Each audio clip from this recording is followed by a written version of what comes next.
a sort of funny relationship with Airbus. I despise them. Oh, I was climbing so much. I've literally got my nose full down. Again, I'm no Airbus guy. I hate Airbus. I'm going to skip another Airbus one because I don't like Airbus. Here we go. In an Airbus. Fantastic. Great. Wonderful. It's an Airbus, it shouldn't let me bank over a certain point anyway. Oh no! Go on! Checked. Come full up. Oh! You overstressed the aircraft and caused critical damage. That's it. I'm done. No more Airbus. Right. Let's try the Airbus again. Oh gosh, the Airbus feels very strange. Come on, bus. I can do Airbus. Look, I'll put it in climb. No. And now it should maintain the speed, shouldn't it? No. Unbelievable. I hate Airbus.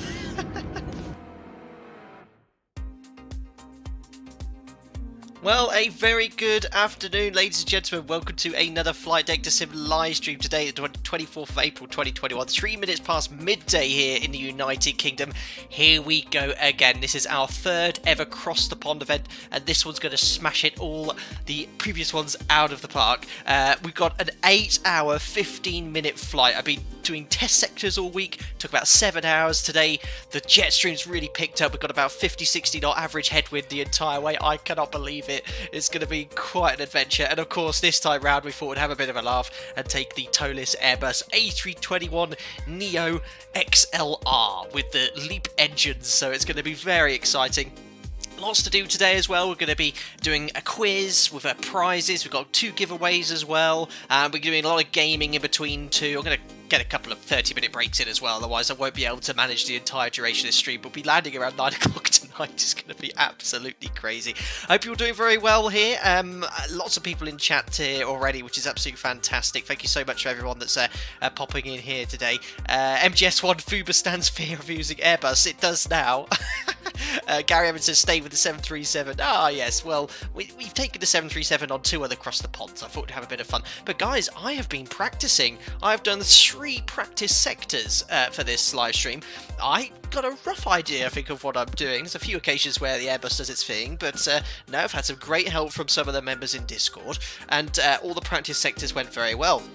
I got my flight plan today, and fortunately I downloaded around 70 to 100 Ortho 4XP tiles in Canada of Northeast America. Unfortunately, our routing's taking us pretty much oceanic all the way until we make landfall over Washington, but never mind. That will give me more time to play some games on the side. But if you want to find out about the stream itinerary, it's all in the video description below. But there she is, the Alpaca Airways A321neo XLR. First ever time we've flown this livery. Of course, massive thank you to Jamlin, who's made this one here.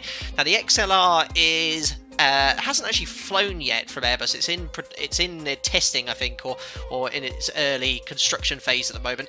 But I've got a sim brief profile which has been modified for this one. I've fiddled the fuel bias to kind of represent what the fuel burn is in the aircraft. So we've got a fuel bias of minus 17%. On the last sector I did yesterday, the fuel burn was pretty close to what we're expecting. We've been filed at flight level 360 for across the pond, so unfortunately we can only take 85 passengers with the amount of fuel I want to take for this sector, taking an extra 1 hour's worth of fuel for any potential delays into Washington later as well. But yeah, with strong headwinds, we've got quite a lot of extra contingency fuel on top of that, but it's going to be great fun. Our calculated takeoff time is 1159 Zulu, so that's 54 minutes from now, so we do have plenty of time.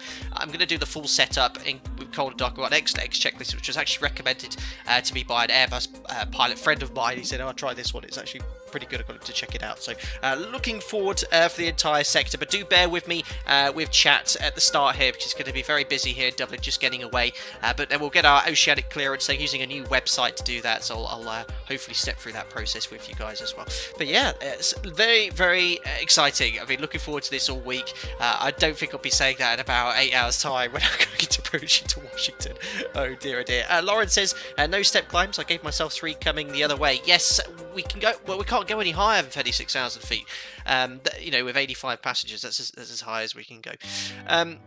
Right, so yeah, as ever, we're just going to carry on with the checklist here. I've got this excellent X checklist, which as I just said, I've been recommended to use, and it follows the profile based on a real Airbus Operators Airlines Procedures.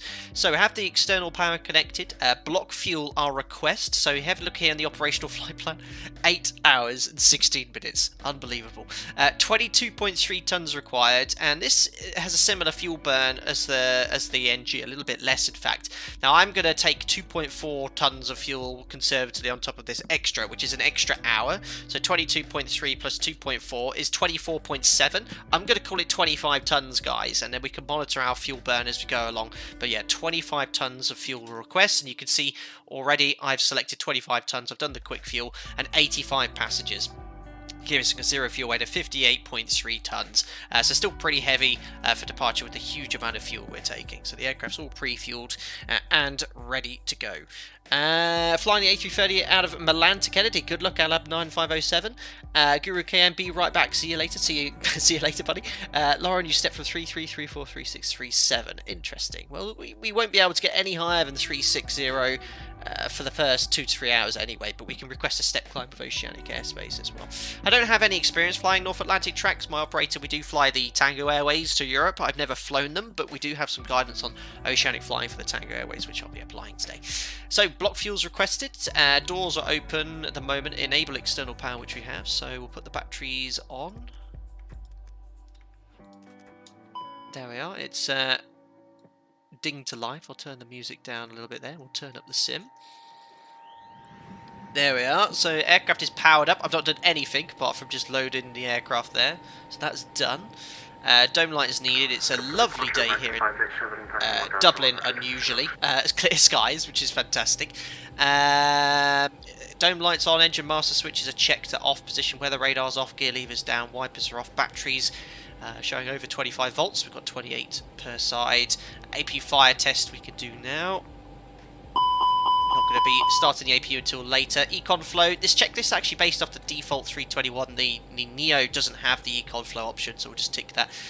Pack 1 off. Cargo heat switch is on. So cockpit lighting. So we've got to turn up all the lighting here, which takes a little bit of a time. There we are. That's the ND. Ecam lighting is coming up.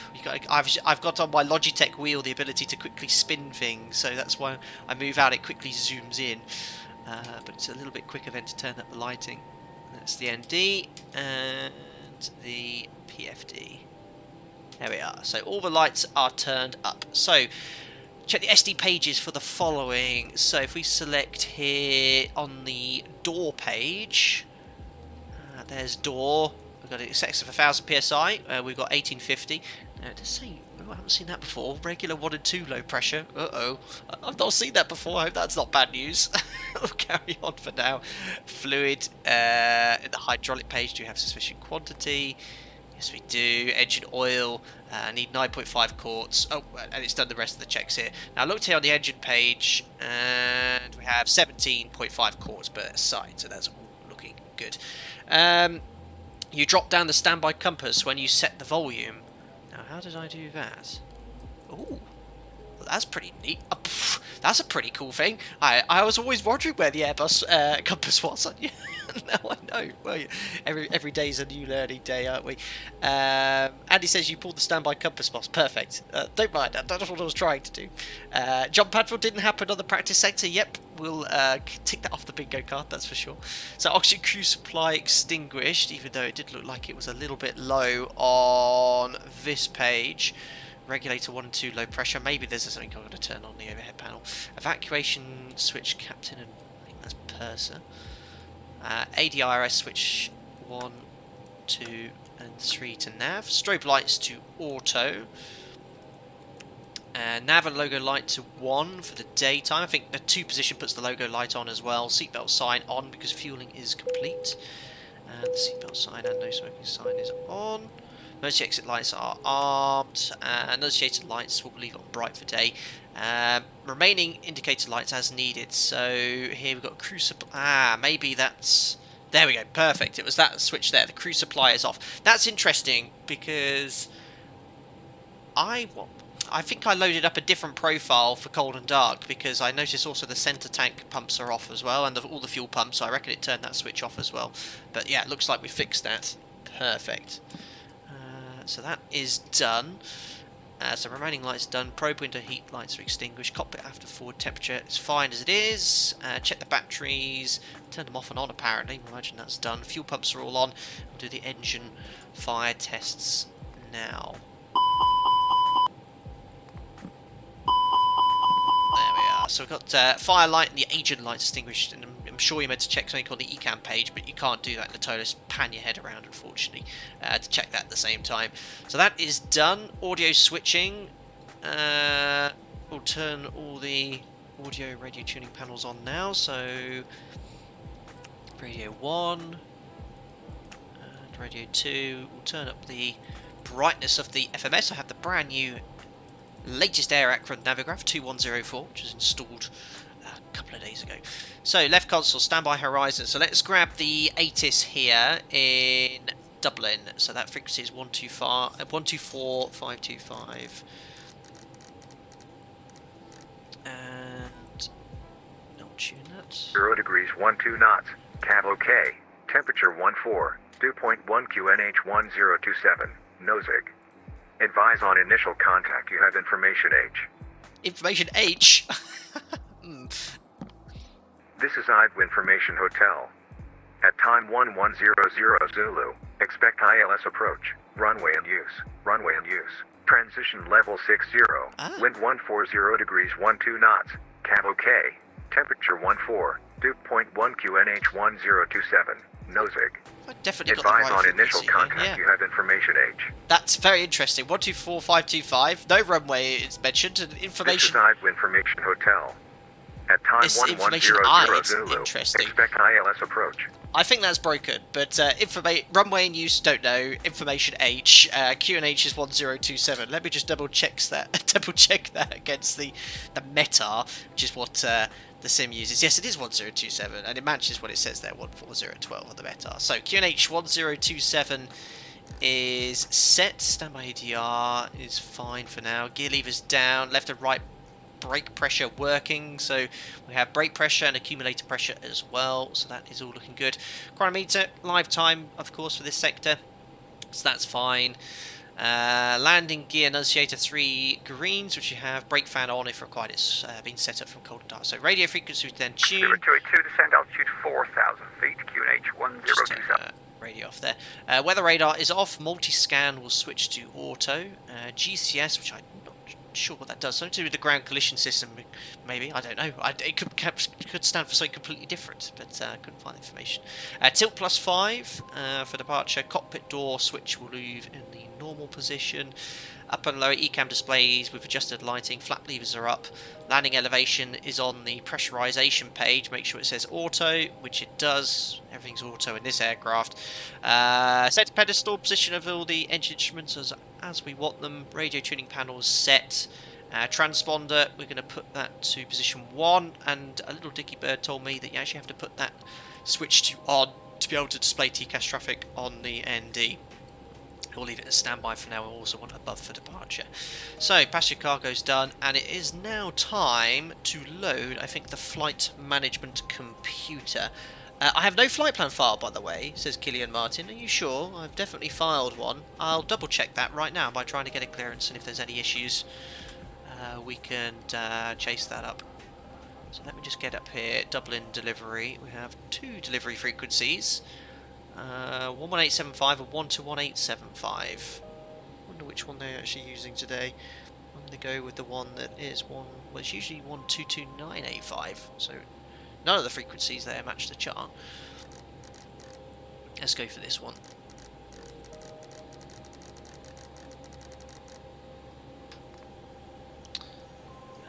11875. Hold position. 11875, I'll just double check here. Shamrock 155, hold position. Holding position, Shamrock 155. Okay, VATSIM shows you're there without a flight plan. Okay, let me just refile that then, guys. Thanks for the heads up on that one. I already have the page up, so I should be able to do it straight away.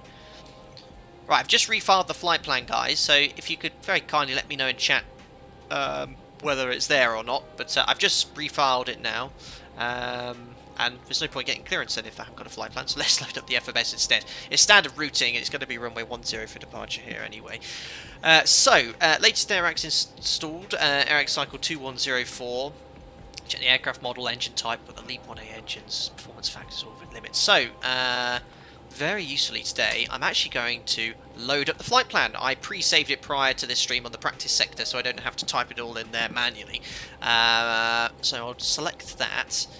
Flight number today is Alpaca 1 Tango Papa.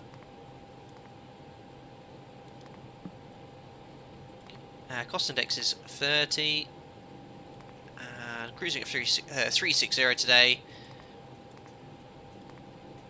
And I'll align the IRS when the alignment's complete. Our alternate is Philadelphia, Kilo Papa Hotel Lima. And wind, I'm not sure if this feature works yet, but request wind. I'm going to put the average wind in the cruise there, so it should be all okay. It is showing your flight plan now. Thank you very much for checking, Kurosh. That's good. I don't know what happened then, what happened with the first time I filed it. Thanks for checking. So that information's all done. Now, if I go here to the flight plan page, it won't put the SID or star in here. So if I select Dublin, departures, runway 10 right, and we're expecting an Olono to Echo. There we are. No transition associated with that. Insert. Just check for any discontinuities. So we've got Dublin, Idrix, Edvad, Nepod, Olono. That's looking good. Go all the way over now to Washington Dulles, where we are. Arrival, it's going to be ILS 19 left. We're planning for at the moment, expecting the southerly runways when we do get closer. We've plenty of time to cover all that. Expecting a Kavla 4, I think that's how that's pronounced. And then there's a transition. I think it's a no via, but the transition is a thump transition. That's how we had it. So I'm going to insert that, and to get rid of any discontinuities, what I'm going to do is get rid of the vector, which is manual. So we'll clear that, clear the discontinuity. I've done this enough times, 3 times practice it, and that's all in there. Temporary insert, no discontinuities. I've done it plenty of times there to know it's all working okay. Perfect. You're filed as Alpaca 1 Tango Papa, but you're logged in as Alpaca 1 Papa Tango with a space. No, I'm fine. I'm fine there, Andy. I'm definitely logged in as Alpaca 1 Papa Tango, and if I check here the call sign, it's also 1 Tango Papa. So I've not done anything differently there. Why am I definitely not logged in as Alpaca 1 Papa Tango? Let me just log in and out again of VATSIM, but it's 100%. I can see it. Alpaca 1 Papa Tango. I don't know. Let me just grab my clearance, and then if there's any issues... Oh, the Tango and the Papa are the wrong way round. Oh, my goodness me. I see what I've done then. Yeah. Oops. That's me having a typo moment. Thanks, guys. So let me just definitely check I've... Yeah, that was me having a typo. Thanks, guys. And I typed it wrong in the FMS. Yeah, that shouldn't affect anything, but in real life it would do. Thanks, guys. Got my T's and my P's muddled up. Init page. We'll do it all properly, though. Alpaca. Oh, there, that's correct. One Tango Papa. Let me just double check, get my clearance. Make sure it's all okay. Dublin delivery. Good morning, Alpaca. 1 Tango Papa. Just check it. I get my clearance review this morning. Alpaca 1 Tango Papa, deliveries 121.875. 21875, thanks. There are 2 frequencies here on the page, you see. It says delivery 1. Oh no, they've changed it now. But honestly, it said 2 different frequencies for the delivery. So 1 to 1875. The overlay says 1 Papa Tango. Thanks. Oh my god, there's so many things I need to change. I can change that as well, don't worry. 121.875. There we go. Let's change the fly live as well. Keep everyone happy in the Flight Data Sim chat today. Let me just refresh the page. There we are. Everything's up to date. Perfect. Upgrade your overlay as well. Done. Right, let's try and grab the clearance now. It's very quiet. It's a lot quieter here for this cross the pond, I've noticed, compared to last year. So we are definitely 1 Tango Papa. I'm logged in as 1 Tango Papa. And I also have my flight plan filed as 1 Tango Papa. Strong 594, so go ahead. Epic Panda, I just caught that. I idolise your content. We don't need to idolise it, just enjoy it. But make my day if you could wish me a happy birthday. Happy birthday, Epic Panda. Guru, could you please check on the condition button on the ECAM thing again? Gemma 574, we have, on my system here, we've got a slot there for you. Do you have an event slot booked now? It's 2490. So whilst they're chatting away... Say, but we're not going to fly across Atlanta, we're just going to fly to Manchester, Shamrock 574. So zero fuel weight is 58.3. Block fuel is 25 tons. So you'll see you have the extra time here. So this doesn't include the alternate, because I haven't put the flight plan routing for the alternate. It's only an hour's worth of extra fuel. That should be updated in flight. You'll see it change. So that's all done. And we just need to do in page B as well for the performance. Clear to Boston via the Incur 6 Echo departure, runway 10 right. It's performance, sorry. 6630. So just grab the clearance now to make sure that's all filed correctly. Everyone is happy. 1632, read that correct. T-set time view 11320. T-sets 1132 Zulu for American 1632, thanks. Dublin clearance, very good afternoon. Alpaca 1 Tango Papa, on stand 122. Information Hotel 1027, departure clearance to Washington Dulles, please. Alpaca 1 Tango Papa, hello, cleared to Washington, Alana 2, Echo departure, runway 10 right. Oh. 6614, airborne frequency, Dublin control 129.175.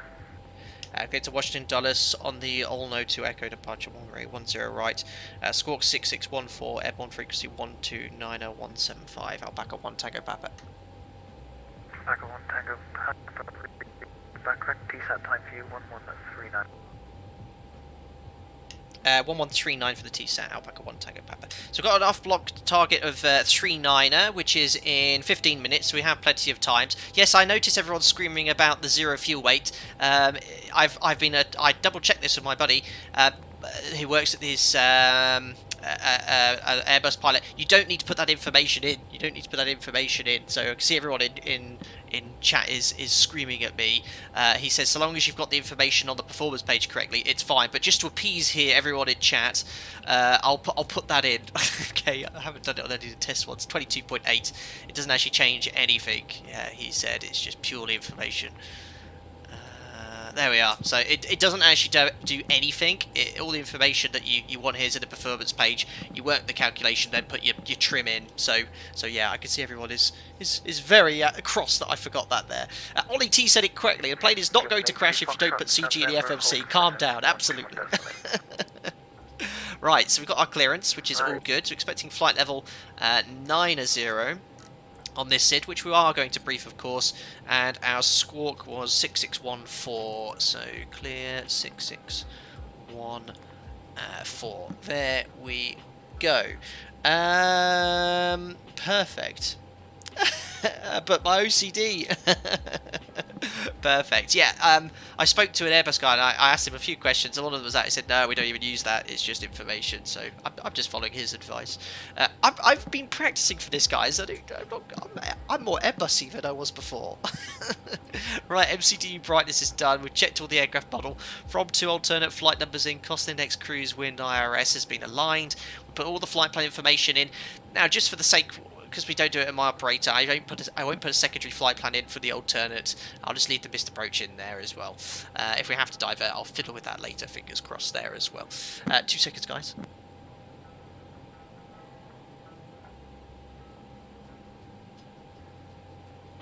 Sorry, Mariana was just checking something with me. EFIS and flight plan page. So it says to put certain displays up here, but firstly we do want to check if there's no discontinuities. So I'm just going to go to the flight plan page here and flick through all these pages.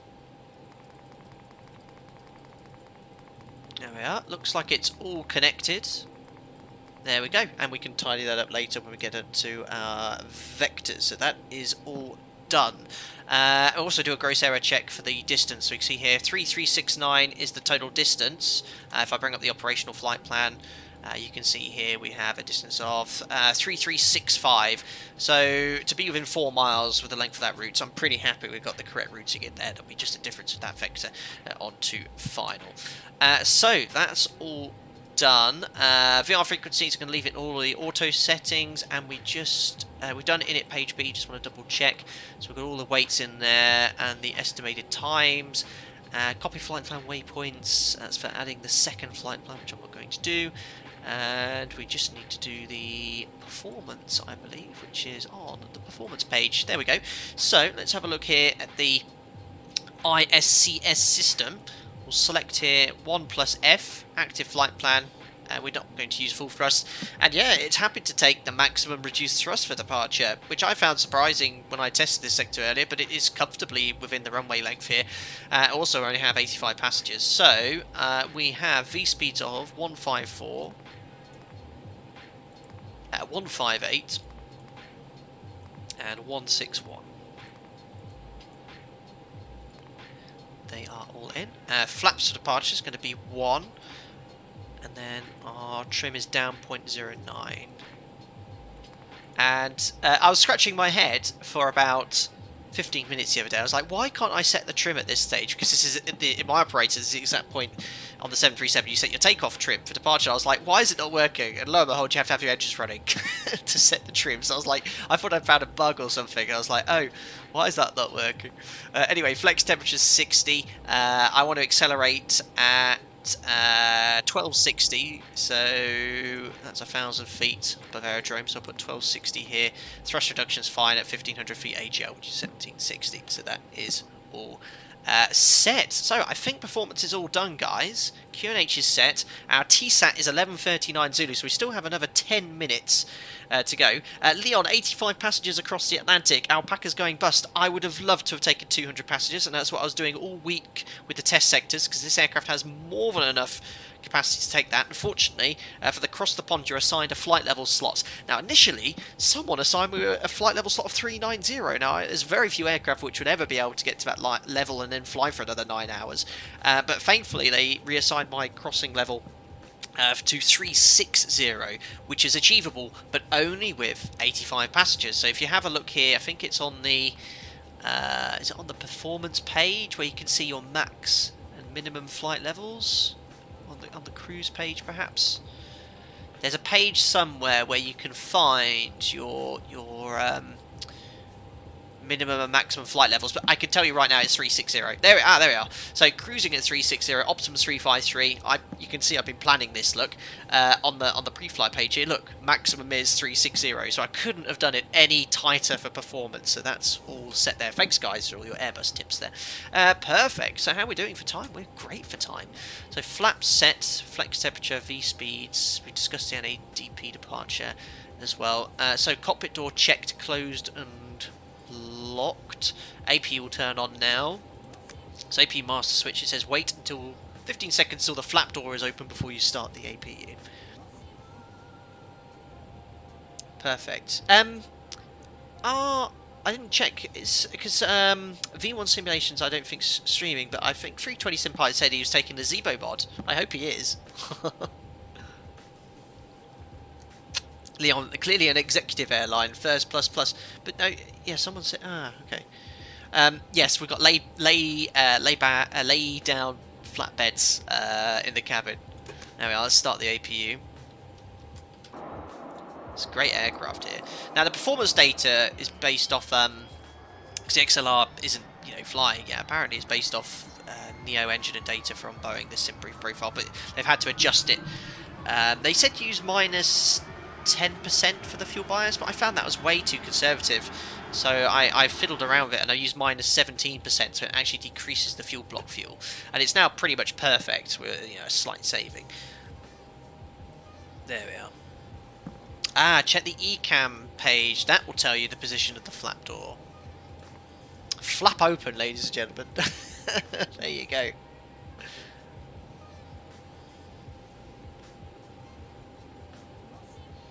Oh yeah, I forgot to mention, Mariana, if you ever, I don't want to ever push merch or anything like that, but we did put it all on discount today. 20% off if you are interested in anything, but you have a chance in the quiz later to win some merchandise, which is pretty cool. Anything from the store of your choice. Captain Franz, what does TISA mean? I have no idea. TISA. Not sure, buddy. Did he say it's a great aircraft? It's dreadful when I fly on a members-only group flight, said Andy. Is that the ZIBO mod you're referring to, the 7.3?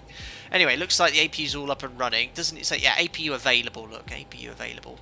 So, Ocean Mars test not modelled, cockpit lighting is needed, we'll put the localizer scales on, flight direct switches on, range is needed, nav switches are fine, barometers set, constraints active. Okay, we'll look at the SID shortly. Altimeter initial climb altitude is set, flight level 90. First officers, yep, we'll imagine they're all set. I'll put his localizer scales on. That's all done. Recorder ground control switch on, seatbelt signs on, AP bleed on push.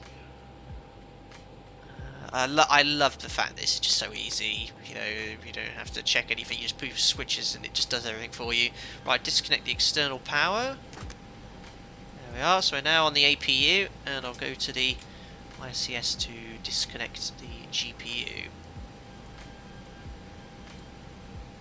Which I don't remember what page it is, under ground services. Disconnect external power. Right, well it looks like it's all powered. Perfect, so contact SID. Contact ATC for your SID, we've got the altitude code, beacon light is on. And that's it, we're now ready for push and start, ladies and gentlemen. So our TSAT, our target... that's probably the acronym you're referring to. Yeah, TSAT, target off-block time, basically assigned by ATC to meet your slot or your scheduled off-block time. There's not many airports that use it apart from like large international airports. Barcelona, for example, they have TSATs there. So you have kind of target off-block time, TOBT. Let me try and get this right. So TOBT is associated with when you need to be at the hold point, I think. And then TSAT off the top of my head, I can't actually remember. It's been so long since we've been assigned TSATs there. But so long as you're, what's important is your slot. So we have a CTOT today of 1259 Zulu. So we need to be airborne minus 10 minutes to plus 5 minutes of that time. So the earliest airborne time for us is a 49er, and the latest airborne is 04. So we have a 15-minute window to be airborne by. So we're completely ready to go, at the whole point at this point. But if I remember rightly, if we crossed the pond last year, if we look outside, it was heaving. It's really quiet here. There's no one at the whole point. There's a few aircraft on stand. So I don't know if they've lowered the amount of people or expanded the amount of airports. But it's, yeah, I think last time it took us like an hour and a half to get airborne. We did the cross the pond here. Anyway. Yeah, TOBT, target off-block time, calculated takeoff time to CTOT, that one we use every day. TSAT, target start-up time. Yeah, target off-block and target start-up time, they're essentially the same thing. Yeah, I think it's the start of the event. Okay. Yeah, I think there's a few people going off already. We've got another 4 minutes until we want to push and start here. I'm just going to have a look at the VATSIM map. This time suits me, though, to be fair. Having a look here at the VATScope. Yeah, there's a few aircraft already en route, so I think they've spread the times out a little bit. I can see loads of aircraft already getting on their way. But yeah, we'll take it. It's better quiet if you ask me. Absolutely. Absolutely. But yeah, last year it was heaving in Dublin. Right, what have I got left to do? It's just, we have 3 minutes till we're due off, so let's get better pushback connected. So connect first. Ground to cockpit, tow is driving up. There you are. You got your typical Irishman there. Frankfurt has over 100 departures. Wow. So I wonder why they've not spread out the load a little bit more. Kirosh, I have removed it. Yes, I have absolutely. So we're on stand 122. We're going to probably push back to face west to engine start point Romeo. We'll then taxi either via Papa or Mike or Whiskey onto Sierra, and then we're going to go all the way full length for runway 10 right for departure via Sierra 7. Our SID then is the Olano 2 Echo departure, straight ahead to Delta Whiskey 554. And it's a right turn inbound to Erdix and Evrad. We have Erdix and Ervad, sorry, not Evrad, and then to Nepod. There's Nepod, and then to Olano. Stop. Flight level is flight level 90, which is set Okay, all here. doors and hatches are closed, ready to connect. And we have that set on the MCP, or whatever the Airbus MCP is set. We've got an automatic changeover frequency, so once we get to 1,000 feet, we're going to tune 129 at 175. There we are. Andy says it sounds like you got Buster from Mrs. Brown's Boys pushing you back. Yeah, it does. Perfect. Wow, it's so far everything smoothly. No one's screaming me saying you forgot to do this, you forgot to do that. Also, what I found out on departure as well, the flaps automatically retract for you. You just have to select flaps up to get the slats up at the S speed, which is incredible. There we are. Oh yeah, look at this, guys. As well, look at the average. I did three practice sectors, sped up the time in the sim when I did them, but I won't be today. Those flight times were like 7 hours 10 minutes. Today I generated the flight plan, looked at the jet streams and the charts, and I was like, what? 8 hours 16? Unbelievable. It's like an extra hour on the flight time. Now this is an ETOPS flight plan, which I don't know much about, but we have a lot of equal time points where we need to decide if we have to divert where we want to go. Look at all these pages here. I just want to get to the... Close your eyes, sorry, if you're struggling with that. Where's the airway chart? So, yeah, I mean, there's one of the jet streams here, but obviously we're crossing two. So a bit of turbulence there, but the general headwind is coming from the west. I don't know where the... There we are, look. So look at this, the last kind of sector here, we've got headwinds the entire way for the last kind of 4 hours duration, 50 knots at one point. So, yeah, not enjoyable, but what can we do? Right, how do I get to page 1 quickly? That's my question now on this thing. Why reselect it, maybe? No! There we are. Open and close it. Perfect. The VATSIM routes aren't efficient, but are done for flow management. There we go. Right, we're due to get out of here, guys. So, let's request push and start. Alpaca 1, Tango, Papa Stan 122, request push and start. Alpaca 1, Tango, Bravo, now, thanks. Hold position, contact ground north 125.9, bye. Holding position, and we'll contact ground on frequency 18.75. Alpaca 1, Tango, Papa, bye. 1 Tango, Papa, negative 1259er. 1259, Alpaca 1, Tango, Papa, bye. Why have they got so many ground frequencies? Listen, I know I might know the Dublin frequencies, but these are not the ones I'm expecting. There we go. 1259er. Right, that's set. Ground, good afternoon, Alpaca 1, Tango, Papa. Stand 122, request push and start. Alpaca 1, Tango, Papa, Dublin ground, very good afternoon. Your push and start is approved face to the west to QNH 1027. Push start approved face west, QNH 1027, Alpaca 1, Tango, Papa. Right, so, better push back. Start Ground push cockpit, show us where you want to go there. Love it, love it. Face west, he said. So, something like that. Right, the tow's been connected, and the bypass pin's been inserted. You can release the parking brakes when you're ready. So before we do that, put the beacon light on. Engine mode selector, ignition. Oh no, I think that's all I need to do. TCAS out off, I guess, as well. Mode Charlie. Parking brake released. Let's go. Start and pushback, and you might start your engines there when you're ready. So ignition starts. Monitor the SD pages. Well, we'll leave the engine page up. The engine start here, and I'm going to start them out because the LEAP engines, same on the Max.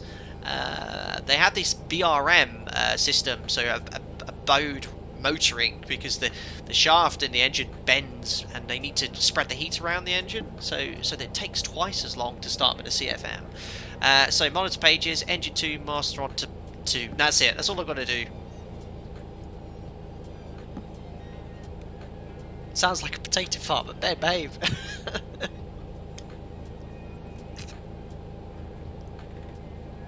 Lauren says that's nothing compared to the Canadian ground to cockpit up there. Let me know where you want to go. Yeah, that guy screams at you. Where are we going? Is that a bit early? Oh no, it's turning us. Cool. I thought that was actually turning us a bit soon, but no, that's right. It's very aggressive there with the pushback.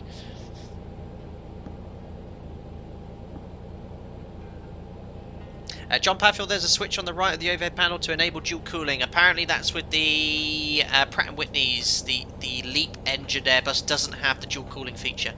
The Max definitely does it. The engine start for the Max and the LEAPs is exactly the same as it is with the CFM. It just takes twice as long. So I've been told, because I was also wondering where the dual cooling button was, and I was told no, it's not with the LEAPs. Actually, that was much quicker than I thought it would be, but that sounds good. I'll start now engine number 1. I think that makes some barking sounds now, doesn't it? There we go. Right, the operation has been complete. You can set the parking brake when you're ready. Goodness me, what is that aircraft? Right, set the parking brake. Need some textures for it, that's for sure. Right, disconnecting the tow, stand by.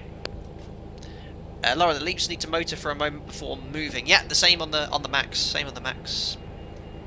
Bode motoring happens. On the Max, it's a little bit different. It gets to around 19-20%. You see the display motoring, and then once that's complete, it'll continue to accelerate to 25% where you put the fuel in there. So we'll disconnect.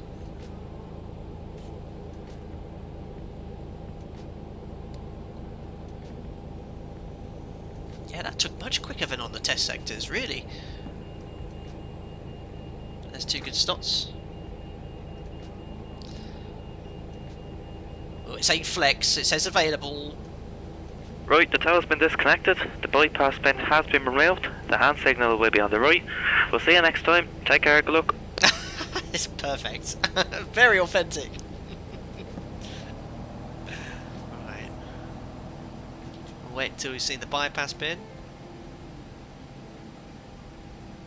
Oh, I did see the Crew 2 Endeavour crew have just entered the ISS. Very cool. I watched the docking manoeuvres this morning, which is pretty cool.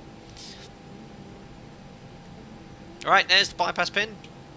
Thank you, sir. And now we can do the before taxi flow. So, AP bleed off, AP master switch off, trim wheel position set. So I believe that was 0.9 units. Yes, I believe it was. So that is set. Engine mode selector to normal. Speed brake is armed. Rudder trim reset to 0. Pushback crew being moved. Flaps to 1. Flight control page. Now, again, this is a checklist based off an operator which does the checks at this stage. I know some Airbus operators, they do this whilst taxiing, but I'm just going to follow the checklist here. And full left and full right. Flight control page, unload. Weather radar on. I feel like I should be doing that at the whole point. Anyway, that's done. Engine mode selectors in normal, it's dry.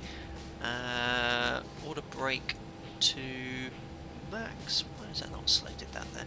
Takeoff config test. I've pushed, and then contact ATC for departure. So we're ready for taxi. Alpaca 1 Tango Papa request taxi.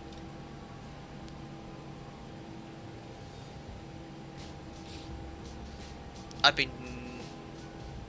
What? Alpaca 1 Tango Papa, stand by 1. That's weird. The server disconnected a minute ago. Disconnected from voice server, lost connection, and then connected to voice server again. So he heard me anyway.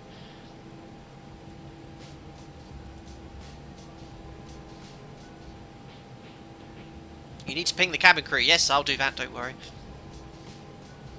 I know, to get the ECAM blue messages away. Alpaca 1 Tango Papa taxi, link 5, Papa 1, hold short of runway 16. Link 5, Papa 1, hold short 16, Alpaca 1, Tango Papa. So we're going to taxi.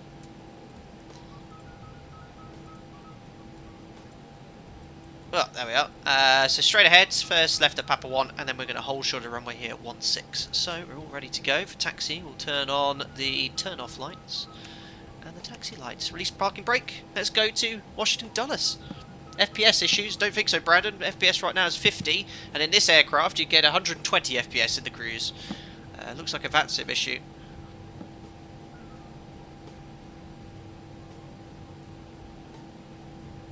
Cammy, I had the same problem in the morning flight with the server connection. Yeah, VATSIM, I think there'll be a lot of people online, so it could be having some issues there. Now, this is what I like about the aircraft as well. The same with the Max. The Max at idle thrust has a lot more thrust, residual thrust, than it does with the NG. So the Max, I've done the conversion training for the Max now.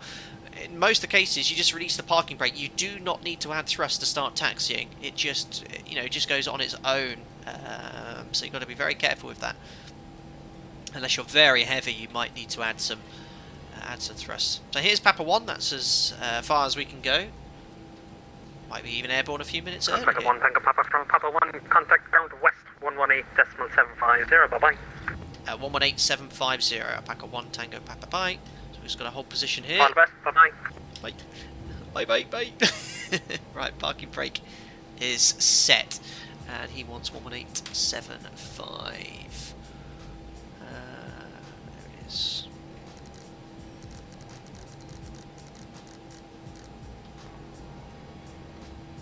Dublin ground, hello again. Alpaca 1 Tango Papa is holding short of Papa 1 runway 16. Alpaca 1 Tango Papa, cross room 634 Whiskey 3, hold short Whiskey 2. Cross 1634, Whiskey 3, hold short Whiskey 2, Alpaca 1 Tango Papa. So I've been cleared to cross runway 1634, so I've just released parking brake. I don't need to add any thrust, it'll just move on its own, but obviously you can add thrust to initiate acceleration if you want to get there a little bit quicker, especially if they told you to expedite, so I'll just add a little bit there. And we're being told to cross Whiskey 3 and then hold short of Whiskey 2, so we'll just make a left turn and hold short of the taxiway there. Beautiful. What do you reckon so far, guys? Are you impressed with my Airbusing? If you are enjoying the video, don't forget to smash the thumbs up button as well. 3 hour mark, I'm going to do my first giveaway. The prizes today, spread them out a little bit. I was going to get the ToLiss A321, but it was $120 for the DO package. I thought, well, let's do 3 little giveaways instead so more people have a chance of winning. So you can have a choice of any aircraft or scenery up to the value of $50 or an Amazon gift card as well, $50. So you can even enter if you're not into simming or have a sim. We'll be doing 2 of those giveaways. And then with the quiz winner will also have any choice of any item from the Flight Deck to Sim merge store as well. There'll be 3 hours, 6 hours, and the last giveaway will be after landing. So we'll hold short here of this line. In fact, it's a little bit different, the scenery, than I was expecting. Whoops, see, wrong view. Dublin ground, good evening, United 465. We are holding on Sierra 4. United 465, hold position. There's a few traffic to pass by you. Matthew Phillips, thank you very much for the $2. All the alerts are beats at the moment, just because it's crossed the pond and very, very busy. Didn't want to miss anything there, but thank you very much. You can see it's just popped up now. Very kind. Thank you for the Hey You pair. Very cool. Right. Alpaca 1 Tango Papa, taxi Whiskey 2, hold short Sierra. There's an aircraft, he exited a bit early, so I have to give you a bit of a gap. Whiskey 2, hold short of Sierra, giving way to the traffic with an earlier slot. Alpaca 1 Tango Papa. So, now taxiing Whiskey, holding short of Sierra. So we're going to hold here because there's an aircraft ahead of us. And that's very realistic. Because lots of aircraft have slots. They need to obviously make sure that aircraft make their slots. So they'll obviously prioritise the guys who have their slot coming first. So we'll be giving away to an aircraft on Sierra. So I guess... 5 Alpha Romeo, contact Tower 18. Goes from left to right. Not sure. We'll keep a look out there. Thanks for the reception at Alpha. Yeah, 465 once the airlink is A320 now. Raycon, I bet there are 500 folks that are not interested in simming. Well, I've always done giveaways associated with sim stuff, which makes sense. But obviously I have a lot of people that view this, and some of them are members of the channel as well, who are not necessarily into simming, but they really like the flying aspect of things. So I thought, well, everyone wants a prize, so let's do a prize which will be more accommodating for more people. And thankfully, things like giveaways for... Tango Papa, just confirm you hold short of Sierra. There'll be United aircraft passing from right to left. Once he's clear, taxi Sierra, Sierra 7, hold short from runway 18. AFM, hold short of Sierra, visual with the traffic crossing from right to left. Once he's clear, we'll taxi hold point runway 10, and Sierra 8, Alpaca 1, Tango Papa. So give way to the 737. So I guess he's not taking part in the event. He's very much expeditiously taxiing United.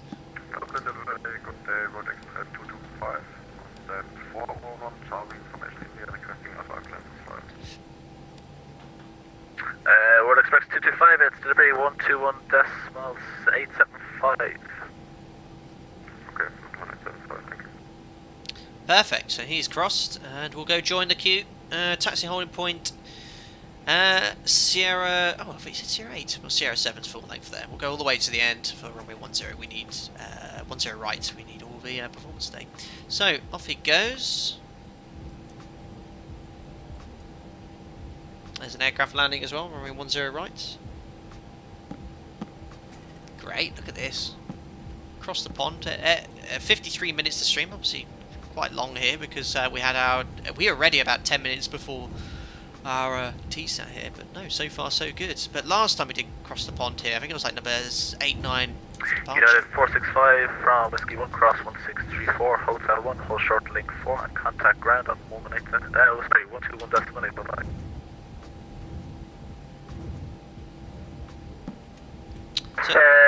We'll cross runway to Hotel 1 and we'll hold short of link 4 and we'll contact 15.90 United 465.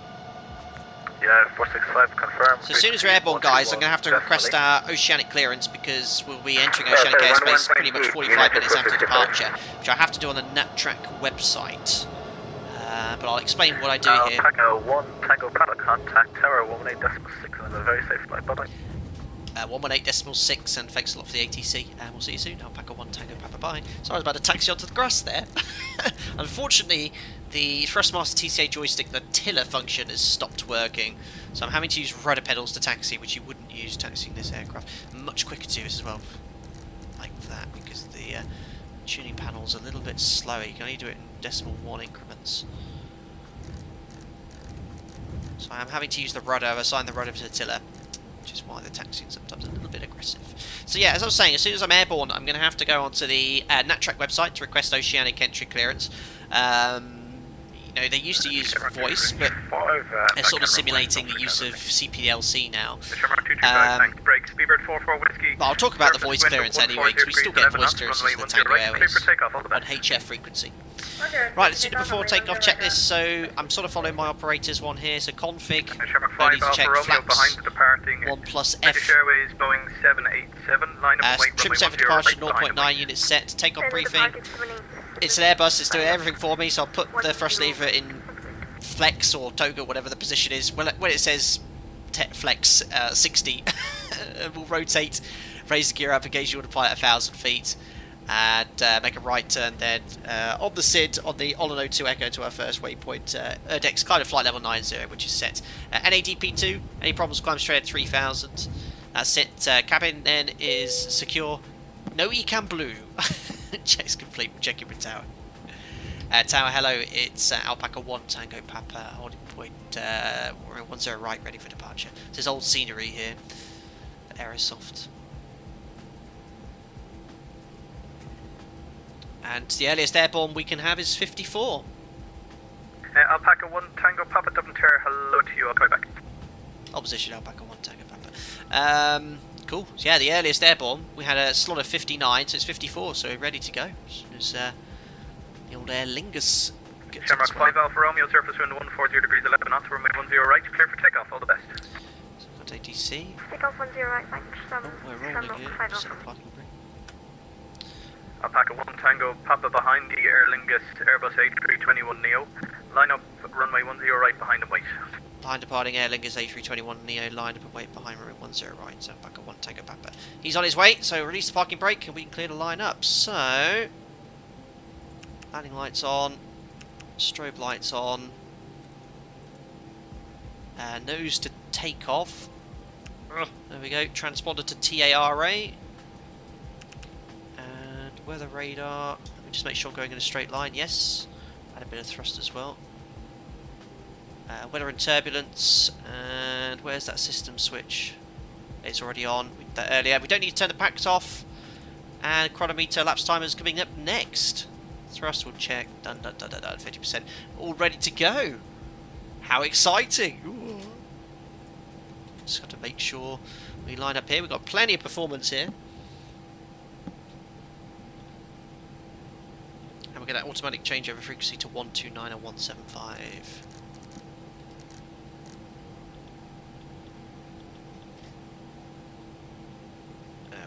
all ready to go. Have I forgotten anything major, guys? Please let me know.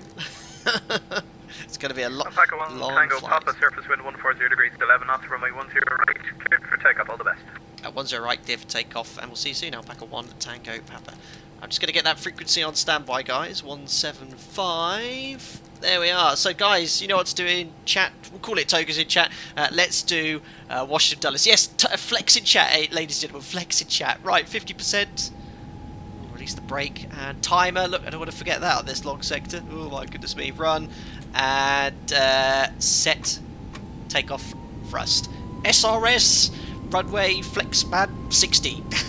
Light forward pressure up to 100 knots.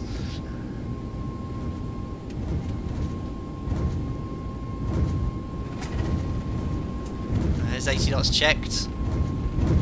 There's 100 knots releasing forward pressure.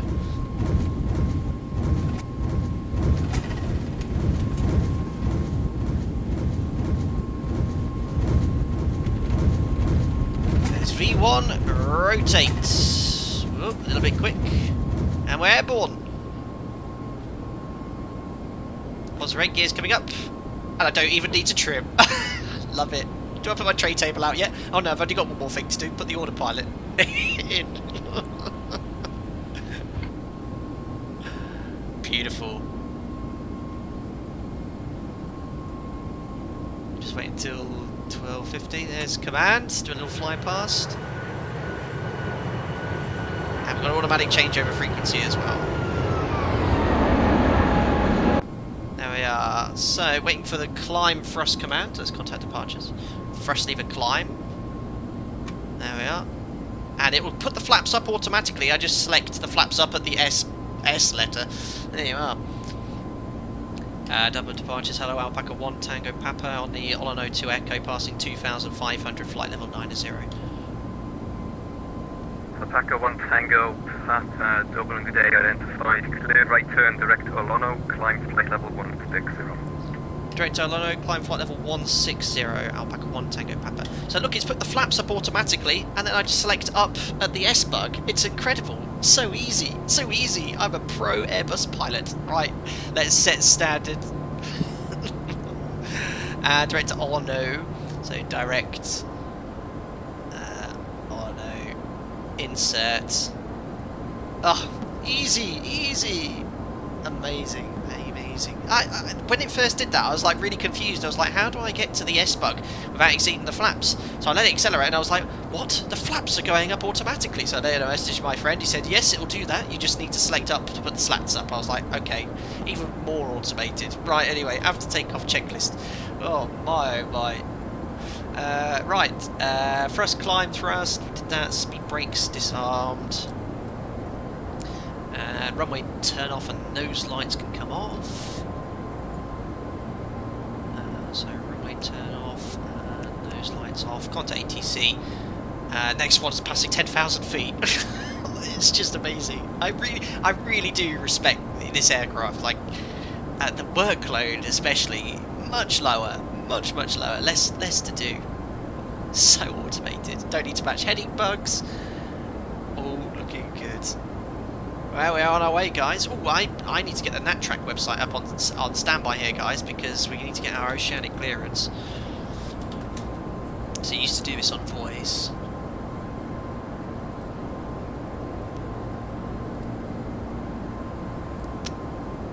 Interesting. I'm on the NatTrack website, but it's not come up with anything here. There we go, Oceanic clearance. Okay, so we are on NatTrack Golf. So I will explain to you what I'm doing here, guys. Just double check.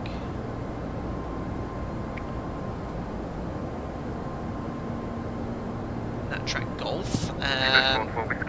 The routing I need to copy and paste, so that's fine. I can do that now. So I would show you all this, guys, but on VATSIM it gives away some personal information, so I can't show you the NatTrack page, unfortunately. Sorry about that, but I will explain everything I'm doing, and I'll talk you through what I would be requesting on voice as well, had I been flying this with voice clearance here. So I'm just having to copy and paste the routing into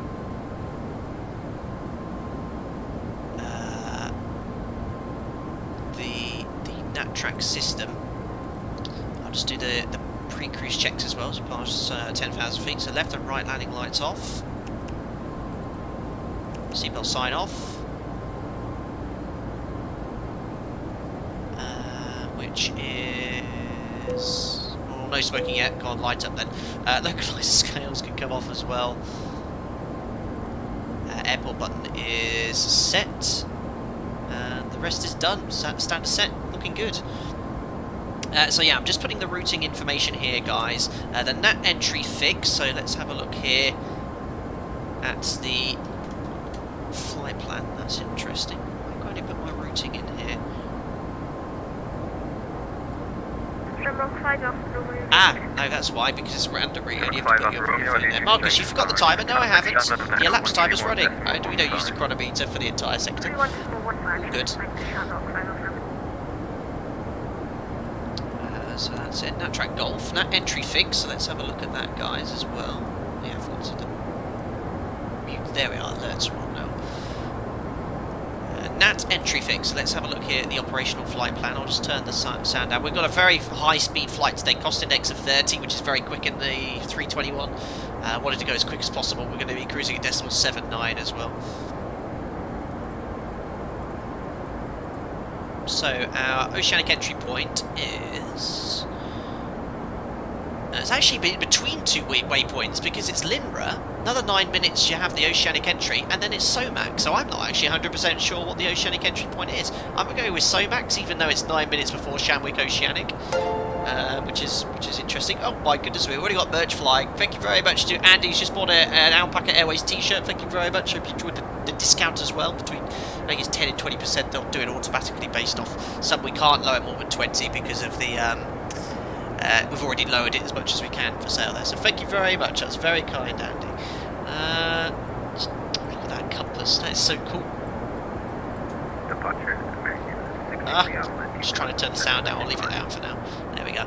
So yeah, I'm just doing the entry fix it for Somax. ETA for Somax. Let's have a look here. I'm not using random routing, no. 1254. TMI number is 114360, Mac decimal 79er, and our destination is Seattle. So I'm going to request Oceanic clearance now, guys. Alpaca 1 Tango, Papa, contact Shannon 131.15, bye bye. 131.15, Alpaca 1 Tango, Papa, bye.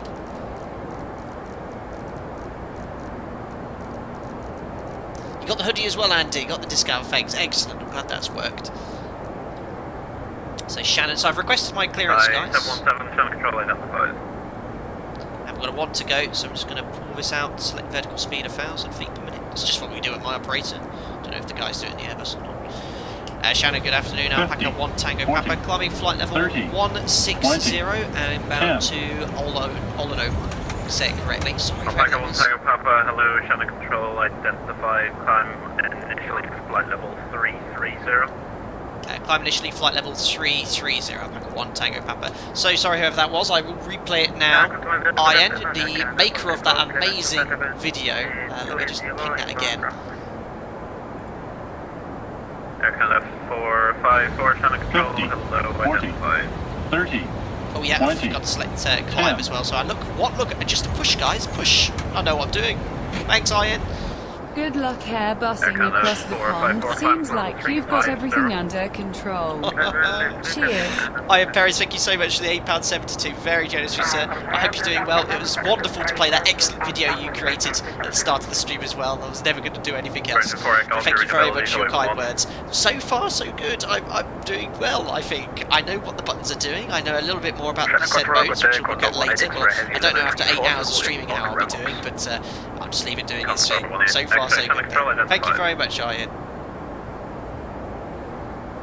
Uber 294, contact Shannon 125.875, bye-bye. Kai says the NAT website to get the clearance didn't work, so I don't have my clearance. Okay. Uber 294, I've contact requested Shannon 125.875. And we're already approaching within 40 minutes of our Oceanic entry point, where you have to have your clearance requested by then.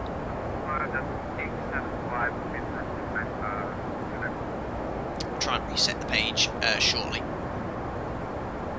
Yeah, ETA at the moment, I need to put the average wind in. Look, you see is how it says 1937. I should think it's going to be a little bit later than that, because I need to put in the flight plan average wind. So I think if I go to here, there was somewhere I found where you can put the average wind in. I think it might be the first waypoint after top climb. Let's have a look here. Wind access data. And what I'm going to do here is put the average wind for the entire sector. That should give us a rough ETA. And that is not going to be good. Average wind, look at that, 267 at 40. Not too bad, but that's a headwind. There we are. I don't think I need to execute anything, so I think that should give us a bit more of an accurate ETA.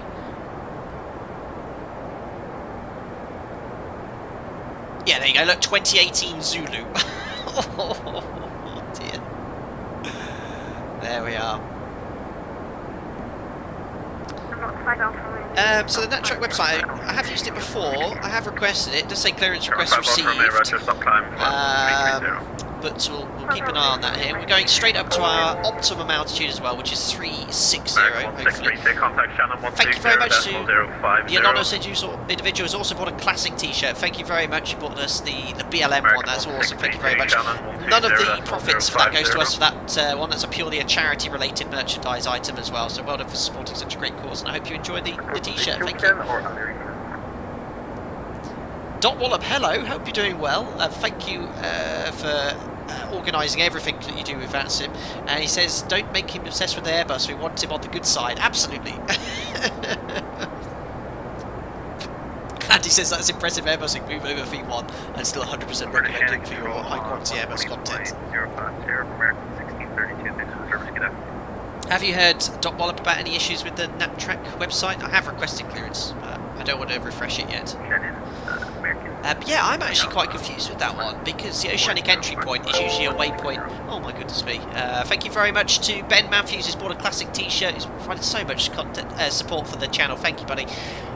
Something about Airbus, something about a flight. Oh, I'm so sorry. You know how quick I have to read those messages and it's so tiny on the screen. Thanks a lot, Ben Matthews. Let me know what you typed in chat. That's awesome. Thank you very much for the support of the channel. Yeah, so if you have a look here on the Canada 57, hello, Shannon Control identified, Control 360. Flight plan 0360, Shannon, correction, I'm going to have to flick through all these pages, aren't I, to get to the page here, but you can see it on this page. You have LINRA, then we cross the Oceanic FIR, and usually what you'd find is the waypoint is associated with the Oceanic entry point, but you can see, look, we actually get to LINRA. 9 minutes after LINRA, we enter Oceanic airspace, and then 18 minutes after entering Oceanic airspace, we'll pass waypoint SOMAX. So if you have a look here on the ND, the Oceanic entry point is actually between LINRA and SOMAX, so it's going to be, what's that, 9 minutes after passing, so it's around there. So it's a bit unusual, but I'd be wanting my Oceanic clearance by now. Oh, I've just received something from VATSIM. Oh, I think VATSIM's having issues. I'm still connected to the network, but it says voice server has lost server connection, attempting to auto-connect, reconnected to voice server. So it looks like it's having some issues here. 370, so request climb 370, that's available. LM221, roger, climb flight level 370.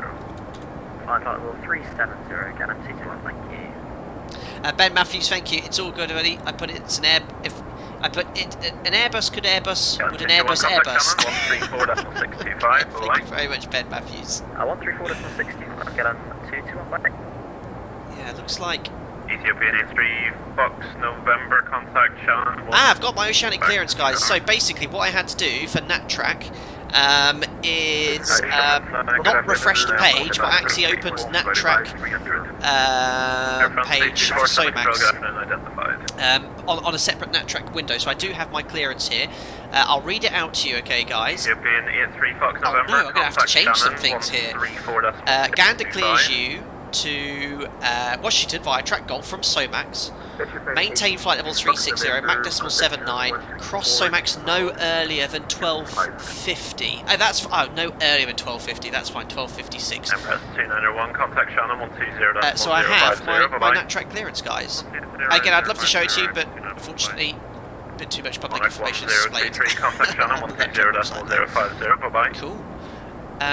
So what we're going to do is advise Shannon we have Oceanic clearance, request flight level 360. Contact Shannon 120.1050. I wish NatTrack tool was permanent feature, so easy to use. I think it is Andy H1302, but I might be wrong on that one. Neptune 26 kilo, climb flight level 250. Flight level 250, Neptune 26 kilo.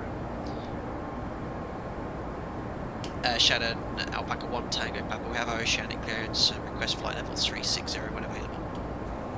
Alpaca 1 Tango Bravo, correction 1 Tango Papa, roger, climb level 360. Flight level 360, Alpaca 1 Tango Papa. So there we are, 360 set, and that is our cruise requested flight level. So when you get your Oceanic clearance, it's very important to remember that clearance where they say maintain, in my case, flight level 360, you don't go straight there. You've got to talk to the domestic sector who you're talking to request that flight level to make sure you're at that point prior to Oceanic entry. So our Oceanic entry point is via SOMAX, he said, we were told by Gander, and that was to enter via track Golf. Decimal 79360 as well. Thank you very much to anonymous individual who's bought the Alpaca Airways hoodie in dark blue. Excellent colour, sir. Thank you very, very much. That's very kind of you, whoever you are. Speedbird Gaming saying, I'm having problems with NatTrack. Any help? I think you're probably not having issues. Seems to be working here. When you get your clearance, or request your clearance, open up NatTrack on a second window and open that up, log in, and you'll get your clearance on that page. You can't refresh your clearance page where you requested it. Cell call check, that's a good point. I think the cell call check is after you've checked in with the radio controller, so you just simply go, you know, who you are, you know, we're Alpaca 1 Tango Papa, request cell call check, and your next waypoint, I think, something along those lines.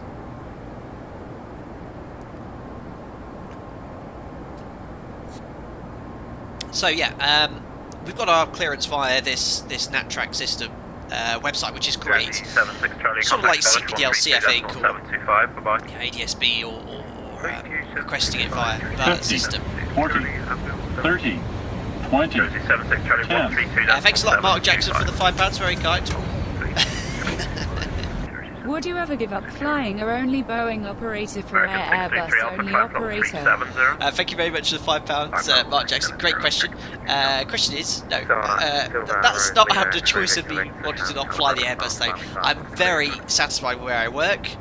Flying the 737, love the fleet, love the routes I fly on the network too. So from a personal choice, the airline I work for, I'm very happy. Want to stay here till I retire.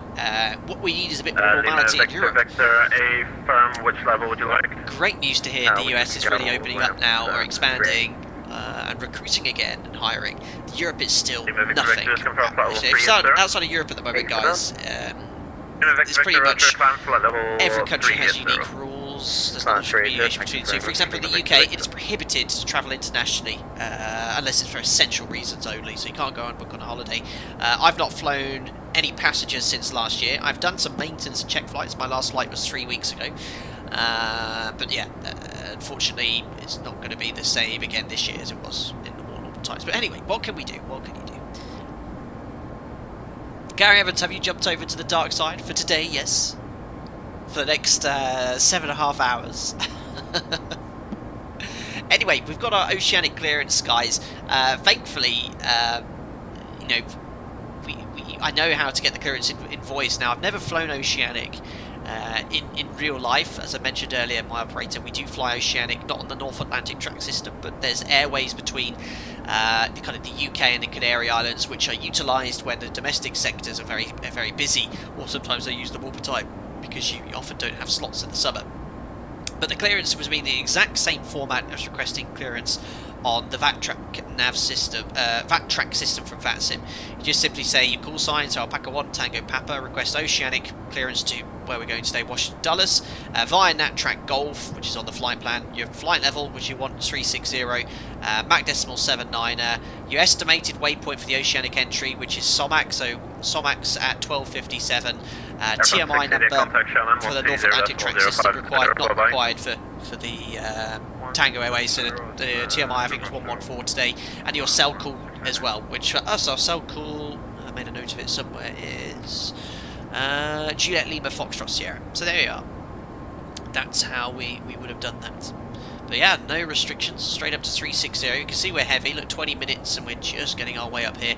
But we could have taken another 15 tons of zero fuel weight, but we would never have made our requested flight level. I wish I'd actually taken like 200 passengers to be a bit more realistic and would have been stuck at 320, so it would have been much more fun. But anyway, we'll take it. Thanks, Gary. He said, great job. Good luck. Thank you very much. Traffic just behind us on the ND. I can see is at 1,300 feet below us. And yeah, we'll be soon heading over the west coast of Dublin, and we will not be making landfall until we reach Washington. Mega, mega, mega.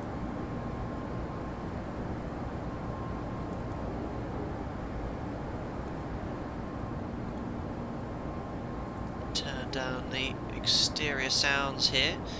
Now there'll be a couple of occasions on this stream I'll take 30-minute breaks. I think they can easily accommodate that. With Northern they're happy. You just bought some flight deck to sim socks. Thank you very much, Happy.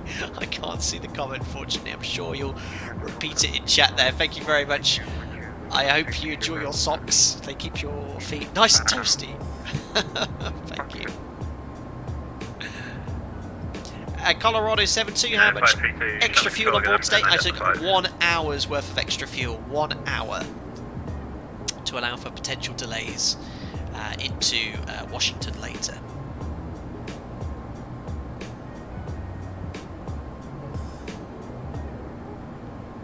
And there we are, 360, and we'll be sat here for quite a while. We'll probably get a step climb later. Transponder TCAS, we want the below range apparently. That's actually one more extra thing you have to do in the Airbus that you don't have to do in the 737. There we are, next is descent preparation. Wonderful. Well, I think we'll go external for this last bit, because this will be the last time we'll see any land for another 7 hours.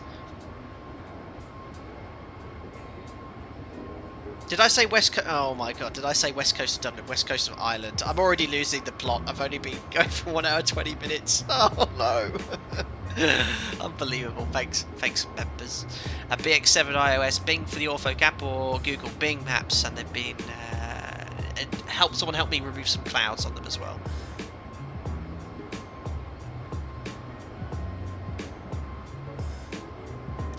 Lauren, if everything is sequenced properly, basically all you need is to deploy flaps when scheduled. I tend to activate approach and pull 250 at 10,000. So again, I got loads of different advice about how to fly this aircraft on approach. Some say you don't need to activate approach mode. Some guys leave the speed window closed. I know a lot of airlines, and what I'm going to be doing today is actually opening the speed window on final approach so I can directly control the speed, which I think is very important, especially when you're given direct speed control from ATC. But yeah, I was looking at how open descent worked and the sort of the main descent mode where it's like VNAV, and yeah, I sort of got it's very similar to VNAV path in the 737. I was quite impressed with its similarity. Well, I was impressed by its similarity. I was quite surprised with its similarity once I saw how it was working. Good afternoon, control. Yeah, it took a few sectors to kind of get a hang of it.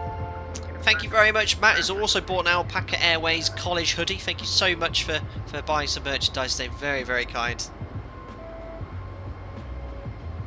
I hope you enjoy it.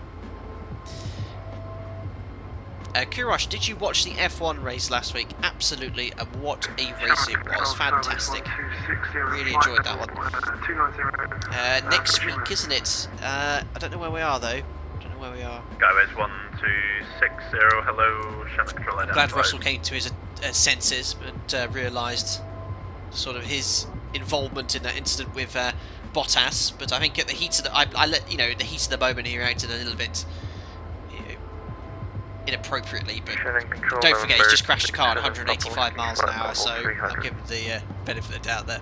Number 67, Papa Whiskey, hello, channel control identified. Andy, you say you opened the speed window too? I feel more comfortable having control over it myself. Absolutely, Andy. And one of the things I found out about the Airbus as well, which is sort of relieving in a way, is in very gusty, windy conditions, 50, you're always having to 40, override the order throttle on the 30, 737. 20, I understand now 10. that when these guys have it in the same situation, they often override and control the thrust manually. Made it. For takeoff, slightly smiling face. Have a great flight, everyone. Back to bed for me, 5 a.m. here in California. Thank you, heart. Amazing, Amber Life. Thank you so 50, much for the $5 for 40, waking up to watch the 30, departure. Have some rest. 20, We'll 10. be still here in the afternoon. Thanks a lot, buddy. Thanks, Mark. Sorry, I meant to ask Under if you 188, could go ahead. see yourself fly Airbus Just over for Boeing, information, as will you make a Airbus seem handful to of have the a next better one again cockpit available? smile. Thank you very much, Mark Jackson. Well, as I mentioned earlier, I'm quite happy flying the 737 at my operator from a kind of personal point of view. Very happy to be at home every month at my home base, living at home. However, I do know that the cockpit of the Airbus is a much nicer working environment than the 737. The 737 is very small, cramped, noisy. Have an overhead panel from the 60s. Frequency do we have to check for the Oceanic? Which Shenwick do you know which it is? Because there are 4 lines and I think we have to do by ourselves, or will you give us a handover? So yeah, it's Under 18 extra, you'll get your handover from the next Shannon sector. next, very high performance 737, but the Airbus is a nicer working office. I've been fortunate enough to be in a cockpit of one in flight, so yes, very much impressed with it. I was like, okay, that's nicer. Thank you very much. 115, hello, Shannon Control, identify climb for level 320. Climb level 320, Shamrock 115, thank you. Freckles, I do miss the old way of voice, oceanic clearance and position reports. Yes, I think some areas are still doing it. I think Santa Maria, I looked on the across the pond document, they're still doing voice oceanic requests and position reports. But no, position reports now are all done via the NATRAC system. But yeah, I mean, we only have at my operator, we only use HF for oceanic, so we still have to do voice. What's that for me? It might have been for me. We have to use HF for Thai 717 negative. clearance and Shamrock oceanic, 5 Alpha Romeo contact. oceanic Shannon clearance 25, and position reports. We still use HF. Shannon 158, Shamrock.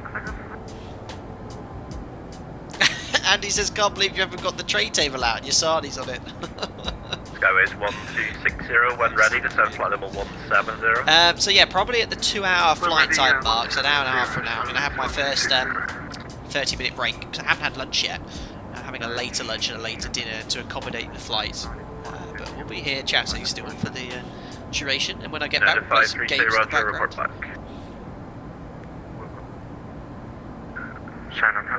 Freckles, jealous? Well, not really. Trust me, using HF on oceanic airspace, you have to monitor the frequency continuously. And I tell you what HF sounds like, which is like listening to that for 2 hours, flying the Tango Airways. No thanks. I really wish we had the ability to request position reports and clearances through ACARS, but we don't have it. So yeah, you don't want to be jealous of having HF and listening to that frequency for 2 hours flying the Tango Airways. Not jealous. Hello, 001, hello, Shannon Control identified. Mudu, yesterday I took off at midnight with the Airbus A350, 16-hour flights, and I'm landing in 4 hours 10 minutes. Wow. Shannon 125.875. Imagine the open. How does that go again? It's not that bad, but it's very annoying to listen to. Right, let's do a first fuel check here. Linra, he's doing plenty of position check, fuel checks here. So, let's check the flight plan. There's Linra overhead, 28 minutes. Flight plan says 28 minutes. We should have burned 2269 fuel. Sorry, 2229, 2,229 kilos. Burned 2160, exactly as I'd expect it to be. We saved a little bit of fuel. And we should have 20 tons on board. We have 22.8. That makes sense with the extra fuel I took. 2.5, I think it was, plus rounded up. So looking good for the fuel check and time check. Alpaca 1 Tango Papa, contact Shannon 134.625. 134.625. Alpaca 1 Tango Papa 5. See ya. There we are.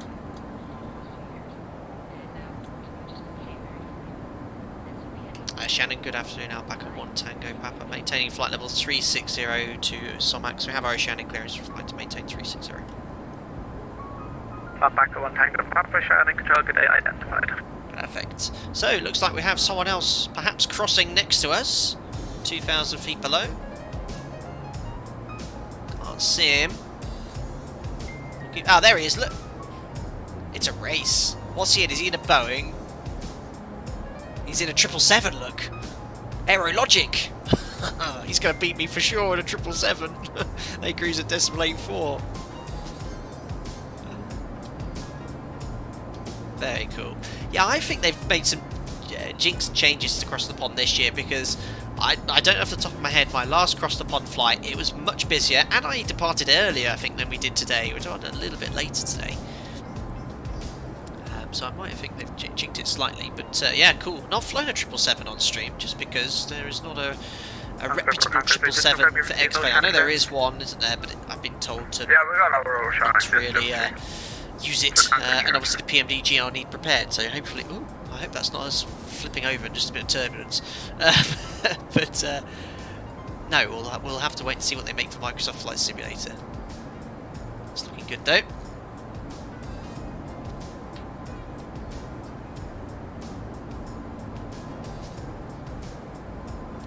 My report is, this the longest flight you have done? Actually, I think the longest distance we've done is from Barbados to Heathrow, but we took Concorde, so it only took 4 hours, so the stream was about 5 hours long, but I'm confident this will be the longest ever stream I have done.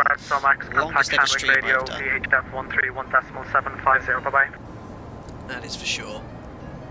131.75. Ben, does the tray table come out on the ToLiss? Said no, I don't think it does. There's no click spots here or anything. That'd be cool if it did though. I've nowhere to put my feet up in this aircraft. Maybe on the glare shield.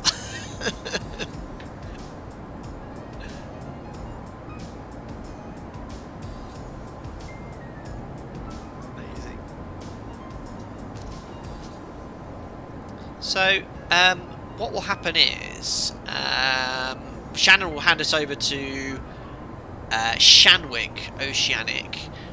I try to find the guidance on the NatTrack document. Do I still need to check in on voice simulating HF and do a cell call check when I check in, or do I just simply leave the frequency? Just the difference between real life and the sim. Not sure what's different as well. Shannon, very good afternoon. Have a good Foxtrot level 380 board list.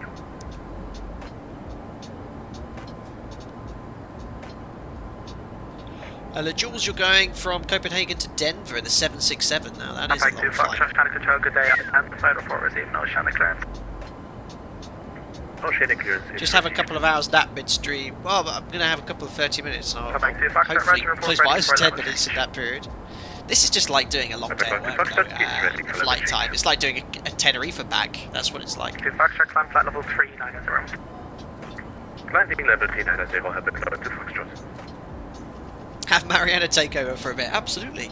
I mean, she doesn't need to do anything. You don't need to sit here.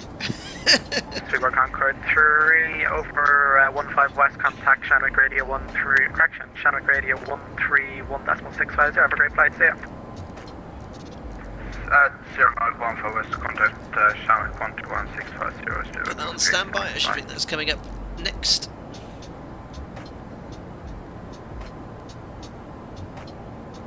List with Shanwick Oceanic. Very good.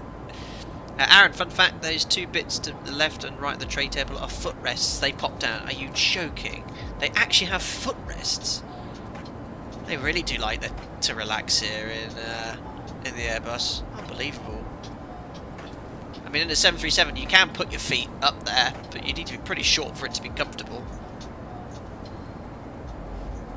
Anthony, good morning to you. Morning. He says, morning boss, I just got my carcass out of bed. Yes, very early for the United States here, but a nice stream for their mid-afternoon when we approach Washington later. Cool.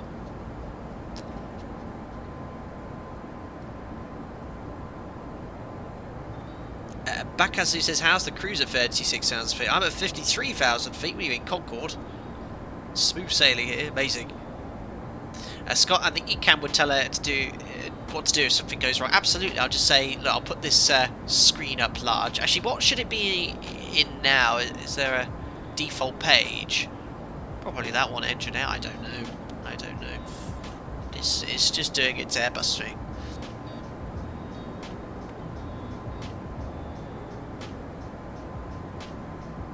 Wicked.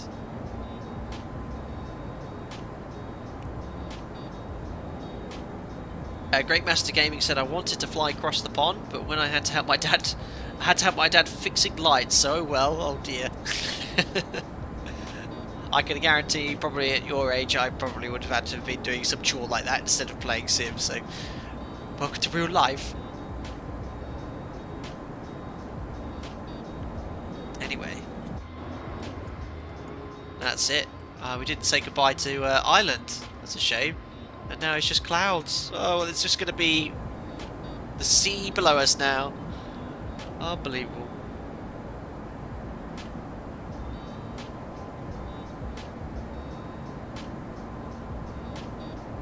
Taylor, when will you be landing in UTC? Well, this will be the closest one here. 19, I think a bit later than that. I mean, what time was our airborne time? We were airborne 35 minutes ago. So that's 1 o'clock UK time, let's call that. And the flight time was 8 hours. So it's going to be around 20 Zulu, so 9:20 in the evening UK time. It's going to be super long here.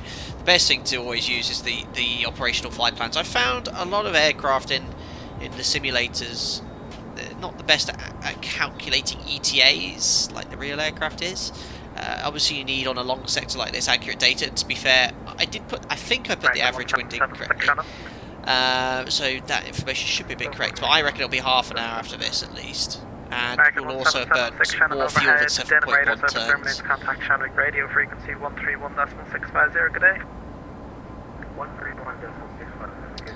Perfect. But yeah, we've 37 minutes. We're just about to enter Oceanic airspace at time 37. There's no waypoint associated with this in between Lindra and Somax.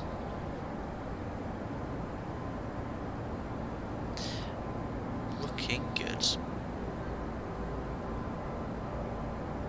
BX7 iOS, what do you have for lunch, Captain? Today we have gnocchi in mushroom sauce with vegetables. That's going to be lunch, which I'll have at around, what is it, an hour and a half from now. So it'll be a late lunch, it'll be about 3 o'clock, and I'll have a 30-minute break. I'll leave you in stapler view or an equivalent. I'll be checking in on the stream note, and I'll be on text as well to answer any kind of questions if anyone has them staying in chat. But just to give my eyes a break from the screen more than anything, and to stand up, get some blood into my legs.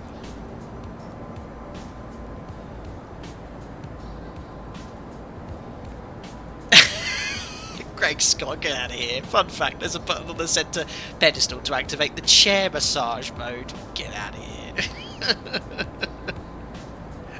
I agree with what John Padfield said. Mickey Moo, is flying a Tango route similar to flying a Nat track? Sort of similar. I've not flown either, but we do fly the Tango routes by operator. And yeah, they still use slop, which is actually something I'm not doing at the moment. So one of the things they do in Oceanic airspace, and I don't know if it's a feature here in the ToLiss, is something called strategic lateral offset procedures.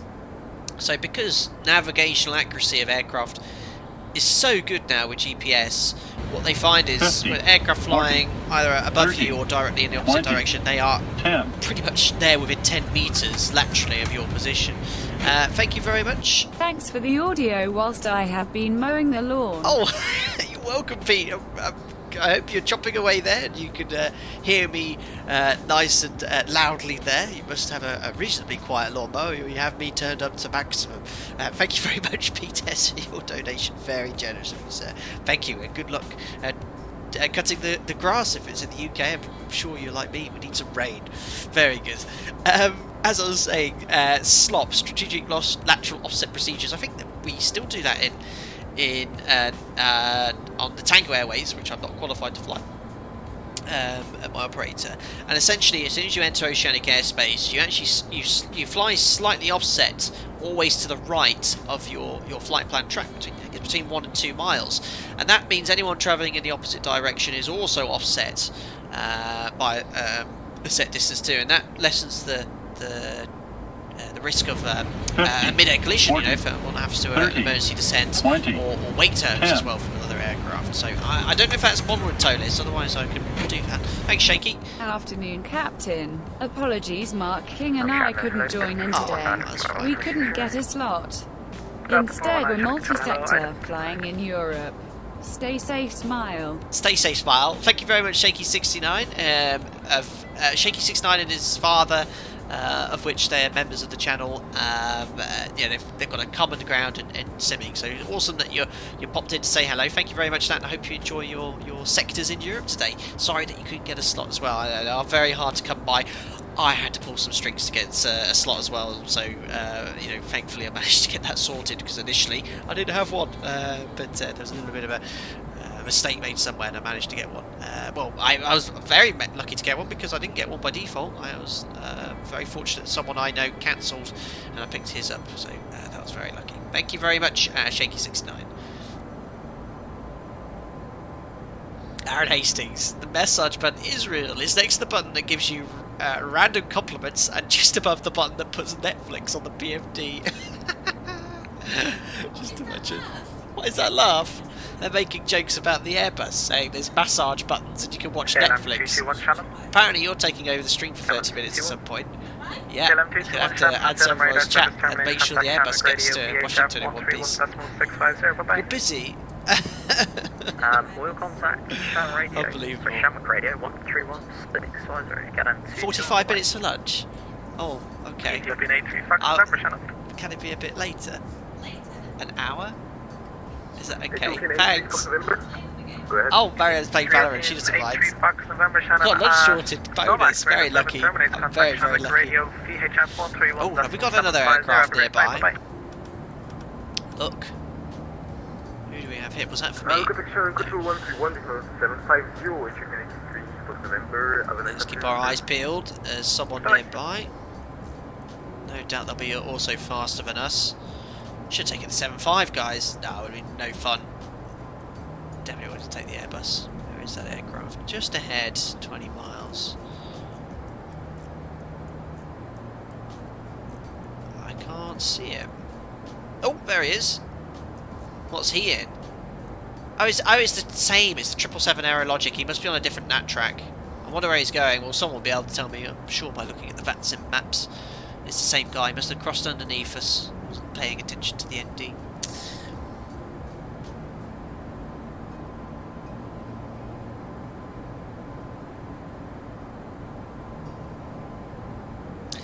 Bakazato, are you planning to make a Discord server in the future? Would be nice. I do have a Discord server, but it is for the members of the channel only. I wouldn't really be confident in having a public one, just because people, well, it's the 21st century. You just have people delving in a little bit too much. So yeah, it's an exclusive perk of being a member of the channel, but you do get a lot of perks with that. So I do members only streams in Discord. I'll stream some practice sectors. For example, yesterday I took part in a race with some of the members on the Seto course.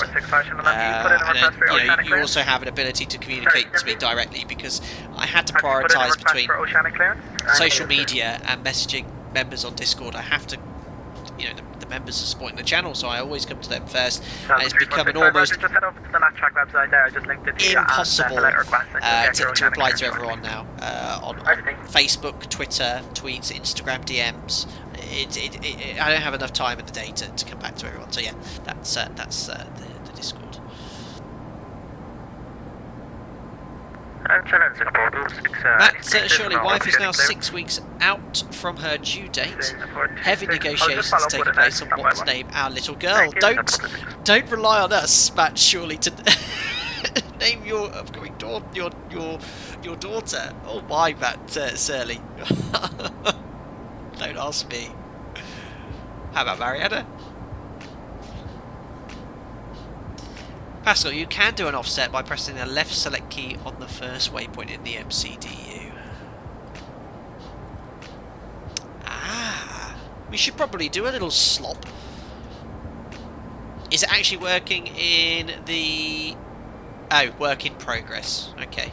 Not yet available in the ToLiss. But yes, that's something I think is practiced on every aircraft crossing the North Atlantic now. Shamrock 118, is that track working? Yes, it's fine. You just bear in mind... I'm just caution, Emirates 205, similar call sign, Emirates 205, Alpha, also on frequency. Just bear in mind, refreshing the page won't bring the clearance up. You have to open up the window on the clearance request on a separate window to get your clearance there. Gadget Badger said, what clouds do you use? These are Active Sky's textured clouds, the high quality textured clouds that come with Active Sky. Scott Morgan, very British-like day here at GA today, expecting 1 to 2 inches of rain. Ah, very good. It's actually, we've had very little rain in the UK in the past few weeks. We actually could do with some.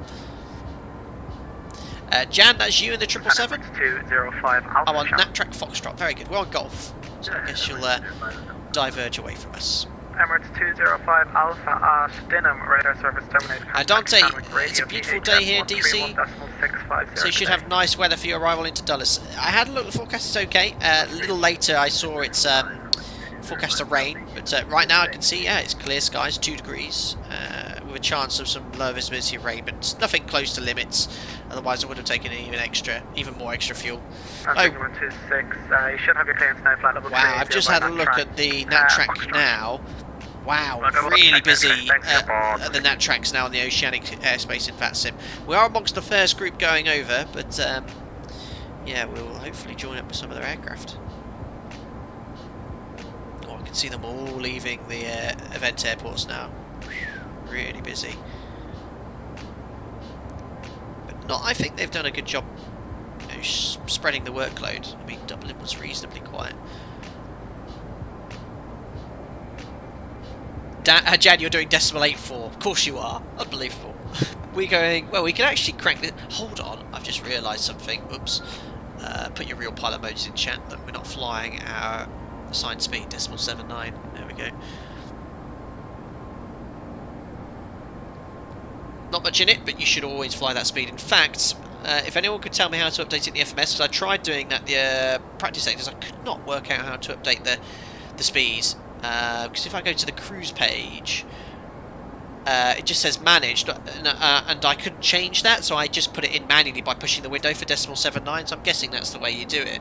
But whether that updates the FMS, because in the 737, if you open the speed window, bug your speed, it'll still base the FMS information on the planned max speed with VNAV.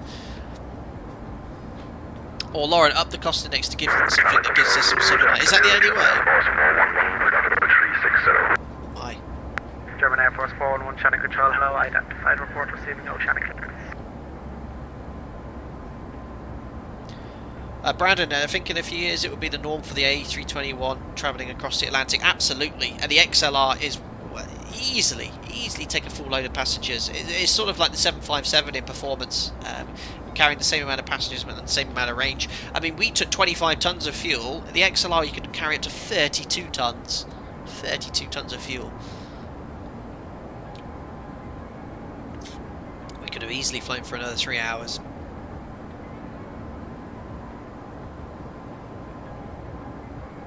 AstroJew, thank you. Constant Mac is not modelled in ToLiss. It is in the real Airbus, so should be coming soon. Very cool.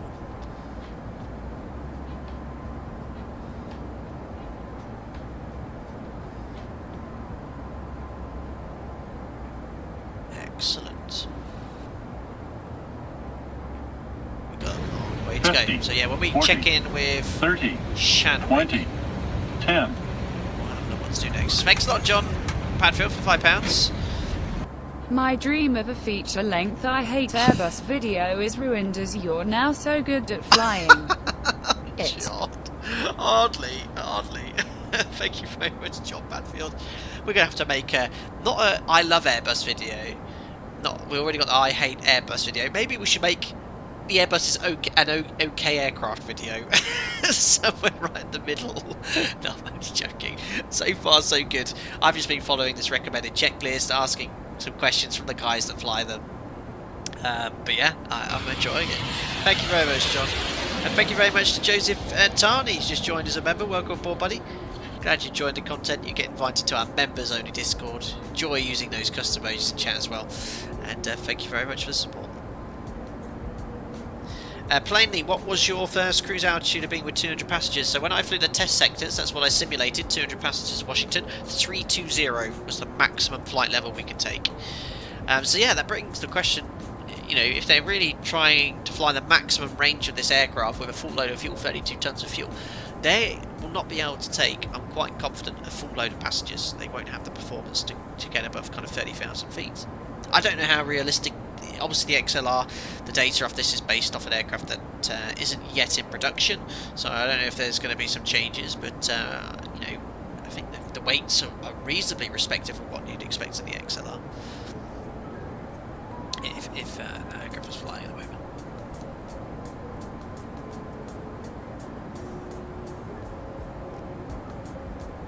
Delta 3465, contact Shannon, control 134.275. Boston says the sky texture as well. Yeah, these are the active sky cloud textures. Active sky cloud textures. If you're ever wondering whether to get active sky or not, it is, for me personally, a must for X-Plane 11. The default weather system, especially with winds and when the winds are variable and gusting, is just not realistic at all. Active sky is a weather injector. It'll read METARs and en route weather charts and winds and inject that weather into the sim in a very realistic manner. It is very impressive how it does it, and the updates with the weather when the METARs change is very smooth. You don't actually notice the transition. There's a subtle change in the wind perhaps on approach, but yeah, for me it's an absolute must if using X-Plane 11.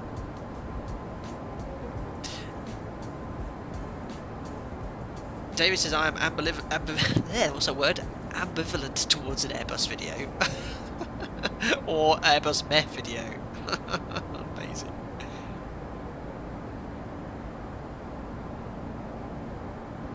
Ben, have you got 320 sim pilot on speed dial just in case? I could do with that. But no, thankfully I've got a good friend of mine who flies. I did spend. I often call him about every kind of few months or so, just catch up with him. And I said, "Oh, you know, these videos I make on YouTube." And I said, "I've got some questions about the Airbus." Oh, go on then. So yeah, you help me out. Luke Marland, I'm currently trying to get through the ATPLs and I'm feeling a bit lost with all the study ahead. Do you have any tips with the study?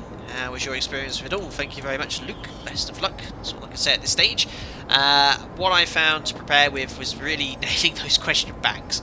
But if you are not so sure about a question that was asked, don't just find out what the answer is. Actually look the topic up. So if I got a question wrong, I'll be like, okay, I got the question wrong, let's look that topic up in, I don't know, Oxford Aviation Academy book 9, which is meteorology, and oh, that's what rain is. Okay, it's an example. But that's what I did, and I made a note of every question I got wrong as well, and the topic, and then I can review those notes before each exam. This was, bear in mind, 11 years ago. A lot of it might have changed since between when I took my exams and now. But yeah, there should be some great guidance from your flight training school on the best way to prepare. Alpaca 1 Tango Papa, go ahead. Alpaca 1 Tango Papa Shannon at some X-ray service terminate, contact Shannon radio VHF 131.7. Have a great flight, see you. Is he 31.7? Contact Shanwick, and sorry, that frequency was at 131.65. 131.750. Bye-bye. 131.750. Thanks a lot, ACC, and have a great day. Alpaca 1 Tango Papa, bye. There we are, over to... Okay, so ADS is in progress, so we're not simulating, because we're not doing progress reports for the event today. Okay, thank you very much. So this is Shanwick Oceanic radio. They use VHF, in reality it would be HF frequency. So we'll just check in and we'll request a cell call check as well. Is that right? We'll do a cell call check when we check in?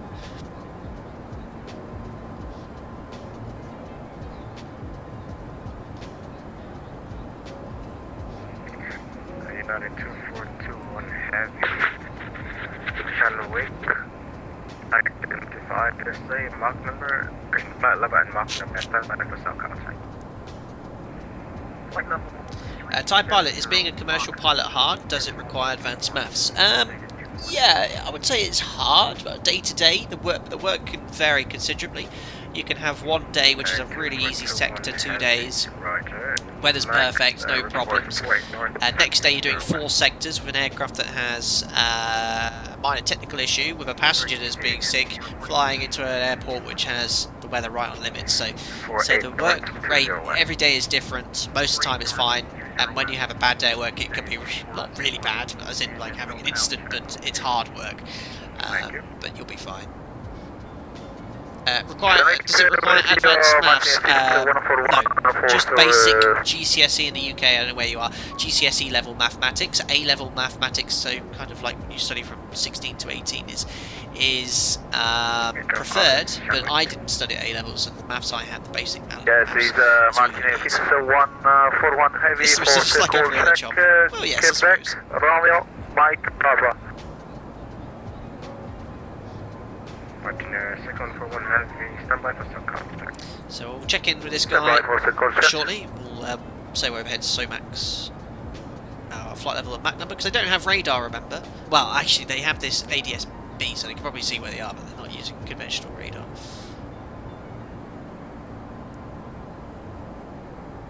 I'll let this guy do his cell call check first, and then we'll check in. Also got traffic just behind us, look.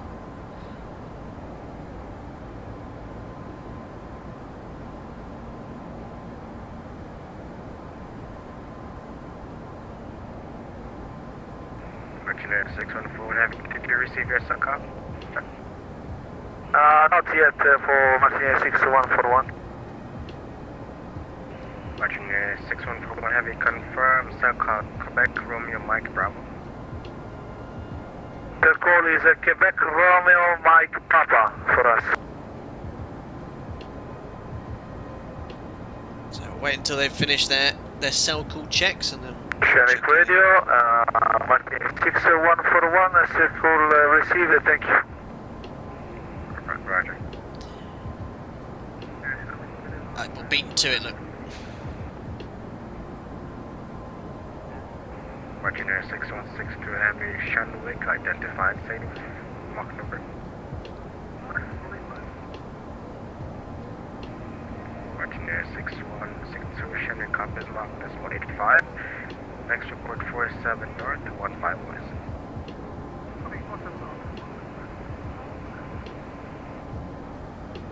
Shamwick Radio, good afternoon, Alpaca 1 Tango Papa, flight levels 360, Mach decimal 79er, inbound to SOMAX, and request cell call check on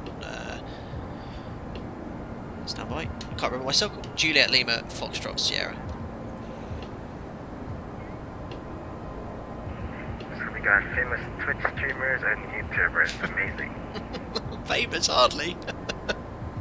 Alpaca 1 Tango Papa Mike, Shanwick, identified, standby for cell contact.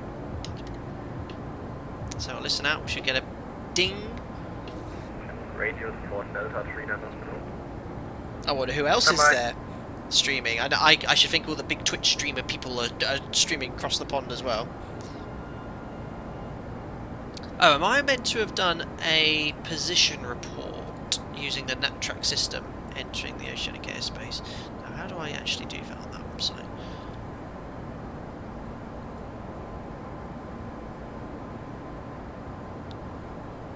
Oh, London Controller. I have heard of him. He's a Twitcher. He's a VATSIM controller. Alpaca 1 Tango Papa Mike, confirm cell call Charlie Tango 0 Tango. Juliet Lima Foxtrot Sierra.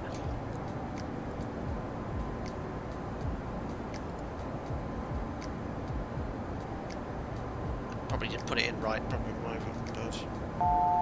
there we are. There we are, have a cell call alert. Perfect, so that's all worked fine. Alpaca 1 Tango Papa, cell call check received, thank you. Alpaca 1 Tango Papa, next report 48 north, 020 west. I copied next report 48 north, 020 west, Alpaca 1 Tango Papa. There we are. So, we need to do the next position report at our next waypoint, which is 48 North 020 West. That's going to be at approximately 1323 Zulu. So that's only 30 minutes away. That's going to be the next thing coming up. Excellent. So far, so good.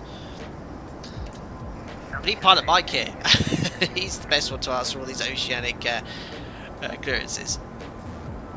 So what cell call is, you imagine you're flying all the way over the Atlantic, and we don't have... Well, you have HF, but you don't want to be monitoring the HF frequency the entire sector, because we have to do that flying the Tango routes. It's really annoying. So it's just a way for the radio, whoever you're listening to on HF monitoring, to tell you that we want to talk to you. So it stands for selective calling. So they just send you a ding dong. Oh yeah, then you tune up HF. Yeah, Alpaca 1 Tango Papa, you've woken me up. What is it? No, I'm joking. But it's a way, you don't want to be monitoring the frequency HF for 8 hours. So that's how they do it. You can talk to them via HF. So we talked about slop. We'd be flying 1 to 2 miles right offset off our route, but unfortunately that's not modelled with the ToLiss. The ZIBO mod I believe can do offset flying now. There's been an update, which is pretty cool. Russell Gacy, can you do a tutorial on oceanic clearances and procedures? I'm not actually. Generally, my tutorials are based off my kind of background flying the 737, because I can give you the best absolute knowledge. I say can't consider, but there is an excellent YouTube content creator called Aviation Pro, who is just he's training to be a commercial airline pilot, but he's just I don't think he had any flying experience by the time he made these videos, but they're actually really good. I actually referred to them with regards to actually how to use VATSIM when I first started using it. I like to think I know how to do the RT and radio, but I wasn't too sure how VATSIM works, because VATSIM is excellent at recreating real-world procedures, but they have to make some shortcuts, especially with regards to how the frequencies work when there's no ground or tower controllers, and that was completely new. And Aviation Pro had some great videos, and I believe he has also a tutorial or video on oceanic procedures, which I haven't referred to, because I actually am very fortunate to have some people to reference with regards to these procedures. So there you go.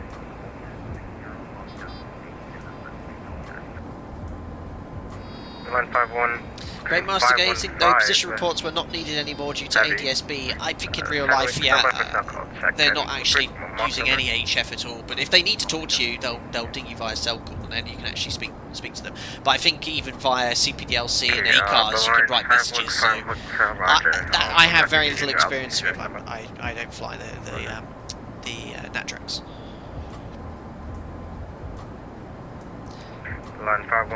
They are airborne for 1 hour, guys. Only 7 hours to go. But yeah, a little bit about the itinerary. I'll be heading off when I do the next position report, which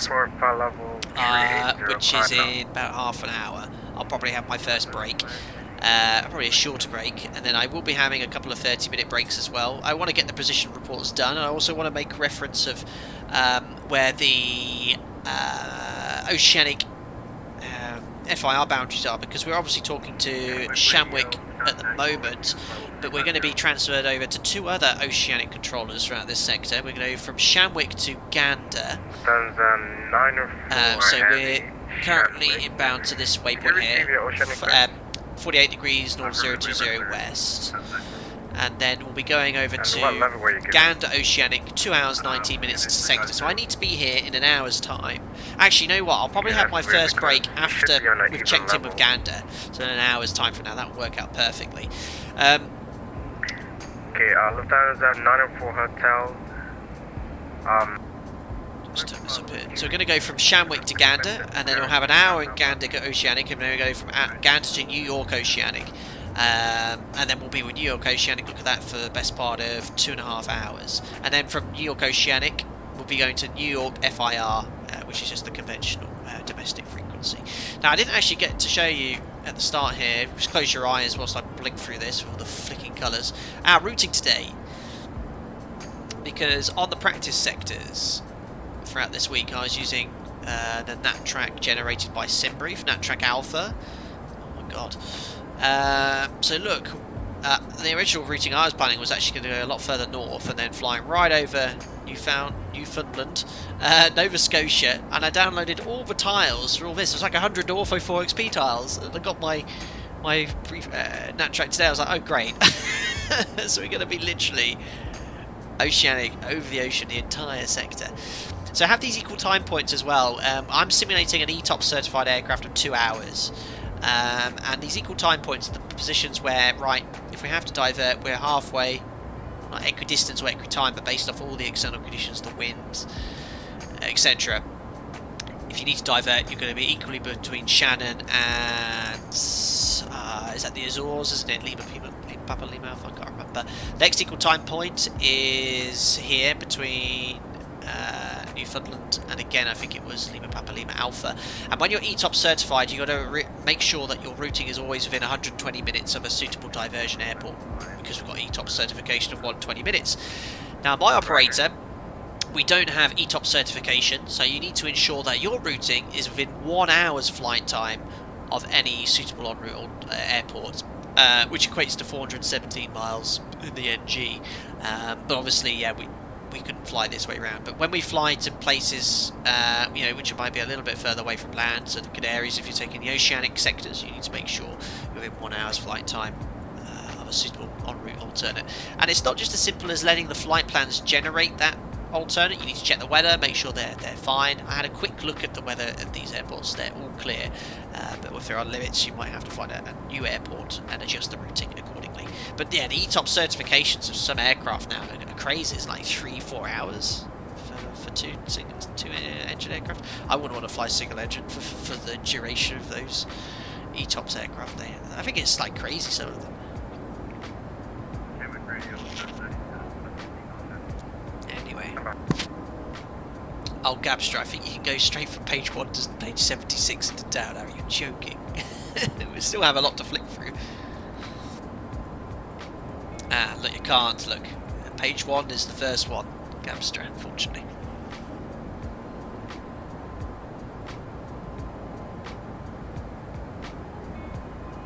Earlier on, Zishki said, do you have the weird boxed ocean bug? At high altitudes I get squared boxes all around the ocean. Yes, I think that is a little bug with the sim at the moment.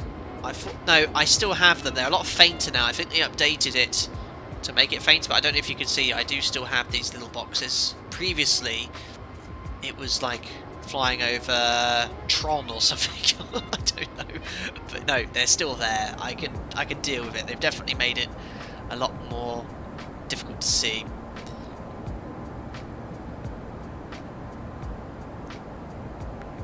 Sorry, that was called Shannon. Scott Morgan said lots of amateur radio operators sit there and listen to the HF White North for hours a day sometimes. Interesting. Lolo, why flight level 360? Because this was the assigned flight level by the Cross the Pond event organisers.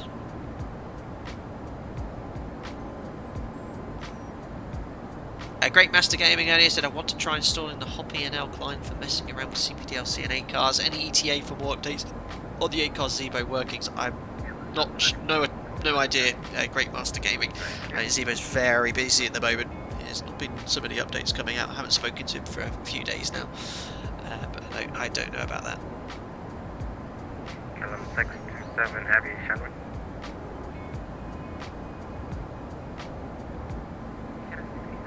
Icefly, I hope you read all those very important note tabs. Generally, when I'm simming, I like to have a very, very brief overview of the note tabs, not looked into so much detail. You get very good at looking, you know, for note tabs which are pertinent, so destination, arrival, alternates, and then the en route. You can very quickly look through it. And what Lido does, don't we actually do this in SimBrief?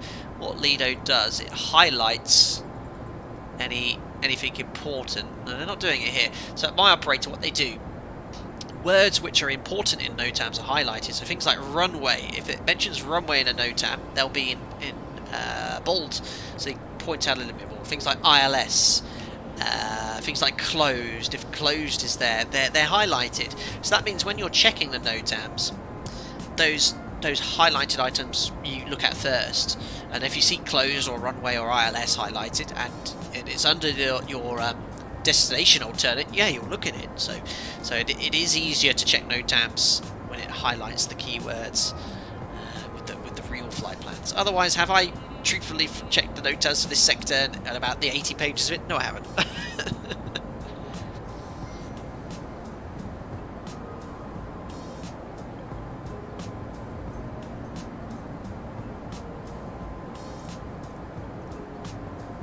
Listen, so a Newfoundland Discovery Expedition next one. They're all zoom level 15, so we couldn't go too low. Wouldn't look that great. I'll be uninstalling them and getting some new tiles.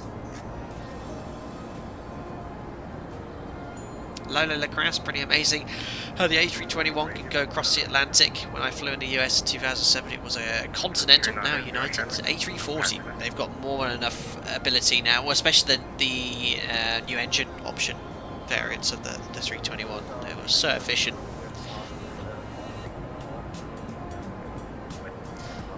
Scott Morgan, when you download your tiles, are you using HD mesh with the tiles, or are you letting Ortho4XP control it? I leave it all with Ortho4XP. Just select the source, the zoom level, generate the tiles.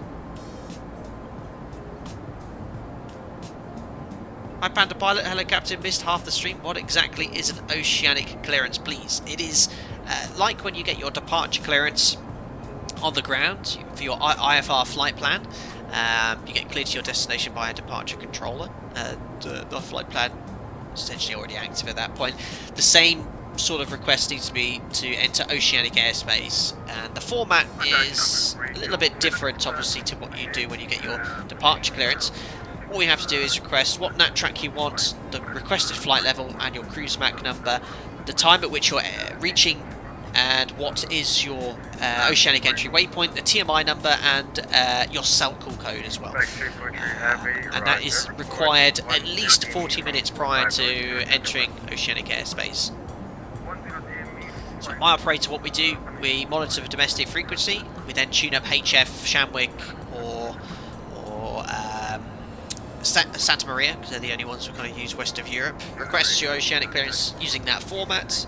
Obviously minus we don't use TMI numbers or cell calls, but the rest is the same. And then you get your clearance and you tell the domestic controller, yes, we've got our oceanic clearance, we need to be at this waypoint at this time. You give it an ETA for a waypoint, you've got to be there within 3 minutes either side, and a MAC number as well. If you want to maintain that speed, I can give you final trade there. The A350 has an ETOPS certification of over 6 hours. My, unbelievable. Lauren said the only ETOPS 737 are to Hawaii and across the Tasman Sea. Okay.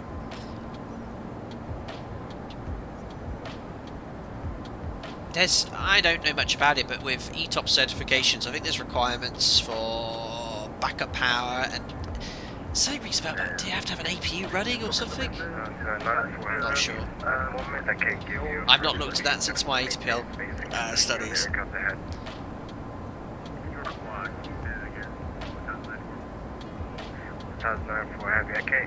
Peter, good morning. Captain, hope you're well. Do you have a set airport base in the UK, or do you fly out of anyone? I do have a home base, but yes, we're often sent out of base in the peak seasons, which comes in your roster. And yeah, we put in a hotel, and we get per diem allowance as well for food. But I haven't been out of base since the pandemic. There's no need to be positioning pilots out of base at the moment.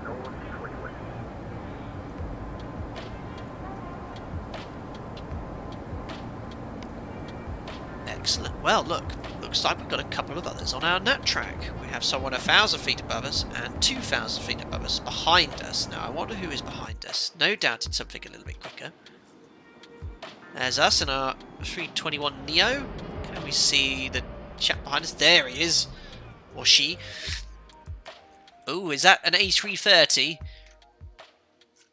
It is. Catching up. And we have someone ahead of us 1,000 feet. See, where's the wind coming from? Oh, it's only 17 knot tailwind at the moment. We'll take the tailwind. Oh no, there's a smudge on my PC monitor. I thought that was the aircraft. Can't see anyone.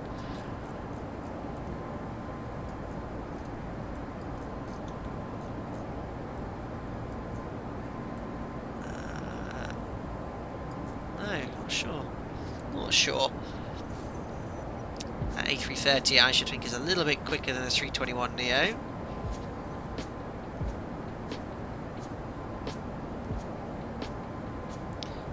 And we'll get ready to make our position report shortly. Tommy Hagen, will I have to make position reports? Yes, over each waypoint, but we're using, well, VATSIM this year using the NatTrack web browser system to request clearance. Today, so no position report is needed. There we are. So yeah, I'd like to do position reports on voice. It'd be quite cool to demonstrate it. But again, I'll talk you through what we'd be saying for the position report, and I'll also use the NatTrack system too.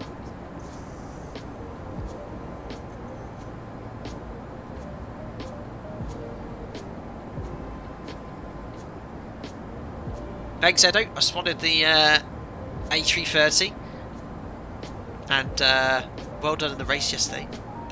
That was wicked on a Zeto. Nigel Williams just catching up as going on to Nights Tonight. The intro is really funny, thank you. Well, that's all thanks to one of the members, Ayub Perez. Really cool, he made that when we did the inaugural Microsoft Flight Simulator pre-release stream. They found it very amusing when I was flying the Airbus around. Shanghai, good day, United 85. Lolo says, are you sent out staying in a hotel? Is there much time to chill and not to think about the job? Yeah, it's no different, Lolo, to when you'd be flying from home. So you land, instead of going back to your home, you're going back to a hotel. But yeah, you still have the legal rest requirements, exactly the same. And yeah, just relax in the hotel lobby. After a duty, you know, have a meal at the restaurant. We have a per diem allowance, which easily covers the cost of meals. And, you know, if you've got sufficient time, you know, if you've landed at midday and you're not flying until midday the next day, you can have a nice lunch. And yeah, use the gym at the hotel and the pool if you're lucky enough to have one. Correction, next report 47 North 15 West, United 85. Ali, if both engines fail somewhere with the ocean, what is standard procedure? Who starts praying first? Captain Waffo, unbelievable. But yeah, that would be the worst single situation, very far away from anywhere. Immediately make distress calls on HF and on 121.5. If you can get in contact with ATC, maybe they'll be able to position you or tell you where there's some shipping or the ability to get someone close to you nearby. Yeah, horrible. There are deviations as well with oceanic airspace. This stuff's all referenced in the North Atlantic track documentation, but I think the information they provided in that PDF document as well. But if you have to offset your route due to an emergency, it depends if you descend below flight level 90 or not. So if you have a dual engine failure, yeah, you'll be going below flight level 90. But yeah, you deviate at least 30 degrees off your track, distress calls. Other aircraft will be monitoring on 121.5, so hopefully you can give them a position report, give them your best position estimate. Yeah, nightmare. 119 are reporting overhead scenario. at time 1314. And thankfully something, touch wood, 119, I don't fly Oceanic, so I don't have to really worry about those things, but yeah, always thankfully close enough. Flight level 340 and Mark decimal 8 to Shamrock 119. Shamrock 119, roger. Next report, void north. Hamza says airbusing like a boss, thank you. So far so good, I've had to do very little. Apart from the setup here.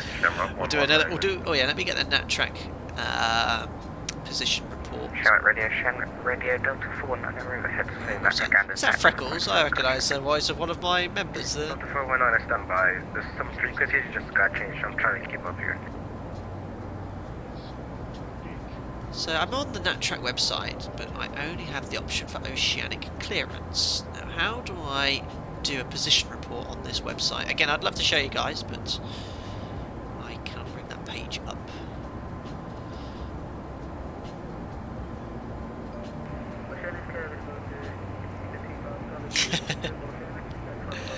Tim, what are the legal rest requirements? Standby. It depends on the length of the duty, but it's usually minimum 12 hours rest, and that's from 30 minutes after off block to your report time, not the time you're off blocks. So if you have a report time an hour before, that's the time at which the rest kind of, you need to have 12 hours between the two. Now, depending on how many sectors you've flown and when you flew, if you flew in the window circadian low, or what they call as WOCL, the amount of rest increases as well. The rest has to be at least 12 hours or the length of your duty. So if you have a duty that was delayed or say 13 hours, or if you're using discretion, the rest has to be at least that time as well. Thankfully, we have tables to refer to, so you just simply go in the table, what time your report is, how many sectors you're doing, and it'll tell you how long your duty is. Work out your rest needed after that as well. There's also loads of useful we don't have to actually look at the tables ever, because our work iPads, we have a logbook, or essentially an electronic flight plan, and you just simply put the report time in and it tells you everything. It tells you what times your latest on-block time is, how much discretion you have, what your rest would be. So you put your on-block time in there and it just tells you, yeah, your rest ends at this time, and if it has an issue with your next duty on the next day, it's all automated usually, but crewing will see that and they'll already have changed your duty, because the system knows. You type the times in, and if you haven't been contacted by crewing, you call them up and saying, look, my on-block time was this, I don't have sufficient rest, and they'll just change your duty, usually to a standby or a later flight. Negative.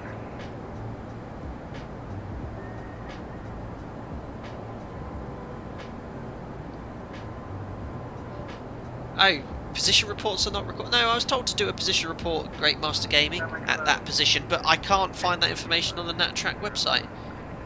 Oh, in the Oceanic briefing package it says no position reports are needed, position reports will not be required on the day of the event. Oh, well, that's boring. Well, this controller did say, can you give us a position report, so I guess that's why I can't find it on the NatTrack website. There's literally no option. There's Oceanic clearance option, and that is it. Next, 47 north, 15 west. Oh, there you go. That's a shame. Well, I'll simulate and tell you what I do with a position report anyway.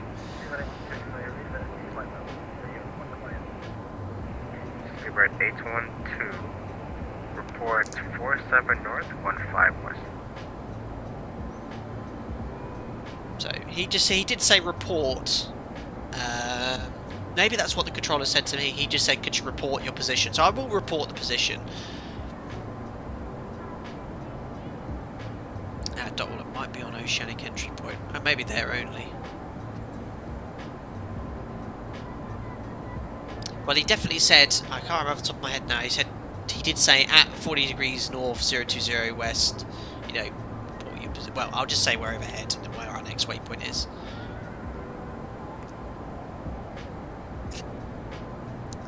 Excellent. So guys, when I go for my first break, which will be at 3 o'clock after we checked in with Gander, I'll have a 30-minute break for lunch. And then when I get back, we'll probably get the quiz done. Did I say I was going to do the quiz at the 3-hour mark? Or was it the first giveaway? No, first giveaway I'll do after the lunch break. I forgot the itinerary. So yeah, 3-hour mark. We'll just do a first giveaway, and that'll be just fair. Anyone can take part in all the giveaways. The $50 Amazon gift card, or you can have any aircraft or scenery up to the value of $50, whatever you so choose. And then we'll do the quiz at 6 hours, and then the last giveaway after landing in Washington.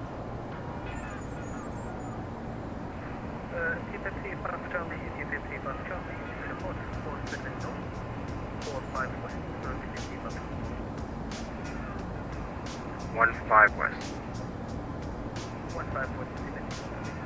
Excellent.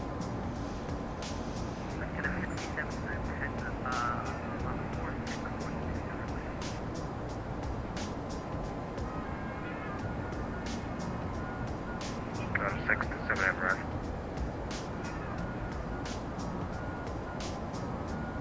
Shall we go over Express 225, level 340?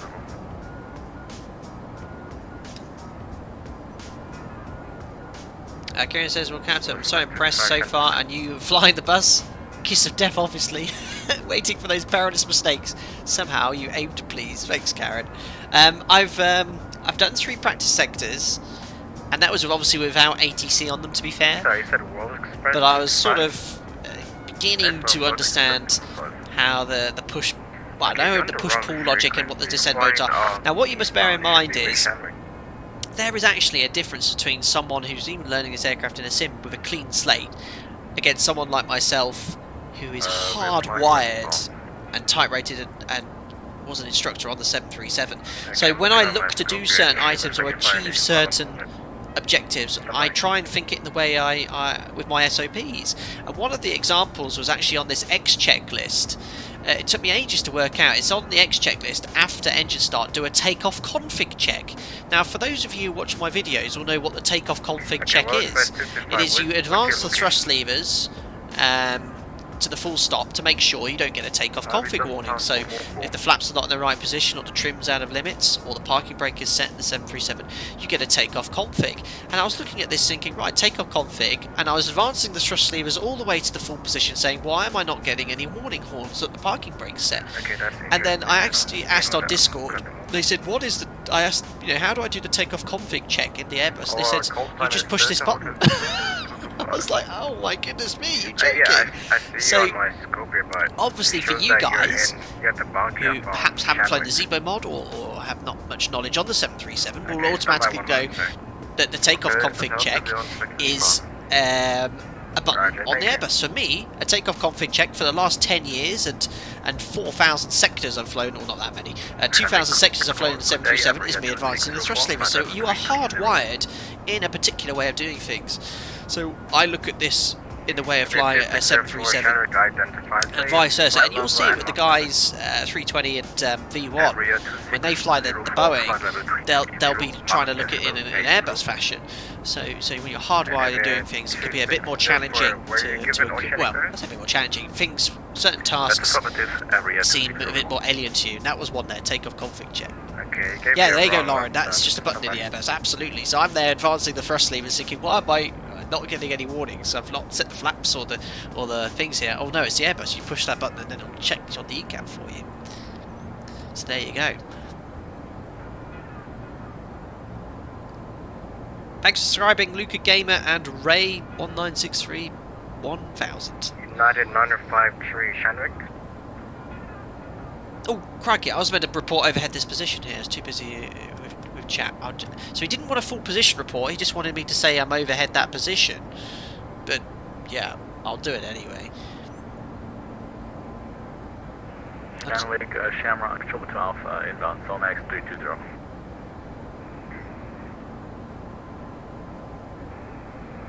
Shamrock 22 Alpha Hotel, Shanwick. Out KT, why are we not cruising with managed speed? Because we need to fly decimal 79, and I was told earlier that the option to enter it into the FMS is not available unless you change your cost index. FedEx 343 has a report to 10 DME from 45 North 20 West. Did he say he has his report? You say 10 DME, so I can. So someone is giving position reports, but on my NatTrack website I've got no option to do that. Okay, report when you're 10 DME from it. Yep, I'm gonna give you... I'm very confused with what exactly the controllers want, because I can't use the NatTrack website to give position reports. I was told on the event website, as advised by you guys in chat, that there's no need to do position reports, but this controller did ask me to say report overhead this position here.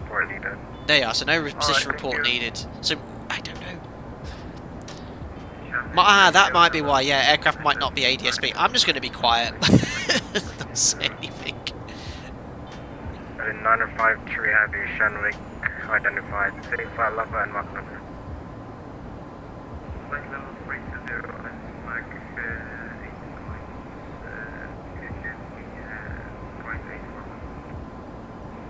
and Mach 953 Heavy, roger, I report flight north 20 west.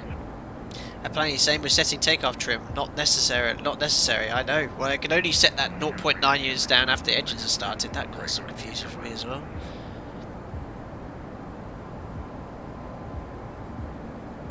Lauren V1320 like the older 737s because they're more like instrument trainers. Yeah, I mean the cockpit layout is very similar to that of a conventional twin-engine piston aircraft, which you're trained on. I mean the 737 in essence is the same with screens.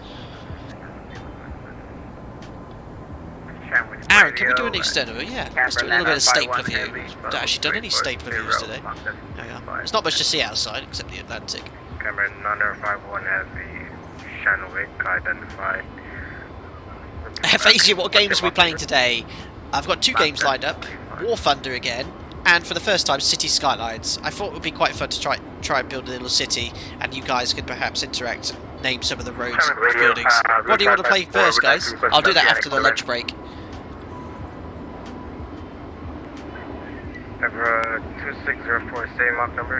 And Fazy, and that's it. Yeah, if I miss you in chat, don't need to write it again. I'll catch it up with it. Eglizos, how long was it since you last flew in real life? 3 weeks ago. Eglizos, a 10-minute ghost flight, made a tutorial on it, in fact. I've not taken any revenue-paying passengers since November last year. Area 2604. Camber 905 on, maintain Mach decimal 80. A Great Master game you streaming across the pond last year was rather fun. 3 monitors and an iPad for Navigraph, and to monitor stream is fun. Very My good. apologies, I said a replay there. And the aircraft asking for Oceanic clearance. Route 554.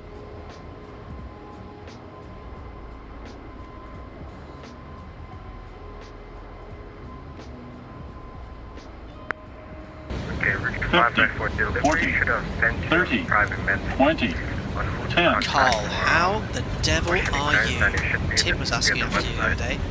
Just popping in and out to quickly say hi and let everyone know I'm still alive. I'll give an update on Discord later. Thanks to Tim for checking in on me. Tim Well, it depends on the messaged me delivery because control he was and discussing, time but we haven't heard a lot from you in a while, Carl. So great to see you. You're still hanging in there. Thank you very much, Carl. Carl's one of the oldest members of the channel, over 2 years, I believe. And yeah, he's, well, to put it bluntly, he's been fighting cancer. So I'm great to hear from you. I hope you're progressing well. It'd be great to have a catch up with you as well. Life's been so busy on the channel, and you know, we've been cracking on with things as well. And when Tim messaged the other day, he said, "Oh, we haven't Carl much," and I was like, "Oh, I haven't. You know, thanks a lot for messaging him to see how he is and stuff. We were thinking about you, Mara and I. So take care, buddy, and hang in there. Very, very nice of you to pop in here. And that was a very generous donation again. Thank you."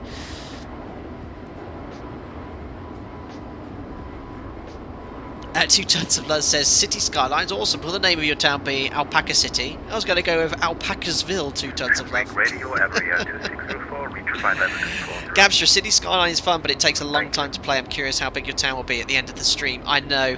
One of the things I want to do is actually on the gaming channel is to start a playlist for that, because one of the things I've never been able to do is actually get to a population of 100,000, usually because one of 2 reasons. I got too busy micromanaging little areas and making it look pretty, and then you have no time to manage it all. And secondly, it gets to the point where some of the in-game dynamics used to mess around a bit, so there used to be traffic issues. I used to hate the fact that all the traffic would only use 1 lane on this 4-lane motorway, and I used to be like, oh, whatever. But no, it'll be fun to play again.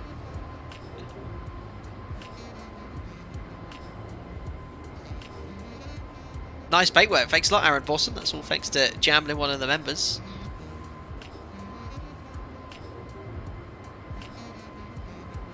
Lolo, is the airline you fly for a UK airline? Those sort of questions I don't go into detail about, Lolo. It's just a personal choice. I mentioned it many times before. Operator is well aware of what I do, and I don't disclose who I work for, where I'm based as well. I am based in the UK. That's as much as I like to divulge.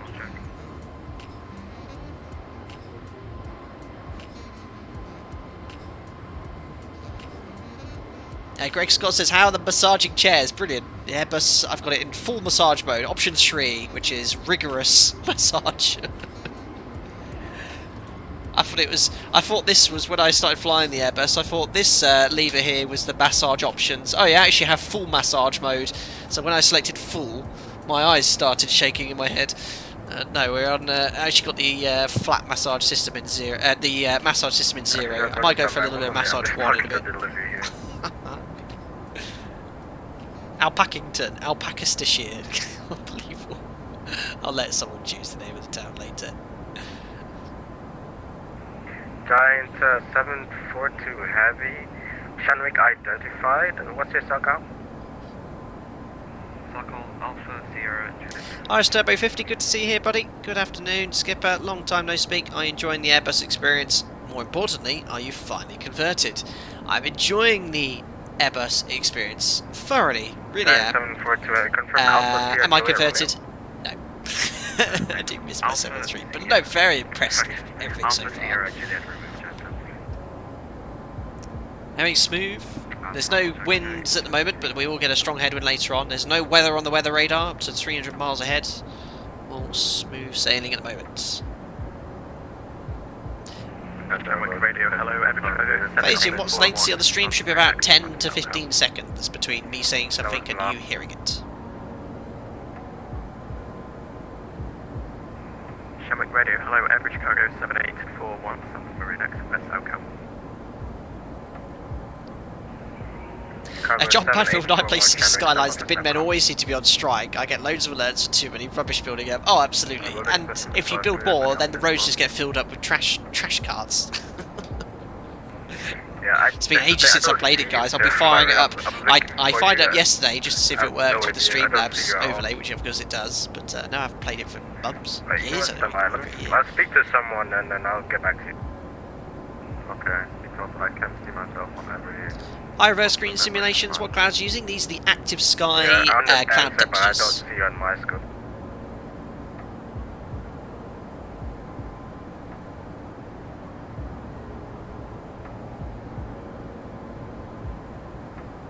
Marshall Hogan got the tray table out yet? Yes, if I could I would, but we'll imagine for the sakes of realism the tray table is out. Simdad the Nomad's here, what's going on, Skipper? All very well here, thank you very much for popping in. Smooth flight so far, no delays, right on time with our slots, looking good. TGS, I've got to explain a few days ago, it's beautiful, done over 10 VATSIM flights so far. Love my ass off, is it? Best of luck with the rest of your VATSIM career. Oh, Greg Scott, you need to download the Traffic Manager mod to control individual lanes. I have no mods. I used to have some mods, you know, when I played it for like the intersections as well, because the stock intersections were a bit rubbish, but we're just going to play the vanilla one today. If you enjoyed it, you know, we might do a stream on the main gaming channel. Shamrock 52 Kilo Shamrock.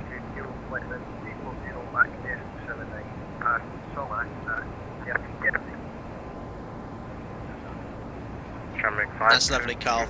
Yeah, that was very nice of Tim to message your daughter. TGS, I use your past streams as a reference to learning how to fly. Well, thank you very much. I hope that's only in the simulator though. Learning to fly real aircraft, do not make reference to these streams or tutorials. Sean Cooper, only just been able to join you, Captain. How long into flight are we? We're 1 hour 37 minutes into the sector.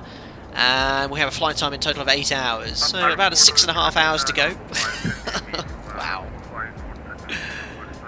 So good so far.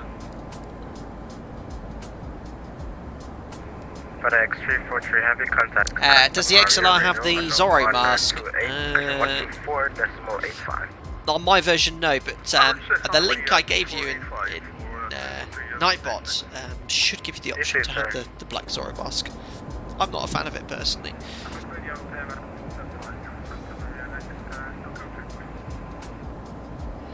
Great Master Gaming, any reason why the weather radar on the ZIBO mod doesn't work? Should be working. It uses, I think you need active sky though, and obviously some weather for it to display. It's very basic though. And I come 475, what's your second?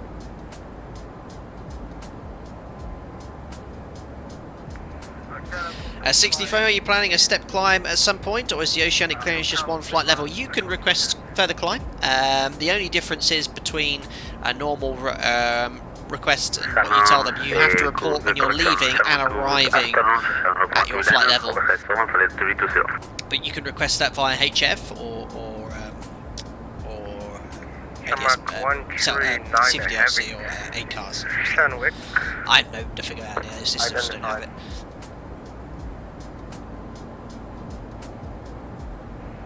Average Chicago 7841, I believe it's still waiting for self-help check. Roger, stand plainly, the train table is something ToLiss definitely has to implement. Absolutely. Just give me a moment, guys. I'm just talking to a bunch of people here, and I'm just trying to clear up everything here. Just stand by. He's super busy. Paul C, great question. Afternoon, Skipper. Quick question, if I may. When airlines take delivery of a brand new 737, is it Boeing pilots that take them over from Seattle, or is it the airline's responsibility? It's the airline's responsibility, Paul. So they'll fly out some flight crew who are trained to. They have to be a line, I believe at least a my operator, a minimum of a line training captain, and also qualified to fly the delivery flight there. They'll fly them out, pick up the aircraft, and then they'll fly back towards Europe here. Now, because we don't have ETOP certification, we actually have to fly something called the Blue Spruce routes, which was the original routes flown by the seaplanes there. So to ensure that you're within 1 hour's flight time for the entire sector, they go via kind of northeast US, Canada, overhead Newfoundland, over towards Greenland, and then Iceland, and then south to the UK. And that ensures that we're within the 1 hour flight time of a suitable alternate for the entire sector. And they'll fly non-stop from Seattle, absolutely no problem for an empty 737. It easily has the range and endurance to fly to kind of, well, certainly the UK. Mainland Europe might be a bit of a stretch, but they do it non-stop.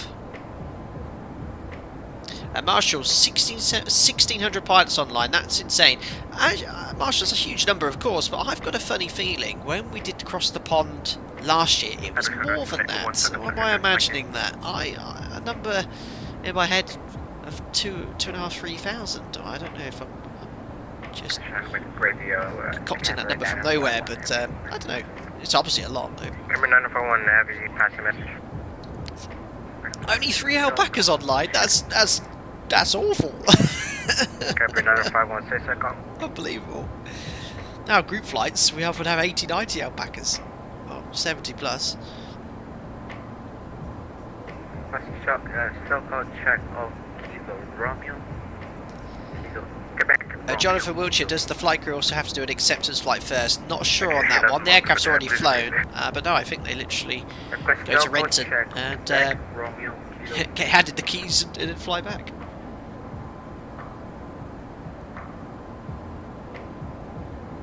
Lisbon, last time I checked on Sea Brief, it was way over the max range of a 737. You make sure you put the zero fuel rate to empty, fully loaded, forget it, but yeah, delivery flights done non-stop for us. Identified and stop by. James Monks, hope you're doing well. Had a disaster morning, but looking forward to chilled afternoon. I hope I have not missed a mouse flying demonstration. That's coming up later. Thanks a lot, James Monks. Hope you're doing well. I hope your turbulent morning has ended and you can put your feet up and relax here. But I will be having a break in approximately 20, not a bit longer than that. That Oceanic entry point is a little bit further, 47 North 030 West. So that's going to be at 15:15. I'll be having a break in a little over half an hour for lunch at around 3 o'clock. I just want to get checked into Gander first.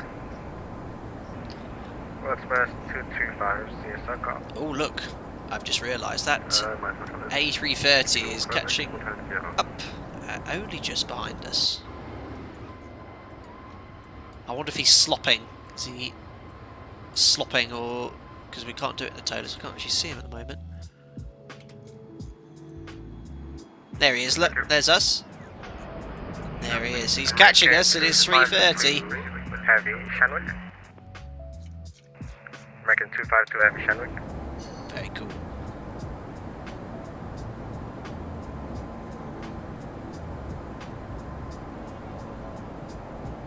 Wasn't calling me, was he?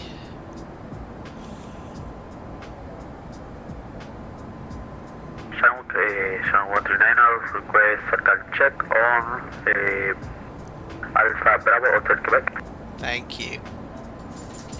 I got lunch a bit early, that's very nice, thank you.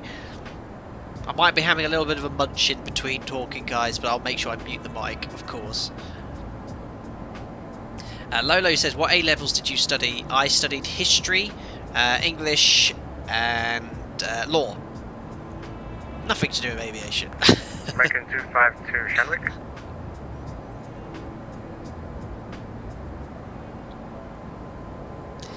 Bolcaster, just joined. Are you taking passengers or empty plane? 85 passengers. I could have easily had the capacity to carry more, but I was restricted to flight level 360 for the event, so with a bit of trial and error in the practice sections this week, I found that 85 passengers was all I could take with the amount of fuel I needed to get to Washington and to reach flight level 360. I wanted to take 200 passengers, which would have forced us at 320.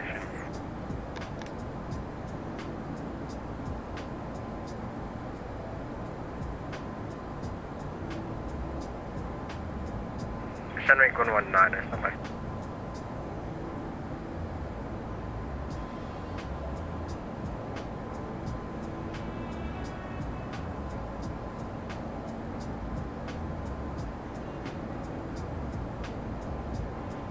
Todd said, "Hi Captain, sorry I've missed your last few streams.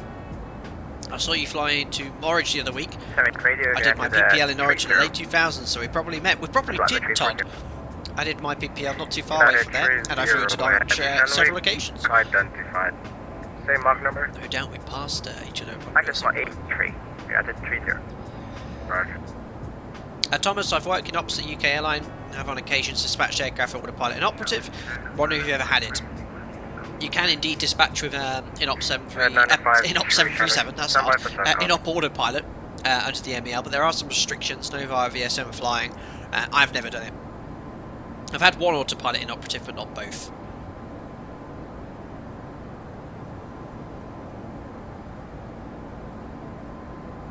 Yeah, Marshall, yeah, during the spring 2020 there were, yeah, that was it. I remember, Marshall, the VATSIM across the pond last year was crazy. It was 3,100 pilots.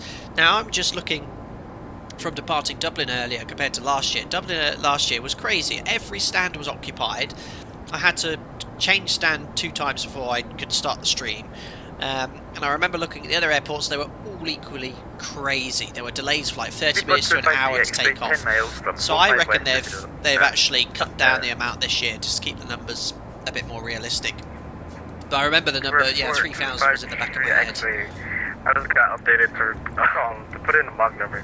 So just, can you let me know again what's your Mach number? Max decimal 83, Steeple 250 actually. Standby, and I'll have the frequency for you. Thanks a lot, Ed Klesos. Love the Concorde streams. Crazy to think you'd be preparing to land in an hour if you're flying that beauty. I know. Yeah, 1 hour 47 we've been airborne now. And then, yeah, we'd be there of an hour and a half. Getting ready to contact Santa Maria Oceanic on 124.85 today. Santa Maria Oceanic on 124.850, Steeple 250 actually. Thanks, have a good day. I think that might be our next frequency. I wasn't listening though. I'm on standby, 2485.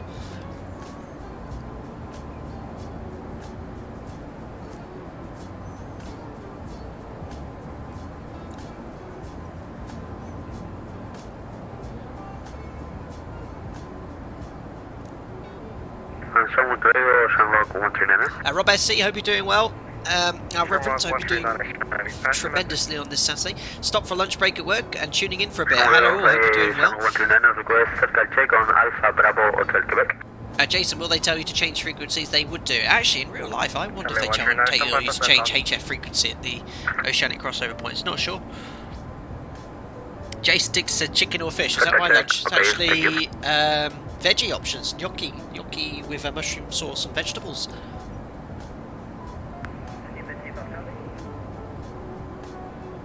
List them in note, even the empty plane wants 1 ton more fuel than possible and tells you exceeds max range.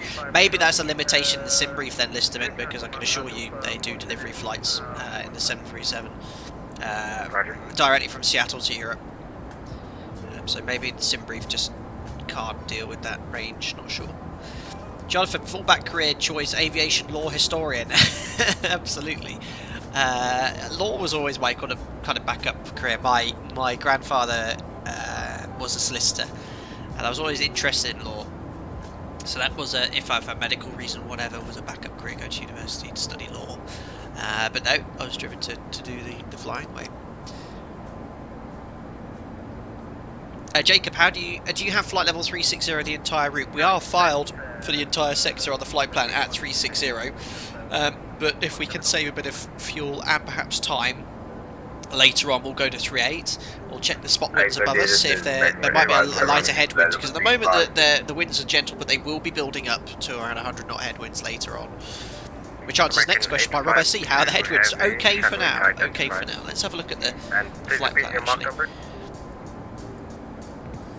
We are currently Mach 0.83. So right now we're inbound to American 252 north 47 degrees north, 030 west. So here's our next waypoint. By the time we get there, the wind's going to be 345 at 40. Negative. I'm just confirming Mach decimal. And it's going to be that way for the first 4 hours. But look, by the time we'll get a 44 north, 050 west, and the wind's really beginning to pick up 70 knots. And then here at Bojan, which is around an hour before the we're going to have 128 knot headwinds. But it could have been a lot worse, but it could have also been a lot better. American 252, cleared for Mach decimal 84. Alright, you cleared Mach decimal 84, American 252. Aaron Wilson, when you're on the ground prepping the aircraft, who decides the load of fuel? Is this pre-booked in beforehand or to ground? Excellent question, Aaron. So what happens is when we get to the crew room, we'll have a look at the flight plans, or in the aircraft this case here, and the fuel is often waiting there, and he gets the fuel in most situations directly from the pilot. So the pilot monitoring will do the walk around, the fuel is there, it says can I have 10 tons please, or 8 tons please, and they go yep, and that's it, I'll upload it. Some airports we fly to, they'll have an electronic booking system, so we in the crew have an ability to communicate with the ground crew. It's literally on an electronic system. We just type in the amount of fuel you want, press enter, and then that message gets sent to the fualer, and when you get to the aircraft they're already fueling that. But yeah, typically we contact the handling agent, tell them how much fuel we want, or talk to the fueler directly, and they'll do it that way. Great question. Aaron, is Mariana going to play some games today? Possibly. She's already playing Valorant. She's addicted. I'm trying to persuade her to do some streams on the channel. She's a bit shy. James Bugs, the fat map looks pretty cool. Awesome. My report says, are you liking the A321? Absolutely. Really enjoyed it. The setup went very smoothly. Took off. I've done everything the Airbus way. Delta 155 on mine. Excuse me, guys. Just going to have a mouthful of my lunch.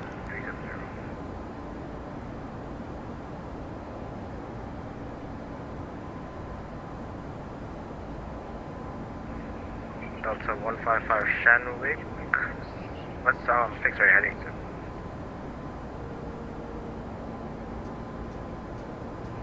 Delta 155 direct 59 north.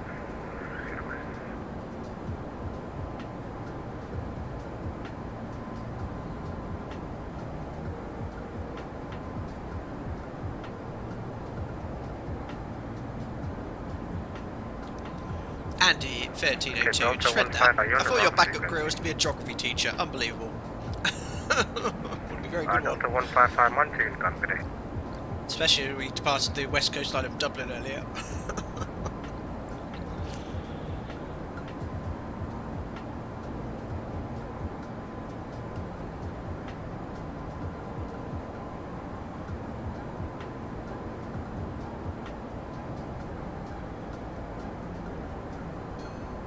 Plane says, yes, I remember, never mind, I didn't realise you're about the 73. Yes. For cell contact. Matthew, that's when I hide or cover up the ground speed. Don't be reminded about just how strong a headwind is. Oh, that's the prevailing wind direction across the Atlantic, or the westerlies there. So when we did the last cross the pond eastbound, we went from Boston to Dublin. It's always been Dublin, guys, but I've had very little control because I actually bid, I think it was actually do something else to Miami this time round to shake it up when I got this sector. But yeah, the eastbound sector, I think it was under 6 hours, wasn't it? We did Boston to Dublin like 5 hours 40. This flight time is around 2.5 hours longer.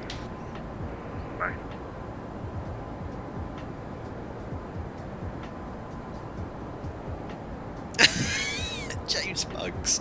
My afternoon's just got better. The stewardess wife was due to report me a G&T.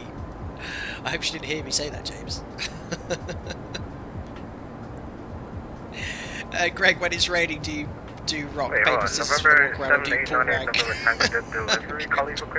Doesn't matter. It's whoever's pilot monitoring for the next sector. got an Oceanic clearance. We're just over the ocean right now. What's that? I've got the Oceanic clearance. I'm overhead the ocean right now. Is that a position report, I wonder? Ah, there we go. Position report over the ocean. Brilliant.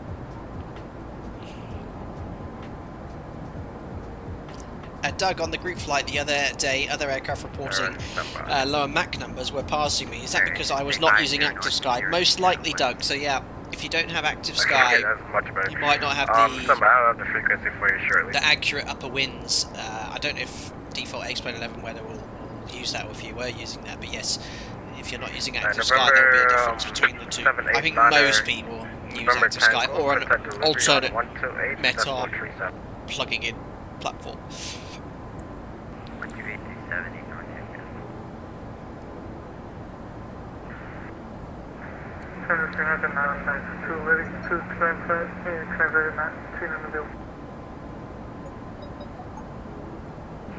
That was block and stand by. My report said when flying in real life, do you choose the person that seats next to you, or does the airline choose that? No, we have no choice of who we fly with, but that's never an issue. You get a flight roster from the rostering department, and they'll just pair you with another pilot. That's as simple as that. You might fly with the same person 2 days in a row, or the first end of the week. You might not fly with the same guy again for months. It's just completely random. Completely random.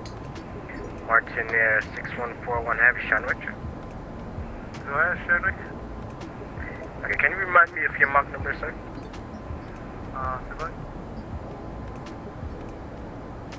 Mach number is at 0.4 for Martin. Sorry about the gap, guys, but I'm still having my lunch here. Thank you, appreciate it. Not talking. You're welcome. Shanwick United 952. United 952, Shanwick. Ready, climb flight of 390. Stand by.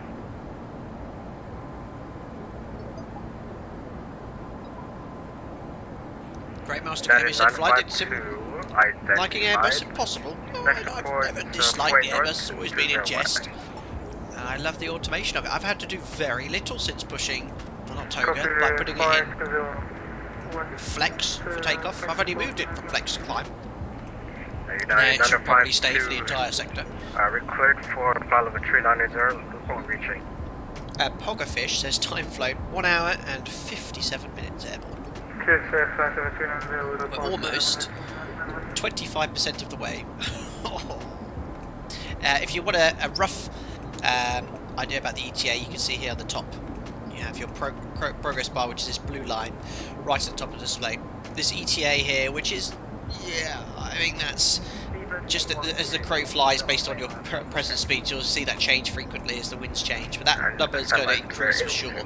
I think we'll be landing after 2000 Zulu. At the moment we don't have much of a headwind. The wind has picked up, you can see, look, it's around 64 knots, but mostly cross with a little bit of a headwind. But later on we do have a stronger headwind forecast.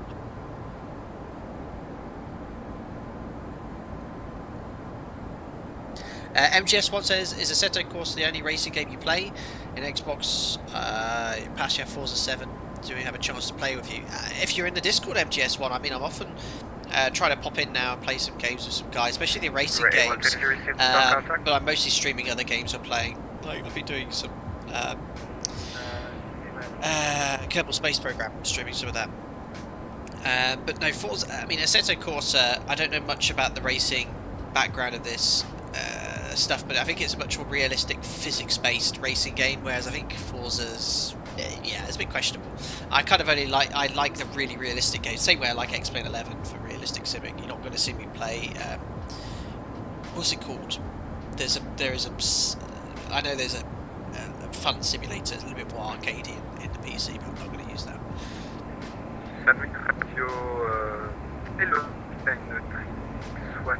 Pancake King 78, good morning. Why are you in the selected speed? It's because we were told to fly decimal 79, and I was told by, I think someone who was an Airbus pilot earlier, you can't actually put it in the ToLiss at the moment.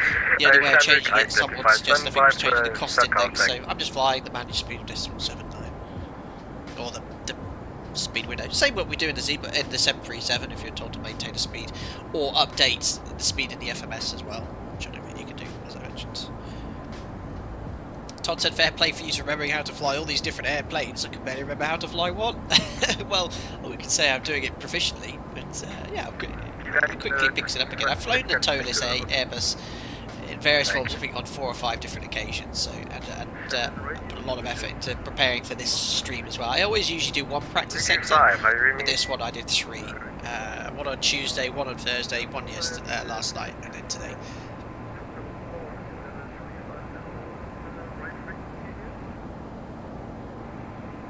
Negative. Aaron said, well, what's the next gen model of the 737 compared to this one, the Max? That would be the comparable model. Where you at?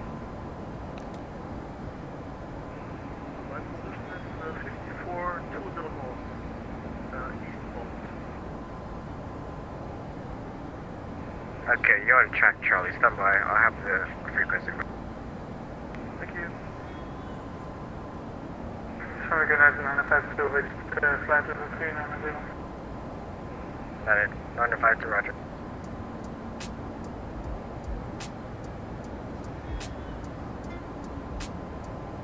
Full express to the 5, we are reaching 470 Dublin. Roger. There's another bite of my lunch, thanks guys. Paul says, in reality during a flight do you converse much with the cabin crew? Or do you just tend to leave them to get on with it? Yeah, we'll converse with them. They need to check up on us every 20-30 minutes. Make sure we're all here and still alive. It's important. But no, we'll have a word with them on the turnaround to catch up. We're friends, in the case of Mariana as well, his crew. And we're friends with a lot of the cabin crew and pilots in our respective airlines. 131. So just catching up with them like you would with a friend or any other colleague. Bye-bye. BX7 iOS, what happens if you are late for a flight? Well, yes, try not to be late for a flight or late for work. But yes, like any employer, there would be repercussions if you're late, especially in the case of operating a flight, because you're going to be delaying the flight, which has a huge financial cost to the airline. So yeah, I've in my last 10 years, I've been late on 2 occasions. Both of them were outside of my control. Sometimes they happen, but if it was a genuine, you know, you forgot your alarm went off, that you know, you're going to get a phone call from someone saying what happened there. And yeah, like any employer, if you're late once, they'll probably, you know, put a blind eye to it. If you're late periodically, they're going to haul you in, like they would anywhere. But yeah, I had once late because there was an accident on the motorway and it was completely closed, and the accident happened around 24 car lengths behind us, and the whole road ground to a halt, so we couldn't move. I mean, the road was blocked completely. So yeah, I was stuck on the motorway. So I had to ring crewing up saying, I'm sorry, I'm stuck here. Okay, yeah, no problem. You know, this happens, and the flight had to be delayed because once the police arrived, they completely like closed the road and we didn't move for 45 minutes, and there was no spare crewing. So once we got away, came off. What was really funny, I got a sarcastic round of applause from the passengers when I clambered up the stairs. Still on their phone at the time.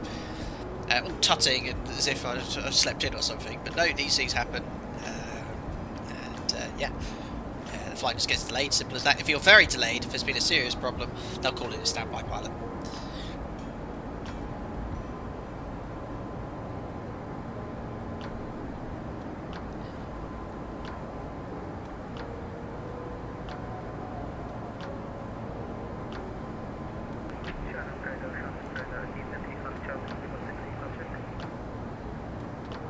Domino Mosina, I've never disliked Airbus. Can you roll that intro again? No comments. 2 tons of love. Will you be getting your virtual tray table out for lunch? Technically, yes. Guru says, does the tray table work in ToLiss? Unfortunately not. Ned, have you, for realism, tried RSS mod for KSB? I haven't, just stock Kerbal Space Program. Lists have been racing sims are mostly pretty accurate and way less expensive than flight sims. Oh, I mean, yeah. I mean, you can spend so much money on flight simming, that's for sure. 663, I'm sorry, you broke up there, please. Where's this next one? There's our next one. So yeah, I'll have a break as soon as we've passed over 47 North 030 West. Thanks for the message, Nick. He says, hello from above. Are you in the 330? There he is, look! Going that view for a short while, wicked. There is Bravo Echo Lima. What airline's that? Is that B line? 515. 52 Kilo. Roger.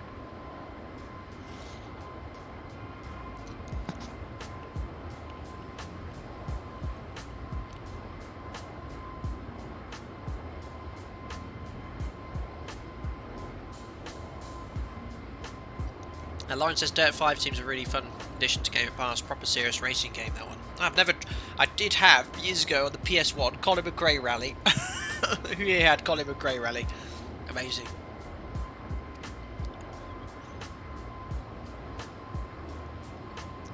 MGS, what about to try once the modern 787 would be wonderful, I think. I think the only realistic one that comes close is the one from Prepared. Is it FS Labs? Or I'm getting muddled up with another developer. There is one on the 787 for X-Plane, but I don't think it's. I don't know how good it is. I've been told it's not up to sort of par. I don't like to belittle devs at all, because for some people that aircraft's perfect, but for me and the realism I like to simulate, it's not an aircraft. BX7 iOS says, when do you close the thrust levers in the Airbus? Well, when it says retard during the flare, but you can always take control of the thrusts in gusty conditions on final. You can override it. Area 2604, circle, okay, thank you. Yes, the usual giveaway. Yes, we'll be doing a giveaway, the Aviator, at the 3-hour mark, the first giveaway. 3 hours into the flight, which will be after the break I have. There'll be a 6-hour mark, there'll be a quiz, where you'll also be a merch giveaway. And then after landing in Dulles, we'll have another one too.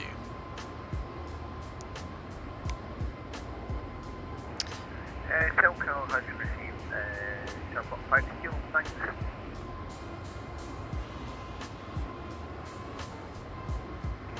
Martinair 6141 heavy, disregard. Martinair 6162 heavy, same mark number. Jonathan said, ladies and gentlemen, apologies for the slight delay to the flight. Just had a near-death experience on the motorway, but no worries, let's go. That's what I felt like saying. Martinair 6141. That's cool. Don't know when this will happen again, so enjoy this view. Martinair 6162 heavy. Good.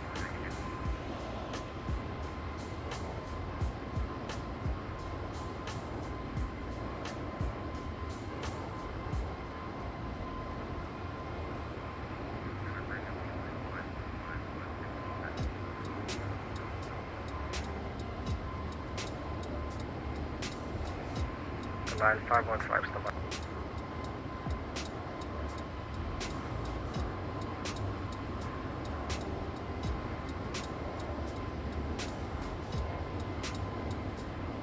Just munching away here, guys.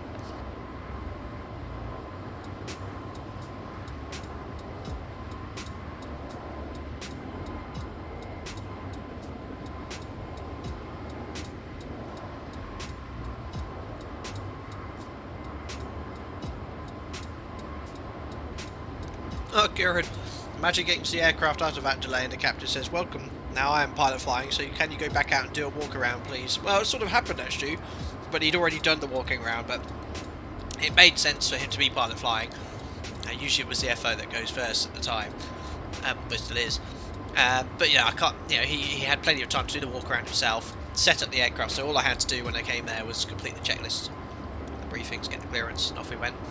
We made a lot of the time back anyway. By the time we finished Q2, we were only about 25 minutes late.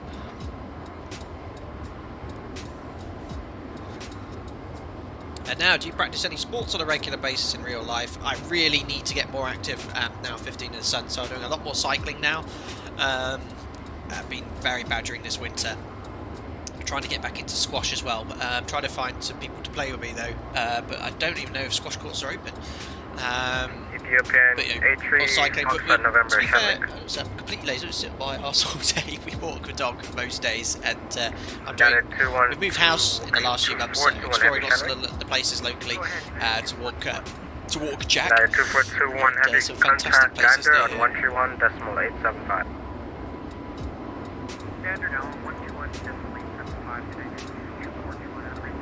Love the Airbuses with the winglets. Yes, I selected that option. Ethiopian A3 Foxtrot November Hotel Shark.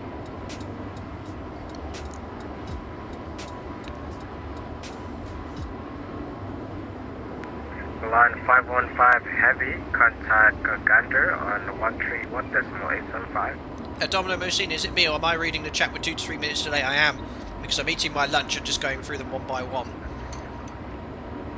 Alpaca 1 Tango Papa, contact Gander 131.875. 131.875, Alpaca 1 Tango Papa. Thanks, great to see you. We'll see you soon. Bye. See you, fly back. Great. Over to Gander. 8 November Tango, Union position.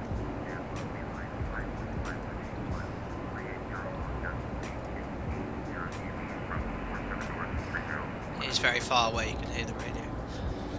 Go on 515, Gander radio, hello, welcome. So we'll give him a little, not full position report because he doesn't need it because he can see us, but we'll tell him our inbound waypoint, which is 47 degrees north 030 west, and ETA 1417, and I can have a little break after that.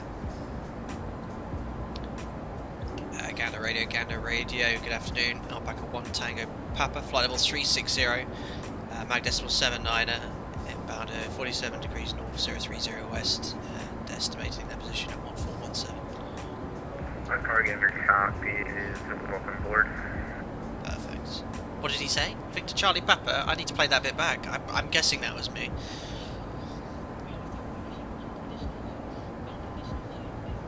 Preemptive welcome to Canada? Yeah, I guess so. But can anyone read that back on the stream, what he said?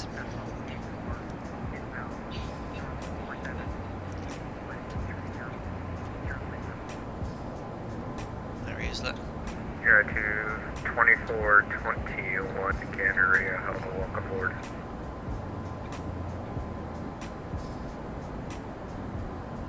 Holy moly, what's the separation here, said Chinna1. Just 1,000 feet, but that's quite normal. Oh no, 2,000 feet, sorry, in this case, but you can have a separation of 1,000 feet. It looks very close, but it's all well controlled.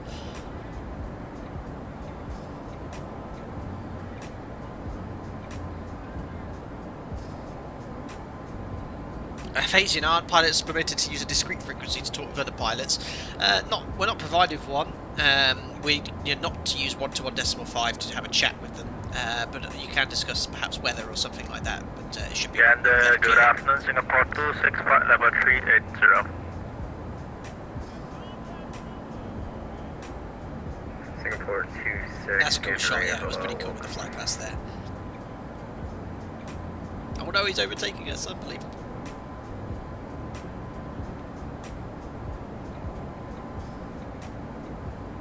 I'll just make sure to definitely check in here. Gander radio, Alpaca 1 Tango Papa, so just confirm you did get my checked in. So last call again. Alpaca 1 Tango Papa, just wanted to make sure you hear me check in. Alpaca 1 Tango Papa, roger, welcome aboard. Thank you. That definitely heard me now. Perfect. Right then guys, so what we'll do, I'll just do a fuel check in 8 minutes, and then once we pass that point I'll have my first kind of 30-minute-ish break. Now should be plenty of time between reaching this waypoint here, which is 2 hours 19 minutes. Oh no, that's the Gander Oceanic entry point, sorry, 47030, and then it's going to be another hour before we get to New York Oceanic. So that will give me a bit of time. I'm going to take a 30-minute break, stretch my legs, and then we get back. We'll do the quiz. That'll be perfect timing for the... No, sorry, not the quiz, the first giveaway. The quiz is going to be at 6 hours. So we'll go from there. Beyond is 12345 used on VATSIM? I don't think so. How did you know about that?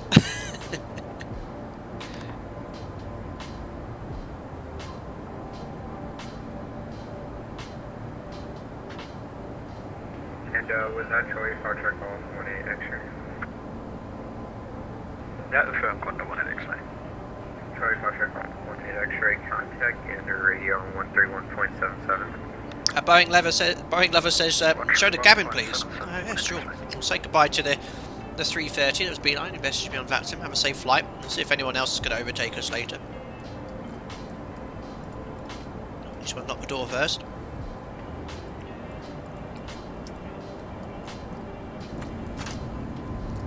Ah yes, all economy here. Outback Airways. Yeah, it's not too bad a cabin actually.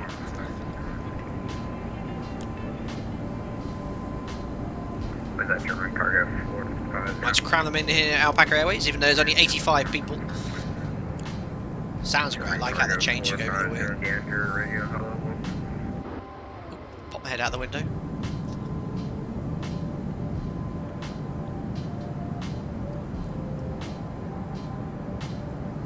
Oh, a bit of a quick fix for the textures for the additional doors. You have the options with this one to select what doors you want.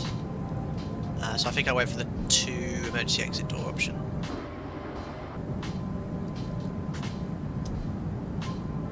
Looking good though.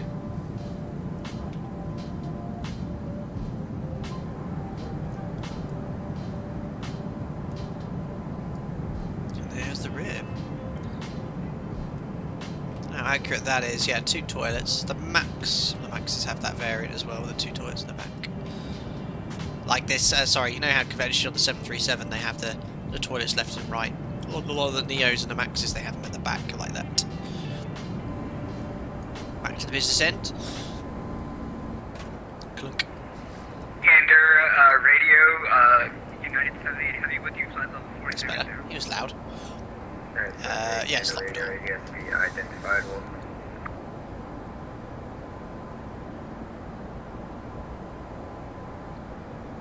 Cool. I think he said something like 1 Tango Papa copied. Yeah, I think he might have said that initially, but we've definitely clarified it. That's what you should do if you're not sure what he said. And Nedred was the highest altitude been, 41,000 feet, which is the maximum altitude for the 737. Cruise there often when we're empty. It's the old cabin though, layout is the old door layout and the overhead bins the old style. Oh, cool. Yeah, it could do a little bit of sprucing up the cabin, it's not bad. Like the Any Builds one's amazing, I think that looks really nice. And the Beluga one's got loads of like little touches. I've seen that A310, some of the options coming up as well, looks really cool. Yeah, so it would have been cool if we took the ToLiss 747-200. It wasn't quite ready though for Across the Pond. There is a version there, very close to release, but the autopilot needs some adjusting. And I did say I was going to let you guys choose which one to fly, but I was looking at the A300, and I thought, well, I can fly the A300 reasonably proficiently. What can't I fly, and what haven't we flown in a while? And I thought, oh, the 320 series, so I thought we'll take the ToLiss.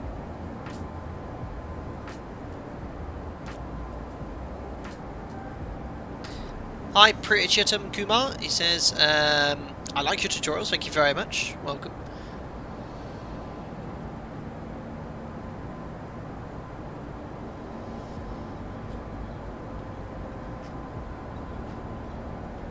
So what we're going to play when I get back then, guys? When I get back we'll do the giveaway, and then we're going to do Cities, Skylines, or War Thunder.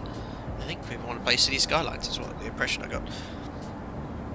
A300 would have range problems on this sector, I think. Ah, maybe, Lauren. I know some operators did fly the 300 transatlantic, though. If we can get the ZIBO mod 737 transatlantic, we can probably get 300. Richard P, would you use the report button under progress on the MCDU for Oceanic position reports in real life? Richard, I'm not type rated on the Airbus, only the 737, so I'm not sure how they'd use ACARS or CPDLC in the Airbus, I'm afraid. But on the progress page, potentially. I really don't know. There is a report button, isn't there? Possibly in some way. That's actually really useful information. Altitudes, ETAs, winds, it's all there.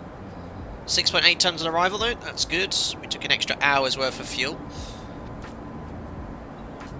Oh, okay, David said he could do 4,000 nautical miles with decent load. Well, that's fine. What was ours today? We could have flown this sector, no problem in the A300. Beluga would have struggled. Yeah, 3,300, no problem. Cleos, what's the fastest plane you have in War Thunder? I think of like, was it 4 or 5? Like a Hurricane or a Spitfire? I don't have any jets. I don't play it that much. Breakout, said Listervin.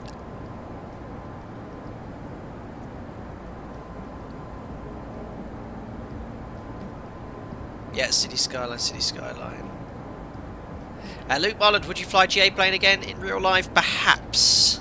Perhaps in the future. I just need a bit of normality with my current job and more flying. That's what I'm looking forward to next before I decide to start any new hobbies or things like that.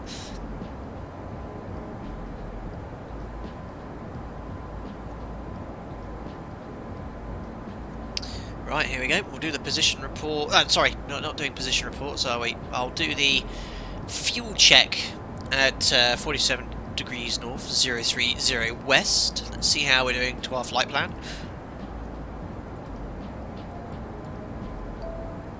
Oh, got a message here on VATSIM.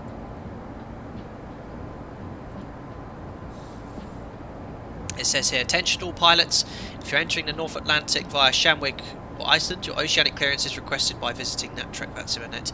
A reminder that if you do not have a slot to cross the North Atlantic, flow control is in place and you could expect significant delays. Enjoy your flight. Very cool. Right, anyway, I was doing a fuel check here at 47 North 030 West. Here it is. So 3 miles to go, that'll do. So we should have been airborne now for 2 hours 19 minutes. We've been airborne for 2 hours 20, so we're going a little bit slower. It might be the wind. Let's check the wind look. So yeah, look, you can already see on the flight plan, forecast wind at this waypoint, 345 at 40 knots. It's 339 at 62.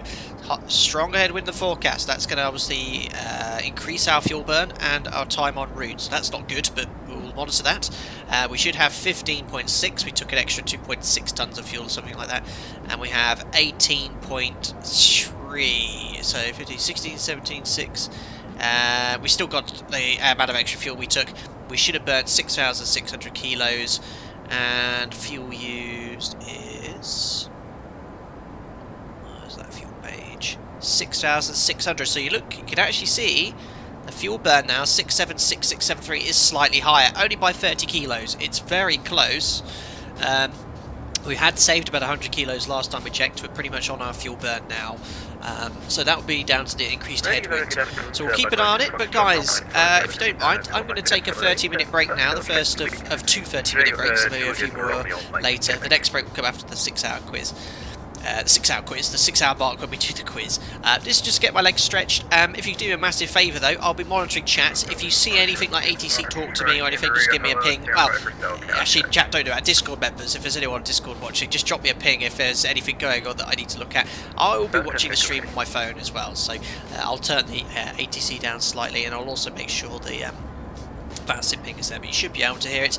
And I will leave you on this one in a passenger window view with the map, I feel, so you can see where we're going. There we are. You can also see that A330 ahead of us as well. Oh look, there's some more traffic behind, so we'll have a look at that later. But they are right over the Mid-Atlantic, and got ATC. Yeah, that exactly. List them in. I'm not going to trust you. Unbelievable. I'm going to rely on someone I can trust in Discord to let you know.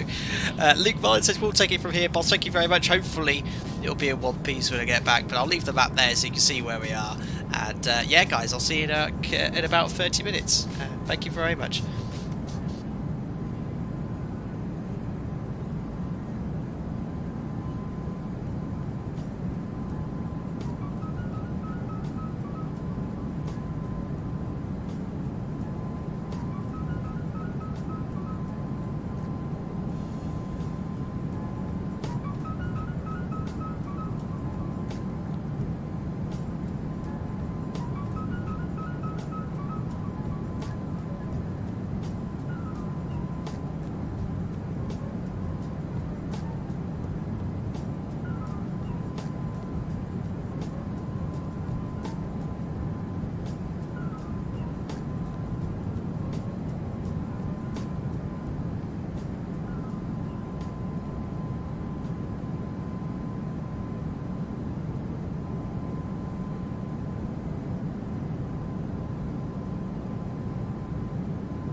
Commander Rita, hello, welcome.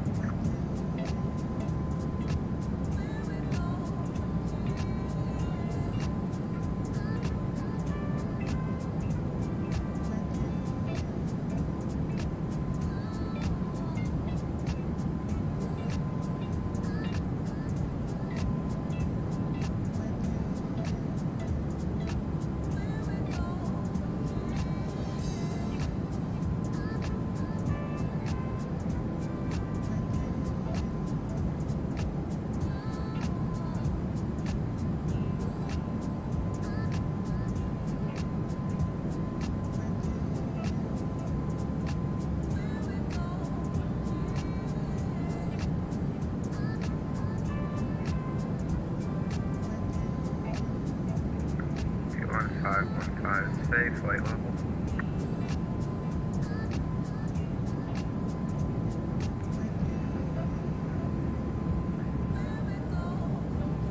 Q1 515, sorry, say again, unreadable.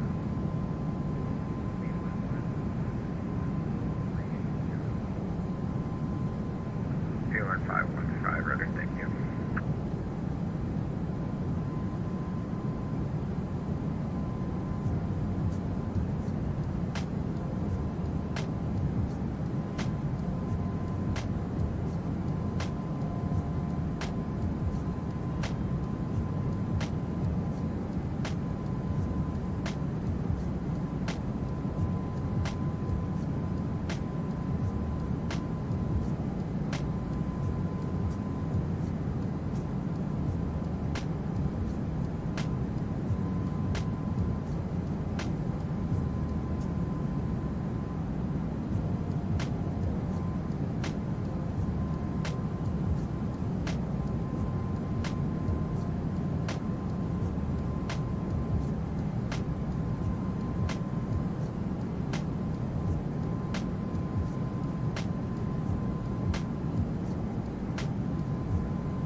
Numbers.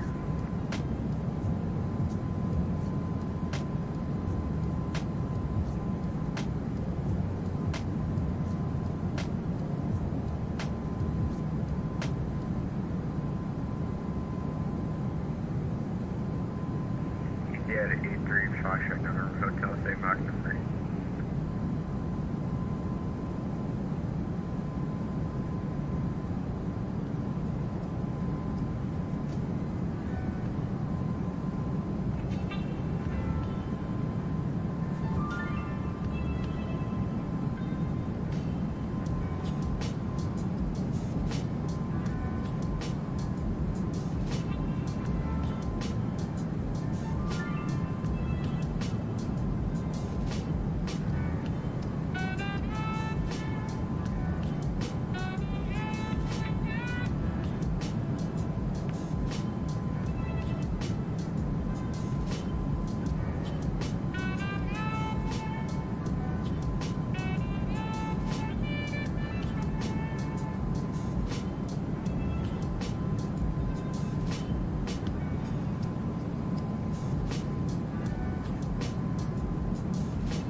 Radio VLM 645 over 4930 north at time 142 Zulu. Level 3 in New Market E3. 7645, getting radio, hello, welcome.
Radio Polar 7075.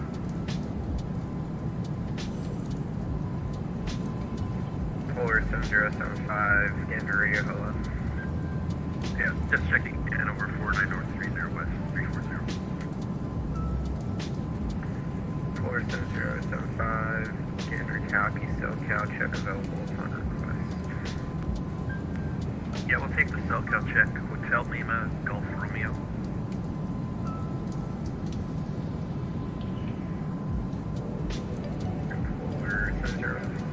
Just confirm Hotel Lima, Golf Romeo. Confirm. 47075. 47075, Roger, stand by for SoCal check.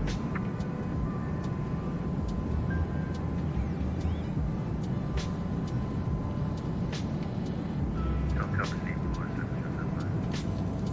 47075, Roger, thanks. Got the radio, good afternoon. German Air Force 411, November 340. German Air Force 411, Gander Radio, hello, welcome aboard, SoCal check available upon request.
Area, hello, welcome, SoCal, check available upon request. I'll call that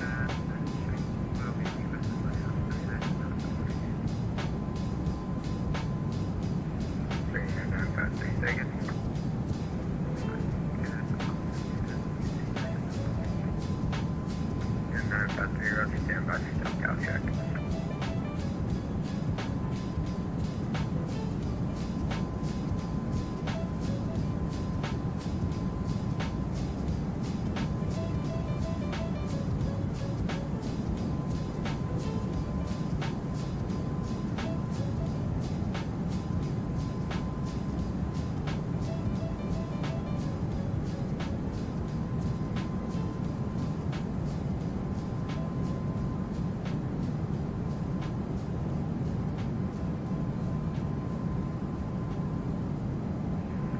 Gander Radio Delta 419, just past 30 west at flight level 360, request SoCal check. Delta 419, Gander Radio, hello, stand by for SoCal check.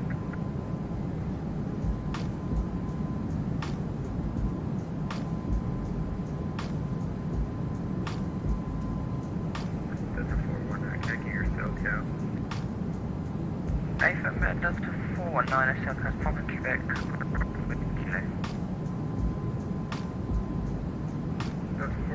Sorry, you cut out, but confirm Papa Quebec Bravo Kilo. That's correct, sir.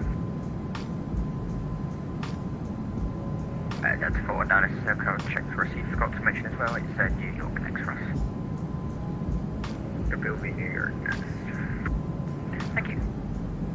Gander, hello, Emirates 205, SoCal check, Kilo Quebec, Papa.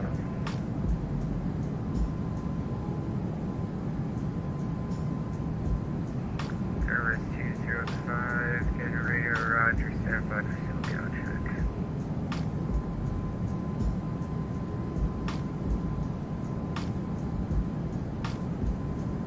SoCal received by Emirates 205.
Same Mach number.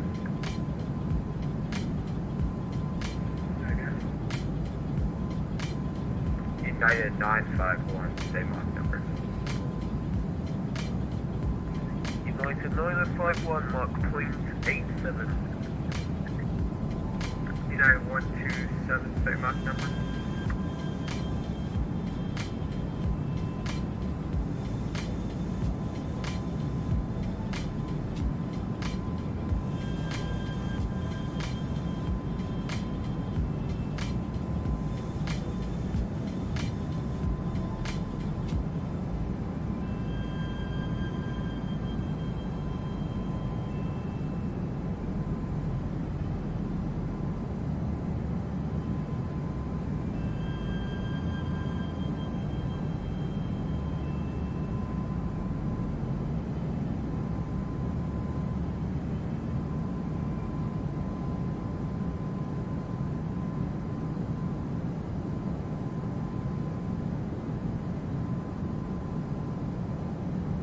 Get a video, kill on 45 request. 645, let's take it. Kill on 645, quick question. We initially cleared at Mach 84, but Shannon would keep us slow at speed because we couldn't do it due to destination. We can head back up to Mach 84, Mach 85. Yeah, 645, roger, maintain Mach 0.8. Maintain Mach 84, okay, on 645.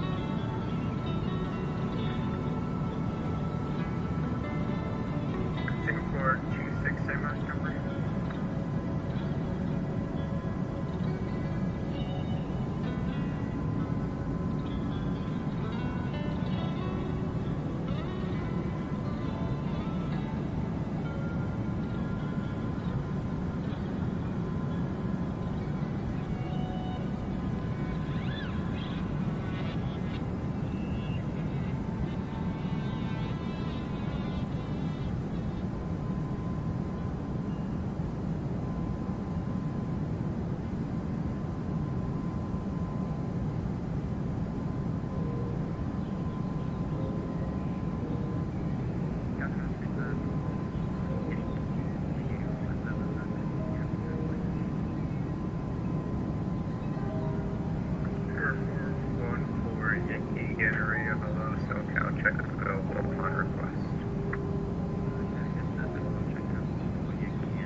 Hello, SoCal, check available upon request.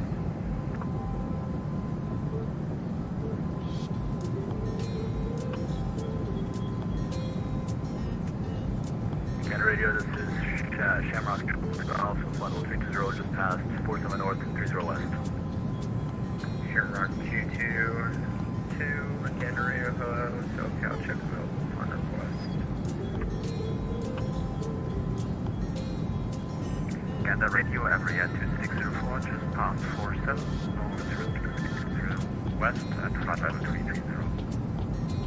Everett 2604, Canada Radio, hello, SoCal, check available upon request.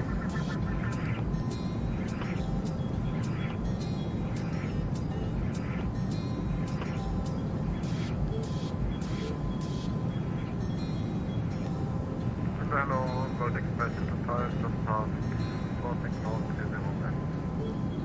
West Coast LA. Road Express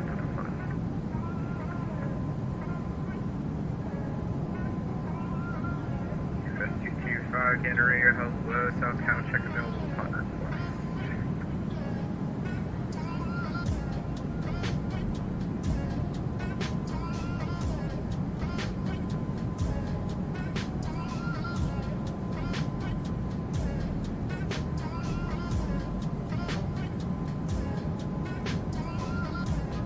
Gander Radio 26, area 2604. Area 2604, Gander Radio, pass your message. Gander Radio area 2604, request to leave cockpit for 20 minutes. Area 2604, request of us back. Report and back, thank you, area 2604.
Gander Radio, Camber 9051 heavy. For 951, Gander Radio, pass your message. Camber 9051 heavy, overhead, for 951, Roger, welcome aboard, SoCal, check available upon request. Please look at our truckload check. United 128 heavy contact New York on 130.6.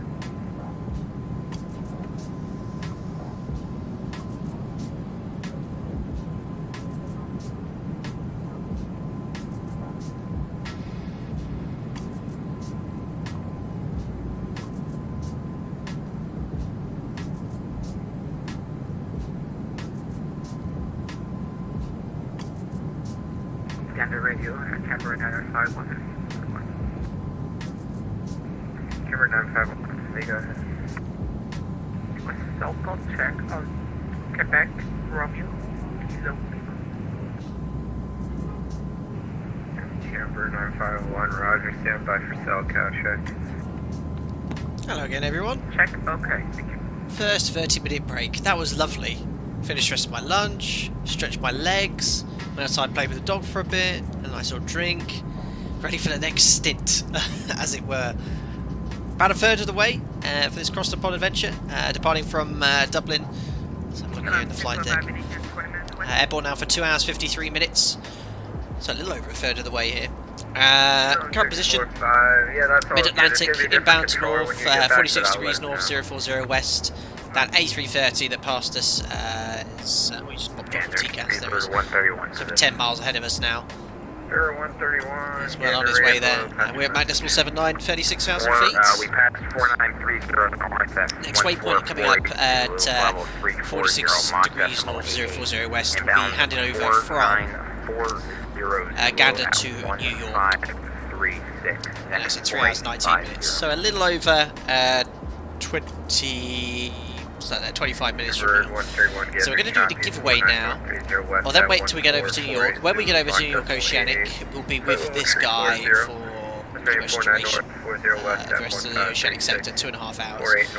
So once we'll wait until we enter New York Oceanic, and then we'll fire at City Skyline. We'll have a little bit of a fun play around, see what we can do, and then we'll do the quiz at 6 hours. And then I'll have my last break. Yeah, flight level 380 should But yes, we'll do the giveaway. Great to see some people here. I'm just having a little... Well, I was looking at chat anyway whilst I was having my break, just making sure you're all behaving. Ah yes, had a new member come aboard. Welcome, Yotov Nicola. Welcome on board.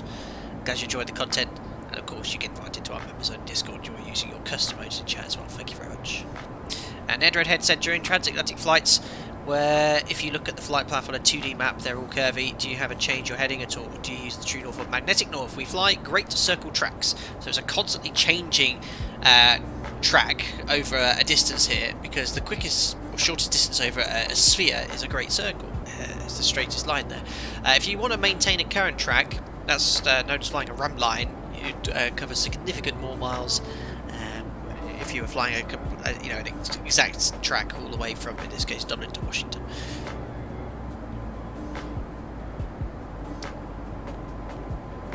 Cool. Otherwise, Nightbot's just been spewing the usual stuff. Assembly Bomb said, welcome back, thank you. Ruben, hope you're doing well. Good afternoon, guys. I'm quite late to the party. We've been partying all day. We're going to do our gigs giveaway now. Platy says 7 hour backers airborne now, and you're leading the pack. Fantastic. And TJ says, welcome back. And Proton Discless says, I'm flying in a real A320neo in 2.5 hours. Very cool. Kurosh, how is the cabin model? It's not bad. We did a little cabin tour before the last break there. If you want to play the stream, we can have a look. 2 Tons Love decided to pick up the ToLiss 319 on sale on the auction. Don't judge me, said 2 Tons. I didn't even know it was on sale. I mean, I do speak to ToLiss, one of the devs, directly, and they did give me a copy of this prior to at least 4 months ago. And I did actually email him to see when was the update coming out for the A321, because he did offer me the 1.6 version update for the A319. I was like, no, I'd really like to fly the Neo across the pond there.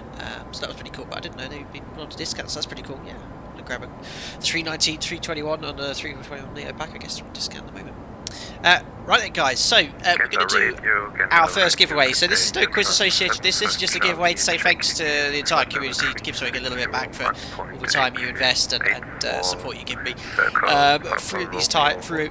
throughout these times. So how it works is, the first giveaway is very simply, if you win, you get one of 3 choices. You can either have a copy of any sim aircraft or scenery of your choice up to the value of $50, or a $50 Amazon gift card if you're perhaps not into simming so much but you'd like to get something for yourself there.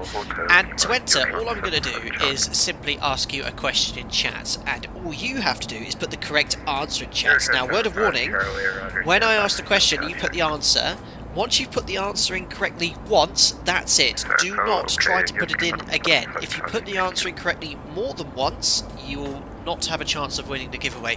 There's been some strange correlation, I think, with some previous giveaways where a certain person won it a few times. 3 times he won the giveaway, in fact, and I did some digging, and apparently even though there doesn't seem to be any weird algorithm or anything with Nightbot giveaways there, but apparently there might have been an option. If you put the giveaway answer incorrectly more than once, you get a more likely chance of winning it. However, I have selected the option for all giveaways in the future which prohibits people from entering it if they put it in more than once, to stop spam essentially.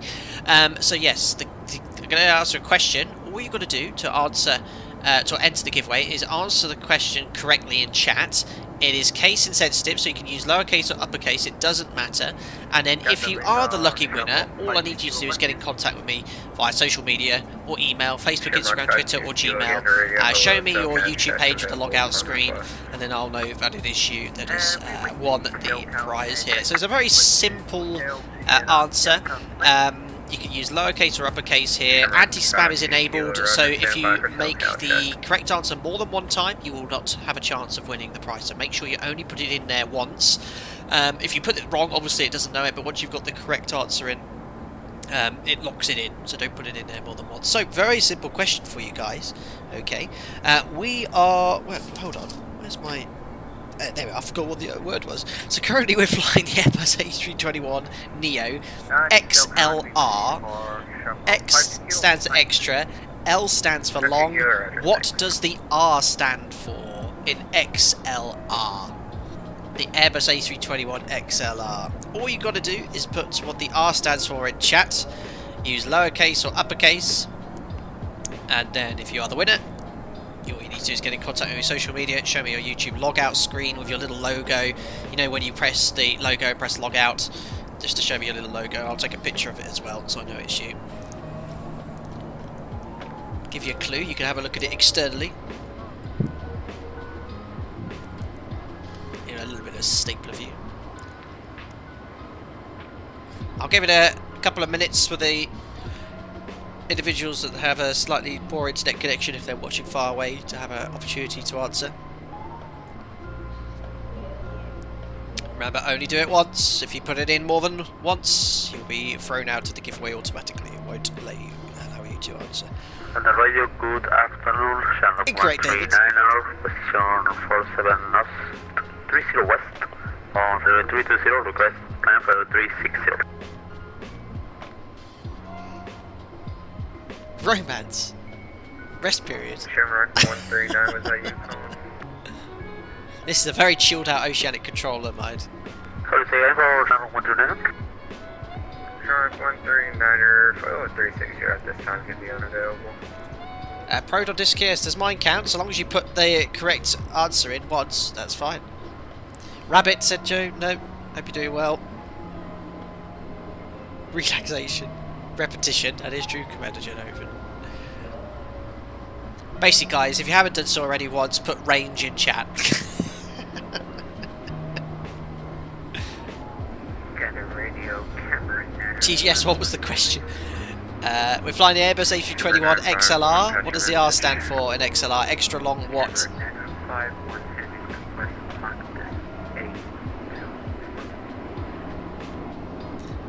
Proto dislikes that you put the full LXR meaning 3 words. Just put the single word in. If you've put the full word in, doesn't matter. Just put the single word in. I'll give you another 30 seconds just for you. Now that is rigged.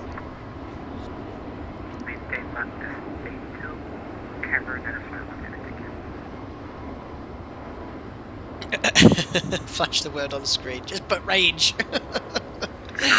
Guys, of course, we're flying the Airbus A321neo XLR. The XLR stands for extra long range. Range was the word I was looking for there. So long as you put in range in chat at least once, you'll be having a chance of potentially winning the giveaway.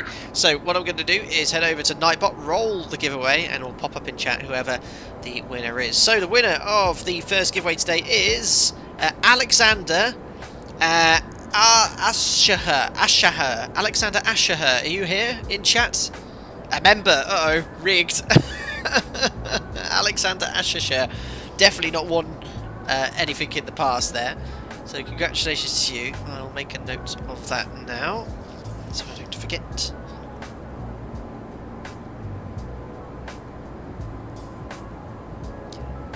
A-S-C-H-A-C-H-E-R. I can't even pronounce that one. That's a tough one. Congratulations to you. The first winner of a giveaway on this channel. He's got a smiley face. So yes, very good, Alexander. I can see a picture of your logo.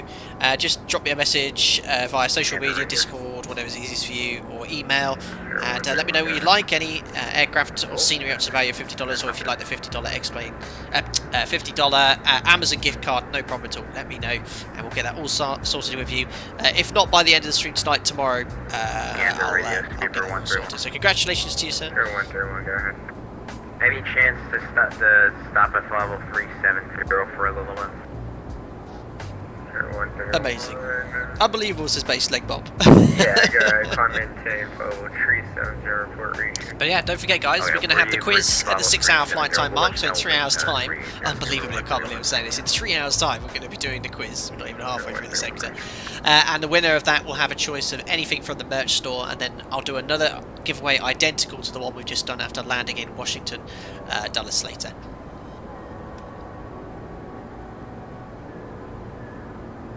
Amazing. Lucky, yeah, I'd like a refund, please. What refund? I can refund your word. Send it back your way. Oh, look at that. We actually have a little weather ahead here. We might have to do some weather deviating. You can do weather deviations. It's no problem at all when you're in the middle of the Atlantic. Keep an eye on that. We're going to be downwind of it as well. and that's quite close to the point where we had New York Oceanic at 46 degrees north, 040 west.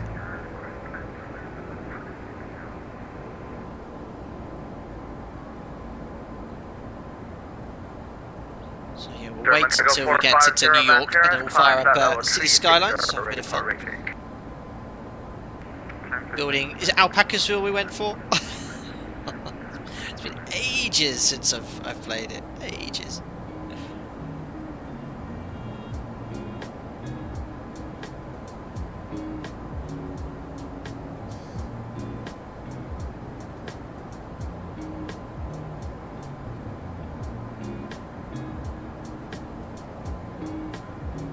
So actually looking at some guidance here about weather avoidance on the North Atlantic tracks here.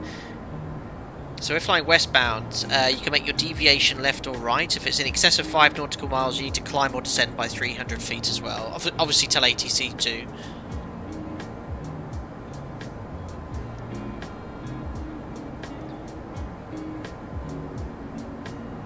So request clearance, but if ATC can't give you a clearance in Oceanic airspace, you obviously need to manoeuvre around the weather, but then just inform ATC as soon as practical. So you need to get off the organised track system, broadcast to other aircraft on frequency that you're making a weather avoidance manoeuvre, watch conflicting traffic, turn on all that aircraft exterior lights. For deviations of less than 5 miles from the originally cleared track, remain ATC assigned flight level. For deviations greater than 5 nautical miles from the original cleared track, when you're approaching 5 miles from your track, initiate a level change, which in our case we're flying westbound. We need to climb 300 feet if we're deviating to the left, or descend 300 feet if we're deviating to the right. And that's when you're 5 miles more from your track here. So I'm going to keep an eye on this. We might just want to kind of go 10-20 miles to the right here. In that case, if we're flying west and we're making a right turn, we need to descend 300 feet. So we go down to 35,700 feet. But of course, this is all with ATC. Liaison. Okay, thank you.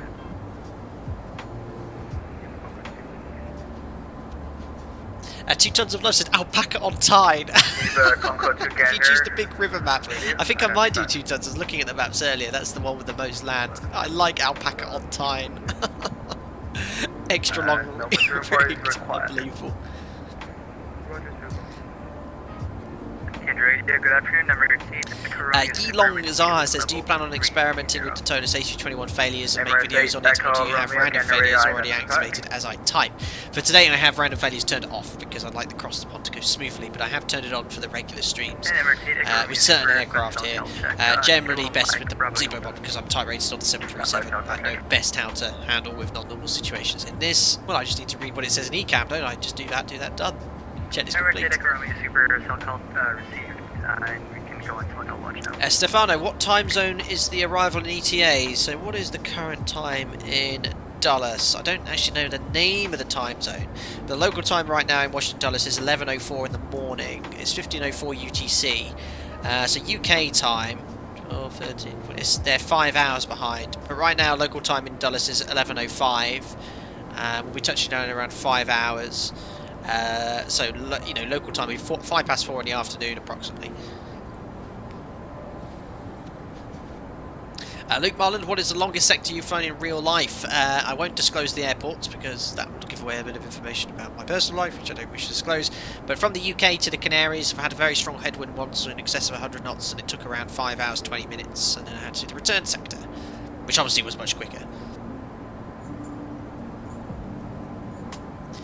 Ned, how accurate is ATC's flight levels? You used to be at 36,100, now you've dropped to 100 feet. So I think you're just referring to this altitude here. This is just a basic calculation from the overlay based off it gives you a height above sea level. So see if the pressure's changing and we're set to standard here, that altitude is going to fluctuate. So don't be using this for altitude. This is a barometric altimeter, which is what everyone is going to be using in any aircraft flying around. Reference to standard pressure setting of 1013, so everyone's going to be above that that reference point here. My goodness, I only just looked at the weather radar. That weather is really picking up a bit here. Can't really see it too. Now, I also have the tilt up at +5. Now, if I was at 30 6,000 feet, had the tilt up at +5 where it shouldn't be, and I saw this, I'd be very concerned. There'd be some whopping great big thunderstorms. So I think what we're going to do is probably deviate a little bit to the right. Why is it generating some thunderstorms right in the middle of the Atlantic? I notice if I change the range...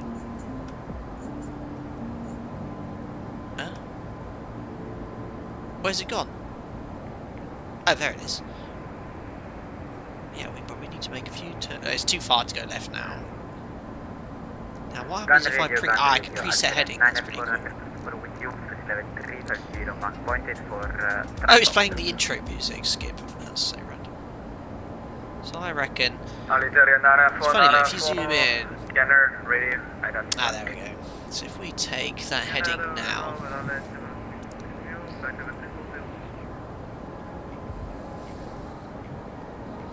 And this is a bit of an experiment for me, because I've not flown North Atlantic tracks, and I'm just looking at the guidance from the North Atlantic track system about weather deviations. So basically, greater than 5 miles, we initiate a level change, and I believe that's without ATC clearance. You request the weather avoidance, and you just descend when you're more than 5 miles laterally off your track. In this case, as we're moving to the right, and we're flying westbound, we need to descend by 300 feet, so we go down to 35,700. Well, I'll make that request now.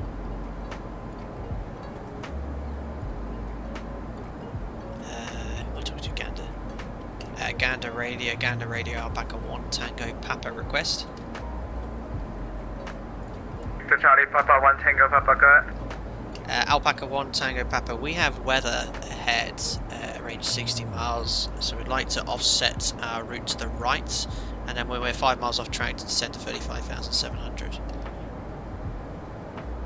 See if he approves that. Confirm you want to offset to right how many miles?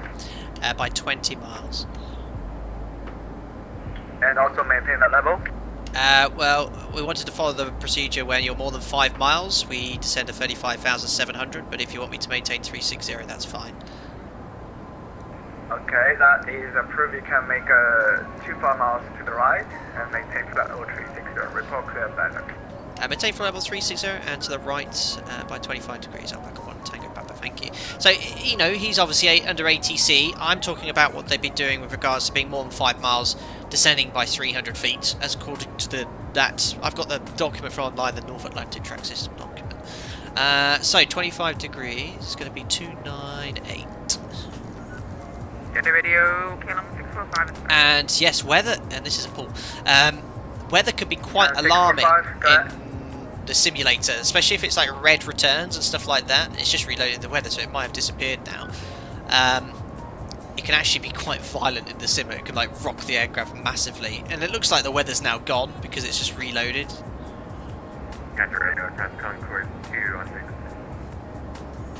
France 2. I bet it's reloaded the weather and it's now gotten rid of it, hasn't it? 132.3, good day. 32.3 Air France Concord 22. So you got this lateral deviation which is here. It's really cool on the Airbus, and what we would be doing when we're at 5 miles,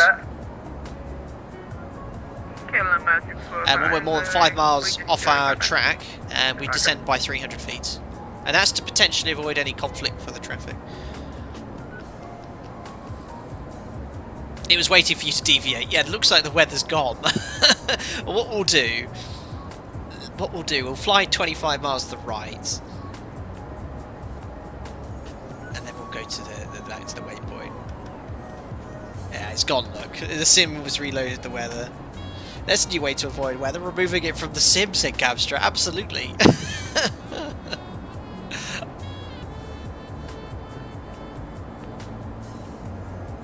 Unbelievable. I'm just having a look at Active Sky just because that can sometimes generate or give you a weather map.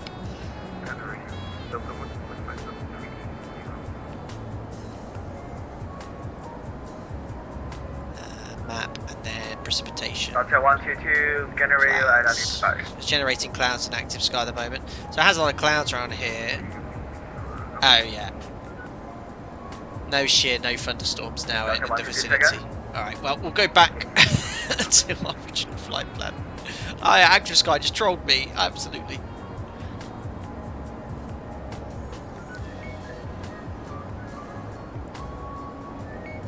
Gander Radio, Alpaca 1 Tango Papa. Yeah, the weather's been unloaded from the sim, so we're happy to proceed now back to 46 degrees north, 040 west.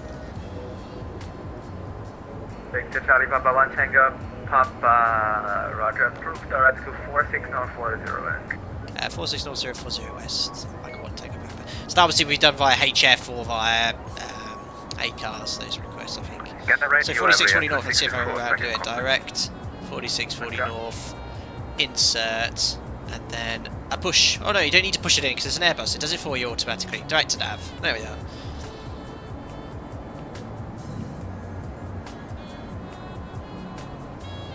There we are. If only I had that power in real life to remove weather. Cool, so next thing will be entering New York Oceanic airspace, which will happen at 46 degrees north, 040 west. Look at the wind. 47 north, 20 west at 15100. That's flight level 390. 52, Gander, identified. I just get rid of. I'm using Navigraph Simlink here. Clouds have quite a lot of impact on performance. I'm getting kind of like 60 FPS at the way, which is good. But when we're going to go over to City Sky, look at the FPS. If you look up 100 FPS, it's amazing. Jonathan Wiltshire, he's just bought some crew socks. Alpaca Airways in orange. What a colour! Thank you very much for your merchandise purchase. Very, very kind. I hope you enjoy wearing those socks. And thank you for the continued support as well, Jonathan. Very kind. Amazing.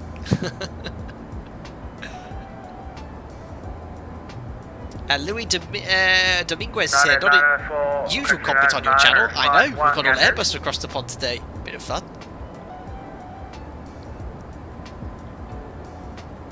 Someone calling Shamrock 119. Negative, United 951, Gunner. Gander radio request weather reload. You know what's going to happen? We're going to be right in it when it reloads it.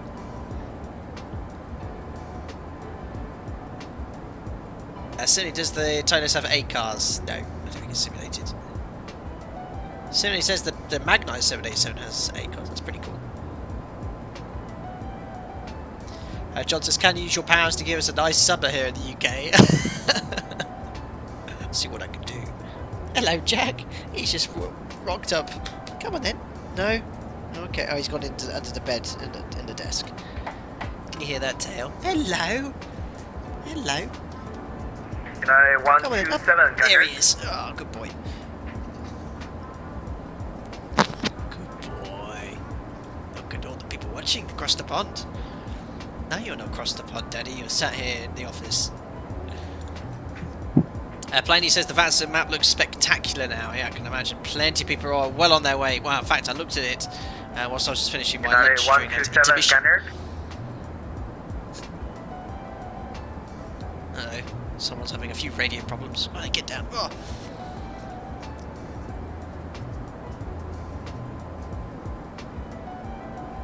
Plainly, I'm using Vulcan and had no problems displaying it. It only displays rarely, only when really severe weather is detected. I'm not really sure what you're referring to, but yeah, I get these cloud flickers with the subtitles. Oh, it actually stopped now. It's unusual. I always usually get some cloud flickering. It's usually to do with the graphics card there. Hello. Not another fuel check. New York 130.65. Good day. 13065, United 951.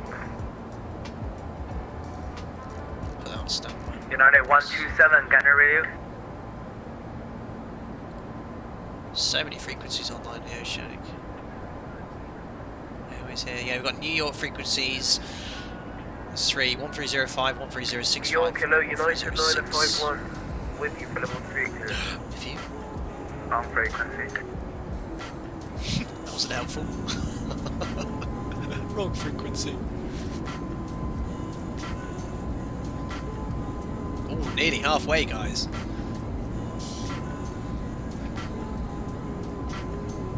Sorry, United 951 did read.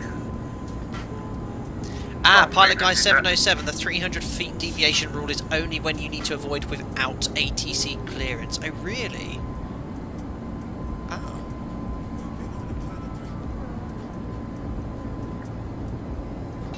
that makes sense. If ATC can tell you to maintain your level, that's fine.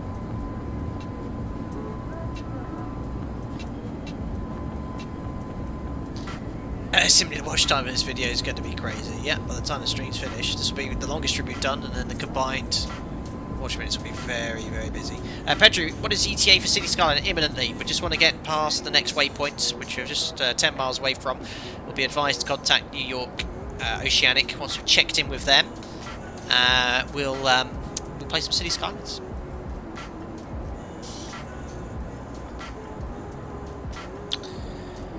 So here it is. 46 degrees north, 040 west. Yeah, we're burning a little bit of fuel, but the fuel burns very close to what we've expected. So this recommended. I don't know if anyone else has the A321neo. This sim brief profile isn't available routinely. It's from someone that's made one here. The fuel bias of 17% is very, very close to what I'd expect it to be. The default one of minus, I think it was 13, is not enough. So did you manage to find the auto landing button after all? Good speed, you captain. Good speed or Godspeed. Thank you very much, Iku 0002. Thanks for continued support. Thanks for £10. He says, did you manage to find the auto landing button? Yes, it's the approach button like on the 737. And then I push the second autopilot button. We should not have to do an auto land today unless visibility really drops off less than forecast. But thank you very much for the donation, Iku 0002, and for the continued support. Cheers, buddy. Ali Katie, I hate that I'm spamming my question, but I have to ask for forgiveness, but I really want to know. What did you ask? You don't need to usually post it multiple times. I can't see anything you've posted previously. Yeah, and I'm not to the point now, I think, before I had my break, so I don't know what you've been spamming, Ali Katie. I can't see any other message, but you only ever need to ask something once. Ned Redhead says, well, lads, I'm hopping off. Good stream of flights. Good luck with the auto land. I'm not doing an auto land. I'll be leaving the auto throttle and telling it, retarding if it tells me to. Anyway, I just want to double check. This is definitely the New York Oceanic airspace. Beaver 2 Gunner. So yeah, I should be talking to New York at the moment. Go ahead, Beaver 2. Or maybe not. Beaver 2 contact Gunner Center on 132. No, I'm sorry, it's not over this waypoint. So again, the New York Oceanic entry point is not actually fixed at the waypoint. I thought it was this point here, but it's actually another 32 minutes. So 3 hours 51, but we'll do a fuel check here anyway. So 3 hours 19 minutes airborne. We've been airborne, well, by the time we passed it was 3 hours 22. So again, we're running around 3 minutes behind schedule. The headwind at the moment was 224 at 62. Oh, look at that. Wind is meant to be 266 at 36, so the winds are almost twice as strong as forecast. Flight time might be longer than 8 hours 15 of this rate. We should have 13.4 tons of fuel on board. We've got 15.8. So yeah, we're eating into a little bit of extra fuel we took. We're down to around 2.5 tons extra. We took about 2.6 or 2.8. We should have burnt at this stage 9 tons of fuel, and we burnt 9,140. So the extra strong headwind is beginning to eat into our contingency fuel here, but not by much. You know, we've burnt an extra, what's that, 100 kilos of fuel for the whole duration of the flight based on the strength of the headwinds increasing. It's not too bad, but you can see that the headwind's only going to get stronger the further south we go. The winds become a little bit more southerly, then westerly again, up to 70 knots, but at the moment, yes, pretty much 50 knots on the nose there. So yeah, unfortunately this isn't the position reporting place, but not to matter. It doesn't matter. We'll still contact New York when we're instructed to. I think we'll fire up City Skylines. So what I'm going to do here is put you in this view here. I'm going to boost the performance of my PC by leaving it like that. That gives me 100 FPS. I've tested it multiple times at the test sectors, fired up all sorts of different games. I even had War Thunder and City Skylines running at the same time, and it seemed to be coping fine. But I won't be doing that today. Canberra 951. Canberra 951 due to separation, degrees Mach number 2.80. Degrees Mach number decimal 8. A bit of FPS stutter on sitting starts, but we should be, yeah, that was holding 70-80 perfectly.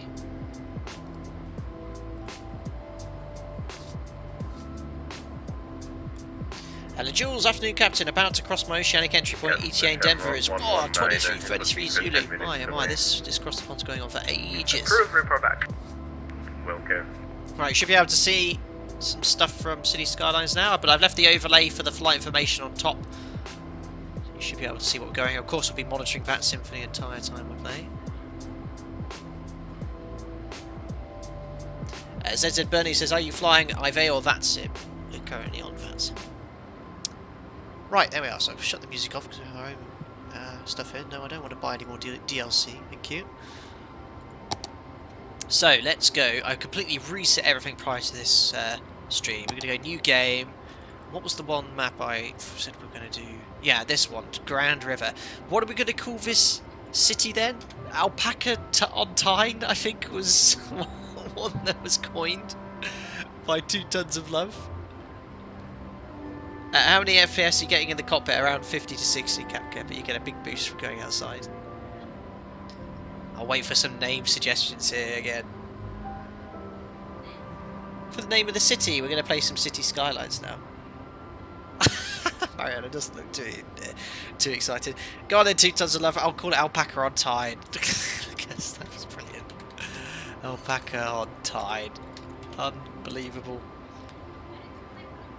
I'm not going to... You want me to play Valorant with you? Later, next game we'll play a bit of Valorant. We're going to do some City Skylines. And then Mariana wants to play Valorant with me. Later. Not 1v1. Well, yeah, because I don't play that game. And I'm rubbish with mouse and keyboard. Thanks for the suggestions. I'm going to go with Alpaca on Tide. We've got Alpaca Creek, Alpaca Town, Enki City, Alpakistan, Alpa Town, Liamville, Alpaca on Tide is. Oh, we don't have any oil. Okay, well, we can't become rich Royal Atlantic City then. Right, let's go. Left-hand traffic, I'm afraid, to all of my non-UK friends.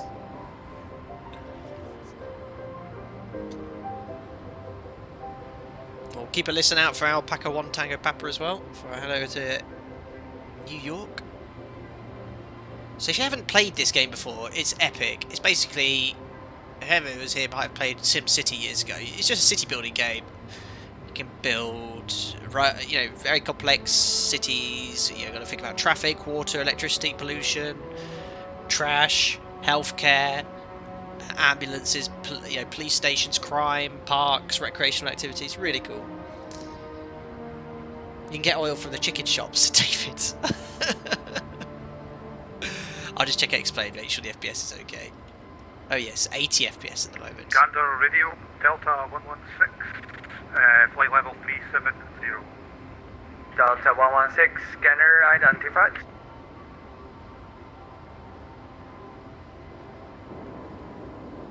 Check the resolution here. It's gone off a little bit. Yeah, it was 1920. Surely you can manage that. Thank you. The white one, 1600, looks all pixelated. Yeah, now going 95 FPS by increasing the resolution of City Skylines and boosting performance to the next. So we've got Alpaca on Tyne. Now you just got to build the absolute basics before you get started. I'll just turn the volume down. Report back here, translate 226. That should be okay. So yeah, what I'm going to do is just put a road down, just so I can start building the basics of residential, commercial, and industrial.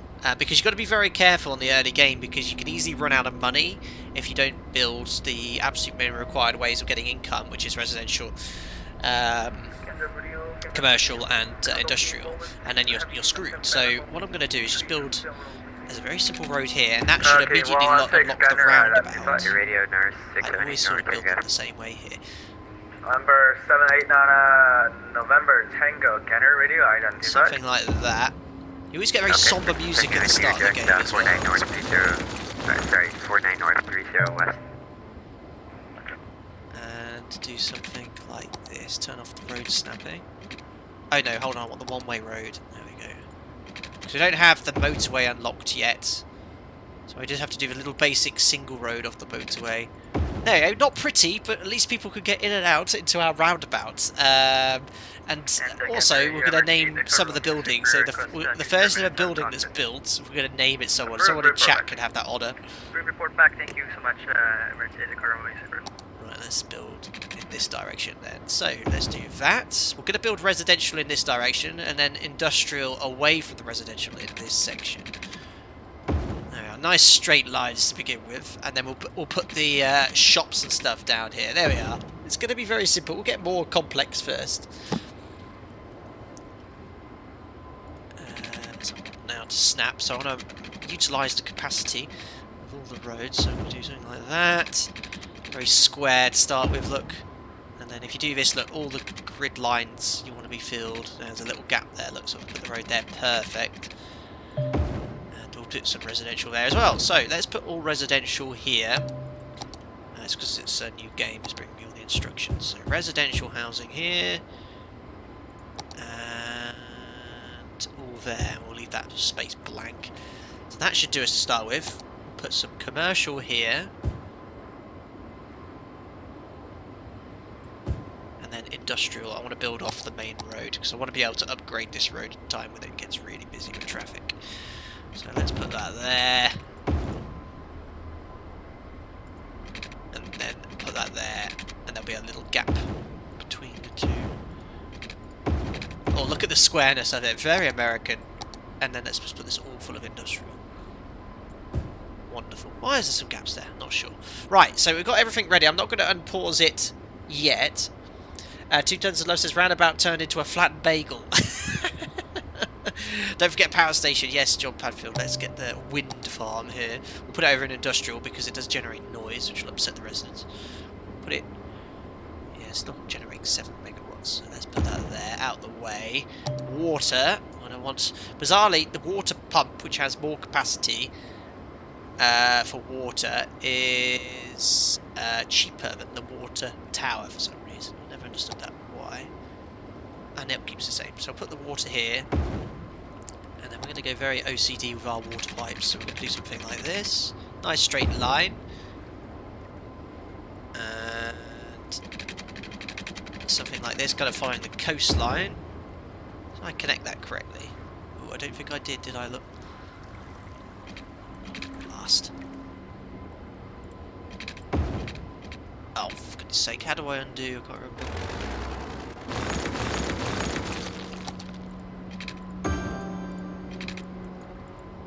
What? I'm happy with that though. There we go. So that's that done, and then I'm going to be utilising, you know, don't want any unnecessary pipe work. Oh, as if that line I made is too sharp for it.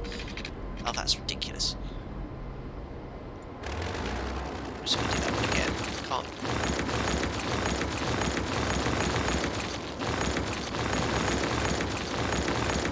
So if you make it a little bit too sharp of an angle, you can't build directly off it. Let's try that. That's better. Okay, for control, Alpaca 202, flight level. Alpaca 202, a colleague here. 2 stations, colleague. There you are. So everywhere's covered by water now. Alpaca 202, flight level 3. Lastly, we need waste sewage. So you can see the flow of the river. I want this down here so it can't pollute the city. Alpaca 202, gunner radio identified. Put the water pipe there, and that one can go there. And now I need to connect it all to electricity. Delta 235, gunner radio So let's put identified. that here. So we've got power line for the waste, and then I'm just going to get some buildings generated first, and then I'll connect those first buildings up. So let's unpause it. Congratulations, the city's first power plant has been constructed. Let's see how it looks. Now we know what you really do when flying long sectors down to Canaries in Antia 71. Can't bring my whole PC to work. Bulldozer mania, I know, said John. I had a few construction issues there. Right, anyway, look, first few buildings. What should we name the first ever building? And we'll make it a historic building, so if we're still playing this in the future, it's still there. Who would like to name the name of the first building in chat? TGS, the water pipes look like the runway set up in Dublin. Not too dissimilar. What is this game called? City Skylines. City Skylines. Can't believe you've not heard of it, Aviation Forever.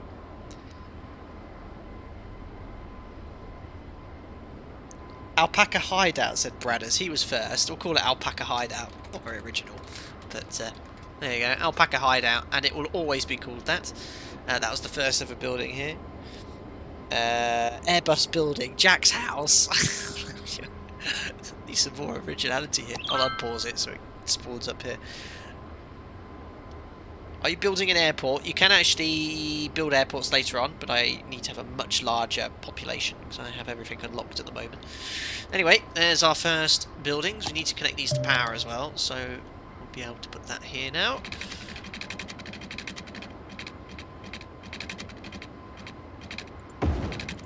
There we are. So you'll see that'll go blue now as the electricity from the wind farm comes on. There it is. Excellent. So everything's got water, everything's powered, and it's got a way of getting rid of waste as well. So where was Alpaca House? Was it this one? I can't even remember. That Mongolia residence. Oh, I've already lost Alpaca House. Where was it? Alpaca Hideout. There it is. So what I'll do, I'll make it a historic building so it won't get upgraded. Because they become, you know, better buildings. Each building has like a level of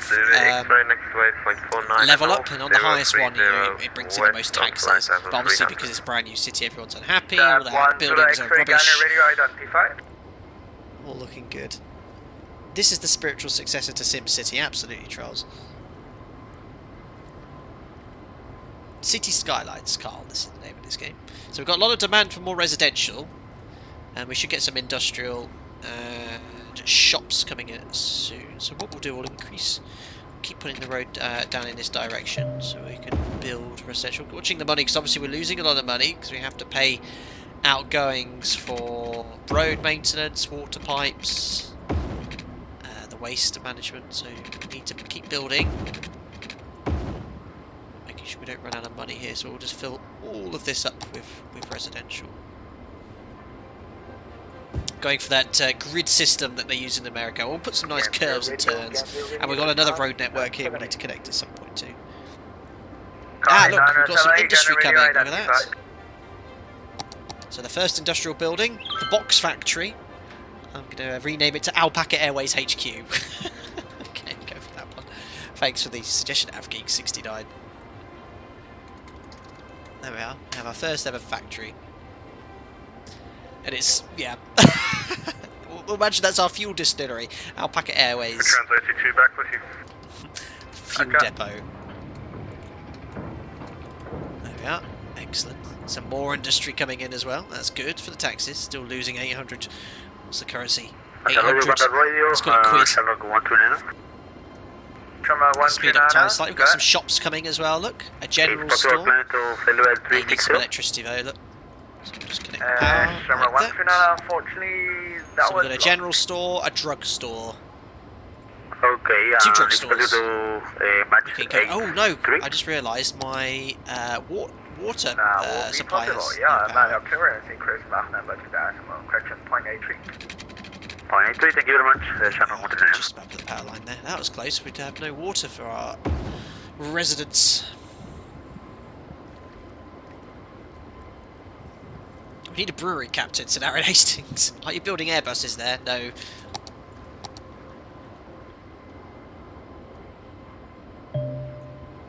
Yes, can't connect it yet. I'm not wasting all my money to build a bridge. How much would it cost me to build a bridge at the moment? 12,000. That would be all my money gone. We should start generating some more income now as the industries are filled. Speed up the time. 3 Fox from November again.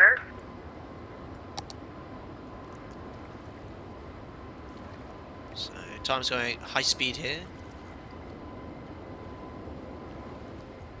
Is the sun setting? I always used to leave it on so it's sunny all the time. We can make it go dark. Oh look, here comes the traffic. The residents are moving in.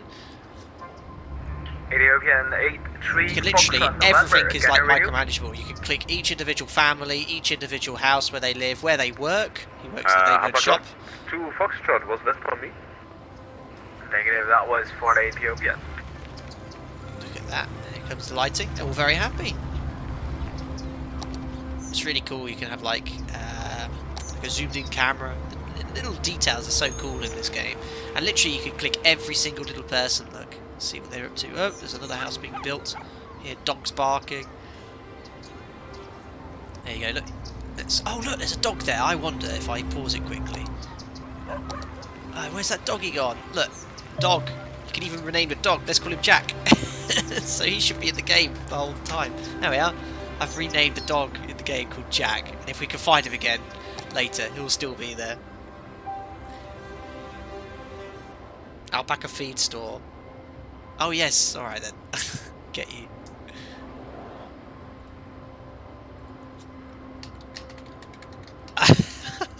What's our population?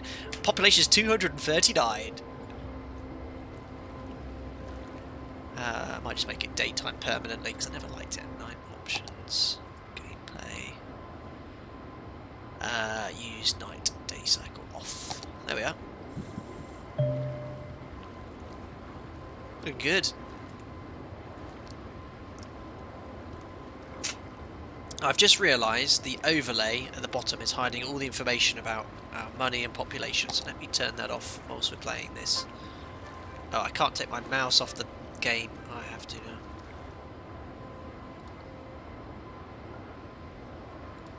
There you go. I've turned the overlay design off whilst playing this, so you can just see the game metrics. There we are. That's a bit better. So you can see, yeah, I was saying like demand for residential, you can't even say it all. Low demand at the moment for residential, no demand for commercial, no demand for industrial. But that will increase as we play onwards. The date also starts the date you start playing the game, which is pretty cool. But look, we're in a profit now, we're actually making money. Can you turn off edge scrolling? I actually use that though when I'm in the game. Okay, if we step away for a little bit. Oops, I need more power, I think. Uh-oh, I'm running out of electricity, so just got enough money to buy another wind turbine. Stick it right next to it. There we go. Some electricity demand. It's going to go from 6 production to 13. There we go. Build a dirty coal power station shortly, and that should now stop these issues here with power. Perfect. Shit Avenue, said Ruben. Very good. Let's call this one Shit Avenue. SZC, we're about to spell it. ZECIN. Oh, we've unlocked a little hamlet, so we can now get a landfill site, elementary school, and clinic, and a loan. And you get a cash boost as well. Excellent, 28,000. Oh, damn it.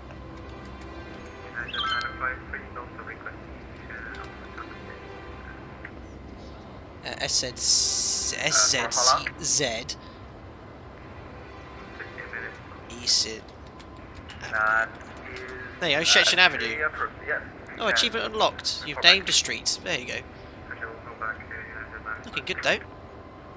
So you've got the freight coming in, delivering bits of the factories. They also deliver to other cities simulated in the game, I believe. But the traffic could be a real issue managing traffic later on in the games. Obviously, it's a very small town. Emirates 205 Alpha, AFM, contact Gunner. Center 123. There is Shetland Avenue.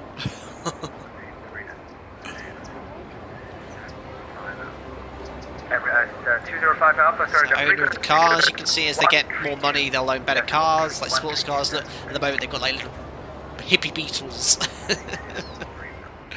Right, so we need much more demand for industrial now. We've got no more space to build it, so we'll build some more. I'm going to build it kind of like the opposite side here.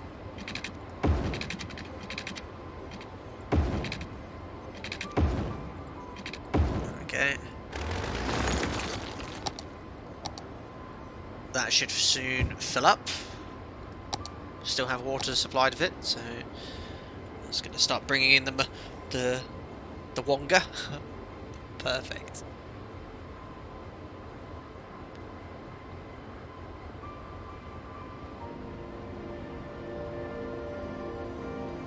Just going to jump into expert level, guys. Make sure we're all okay. Yep, we're fine. And we're entering New York Oceanic in about 10 minutes. So keep a listen out, guys, for Alpaca 1 Tango Papa.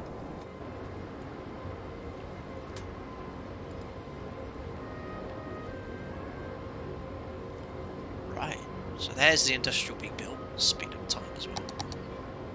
We have no hospitals yet, no medical clinics, no police stations, no landfill. Now, where am I going to put the landfill? Because I want to keep it well away from the residential area. I might put it in this corner next to the power stations. Oh look, we're going to have another power. Look, we're going to have to go coal. Wind's great, but it doesn't produce enough power. 8 megawatts, whereas this is 40. Standard radio, but good it's afternoon. really polluting. It's 452, flight level But I'm going to build it anyway. 452, Gander Radio, identify. Yeah, screw wind power. Coal is the future. So what I'm going to do here is build... Actually, I'm going to get rid... I'm just pausing now, get rid of that. Actually, why did I do that? Because that's just... I'm going to refund, I should have moved it. You can move items for a small fee. It costs the half the usual price. Oh, screw it, I'll just get rid of this as well. Oh no, well, I've just idiotically moved it and now deleted it, so it's cost me money, you stupid boy. I just want to build a power station, a big dirty coal one. Right, I'm going to build it right in this corner out of the way. There we go. That's going to fix our electricity issues. So from 13 megawatts down to 6, got rid of it. 40, there we go. Uh-oh. My wastewater. I'm just going to stop here. There we are. Save Earth. Yeah, we're not doing it in this city to start with. Look, you can already see the pollution and the haze and the smoke. This generates loads of pollution as well. But it fixes the electricity issues. Cool. Population up to 600.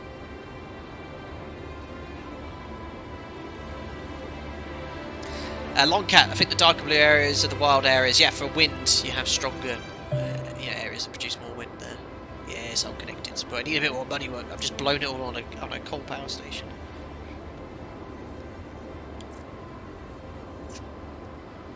Aviation fan, which airline do you work for? Thanks, guys, for answering that one. That's something I don't disclose publicly. Thanks a lot for your understanding. John, go nuclear when you get the chance. That takes ages, though, to generate that sort of income. Right, need some more shops. Look, demand. Radio, Connie 978. Medium. Did you say Connie? Was that this someone in a constellation? That's epic of mistaken. I'm going to keep it nice and simple. Just going to build a little street with commercial. Need some more water. Look.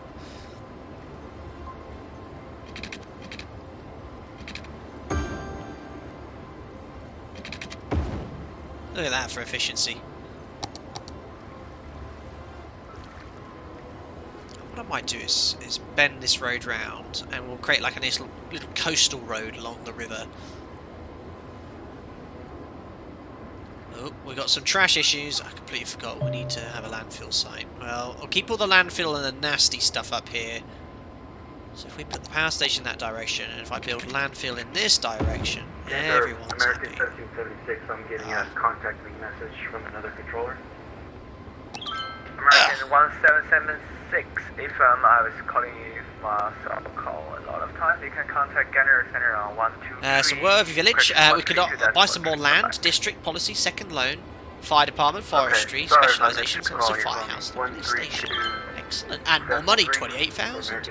Bonus. Right, what I'm going to just do here is build a landfill, which I know has got rid of my power line. Oh, we should be okay, because I think the landfill will send electricity to that little zone there. Taking out the trash has become much more convenient than before because I have a landfill. And there they are, look, there's the trash trucks going off to pick up the landfill, which is filled up everywhere. There we are. I never really thought about how much garbage piles up in just 2 weeks. Simply Bob, well spotted. We're halfway through the sector, guys. Halfway. Only another 3.5 hours to go. Wrong frequency, sir.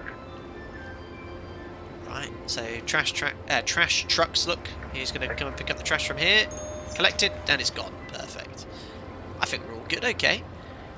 You can see, look, the overall global happiness is good. Population's growing, nearly at 1,000.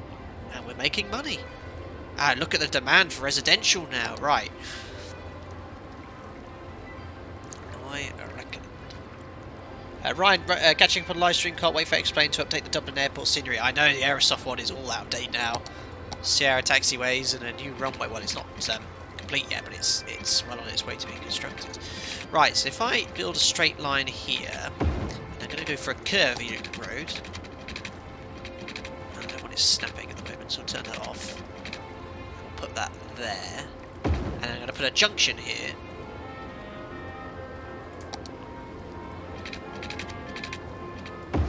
that, I've made a coastal road. I'll go in a nice straight line like this, look. Oh, look at that. What a beautiful road to walk down and see the flowing river. And we'll make these premium houses later. Right, so if we just build a few roads coming off there, so one there, one like that, and we'll join that one up like this, and we've got some more places to build residential. There we go, let's do all that. Don't want to be too close to the water pump because that's loud. Let's do all that. And that. And oh no. That. There we go. Now who wouldn't mind living here? Right, let's so you'll see, look, the demand's quite high, so as soon as I speed this up, you'll see houses really quickly start springing up. There we are. Wait, what happened? Is this a City Skylines now? Yeah, we're still flying along. I'm not sitting there for 8 hours talking to them. We'll play some games as well. 452 would like to request 10 minutes away, please. Of course, approved. Report back. And then they'll see the demand go. Look at this housing coming in here. Beautiful. Roads are very straight between the two, don't be cross. Ralph just got back from Headcorn Aerodrome. Have fun watching the Spitfire flying around. Great aircraft, absolutely. It is the aircraft. Amazing to watch that.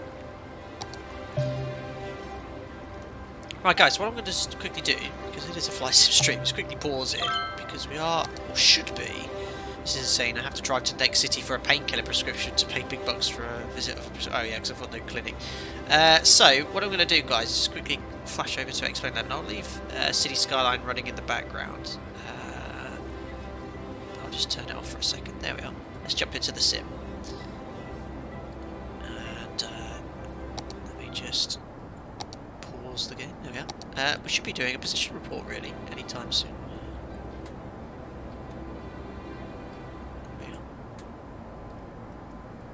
So, I'm still getting 60 FPS even though I'm running 2 games at once. Very, very good.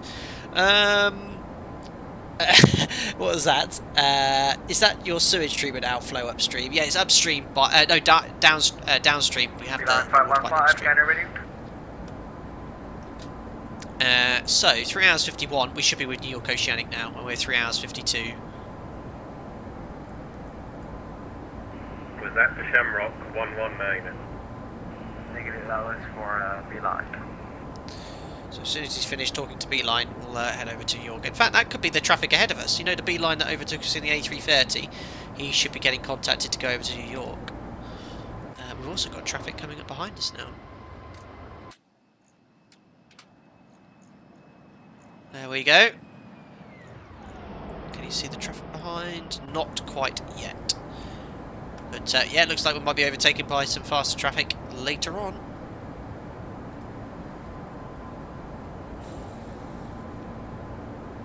Harry, when did we start City Skylines? Literally about 10 minutes ago.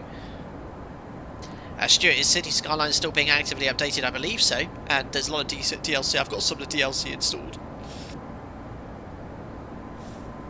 Recreational facilities on the coastal road. That's the plan, plainly. Oh, he scared me. I thought the sim crashed or something. He said black and red. No, all good, all good. Byron, trade table status. We're currently in the 45 degrees stone position.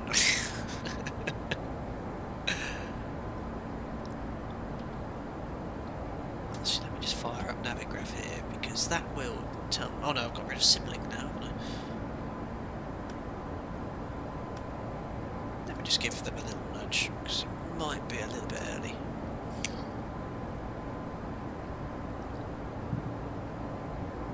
Gander Radio Alpaca 1 Tango Papa. At what point do we get handed over to New York? Charlie, Papa 1 Tango Papa, you taking a request? At what point do we get handed over to New York Radio? I just knocked my water over, brilliant. Let's say in about 5 minutes. That's great, thanks for the information. Right, I was a little bit early there. And of course we're running a little bit late, so we'll stay in the cockpit for now. Wait until we get over to New York Radio, City Skyline, of course. And now I have water all over my lab. Dante, our position reports happening. I thought they weren't necessary this year. No position reports required. They don't even want it on the NatTrack system either. I think you was on 410. Are we on the right frequency or should be on gander? Yeah, you should be with me, son. Okay.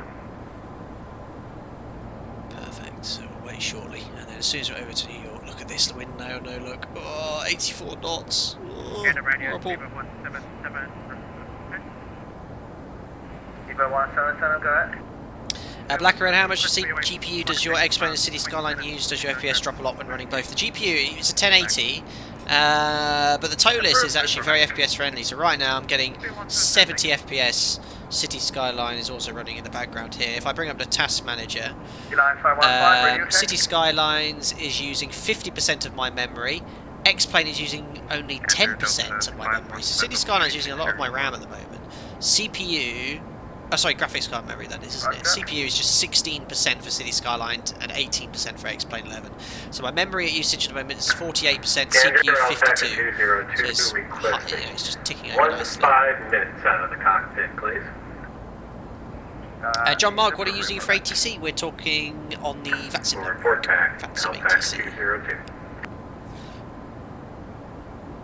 ATC. James, what would happen if you had the tray table out as per the checklist? Well, if you didn't have it, I'm sure the Airbus ECAB message would pop up, extend tray table.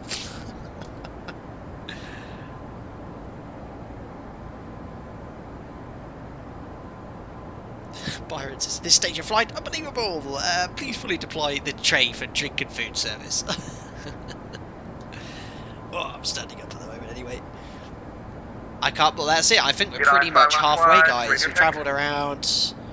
What was the range here, about 1,600 miles? Okay, Airborne now for 3 hours, 57 minutes. The frequency 131.870, not 875. That was correction, 875, not 870. That was a problem with voice service, but yeah, it's fine. You can contact New York Center, correction, New York Radio on 130.65. Bye bye. Is that the B line ahead of us? No, it's not, no problem. Emirates 8 Echo Romeo Super is back. Oh, so was it the 380? What 380 is he in if he's in the Super? I mean, I don't know if there's any decent 380s in prepared. It's certainly not for X-Plane. When's top of descent? 1913 Zulu. Or 813 in the UK, based off the average wind.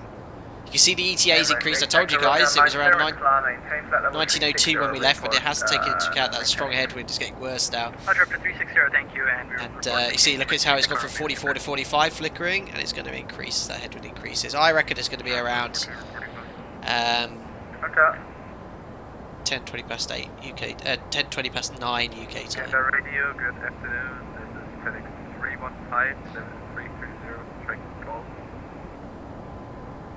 FedEx 315, scanner radio identified. Lovely day here in the UK as well.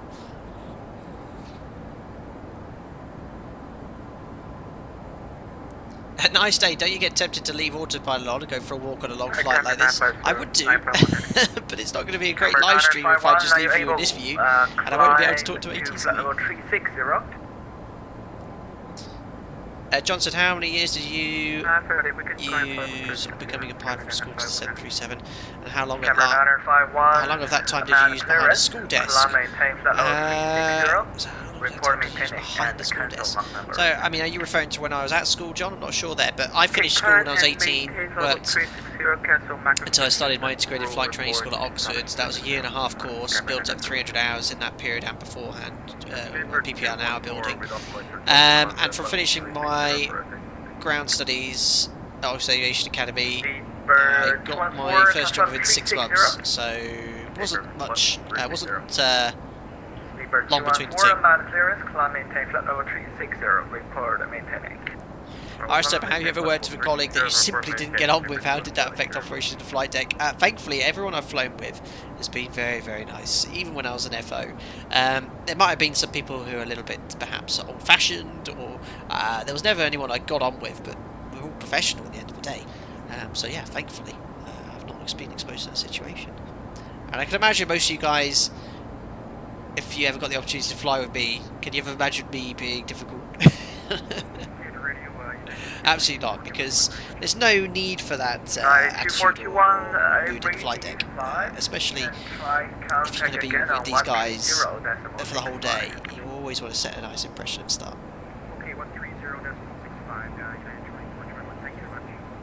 So we should get our handover any second now. To say in about 5 minutes. 5 minutes ago.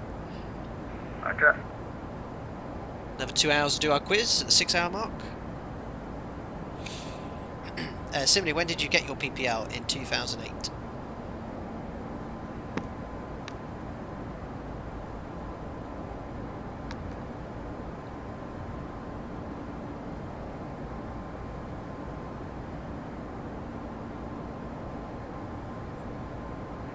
Last station, second call time. It's reasonably quiet. Remedy 1792. Stand by circle check and identify.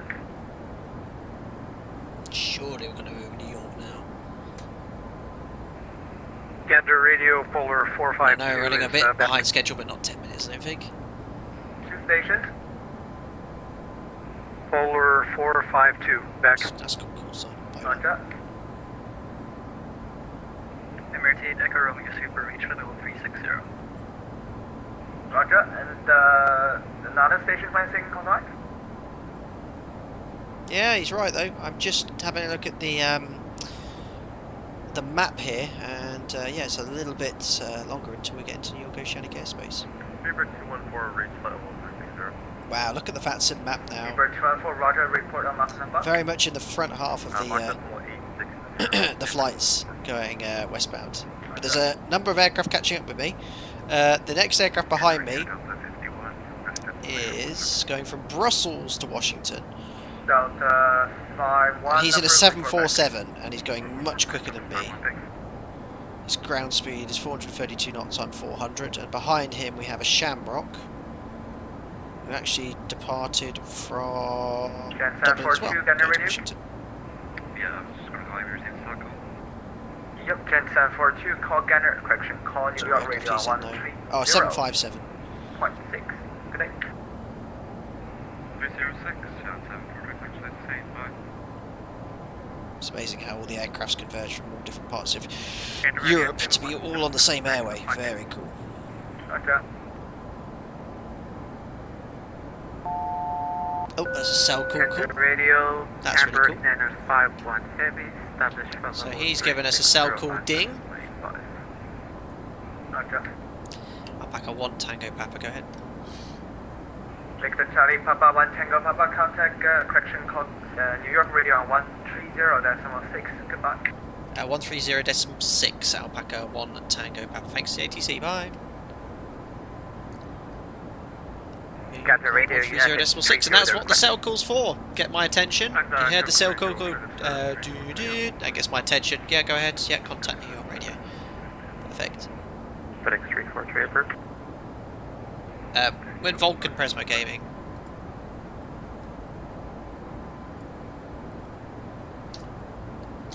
New York Radio, Alpaca 1 Tango Papa, maintaining flight level 360, Mach decimal 79.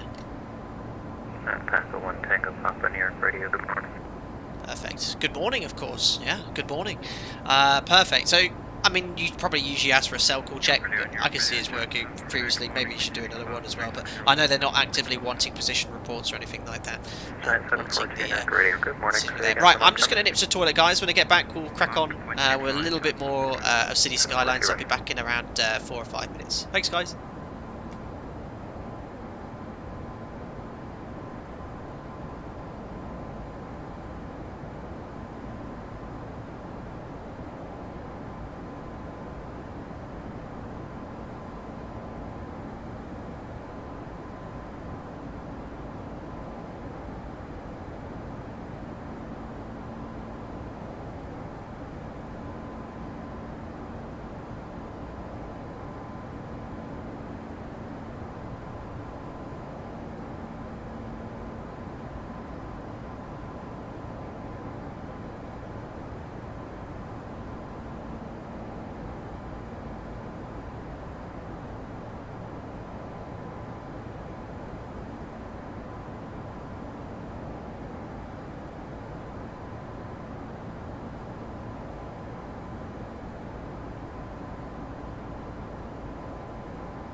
radar, good afternoon, Napoli Vola 1459er at flight level 340, Mach number point 82,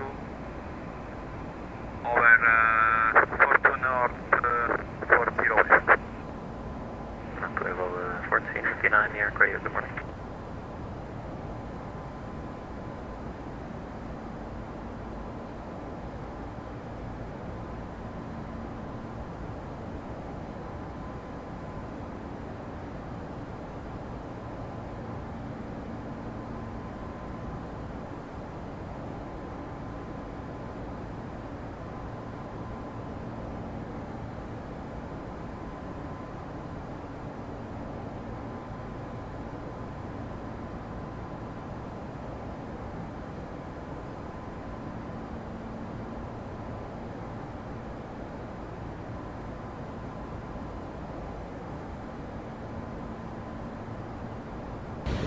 $50, $40, $30, $20, $10.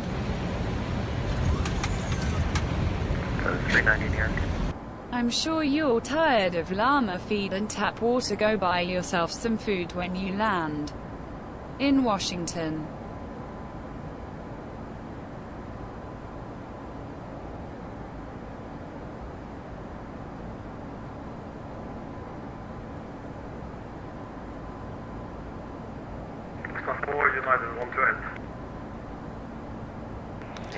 That's not for that, guys. Oh, Noah, I've just missed you there because I had the stream on my phone, but I did hear the pinger going off. Thank you very much, Noah. Tricho, I've still not quite got it yet, thanks to $5. I'm sure you're tired of llama feed and tap water. Go buy yourself some food when you're landing in Washington. Thank you very much, Noah, for your very kind generosity. We sure to get us a nice, well, what would be a typical meal in Washington? What are they well known for? Our quiz, our quiz today has got some Washington-based trivia today, but I didn't see what they'd be wanting to have there. Byron says there's many great Ethiopian restaurants in Washington DC. Well, there you go.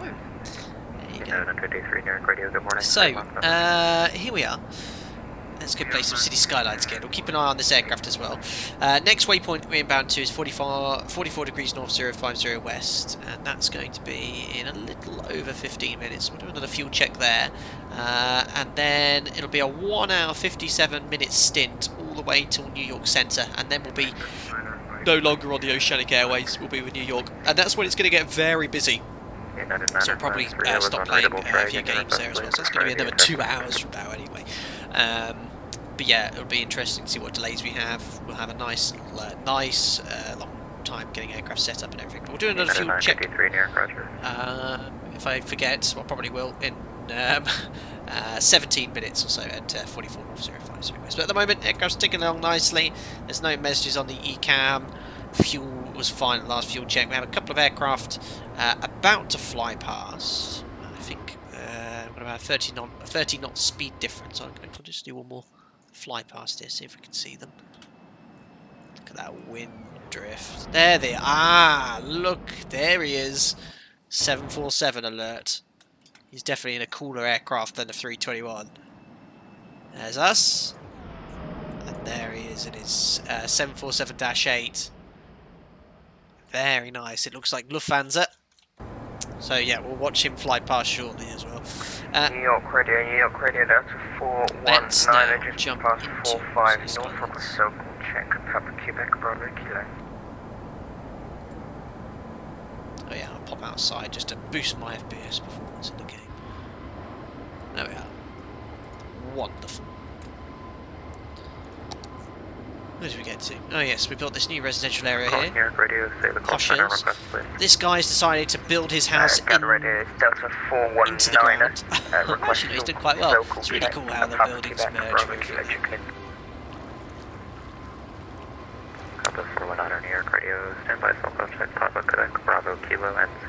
Sammy Butler, hi all. What have we missed? Not much so far, going on very well. We're in the middle of the Atlantic Ocean here, all flying smoothly. Been airborne for approaching 4.5 to 5 hours now, and we're just playing a little bit of City Skylines on the other side. We've already named a few places after some requests from people. Where was that? Big Bite restaurant. Oh, where's our little alpaca shop? Oh, I can't find it now. Alpaca feed store, there it is. And one of these houses which has gotten lost too. The Concord residence. The New York radio, Delta 419er, it's Papa Quebec. I remember to have a look at the newly unlocked service, so yeah, we better have a medical centre here first. Traffic is getting a little bit busier as well. Delta 419er, see if that worked that time. Yeah, got it that time, thanks, Delta 419er. 419er, roger. Just say again your Mach number for me, please. It's Mach decimal 86. Thank you. Need to build some more commercial soon. Right, well, probably need to build some Speedbird 812 New York radio. Commercial, because this is going to be all trapped with residential areas soon. Maybe I should build a second residential area this side here, but I want to kind of keep all this to industrial. This entire bit here as the city gets larger. So it won't be long until I invest in a bridge over here to build up more land. But I'll fill all this land up with residential first. I think I'll just keep the shops going in a straight line for now. In fact, we can actually connect these two roads. There's a little curve in it.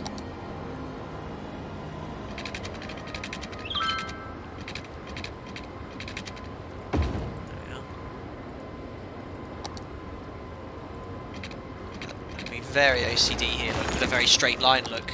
Do it like this, and then build a straight line off it, and it'll satisfy a lot of people. Oh no, why is that road flooding? Uh-oh. That road shouldn't be going so low. Better careful of that. Yeah, high tide's a bit of an issue around this part of the city. You know what, I might actually turn off edge school. There we are. Where's the VATSIM office? VATSIM office. Tell you what, we'll make this one the VATSIM office. Love some of these suggestions. VATSIM HQ. Remember, you've unlocked the elementary school. Oh yes. We'll have to educate our citizens soon. Let's just get this one filled up with more residential first. That road join up. Yes, excellent.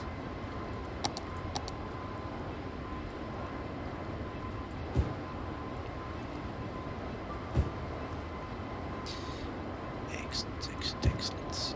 Played a lot of hours in this game. It's been a while, but yeah, never managed to get a population of 100,000. As I said earlier, you know, I usually got a bit tired of the micromanaging and all the trucks going crazy, but I know there's a lot of plugins and things to improve the game.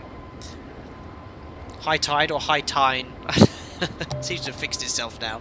What a beautiful road that is though. Look, you can drive down here in your little pink Beetle. Oh, it's actually flooding. Oh, he nearly died. Oh no, don't go in the water. Ah! You can actually follow them if you push this. Look, you can actually follow the traffic. Click the button to open routes info. Yeah, you can see how they're driving, how they got there. Because the traffic will choose like the shortest route. And I might need to modify this road slightly because we're going to be killing a lot of people.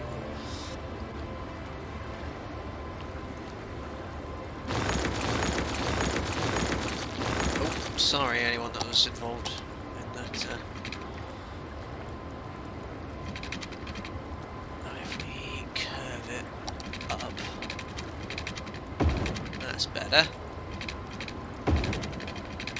Made a bit curvy, but it looks cool. And then it'll stop it going from underwater.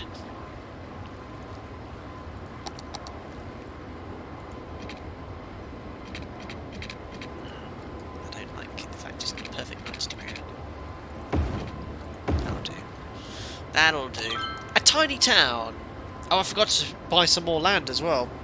Park areas. Pet ban.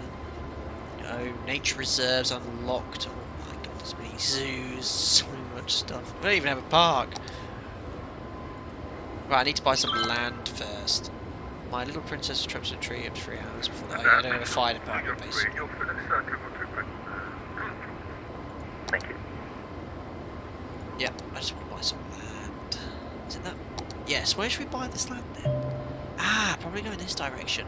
Because I can then spread the residential out all in this area and industrial on the other side. Done. No questions asked there. There we are, some more land, and now I can spread out the residential. I want all this as residential, all this as industrial, this side, divided by the main road. How does it know to show the cars on the wrong side of the street? I set it at the start of the game, please use left-hand driving, and they're on the correct side of the street. Although they do seem to be parking on the roundabout. I need to upgrade that to a highway road. Not too much yet. Uh-oh, we've got crime. Right, what should I prioritise? Police station or medical centre? Not sure. Longcat says thinking about a concrete embankment. Yeah, probably a good idea. They're not that expensive, even though in real life they'd be very expensive. Fucking about to do it. I mean, you can even place rocks. Oh, it's not even that expensive. 100. I'll tell you what. We're going to make a slight change to our town. There we go. Look at that. Only cost 100. That was well worth the investment. Props you can have, it's ridiculous the amount of stuff you can do in this game. Well, I think I've immensely improved the town. Call that the giant rock. Prioritise health. Very good. Put the medical clinic then in the residential area. Now we're going to have to upgrade this road going through the middle at some point as well, because that's taking the majority of the traffic coming into the town. So I reckon if I put another roundabout in this direction, if we go here. Doesn't quite look right though. No, I know, but why not? A bit too far with that road. Yeah, put a roundabout here.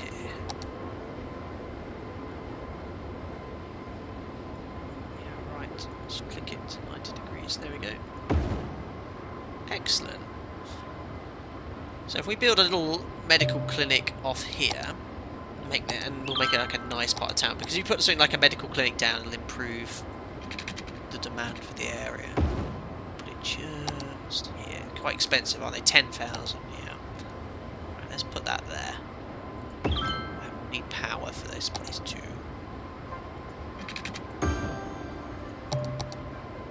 There we are. And water as well, apparently. Oh, crikey, I don't need to put water pipes down the way here. Air control, this is Shamrock 222 Alpha, flight 0320. Shamrock 222 Alpha. Your radio, same last number.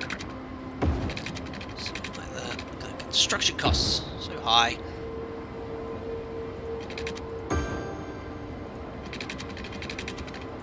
Perfect. Thanks for subscribing. Nico, welcome aboard. Giant rocking alpaca on Tyne, Angel of the North outside Newcastle. Absolutely. I mean, look, imagine you driving into this town. This is what you're going to see. Wow. What is this? Oh, let's go shopping here. A lot of crime now too. Better get a police station. 2647 for 12,000. We can afford it, and we're making enough wonka. I reckon we'll put the police station. Put it here at the bottom of the commercial zone. There we go. Go and arrest those criminals. We're probably going straight out to arrest them. There they go. Look. I love how they drive. There goes another one. Oh, I'm trying to follow them. Ugh. Then you can do this. You can actually. So hard. Oh, he's just patrolling. He's actually not arresting anyone. I have 10 police cars. Thanks, James. Oh, it's all going crazy. Nico, Junction MI Aviation Channel, James Brown. Welcome aboard, guys. Let me just check and explain, because it'll probably be the point where we do a fuel check soon. Yeah, nearly getting there. I'll check where that jumbo is as well.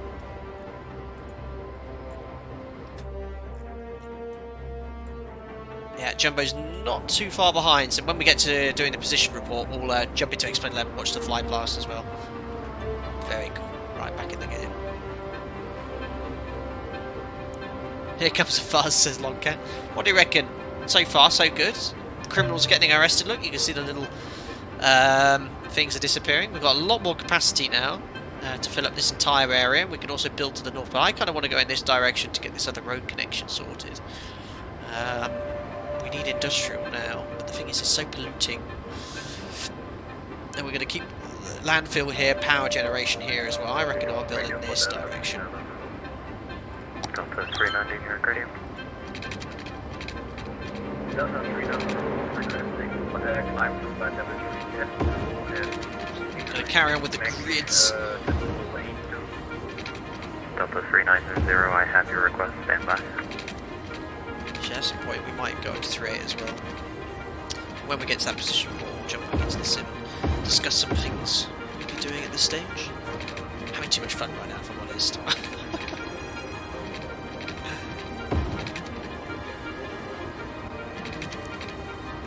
Gotta love a grid. Actually, let's get rid of that. So we should get a bit of money back because I've only just built it. There we are, let's just fill that up with industrial. Beauty. Oh yes, this is the... Yeah, so however that was that mentioned we can actually build this. It's not too expensive in the game. It'd be horrifically expensive in real life. You can actually build like a little wall here, look. And it squares it all off, it's really nice. So, like 280, look. Stop it from flooding. I'll end it there, look. Look at that.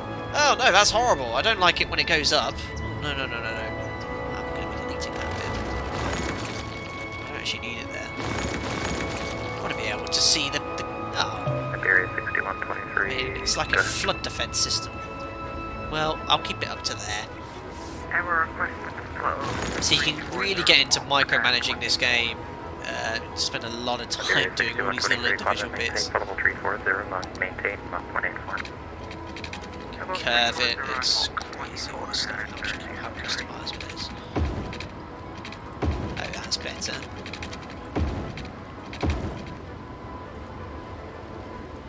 See, that looks much nicer when it's sort of parallel with the road. I don't like how it sinks there. Oh, look at that. If I delete it now, I'm going to probably flood the road. Oh, look at the water level.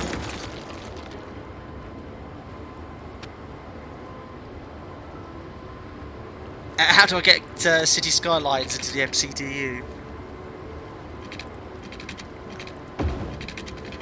That's the same again. Well, if it's a little bit... Oh no, I can push... I can push... No, I can't lower it here. Well, let's just put it that way anyway. That's looking better. I think it's a little bit lower than it was before. There we go. Look at the view if you live there. Amazing. Very fast flowing river. I wouldn't want to go swimming in that.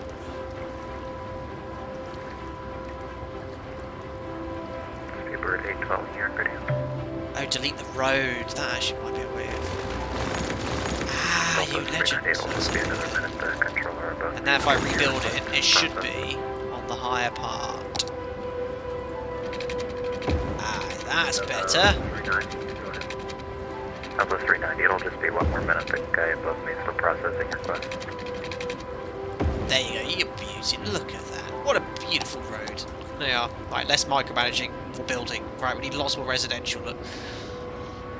Delta 390, climb and maintain probable tree 7. So I'll get rid of some of these power lines because radio 130. you can actually transfer electricity via buildings and grids. Look at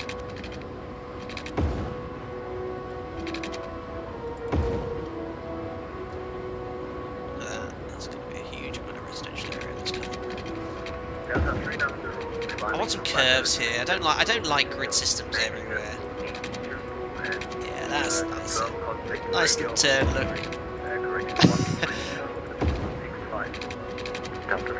Is that pretty not practical? There you are, that's better. Maybe I can put something nice in between. Aircraft calling New York Radio as Washington Center 133.72. Right, let me just alter the course of this electricity. So I can do this here and then here. I can also connect that to that. Get rid of all all of this.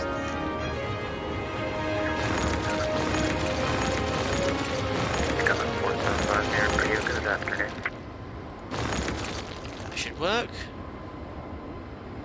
That as well. And then move the power. Oh no, I'm losing power. Look, there we go. Sweet. Now I can just fill this up with residential.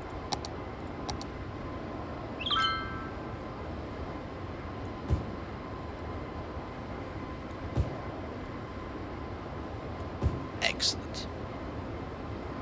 He's betrayed the Milton Keynes philosophy. Yes, Logcat, they do love a good old gridded Milton Keynes. Gotta watch the money now, look. I mean, I can still take a whopping great big loan. Right, guys, we're gonna pause it now anyway. Let's get back into the sim. I know it's not the best to watch here, but I quite enjoy building my little city. Right, anyway, let's save that. Jump into X-Plane 11. There we are. There we are, it should all be up now. So, coming overhead, 44 degrees north, 050 west. We're going to now be making our last turn inbound, I think, to the Oceanic exit point, which is with New York Radio, which is absolutely miles away.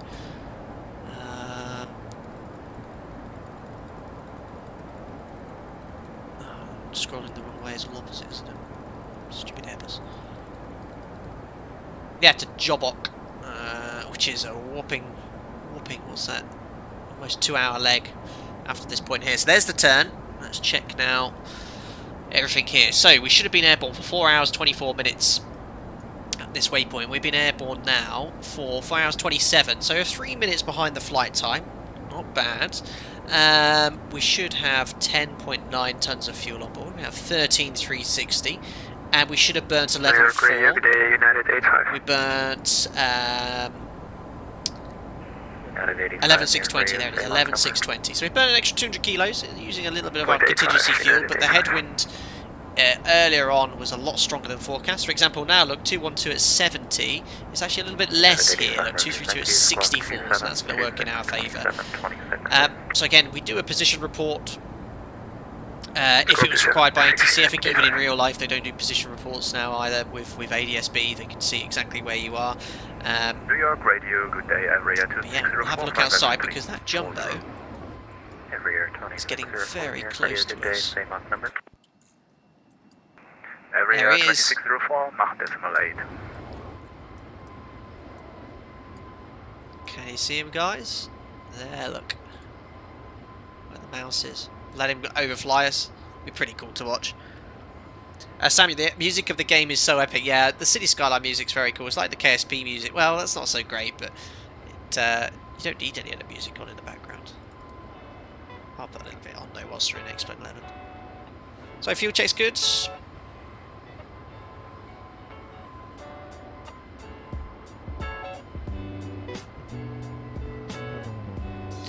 And wait for the 7-4.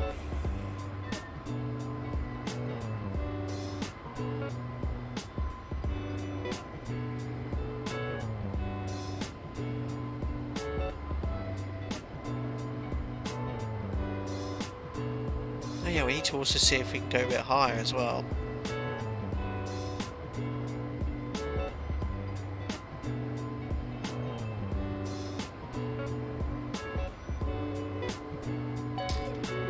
And he's going to ToLiss as well, the 7-4, we were checking earlier. Togo, I hope you're doing well. How are you finding the A321XLR, Captain? Yeah, enjoying it. It's doing everything for me so far. Not doing anything. So how do we do an actual voice position report to that position there? Would you use a similar format to when you request your Oceanic clearance, except you're obviously in Airways already. So you just report your position. So what was it? It was Alpaca, 1 Tango Papa, 44 degrees north, 050 west, flight level 360. We're estimating our next waypoint, which was Jobok, and the time for that ETA is 1814 Zulu, and your next point after that was as well. But actually, leaving Oceanic Airways, I don't think you need to put your next waypoint. But if they wanted it, Point after job box spot, Jan. So that's good. So what I wanted to actually have a little look at here, we won't get a step climb at the moment because there's a 747 directly overhead us, but there is an aircraft below us as well, so we're going to be in a little bit of a sandwich here. But let's have a look. Is it under Earth? Iberia 6123 approved as requested. Data. There's a page which tells you your optimal flight level. Yeah, optimal flight level is 372, so we can go up to our maximum 39. So probably another hour and a half we want to go up to 38. Especially if the spot wind's a little bit lower. United 120 is requesting after cockpit as requested. United 128 approved. Let's do that again, but stay in that view so we can see how far the 74 is. There's us. And there's the Jumbo. And I think an aircraft below as well. Look at that. Not only is there a 747, there's an A757, Aer Lingus 757. Right behind us. So 3 aircraft in very close to each other there. Very cool. Very good evening to you, Rory. Sorry not to have been here at the beginning of the stream, but happy now that I could be with you until the end of it. That's very kind, Rory. Welcome on board. We've got still plenty of time. We've still got over 3 hours flight time left. We're airborne now for 4 hours and 32 minutes, so a little over halfway. Right over the middle of the Atlantic Ocean. We're talking to New York Oceanic at the moment. And yeah, good so far in the Airbus A321 now. American 252 in here. Karen flying 8 hours is quite a challenge, but keeping us entertained whilst doing is a whole other level. Great content, Captain. Thanks. You're welcome, Karen. It is a bit of an endurance test, but it only happens once a year, these sort of days, so it's my pleasure to have some fun with you guys. Matt Haynes, how often do you fly with the same people? And is there still some people within your base you haven't flown with? Yeah, over the period of time, Matt, you'll have flown with pretty much most people in the base. But based off your roster pattern, you might have someone that's on the opposite roster. So if you're on earlies and the other guy's on lates, you might never actually have the opportunity to fly with them. But they often swap that around. A lot of people work days off. We'll have swap requests as well. But I'd say it depends on the size of the base. But in a base with 10 aircraft or so, you probably would have flown everyone over a period of 3 years. Very much depends on the size of the base. Another hour and a half and we'll do our quiz as well. Desk pilot, where is the land button? There's actually a few more than one. It's all a good banter. Who liked the thumbnail? Hope you really liked it. It's a bit of banter. We'll engage the second order pilot after our big approach. But I'm going to, well, as much as you can hand fly the Airbus, I will be disconnecting the autopilot on final. Now 15 in the sun, where are we at? Back from running, hope you had a great run, good for you. And we are still right in the middle of the Atlantic. Actually, I'll show you geographically where we are, guys. Oh, look at that. Just south of Newfoundland. A nice little cluster of aircraft around us. So yeah, it's a shame because I wish our routing took us further north and we were flying over the northerly nat tracks. So all that ortho I downloaded, all that ortho, gone to waste. Greek Badger, why are you not in managed speeds? Want to maintain Mach decimal 79, and the ToLiss won't let you update the speed in the FMS at the moment, apparently. So that's why I have the speed window open. Because at the moment I think it was decimal 77 or 78. Delta 419, oh dear. Well, that's a very dirty part of the Atlantic Ocean. Look at the watercolour. I think that little tiles just need to load in. There's the Jumbo, look. I think he's just about to fly over us, and we have that 757 as well. I can't believe it. There's not going to be many streams when I'm surrounded by Boeing aircraft and I'm in an Airbus. What's going on? There is the Jumbo then.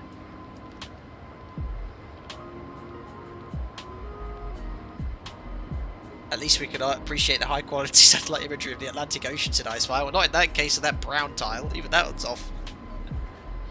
Lucky Al says, I hope I butter. Thank you.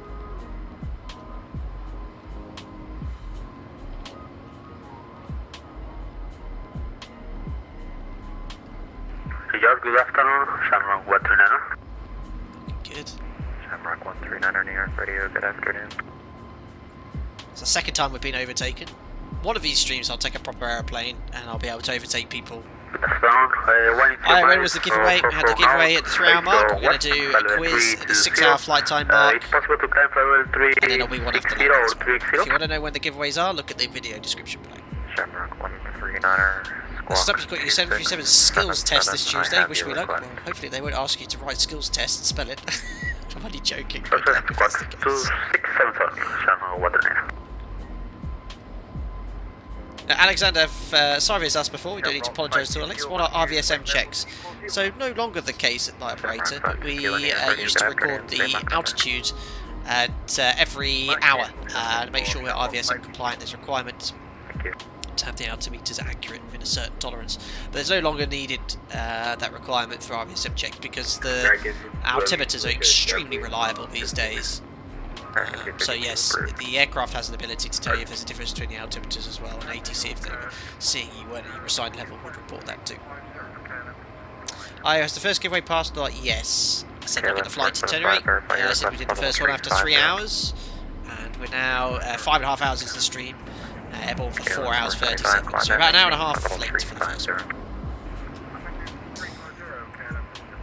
Wait, where did he go? Oh yeah, he's directly overhead now, look at that. Look at the speed difference as well. That's a screenshot, look at that.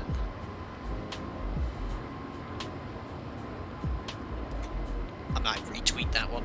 I'll put that on Twitter.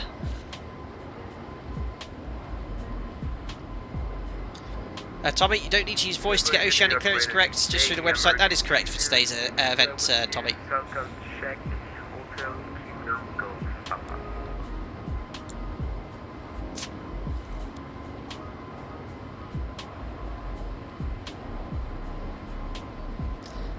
Greek, would you say Airbus aircraft are slower than the Boeing and the cruise?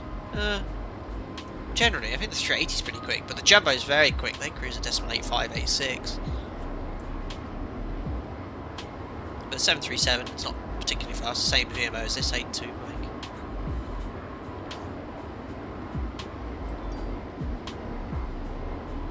Bator just followed me on Twitter. Thank you.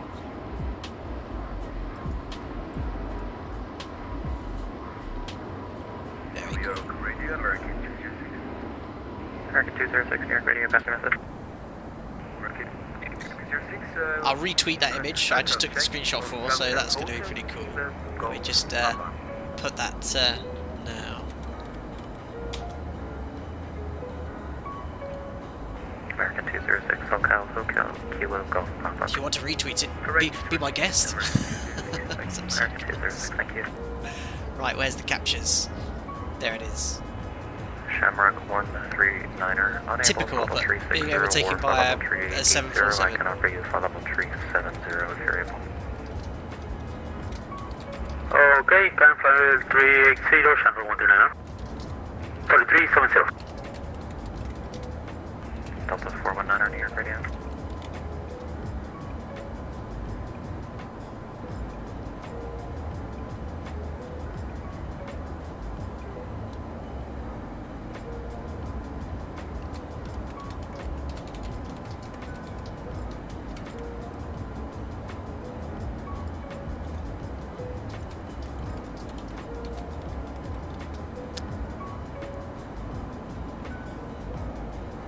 Excellent. Just tweeted, guys, the picture we took in the stream.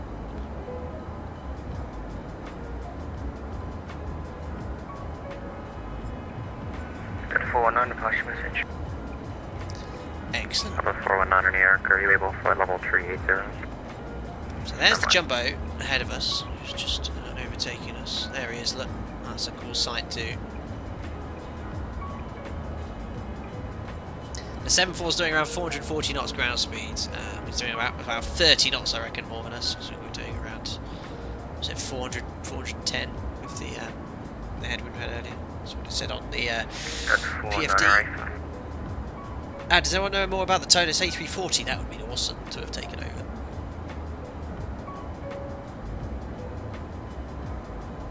Frank, should you take me in 40 minutes? Slight problem. We're about both at flight level 360 though. You'll probably have to go higher, or we'll have to get a hurry on. I can speed up to decimal 8. 419, maintain long point. Samuel Dos Santos says, when is the descent?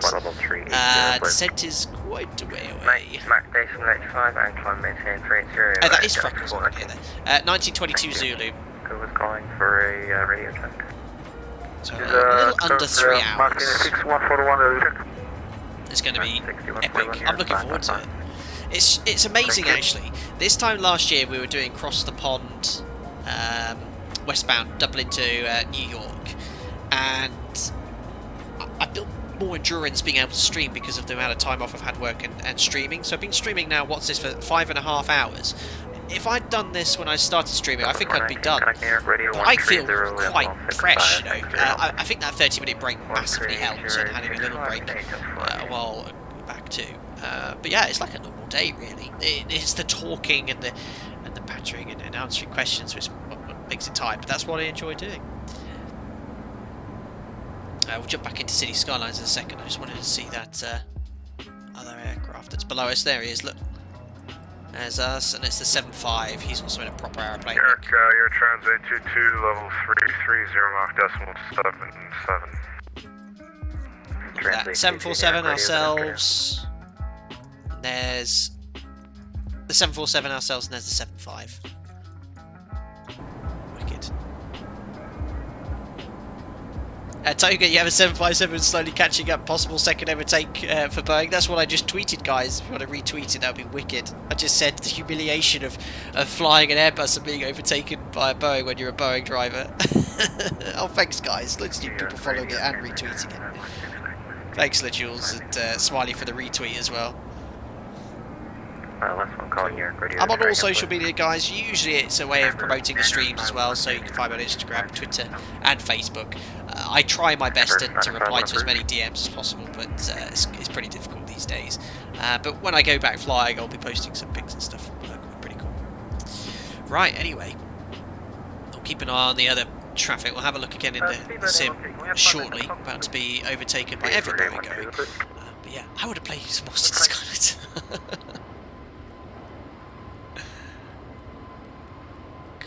Right, let's do that. And where's the game? Lost it. Yeah, I need to turn the overlays off as well. There we go. Up to 447 here, radio pass your message. Oh yes, I just built my nice curvy road. How satisfying that was. So we need lots more shops. We need to have.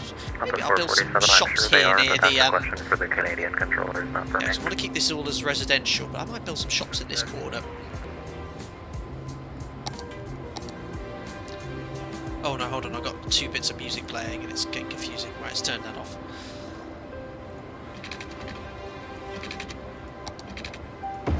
I'm your 6123 Mach.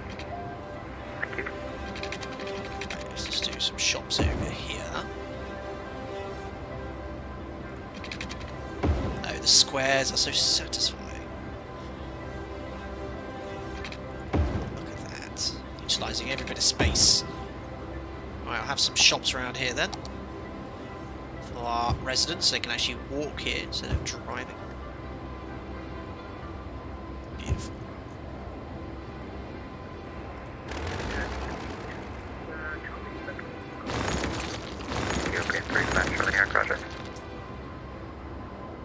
Where's the airport in this city centre now? 15 in the sun. I've got to wait a long time for airports. I haven't even unlocked the transport category yet.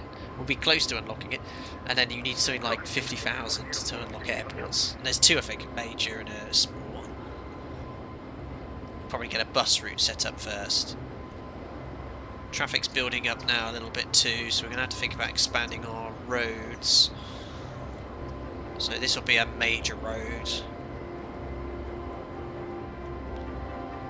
And I might build a second road connecting the 2 industry areas between these buildings here. How's the garbage looking? Landfill is 7% full, that's fine. Needs a dog park, said 2 tons of love. I'll tell you what, I'll put Jack's Park in. We need some more electricity as well. Oh, my coal power station's maxed out. I can't afford another one. No, need to take a load out. No, we have to put a stinky coal power station in.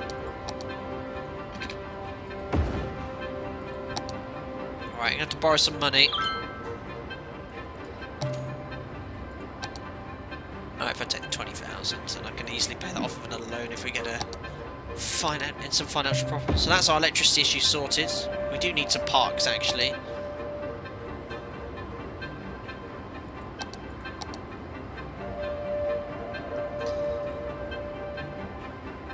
There is actually a dog park, isn't there? Was there anything dog park related? I don't know. We could build for big city parks. Plant some trees. Need some more fundage. Oh, let's just put a basic park in at 1,000. Look how unhappy everyone is. It's red, look. Unbelievable. I think if we put a park here, there we are. We should see them starting to go green, look. Are they happy yet? Yes, look, no longer red. They're a little bit happier with the area they live in because they have a park to go to. Oops, we need some water. New York Radio Boat, afternoon, JetBlue 2839 with you at this moment, 350. JetBlue 2829, yeah, ready, roger. Everyone is happy. How's the water situation? Oh, we've got loads of water available. All the crap water's being taken downstream. I wouldn't say that's a torrent. I mean, what a river. I wouldn't want to go paddling in that. Wait, why are you not happy with water? Should we get plenty? Are you joking? There's like a tiny strip there where it's not getting any water. Oh, for goodness sake. Well, I'll just waste money with it. Unbelievable.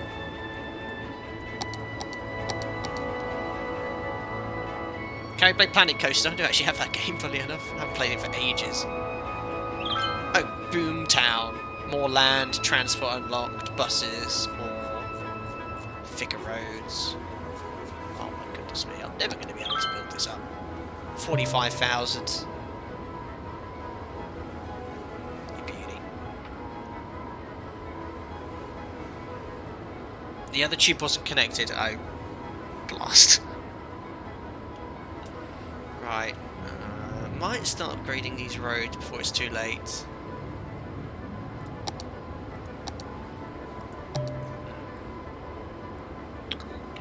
Congested on our roundabout. But also, what I'm going to do is build a bridge. Oh no, that's all my.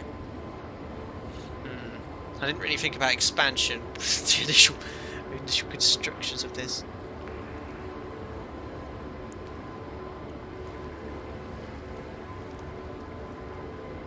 Right, let me just upgrade this roundabout. If I go highway. Oh, I haven't unlocked any. 6 lanes has been too much. No, I need a 4-lane highway. Let me just try and upgrade these roads. Now I want to get the 4-lane one-way road. At the moment, the residents not going to like this, but I'm going to upgrade all these roads now.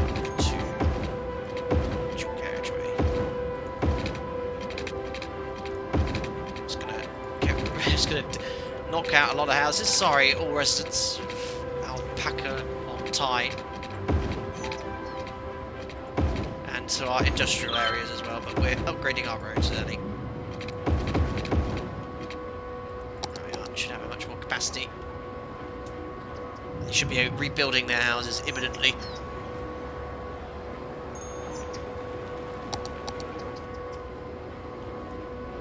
Uh-oh.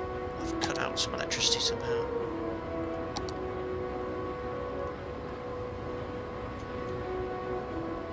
Should get that back any second though. Okay.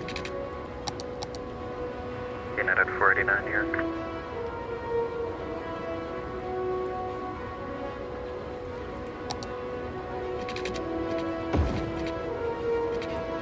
Space already occupied. Why can't I build that as well? Oh, that's because it's where the police station is, of course. And I think maybe a building's got the alpaca feed store there. Maybe we can't delete the building. the city. Right, let's move the police station to here.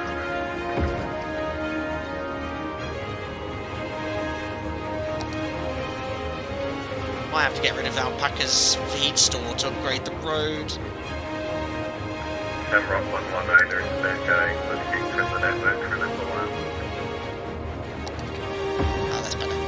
Rock 119, staying in here, please. Oh, that's so loud. Just reporting back, I did notice that I'd been disconnected briefly. Okay, no problem, thank you. That's better. Shamrock 119, staying my number. No, I don't need that power line anymore. Mark Declan relating to Shamrock 119 and... Thank you. John Padfield said, no, maybe it's still there being rebuilt. Oh no, I actually got rid of it. Damn it. Oh dear. Well, all in the name of progress. We've upgraded all these roads now anyway, so we should be able to increase the capacity. And what I'm going to do is build a bridge. New York radio, Which is going to cost? We've got 47,000. It's already going to be a fortune for 17,000. We need to do it though. There we are, done. We need more connections. Thank you very much. Stephen Jenkinson has just bought a flight deck to sim bug. I cannot read that comment at all. It's coming in so tiny. Oh, Steve, that was very kind. Thank you very much. Let me know in chat what you said. That was very kind. Thank you very much for buying an official flight deck sim bug. John said rename another store. We will do. Want them hopefully stay there. Right. Let's connect this second road here. When is our city going to get a school of its own? Said a Cedric Clark and a very unhappy resident. Very good. Right, let's put a roundabout in again. Another good old roundabout. Large roundabout. Yeah. Yes, look at this beast. That is massive.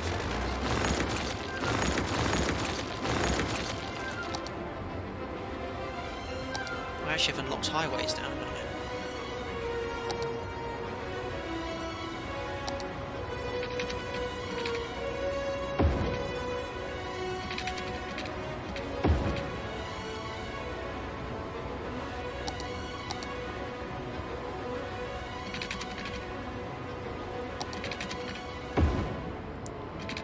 Get all perfectly square, well square enough. Look at that, now we have 2 connections into the city. Right, let's put some more shops in here. I want to have a little bit of a gap here between the residential areas and the shops. We need to build a road off this. We can actually connect it to the industrial area. I'm going to have a shortcut though. Yeah, yes, excellent.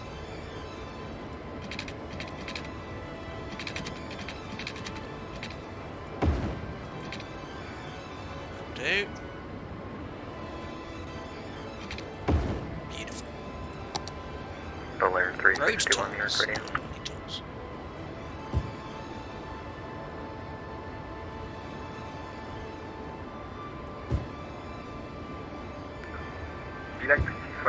that.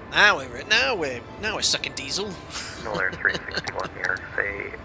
Oh no, look at the traffic though. Uh-oh, it's beginning to build up entering the city. Is anyone else using the new road? No, come on. You brand new massive road and infrastructure. They're not using it to come into the town. Fire station, yes Pete. Yes Pete. I don't even have one. Elder care, that's new. I've not seen that in the game before. Yes. Have you lost your wallet? I found a black leather wallet. Send a PM to get it back, said Willow Walker. Unbelievable. Yes, better put a fire station in industry. That has a tendency to catch fire, doesn't it? Let's put it there, look.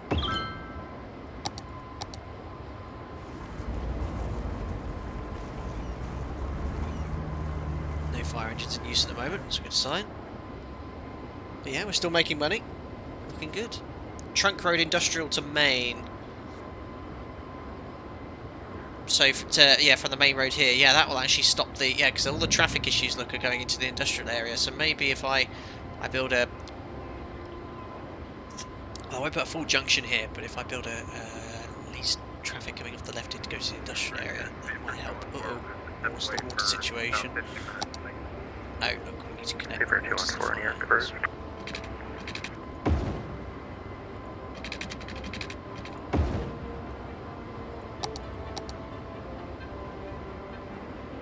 Excellent. Dude, just love everything said tends to catch fire in City Skyline. Bunch of pyromaniacs. Really good. No, that was an excellent suggestion about the trunk road by Plainly, I reckon. I wanted to both leave and enter. Where's the little... Yes, healthcare. We'll worry about that later.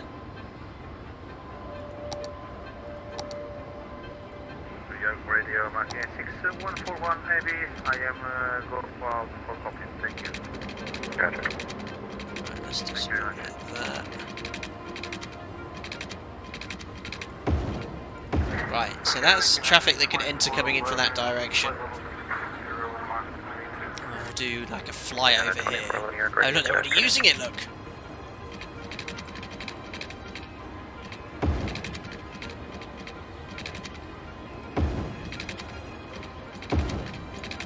I should have become a road designer, guys. Look at that, isn't that beautiful? So both roads, both motorway junctions can now enter the city in that direction. We also need the ability to leave. So if we do one here, and what I'm going to do is put that there.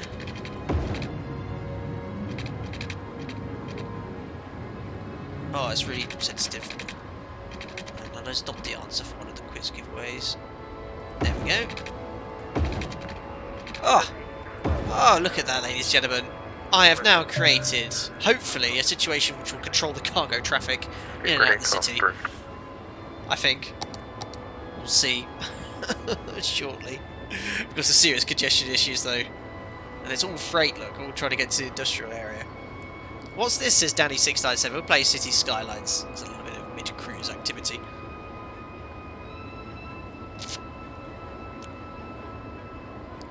A dedicated highway access to industry is essential. I hope there's some trucks you to... Vector 1459 near. Some egg... Oh my days. Go ahead, right, I need to upgrade this... Bravo Vector 1459. Yeah, because I've got traffic lights no, but I need to upgrade this if it'll let me to highway. 715 on the box, 145. Oh, look at that. That's already flying better. And then... Oh, we haven't got one-way highway here, have we? New York Radio, American 206. American 206, yeah. American 206, you're crossing out Brooklyn 415. Uh-oh. No, what have I done? 206 approved. Oh yeah, right click isn't it to change direction. There we go. Phew. Well, that should hopefully help the flow a little bit here. Doesn't help that I have a junction here either. City Planner to Sim. I've seen some YouTube videos of city planners that actually use this.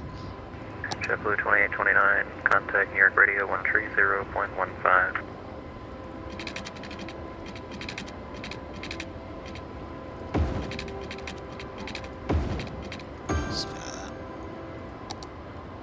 I do not see enough traffic using my excellent road system.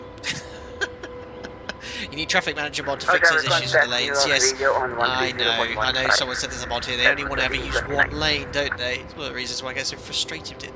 Is anyone... Oh, look! Oh my! There's a lot of traffic coming in from the other direction now. Jeebus, are these people moving in? Oh, dearie me. Look at this. Oh, now I need to bypass all the traffic coming in this direction. Oh my.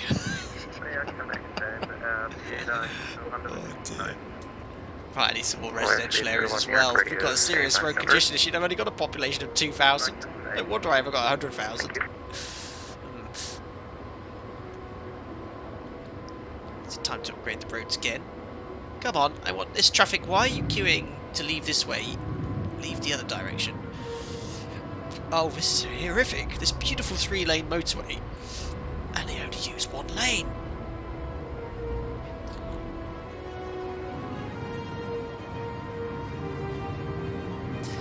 One of my favourite YouTubers, Biffa, would be upset with your lame mathematics, Harold. Greg says, take out the industrial zone connection at the roundabout. Make the industrial zone one way. Oh my. Yeah. I don't even start with that. So if I keep the main road single, two directions, I can make this one way like that.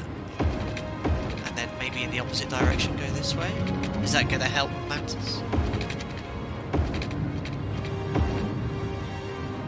No. I don't think this is going to do anything, but maybe they have to enter in, you know, enter this way one way.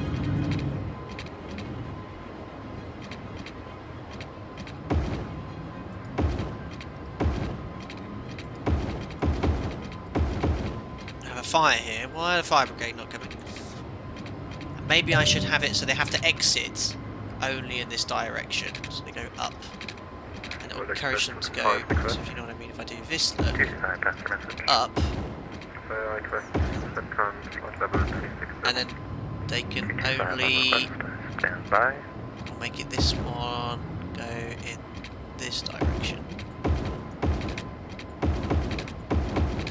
That doesn't help having two traffic lights here.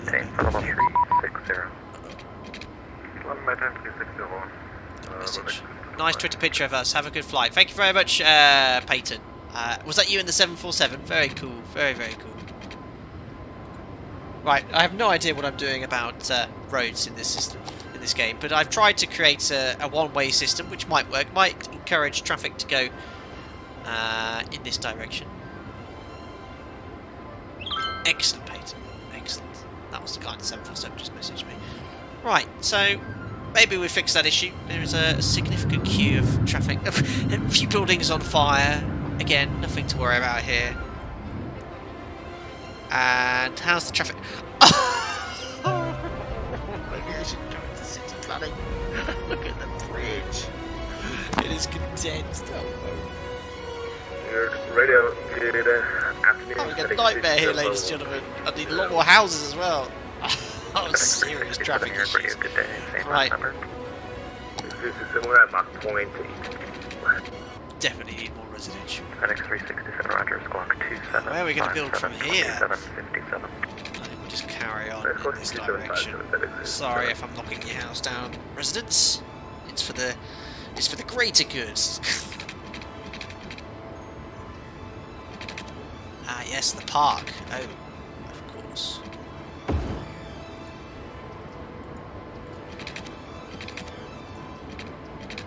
I also know what helps traffic is we have all these traffic lights here. I need to make them to junctions, don't I? Otherwise, it'll just get clogged up. You can change it from that to kind of stop signs. Right, there you go. More residential areas. So what I'll do is just hopefully improve the road slightly. So this one's not so bad, but I think is it if you push the road. We have only named one road in this city, and wasn't that Szczecin Avenue? Would anyone like to actually name the industrial avenue? We currently have Roberts Boulevard, but I'm looking for some inspiration for the industrial avenue name. Looking forward to hear what you have to say in chat. Alright, for FedEx 37, can we get the cell tower check, please? Right, yes, so I press that, then is it this? It's going to be Golf Mike Lima. Ah, yes, junctions, so FedEx 367, no problem. So stop sign here, maybe we'll flow a little bit better, then stop here, stop either side. It's all about traffic management, that's what you're doing most of the time playing this game. Oh, got a message from a Qatar 9 Alpha Tango. Hello, Flight Sim, I'm new to your channel. I've been watching your 737 tutorials coming from the Airbus. They're very good. It's a lot more complicated than the 320. Thank you for videos and have a great day. Flight Deck to Sim Avenue, said Kai. I'll tell you what, Kai, because you went to the effort of messaging me on VAT Traffic. We'll name the industrial one after you, and then I'll take someone's suggestion for chat for we'll have 3 avenues, look. We're going to go with the original... Oh, no, I don't know. We'll call it Flight Deck to Sim Avenue. No, that's silly. That's me. Let's have a look here in chat. Nice suggestion. Llama Avenue. Let's do the industrial one as Llama Avenue. Has my road network worked a little bit? Look, there doesn't seem to be any traffic congestion. Yeah, I think I'm a traffic management master. Industrial can definitely be Llama Avenue. When is our city going to build a school? Education is not to be prioritised. And then, right, we've got Llama Avenue then for the main road for the industrial. We have the commercial avenue is known as Szczecin Avenue, and what we're going to call the residential road. At the moment it's called Adams Boulevard. Oh look, they've just... oh yeah, we moved the police station. Oh dear, the jail's nearly full. Similar, what's this game called? City Skylines, sir. Flops Highway, Stephen Jenkinson. The boss. Flops Highway. There you go. Excellent. Right, how's the traffic situation? So still a lot of queuing. Oh no! Look at the queue coming into the city. Much better now. I think I've done quite a lot to help fix this issue. Bit of a queue coming in though, coming in from this direction. Career change coming soon, Captain. Absolutely, Toga. No schools, flight schools only, said Capstra. Brilliant. 119, standby cell call check, Juliet Lima, go call. I think that one-way system I created works quite well. It's encouraging the traffic to perhaps leave in this way, instead of using the roundabout. Oh, I've just realised, you can't really, you have to go to this exit point. But look, they're using it, they are using it to exit, look. I don't want a taxi depot. Taxi depot or schools, prioritise. Right, I better put it. American elementary school here, high school, and a public library. Stuff here. Right, residential area. You can have a little elementary school for the new little tiddlywinks. We'll put that opposite the police station. Everywhere one is. Oh, look at the spiles! Population nearly 3,000. Calistino, nicely done, Captain, showing how not to do urban planning. Now show us how to do this. What's wrong with my urban planning? Why? I bet I'm going to get so many people into City Skylines after, especially if I haven't played it for a while. This is great. Mind managed situation. Look at the traffic. Oh my goodness me. Right, we need more industry as well. Let's keep the industry. A lovely one-way system here. 6075, squawk 26, 43, 26, 43. 2643 for FedEx 605. I think that one-way system worked okay. Oh, look at the traffic management. There's no one coming in here. It's just coming into the city. It needs to be a little bit better managed. The number of the Victor 1459, go ahead. We need to leave the cockpit for about 10 minutes. John Padfield. You put the school opposite the police station, expecting little criminals. Unbelievable. Right, industry. What am I going to do here with the industry? Well, we've got our little highway network here, so if we build off here... No, it can't be too bad. Again, I'm going to do a nice little one-way system. Child health centre. Oh gosh, we need one of those as well. So if you come in one way through this way, there, and then out that way. Perfect. Industry are going to be so pleased. They're going to look off the motorway and go, wow, we need to set up our factory here. Giant 742, request 15 minutes. Giant 742, you were stepped on, say again, your request. Howdy. Request 15 minutes.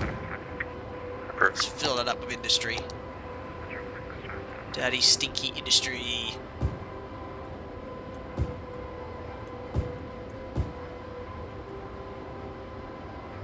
Look at that.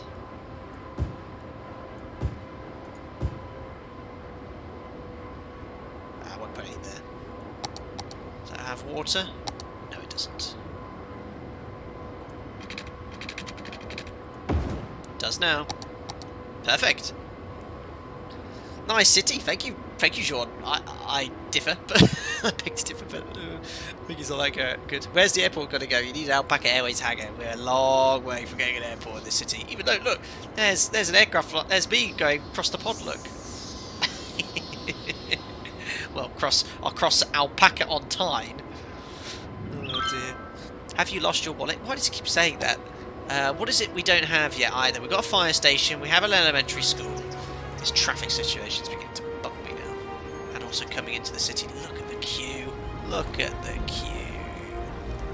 No one's going to want to reside here. If you provide good services and education and have a high land value, design buildings can be improved. Our building is levelled up. Well, obviously I'm doing everything right here. How are you doing for power, Captain? Let's have a look here, John. Yeah, okay, getting close to capacity. Cambria 951, say in your request, please.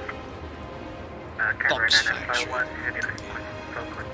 That's probably the 747 that overtook you, absolutely. Wow, thank you so much everyone that retweeted that tweet. We took the screenshot 20 minutes ago, that's wicked. Cambria 951, stand by, full call check. Quebec Romeo, Kilo Lima. Check, okay, thank you. Anyway, I've got the experts here.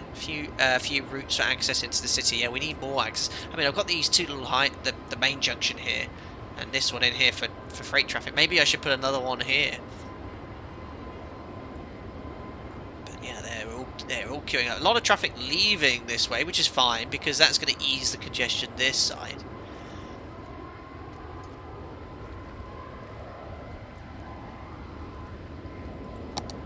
Where's the? Oh yes, oh my days. Maybe I should just upgrade this to 6 lanes. More is better. I haven't even unlocked it yet. 6-lane road I have. Well, let's just upgrade all of this to 6-lane road.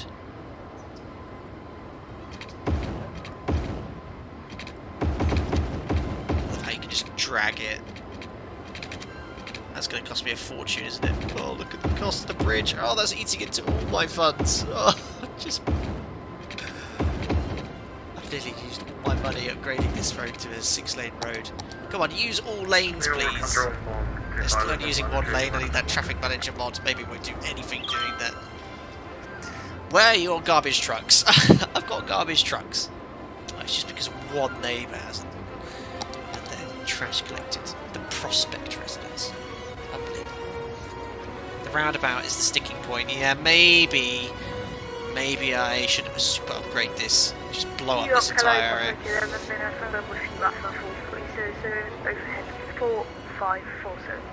But in this game, they don't use all the lanes. Bravo, Kilo, Romeo, November, New York Radio, good afternoon. I'm thinking of deleting this area and putting a proper roundabout in. That's going to be expensive though. Much of that traffic is not coming to your city, it's just crossing the other side of the river. You want to diverge that connection from the centre. Ah. How rude of them.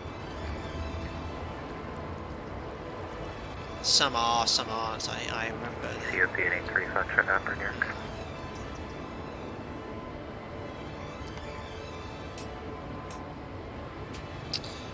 What shall we do here then? Blow up and get the prisoners to do it. They get too much garbage because they flew Lara International. Unbelievable. Negative.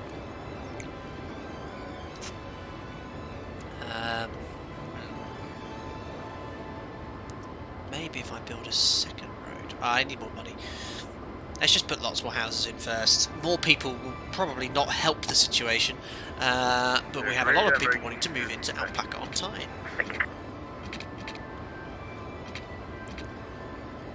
Maybe what I'll do, I'm gonna, change the design around a little bit here. I'm gonna have a nice curvy road, and turn off grid snapping. Yeah, it's a unique design I'm going for here. This will be only nice houses going in this section, and that should join in very nicely with the road down here. Oops, probably not there. Ah, perfect. And yes, I think the residents will adore this part of town.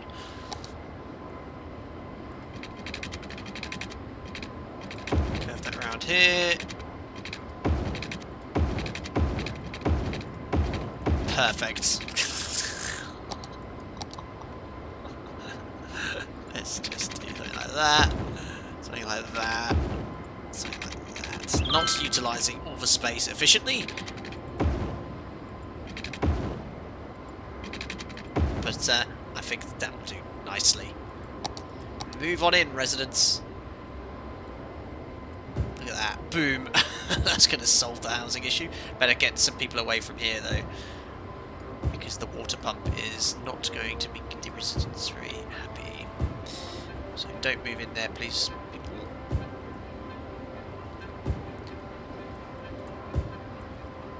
Excellent. You'll have water, and you'll also have electricity. Flight deck to doodling. There we are. Let's solve the housing issue. Not going to help my road issue, though. Oh my goodness me. Use all the lanes! Flipping plug-in. Good afternoon. The Hollywood Hills of Alpaca on Ties and Plainly, absolutely. In fact, I know I can name districts.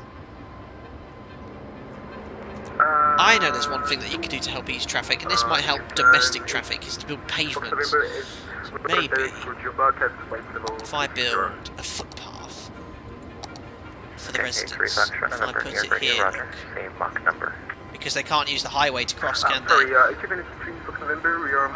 going to try something a little bit different here, guys. Can I build it? Oh, I can, look. Fit a little pavement here.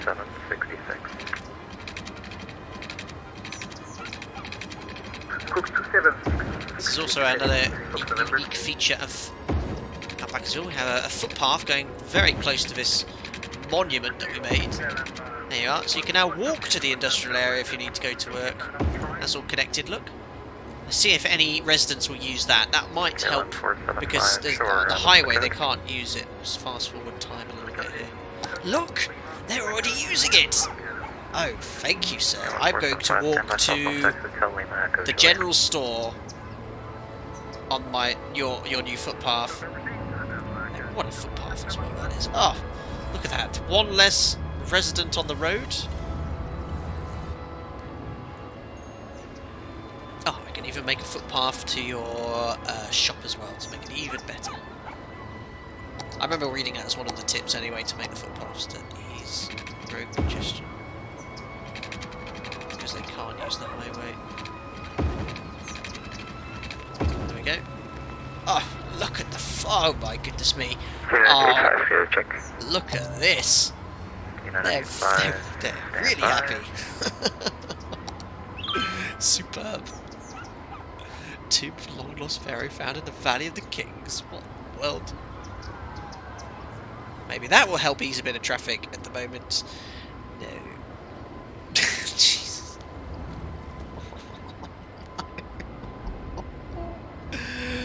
That is dreadful.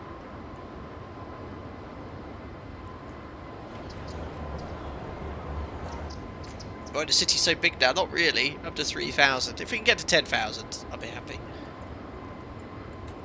Let me just check the sim X-plane. Oh, I think we might have already been overtaken by the 7.5. No, you can't see anything, guys. Oh, no, we haven't. Still behind us. How long have we got left? Airborne for 5 hours now. Oh, my, oh, my. We'll do the quiz in 45 minutes. Footpaths, mass transit to ease traffic, so going the bus or tram route. Oh, have I actually unlocked buses? Oh, I have. I don't have enough money for 30,000. Yeah, we're gonna have to go stick with walking.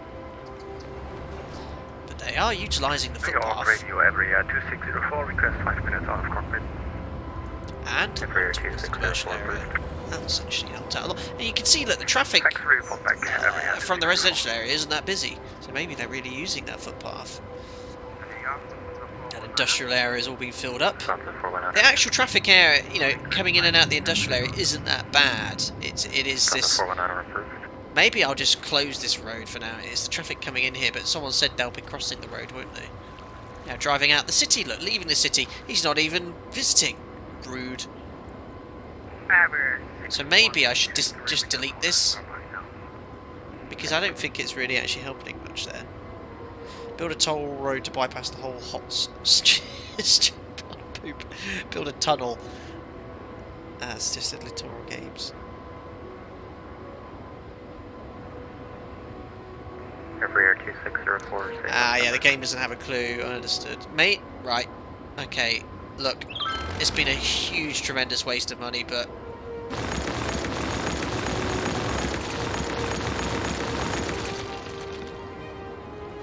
not many maps have the two ways going in here. Sorry. Well, you can all go into the river because you weren't actually visiting my town. You were just utilising my road network. Hopefully that will fix the issue. And other people, look, they can find another place to cross the motorway. Bye. Drastic action. But required to fix the issue. No one was coming to visit. They were just creating pollution and traffic. Uh-oh, what's wrong here? Not enough customers. Dear. Should have kept that. Yeah, well...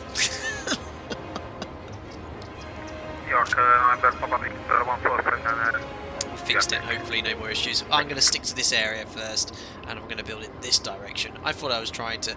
Yeah, sorry, didn't get the message, did you? Just driving into the abyss. Oh dear.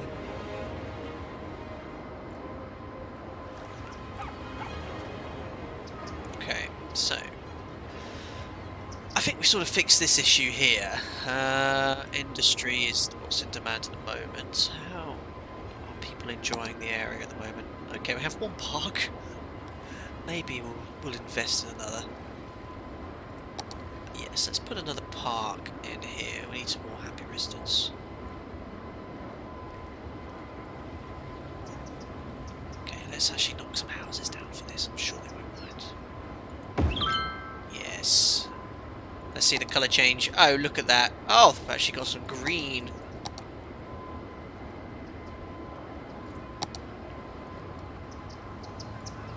Connect the park up to the existing city parks.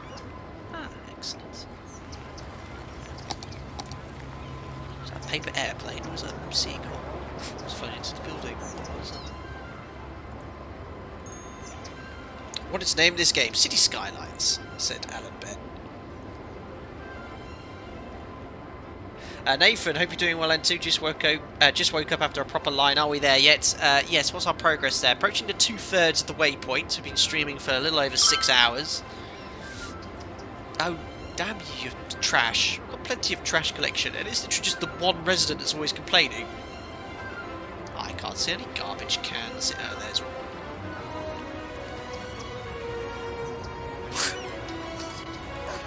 From name is to sorry. Right, I think by destroying that entire road, and they're still trying to drive in here, look, the morons, will hopefully fix the issues. There's just a little bit of congestion coming in.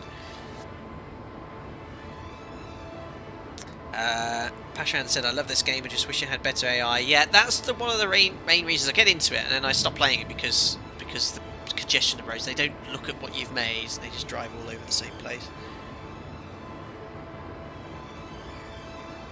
Farron, what's your trick for popping ears after every flight? Holding your nose, gently blowing, and move your jaw around as well. Okay, look, the traffic here is fine.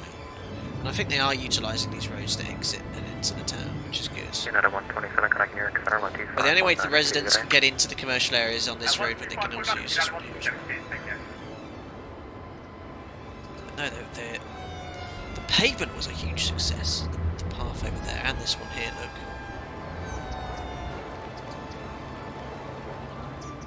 Where's speed time up here? Need to get some more Wonga. What else do I need?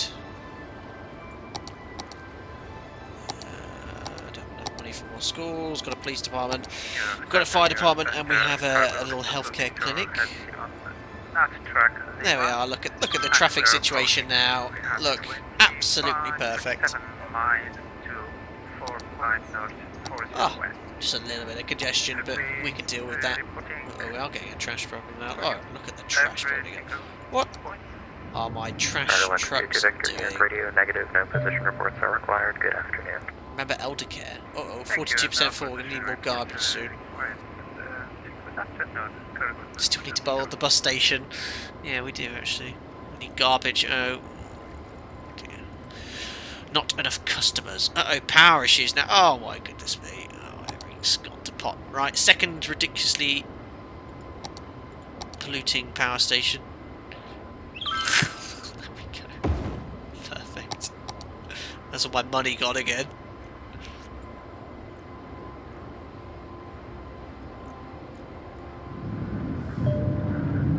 Not bad, not bad. Yeah, the congestion's pretty much been dealt with. KLM 475 approved. We need some more shops now. Every 2604 is back in cockpit. Roger. Thank you. Right.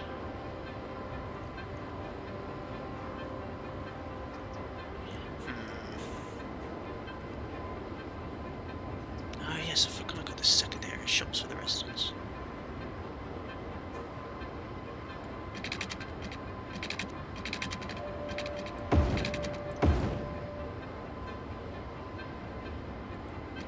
Don't want to get too close to residents as well, because this creates a lot of noise, I think.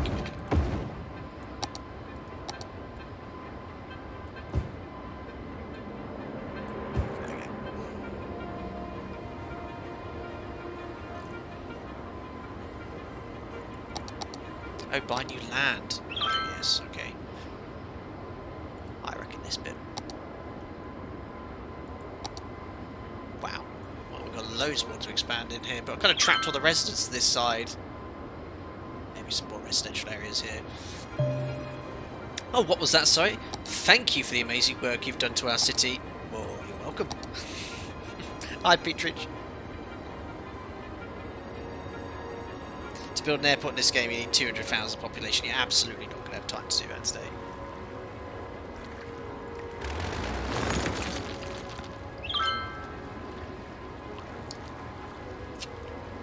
Oh, stop complaining about the garbage. Now water as well. Uh-oh. Oh yes, water availability is now maxed out. And garbage piling up. Right. Let's keep it nice and simple. That's already connected, and we'll need more waste.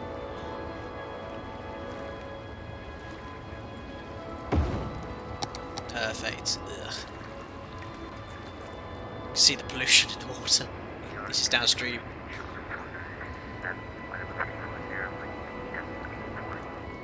Sherman 497 here, ready, roger.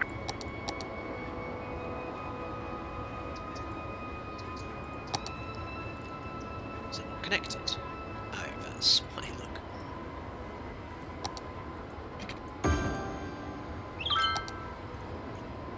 Slurp, slurp. It's actually working quite nicely now, the traffic system. Look, it's all smooth. Radio, good afternoon.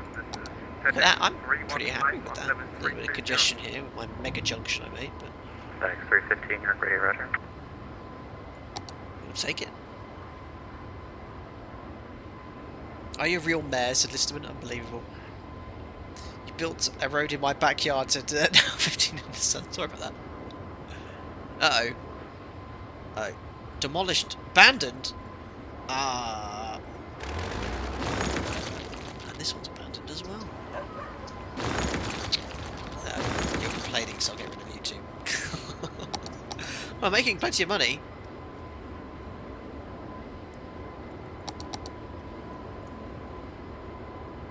Once you build land is so big, you can make these cities. You look online at some of the cities people make, they're amazing. Absolutely amazing. I don't have the Random Disaster DLC 2 Tons of Love. I have the one for highways and another one as well. I can't remember off the top of my head. Beatrice just noticed our background died. That was 2 Tons' idea. Does anyone supervise the fire safety regulations? Oh dear. We've got trash issues, but I can see it's being collected.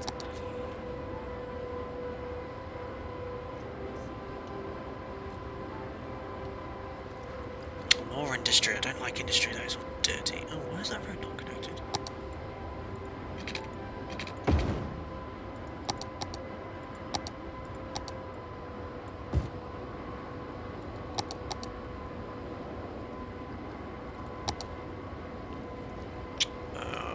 got schools. 86% of citizens are uneducated.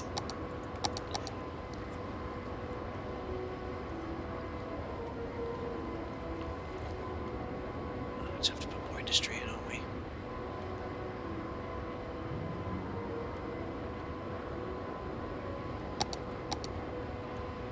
Maybe I should stick with this single one-way system, because that's working quite nicely.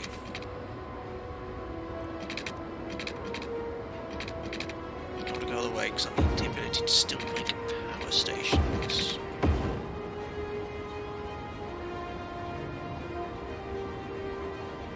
New York Radio, Gravity 1792. Northwest USA, project please. Gravity 1792, New York Radio 555, same on number. Ah, I've killed off the entire city. Oh, look.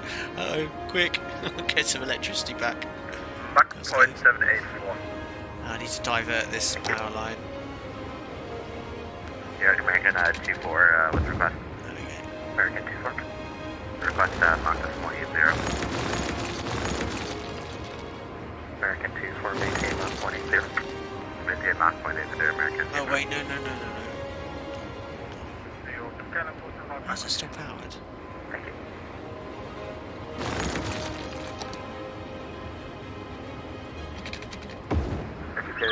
Fox November, can we request something?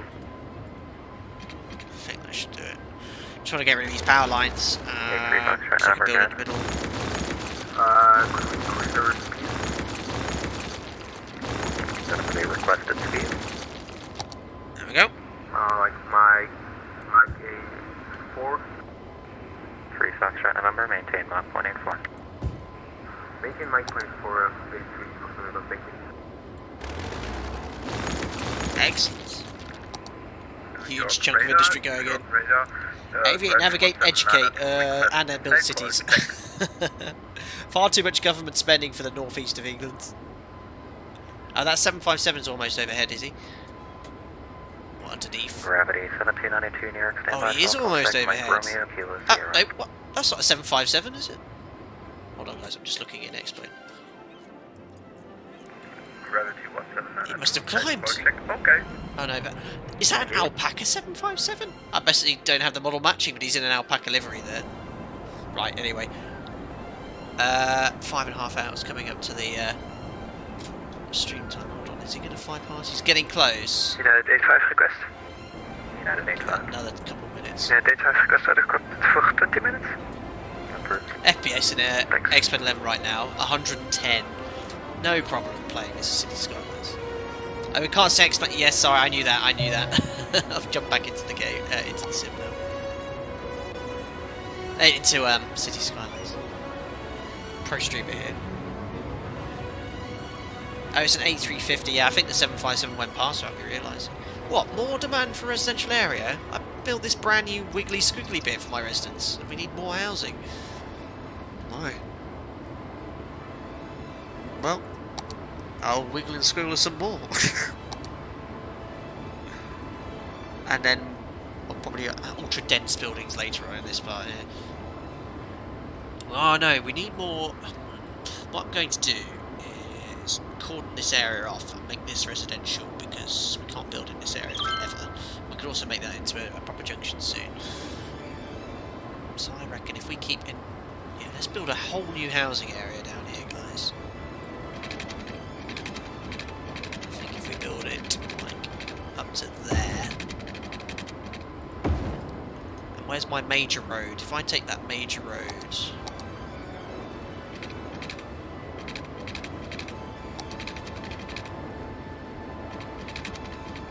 This direction with it.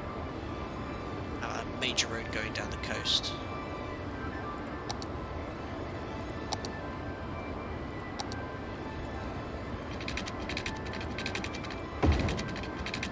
Keep this going here until we get to the waste area.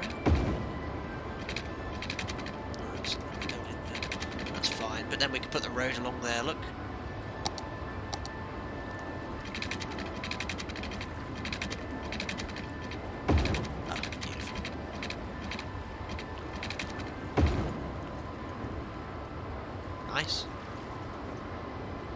So that's like the main roads going off in this direction, and down here as well. And let's just fill it up with houses.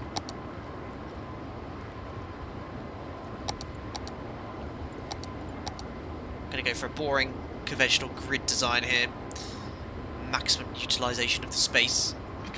First one here. And then we'll just put it all efficient after that. So there. What should we call this district? I think we should give this a funny name, this district. We'll name the entire area.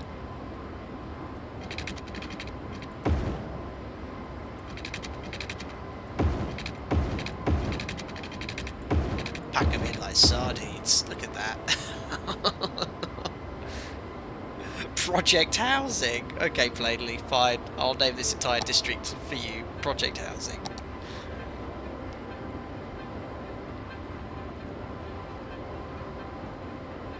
Cram it in like sardines. There we go.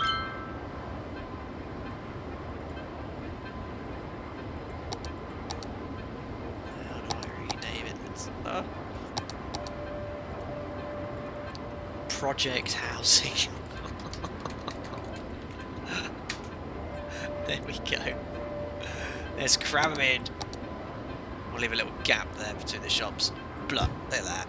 That's going to solve the housing issue for now.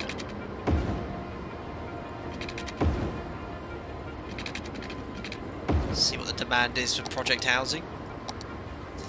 Hi, look at this. They're coming in. Z3, hey, are you? How come it's saying cross the pond?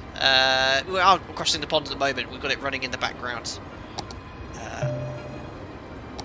We're jumping in very shortly. I need power. I also need the ability to pick up people that have been deceased. Please work. Is that enough power to get there? Yes, it is. Oh no, I don't need any more. Look, it's connected itself.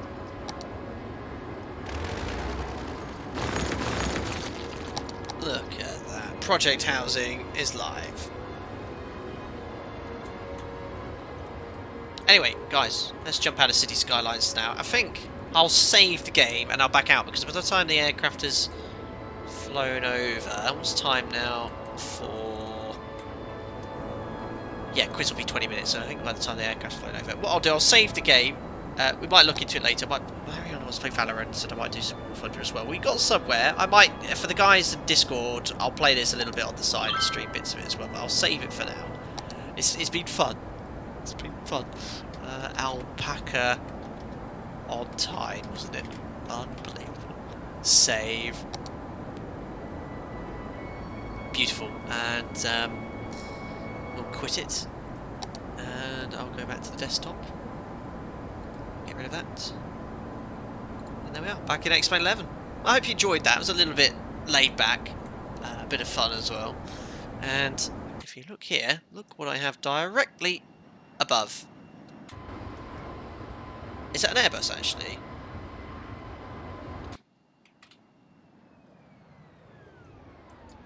It's an Alpaca A350. Is that you, Freckles? I think that actually might be Freckles, one of the other members.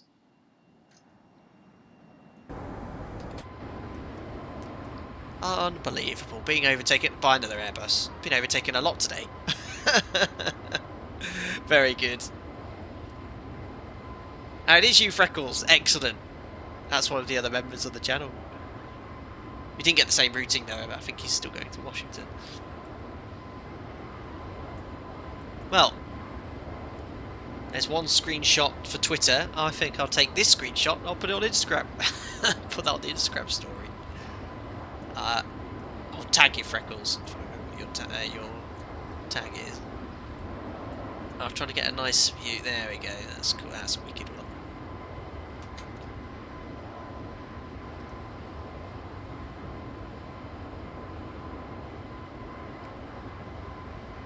It's a Delta. Ah, okay.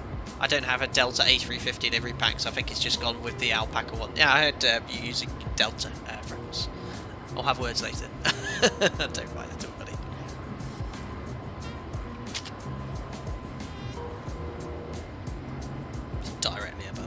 trying it.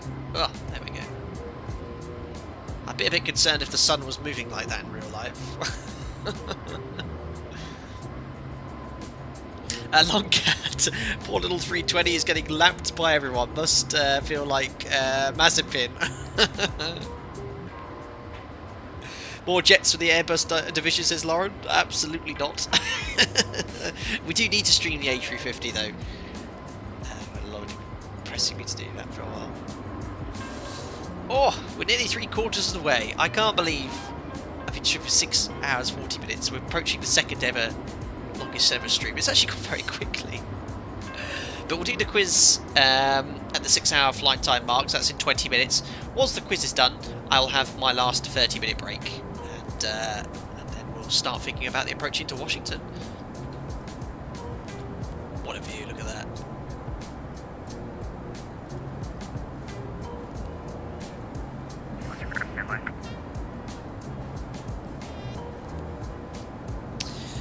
So we'll be leaving the Oceanic sectors. Oh, I know one thing we've not looked at. I haven't really been looking at equal time points as well throughout the sector.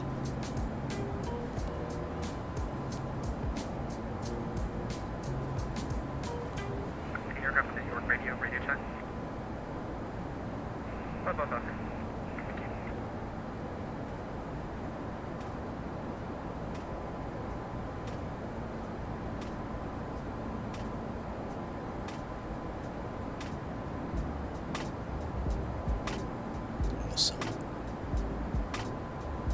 King A says, would there be a day where you did a Project Sunrise flight from Heathrow to Perth? What, the 16-hour sector?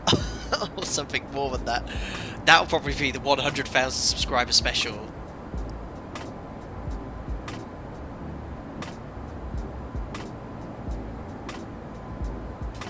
Very cool. Yeah, the 7.5 went flying past me. We got radio. Okay, 6141 back to the copy. Hope you're doing well, Cookie. Glad to say you're here. You got radio, very good afternoon. Steven 073 is with you. Awesome. Radio, Phil Brown, can you continue City Skylines on flight deck to Sim Gaming? Yeah, I might do. I might carry on with that City. I've done it a bit, you know, just building it willy-nilly sort of thing, you know. You should do a little bit better with the town planning and stuff. 0073, gatekeep position reports not required. What is this frequency? Yeah, share about the position reports. It would be nice to have done so. On voice, we've done on the first cross the pond. I think it was on the first time they introduced the that track web browser system, but they still wanted position reports or let you do them. But something along the line, well, you usually do a position report over your waypoint, so we don't have one at the moment. But if you're over the waypoint, again, you reference the waypoint, your flight level, your estimation for your next waypoint, and the time, and the one after that, and the map number too. Ah, Lars, you're dropping in for the quiz. Very good. Yes, quiz, ladies and gentlemen. The 6-hour mark is in 15 minutes. We'll do that at the 15-minute mark.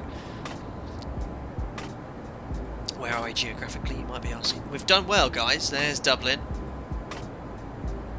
It's a shame. I really wish we were flying over Nova Scotia. All that lovely ortho. Oh, gone to waste. Oh my goodness, there's an aircraft way lower than us at 320. Who's that? Didn't even see him down there. Look at the grid squares. Can you see him? Sometimes it can be a little bit difficult to see. Speedbird 214 does step away for about 5 minutes. Speedbird 214, call me back. There he is. What's he in? A 787. United 787. Below us. No doubt also going much quicker. 4,000 feet below us. There he is. Look. -41. That's the 757 who zipped away ahead of us. Can't even see him on there. There's a zoom in there. TJ's been here for the whole 6 hours. Well, thank you very much. I wouldn't expect anyone to sit here the whole time, but some people have. I have. I know some people have. But no, it would be great for people to tune in on the approach. But guys, if you are enjoying the video, don't forget to smash the thumbs up button. If you ever want to replay the entire stream, be my guest. But no, it's been great fun. Nice to interact with you with the kind of premiere VATSIM event today. What's the distance remaining, said Marcus. Let's have a look. here. We have less than 1,000 nautical miles to go. So 1956 UTC is the estimated arrival time. It's currently 17:41. So yeah, a little over 2 hours. I mean, this is a normal sector length for a live stream if we just take it off now. Around 2 hours for a single sector. So we're getting there. We're down to almost our last 10 tons of fuel. Remember, I took an extra hour on top of the minimum block required to allow for some delays here to Washington. And that's where it could get quite fun, because this aircraft, obviously I'm unfamiliar with it. I'm going to be very tired as well, because I've been streaming for 10 hours, so mistakes are likely, but I will do my absolute best to fly this as realistically as possible. But I know how to hold, I know how to fly vectors, I know how to see my profile. The great thing is, if it all goes to pot, I know how to turn it into a 737 by pulling all the buttons. So to use it basically, which is good. Your Walker 67027 to the east of 45 north 40 west. Simply, what's your bit rate for streaming? Are you talking about my upload rates? Well, I think that's what you're referring to, simply. Well, my broadband speed here, I've got quite good broadband, I've got fibre optic, so my download speed is 200 meg, my upload speed is 80 meg. But I limit the bit rate to upload for 10 megabytes per second. Because if it starts going any higher than that, you start getting weird messages from YouTube. I don't know the technology or the how it works in the background, but apparently if the bit rate goes above a certain level, much higher than you need, it doesn't like it. But no, I can stream now since I moved house 9 months ago in 1080 at 60 FPS, no problem.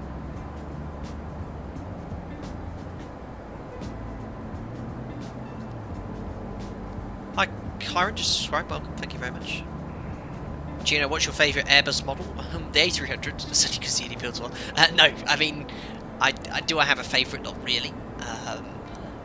I love the A350. I flew as a passenger on the A350 from Hong Kong to Auckland about 3 years ago with my partner Mariana, which is really cool.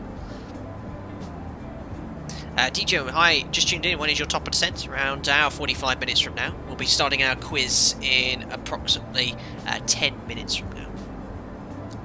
10 questions, all conjured up last night and this morning. New questions to do with North Atlantic operations, a little bit about the Airbus A321, a little bit about general knowledge and current going on, current going-ons around the world, and some aviation-themed questions as well.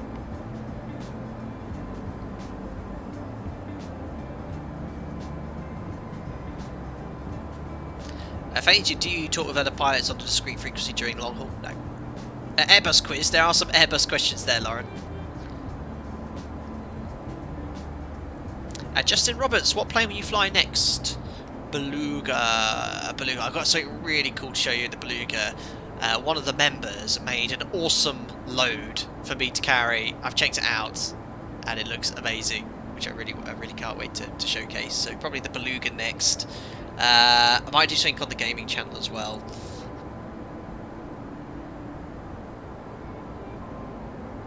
And then the mod, ZIBO mod will probably come out. There, Plainly, I know Plainly, I knew you were around here. Plainly's the one that made it. Thank you so much for that as well. I haven't forgotten about it, but across the pond, was a priority this week as well. Burningfly, he's caught the Airbus bug. The Beluga isn't a proper Airbus. It's not Airbus as we know it today. Helicopter? Uh-oh. I do have a helicopter in my expert level fleet, the Huey. But never got around to streaming it. Eklizos, does the bulbous nature of the Beluga change the aerodynamics much? Absolutely. A huge amount of parasitic drag from that. Cruise number Mach decimal 70. And when you go idle thrust and descent, very high rates of descent, but yeah. Apart from that, handling perspective, well, in the sim anyway, isn't too dissimilar to an aircraft of that size. John, would you like some more train simming on the gaming channel? Yeah, we have a second gaming channel if you're new here, so if you're interested in that, go check out Flight Deck Sim Gaming. We did our first train sim stream a little over 2 weeks ago. It was great fun. We could perhaps jump into that as well. It's been a while since we've done Euro Truck Sim 2 as well. N2 municipalities across Europe are struggling for a lack of funding from ETS2 traffic fines. We've had a few issues in previous streams with fines. And most notably, I think last time, I forgot to sleep, or I chose the next hotel on the other side of the road, and then I couldn't sleep, and then I got fines galore. Okay, we are like the I just saw Grant S showed on Sonic how personal to LaJules. LaJules asked, what's your wind situation currently? We've got a headwind of 50 knots. I don't think it's quite as bad as it was forecast. We have been generally behind the flight plan, but I think at this stage it's meant to be picking up, but it's been reasonably close. Been eating into our ETA, the entire sector. Andy, you'll get me bussing here as well soon. Very good. Another Assetto Corsa race. Yes, next Saturday we'll be hopefully streaming another Assetto Corsa race in the GT series. I missed a lot of the races that a lot of the members have been organising, well, notably Will and Tobias. We did a race in the Discord channel yesterday. I came third. Very happy. Out of 11 and 12, it was great fun. But I've got a new sim racing seat actually. It's just an entry-level play seat challenge. It's like a deck chair, but it's really quite good for sim racing. It was about 150 quid, and I have a G920 wheel, but it's much better than the office chair I was using. Flyer Derek says, why don't you use a Dash 8 or Q400 or ATR transatlantic? Might struggle with the range there.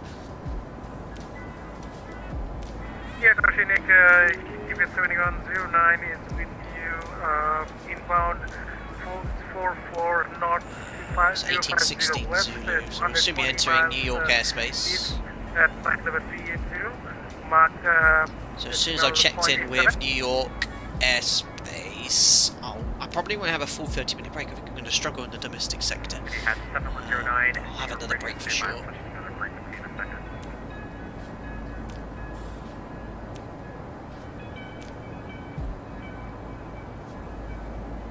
And that aircraft 4,000 feet below. So looks like he's catching up. Oh my goodness me. I'm going to be overtaken again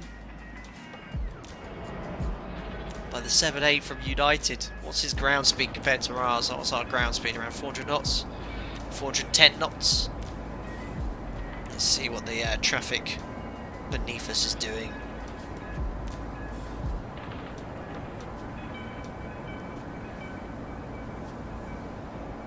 I can't follow myself. Wow, look at the map here.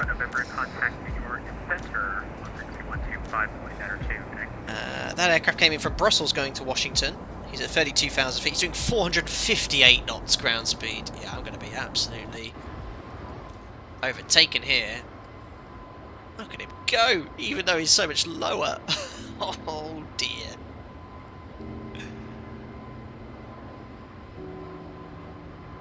Bounce, you've got a long way to go. 2,250 nautical miles. Oof.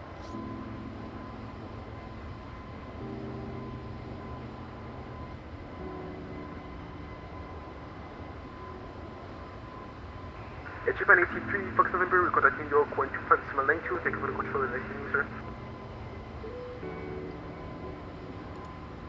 Here we are.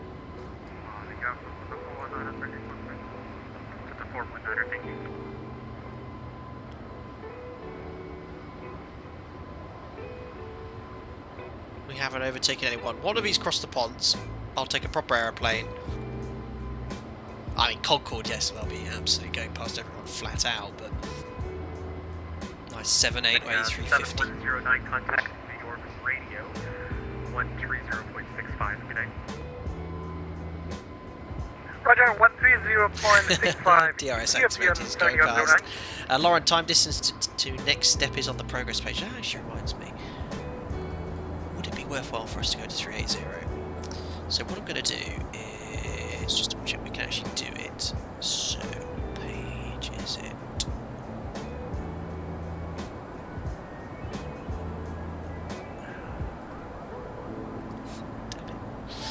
One of these pages shows you. Yeah, we can easily get up to 3.8. Let's just get a spot wind check for our next waypoint ahead. And if the wind is a little less, we'll go up to 380.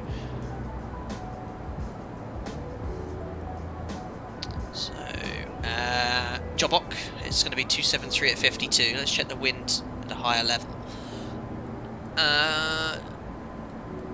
There is Jobok. So 360, 298 at 149. The wind's actually a little bit stronger if you go higher. Look, 153 knots.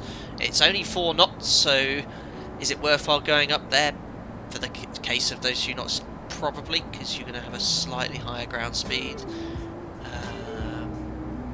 We can probably go a bit faster later as well. Looking later on here, it's saying that the winds are stronger at higher levels coming in the direction we're flying here. It'd be beneficial to stay at 360, guys. The headwind's much stronger, over 10 knots in certain cases. So yeah, probably stay at 360 for the entire sector, guys.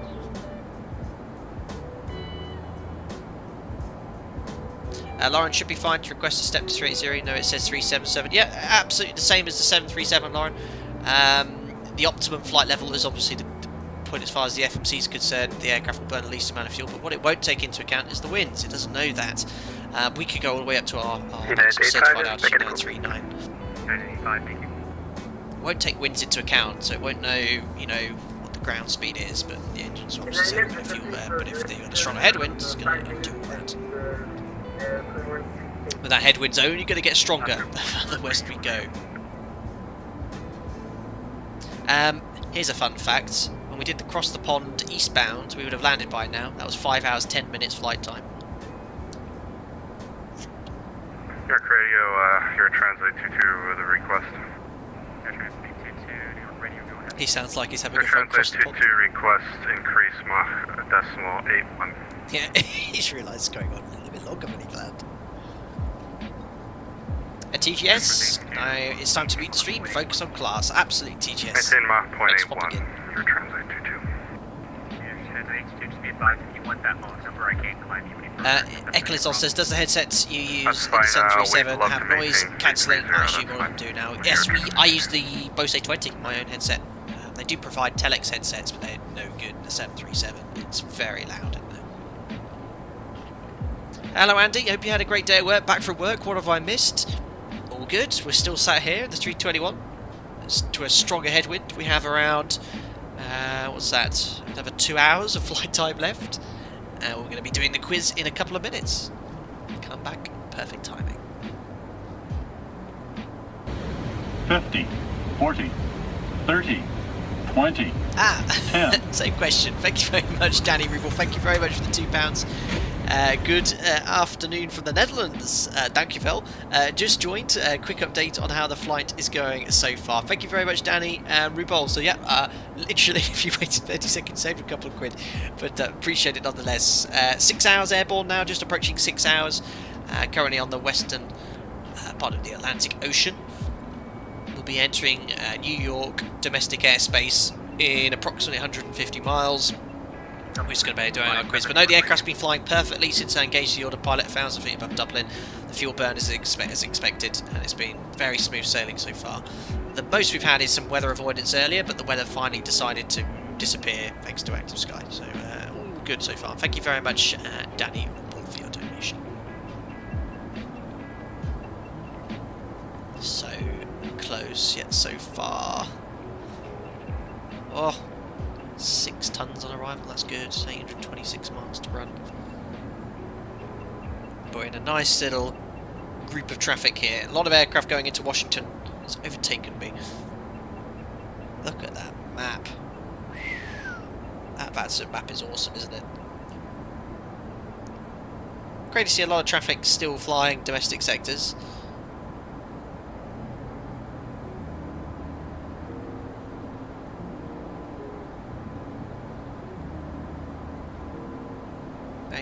And there we are, 6 hours into the flight, guys. So, you know what time it is? It's quiz time. It's been a while since we've done a quiz. So what I'm going to do is bring up the quiz board. We always going to do our sound effects for our quizzes, as long as I'm doing it. So let me just log into this soundboard. Delta 2457 is Mach decimal 8. Where's my sign-in page? Delta 3457, thank you. Monitor this frequency, no position reporting required. Monitor this frequency, no position report, Delta 3457. Perfect. So, if you are new to the Flight Deck Sim Quiz, firstly, welcome. What I'm going to be doing is asking 10 questions. Okay, 10 questions. Now, a little bit of a heads up on this one. Unfortunately, there's a bit of a problem with latency, so that means that people have a quicker internet speed or watching this live. So firstly, make sure you refresh the stream now so you're watching the stream live. It's not exactly a fair quiz. I have today decided to put it with a prize, which will be a bit more fun. So any item from the merch store will be gifted to the quiz winner. It's just a bit of fun. I'm going to ask a question, and what I'm going to do is get you to answer it in chat. Okay, you just type it in chat, and whoever, as far as I see, answers it first on the video chat description will get the question correct. Whoever's first with the correct answer. Now, it will look like that you typed it in first. I cannot stress that enough. It's not being rigged or anything like that. It's just to do with the internet speed. But what I see first in chat is what I'll write down first. Okay, so it's really important to know that it's not rigged. It's all a bit of fun.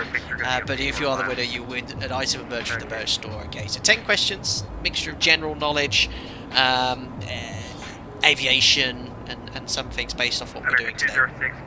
So that's it. So if you want to put the correct answer in chat, I'll make a note of who got it answered correctly and first, and then we'll answer 10 questions. If after 10 questions we have someone that has won the most amount of, has answered most of the questions correctly, you'll win the prize. And if it's after 10 questions there's a tie, we'll answer a bonus question on top of that as well.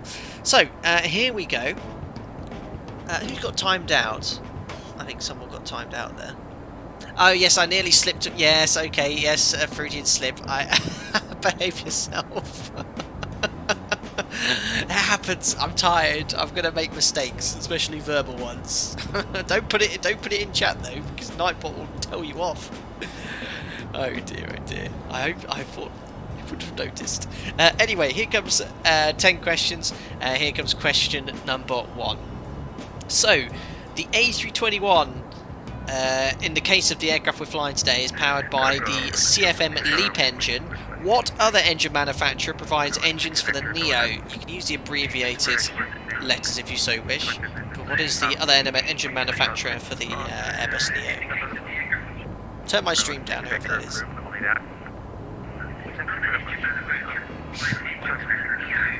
Keep my video in there.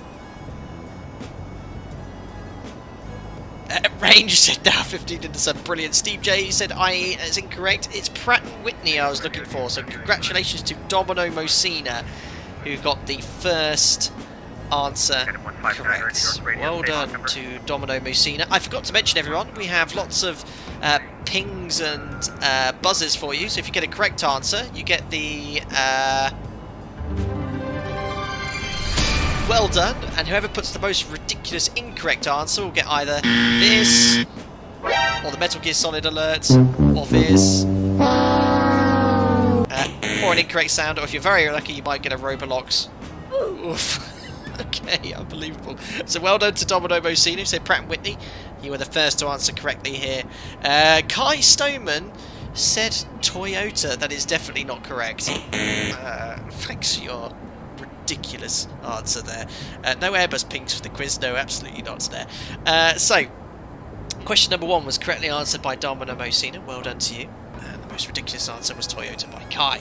Question number 2, okay. Yesterday in the UK, it was St. George's Day. He is the patron saint of which country? St. George is the patron saint of which country?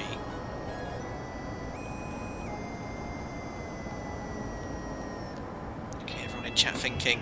Alexander Hill, you are correct. Answering England. Absolutely correct. First one I could see who answered it correctly. I can assure you when you play the stream back later you'll see who actually answered it correctly in chat here. You might have typed it quicker, but it's whoever I see first. Well done, Alexander Hill. 367 New York Radio, pass your message. Several ridiculous answers here. Kai is proud of being the most ridiculous of the previous one. Marcus Binnick said Nepal. That is not correct. That is definitely a... Calabar said Japan. That is definitely not correct. Andy M71, I'll give you that. Antarctica.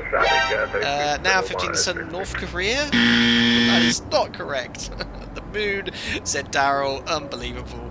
Right, that's question number 2 complete. Well done, Alexander Hill. England, of course, is the patron saint for celebrated on St George's Day. Celebrates the patron saint of England, of St George. Right, question number 3. Okay, we talked about this earlier. I'm happy for you as well to answer the abbreviated letters for the answer for this one. Okay, question number 3. Flying over the North Atlantic, pilots are expected to fly along the oceanic track, offset to the right to help mitigate against wake turbulence. We couldn't do it today because it's not modelled in the aircraft. And this reduces the chance of collision with opposite direction aircraft. What is the procedure called when flying offset to the right of your track? No, not that. Looking for, guys. North Atlantic track is what we're on, but what do you call the procedure to offset off your North Atlantic track? What is the procedure called? Uh-oh, people aren't listening to the question, they're just putting that.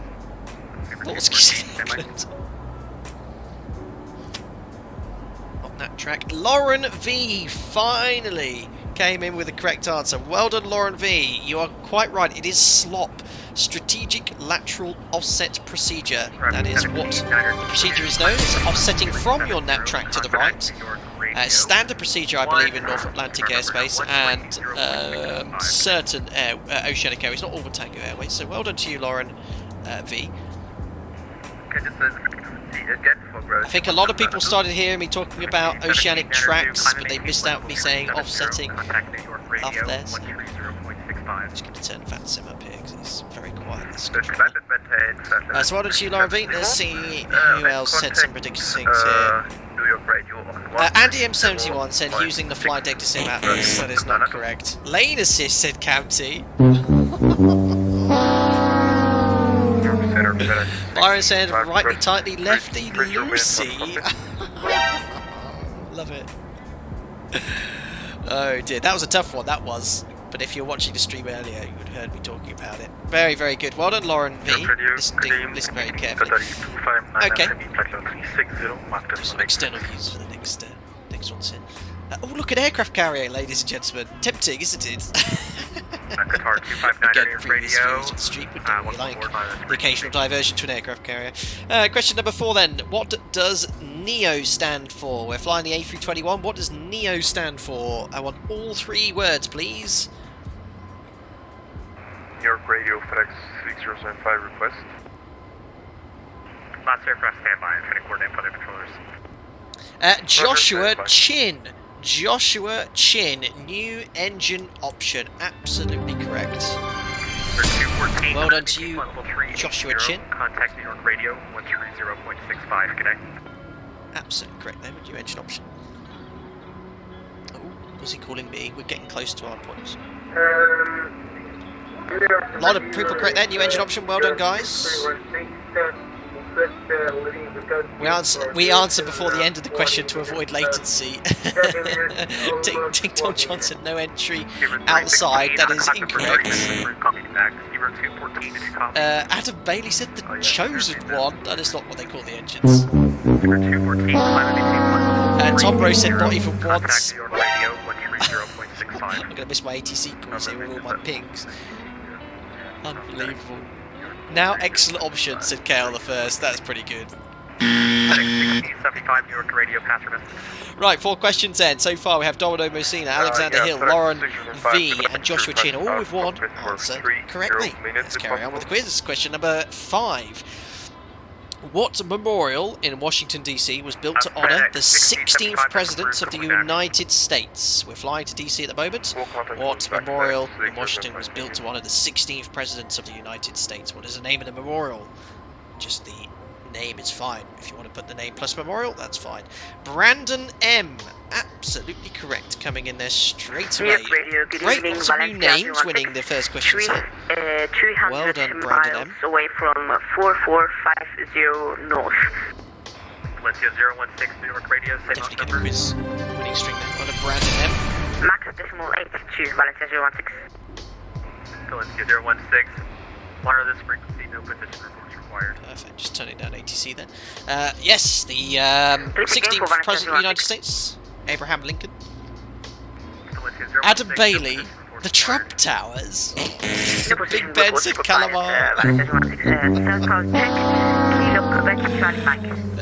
Oh dear. Statue of Liberty, wrong city, Darryl. Not quite worthy of a ping there. Boeing's Memorial, said Clyde. Nope. Brandon says, "Lol, I never win anything. This is a first." Well, you haven't won anything just yet, but you have answered correctly one of the first questions, so you've got a chance of winning if we have a tiebreak after that. Well, if you get another one quickly. A life-size statue of Jim yelling rotate. That is very good. Question number 6 then, another Oceanic related question again. Just whoever's in chat here as quick as possible. What is today's TMI number? What is today's TMI number? 125.92, Shamrock 119.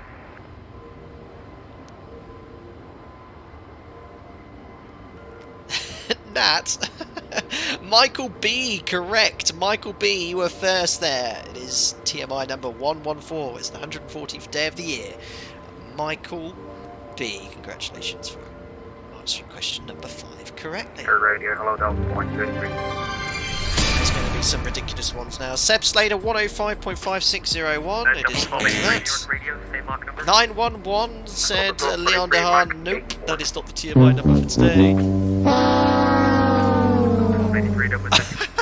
Who said pie? Astrid said pie.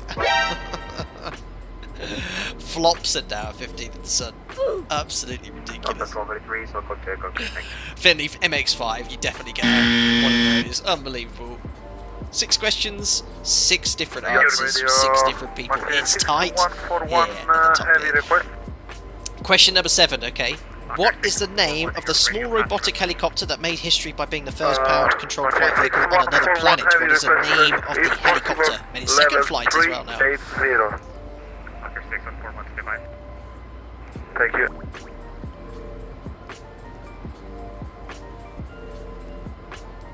Brilliant. Commander Jenna Hofen, correct. The name of the helicopter is indeed Ingenuity. Well done. Another unique first question asked there. So Commander Jenna Hofen. Well done to you, sir. Amazing. Watched it live as well. Watched it. Wow, no one could watch the helicopter live, but I watched a report about it flying live. I'm just going to jump into the cockpit. Sounds like the engines are spawning down. Ah, look at that. I think the wind's just changing the game. Look at the headwind increasing. 107, 108, 109, 110. I'm going to use a bit of speed brake here. So this is a real issue in the aircraft if the headwind quickly increases. Just a little bit of partial speed brake, just to bring the airspeed back to your target airspeed, and then slowly retract it as well. And that's what you do when if the headwind quickly changes, you can increasing your headwind. I can hear the engine spinning down, but that's because the aircraft was overspeeding. And look at that now, 160 knot headwind. We'll stay in the cockpit for this one, make sure the aircraft's behaving. So, 7 questions answered correctly. Ingenuity was correct. Let's see some of the ridiculous answers. Toga said Commando Spinner. No, not going to take that. Rufflecopter said Adam Bailey. Nope. Very good. Lauren V went very formal with that answer. The Mars rover, formerly known as Ingenuity. Very good. Joshua said Cessna 172. Sorry. Droney McDroneface said Warren McSmith. Jesus, alpaca choppers. Oh dear, oh dear. Right, 7 questions, 7 answers from 7 different people. How exciting. Question number 8 of 10. When flying the Natch tracks, after how many minutes do you squawk 2000 after Oceanic entry? I completely forgot to do it earlier. TARA still, sorry. How many minutes after entering Oceanic airspace should you enter the squawk 2000? Forgot to do it as well. 30 minutes. Michael B. That is correct. And Michael B, that is the second time you've answered a correct answer first. You want to go back to congratulations to Michael B. Santa Maria and then correct. It's 30 minutes after Oceanic entry. So well done, Michael B, for answering 2 questions correctly. Pressure's on. Yeah, I think that's it. Alright, thanks. Abby Keone said forget, like I did. Yep, and I'll buzz myself too. Unbelievable.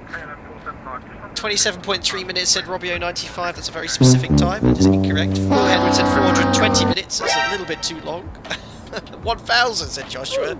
Littoral Games just said yes. That is incorrect. Unlimited minutes.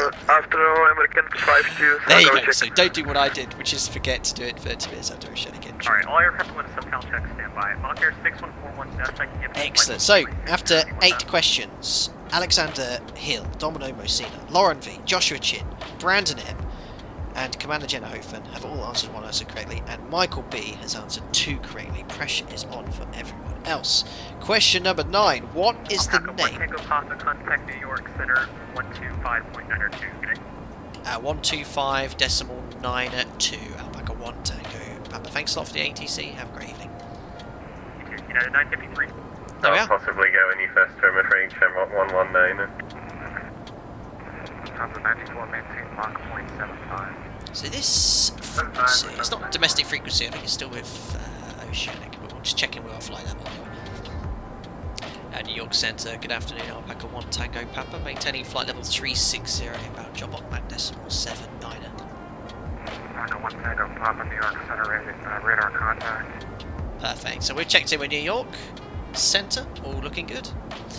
Excellent, so question number 9. Okay, what is the name of the form which is produced when a volcanic eruption creates an ash cloud of operational significance? So us pilots receive a form which shows a volcanic eruption has created an ash cloud of operational significance. What is that form called?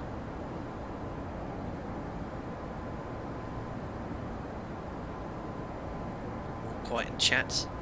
Pedro Diaz, absolutely correct. Very close between you and Kevsky. So well done to Pedro Diaz. You are correct answering Ashtam. Well done to you, Pedro. I'll write your name down.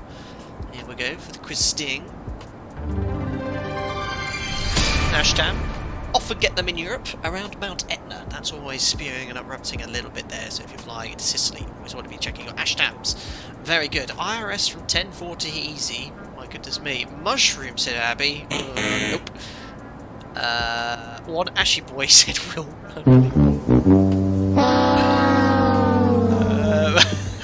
Ashtray. Oh, Ivers. IMC, said Abby. I like that. Nicolas Cage, unbelievable. Oh, my days, right? So, after 9 questions, guys, Michael B has answered 2 correctly. Everyone else, Pedro, Commander Jennahofen, Brandon Ebb, Joshua, Lauren V and Alexander, and Domino Mosina have 1. So, pressure's on then for the guys who have answered only 1 correctly now, because Michael B at the moment will win the prize after this one here. But the 10th question, anyone I'll write down who have got it correct, will answer question number 10 regardless. So Michael B, at the moment you're winning the prize, unless anyone that's already got 1 question correct can beat you here, or anyone else. So here comes question number 10. What is the name of the system in an aircraft which moves the controls nose down beyond a certain value of angle of attack when approaching a stall? What is the name of that system? New York Center 133.5, good day. It moves the nose down for you. What is it called?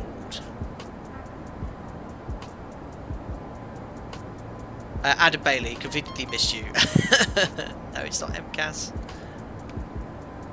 Alpaca 1 Tango Papa, reset your transponders, squawk 7102. 7102, Alpaca 1 Tango Papa. That's not good. Alright, I've just stopped the chat fakely. 7102. So, clear. I just reset it, remember, after Oceanic entry. After 30 minutes, no, reset that. Also looking for a stick pusher. Stick pusher, and the first person to answer that correctly, oh my goodness me, it's Brandon M, and let me just get this right, Brandon M, oh my goodness me, it was actually you who were the first genuine person to put that, and Brandon, you've already got 1 correct. It's down to the wire for the bonus question. Brandon M, My goodness, you've made it exciting. So it's between Brandon M and Michael B, who after 10 questions have both answered two answers correctly first in chat. We're going to have to go to a bonus question to decide who the winner of the merch is. So well done Brandon M and Michael B for getting this far. Very well done here. Stick pusher was the correct answer. Callum Dickel said nose by. No, that's not quite what it's called. Automated flying sticks and lucky out. No, not going to go with that one either. Very rigged, absolutely not. So Brandon M says my heart is racing. My goodness me. And Michael B, I guess, is still around here as well. He must be very excited. So what we're going to do is I'm going to ask everyone in chat to refrain from answering the question. I know that's not going to happen because what's going to happen is I'm only looking for Brandon M and Michael B in chat. I'm only looking for Brandon M and Michael B in chat. So if you want to refresh your stream now, guys, I'll let you do that. I'm not going to answer the question for another minute here. So I'll let them do that here. I'll look at some of the questions here in chat, some of the other answers. Automatic dive system, airbag, unbelievable. Very rigged apparently. Well, no. Lucky Al says, it is you, I promise. No, not quite. Brandon M says, lol, same initials, but backwards too. Yes, the same people, perhaps. Very good. So, Brandon M and Michael B, well done for getting the 2 answers correct each. What we're going to do now is ask the bonus question. And I'll be only looking in chat for Brandon M and Michael B. And whoever answers first, of course, will be able to win the prize of the any item from the merch store, be it the mug, the cap, the Outback Airways hoodie, whatever you like here.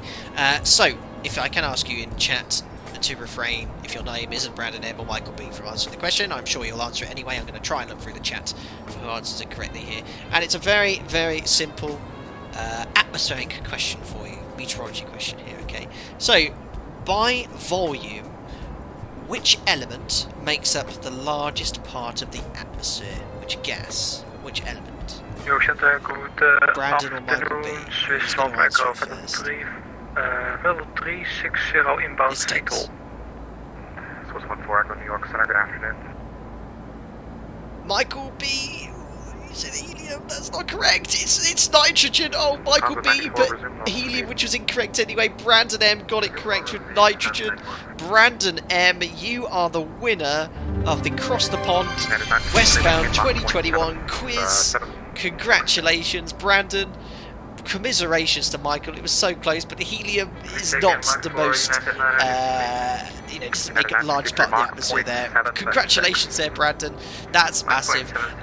What I'd like you to do, Brandon, is drop me a message. He says, wow, he's in shock. Brandon, do me a massive favour. Drop me a message on social media, Facebook, Instagram or Twitter, or email if you so wish at flydecksim@gmail.com. Just tell me I'm the quiz winner, but as to prove it's genuinely you that won the quiz, all I ask you is to send a screenshot of your YouTube page with the logout screen. What I mean is by on the top right of your YouTube thing, if you're on a desktop there, you press that where it says sign out, show me that with your logo and your name. That just proves that it is you, and then we'll organise getting you an item from the Flight Deck Sim merch store sent out to you. You can choose any item you so wish. We'll make sure we get that all sorted. Thank you very much for everyone that took part. Bit of good fun. And, congratulations to Brandon M. What a comeback, absolutely. And commiserations there, Michael. I think you rushed in there with the question, with the answer there with the question. Sweet. So, how long we got? We've got about an hour and a half to go, guys. We're nearly there. I was going to do some more gaming, but with the timing there, with everything, it's gone well. So I'm going to just request a little bit of a break with this controller. We are still, I think, where's my VATSIM map? I think we're still okay here. Now, don't forget, guys, we are going to do another giveaway. One more giveaway after landing in Dulles, where you have the opportunity to win either the $50 the $50 aircraft or scenario of your choice up to that value, or a $50 Amazon gift card, whatever you so wish. We're going to do that after landing our third giveaway there. So let me just have a little look at the VAT scope, just see what the situation is with ATC. So busy, so much traffic online at the moment as well. I think it is still. Oh no, it is New York Centre, it's not an Oceanic Sector here. So I'm just going to request a little break from the flight deck and see if AC wants. United 953, fly heading 180, vector pitch. Michael B, he's just joined as a member. Welcome aboard, buddy. I'm so sorry you lost the quiz there. Investing into the channel. Thank you very much. He's joining as a member to give me some stick for not winning the quiz, but thank you very much. You'll get invited to our members only Discord. I'm sure everyone there will make you more than welcome. Thank you very much. He says I've been meaning to join for a while anyway. Well, thank you very much for your membership as well. Very, very kind. Lucky Al says now it's rigged. Thank you very much. Welcome. That's correct. I'm going to spin you around. Roger that. And New York Alpaca 1 Tango Papa. Is it possible to have a 15-minute intermission? Alpaca 1 Tango Papa, if you can make it 10, I'd appreciate it. Absolutely no problem. I'll call you back in 10 minutes. Thank you. Perfect. So guys, I'm going to have a quick 10-minute break from ATC, just stretch my legs, and then we'll start talking about the approach into Washington DC as well. Thank you very much to everyone that's watching streaming. If you are enjoying it, don't forget to smash the thumbs up button, and I'll see you all in 10 minutes. Thank you.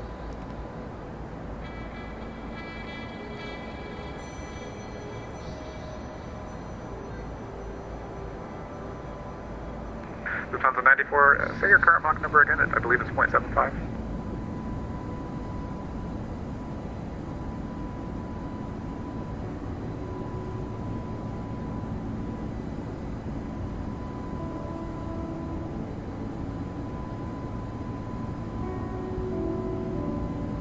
Lufthansa 94, maintain Mach 0.74. Lufthansa 94. And I believe your normal speed is 0.75, correct? Yeah, we can point 75 afterwards.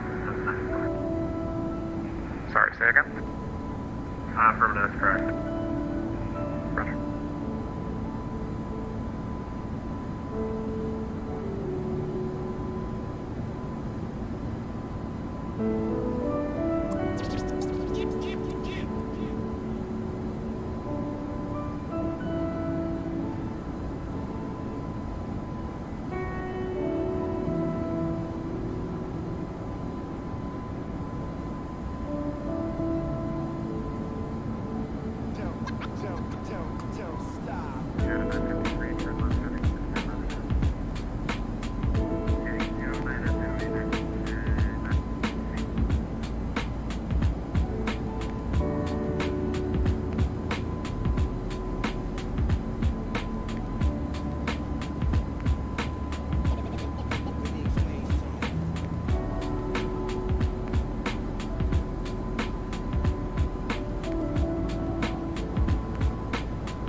Delta Echo, contact New York Center 133.5.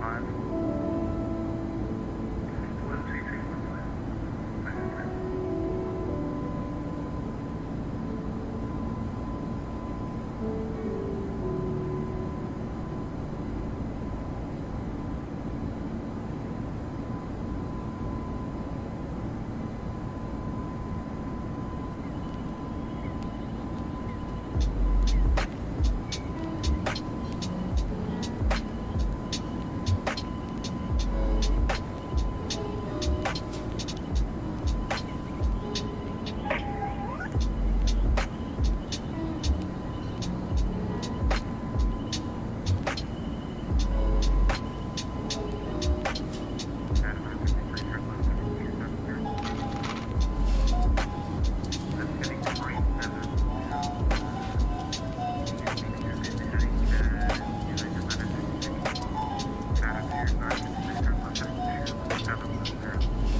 Lufthansa 94, contact New York Center 133.5. 335, Lufthansa 94.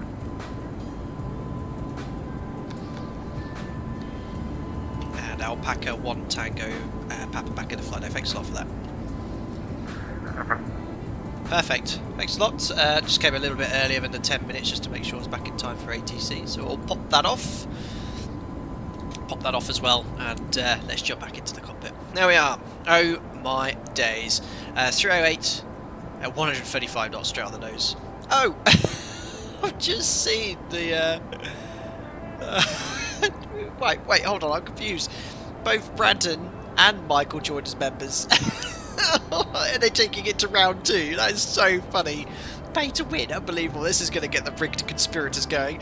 Brandon M, welcome also aboard as a member. Glad you've enjoyed the quiz. Well done winning the quiz here. Michael M will be waiting for you for round 2, no doubt, at some point. Thanks, guys, for joining as members. Hope you get back into the Discord as soon as possible, and enjoy your time here as members as well. And welcome, guys. Awesome. So yeah, 350 knot ground speed. We are not making progress at all. Got a little bit of. Look, we've got a. Look, can we actually see any land? If we squint, no, a little bit too far out, a bit hazy today. But yeah, let's have a look at. There's 591 miles to go. Top of descent at 1934 Zulu. It's about 1 hour to go before top of descent, ladies and gentlemen. We're doing really well. Despite the fact that progress is very slow right now, but what can we do?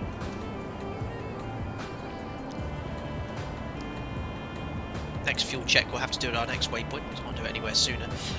We did cross our FI boundary from Oceanic to domestic about 20 minutes ago. Airborne for 6 hours 37. Wow. I think this will beat the across the pond from New York to Dublin flight time. Definitely stream time wise, I think.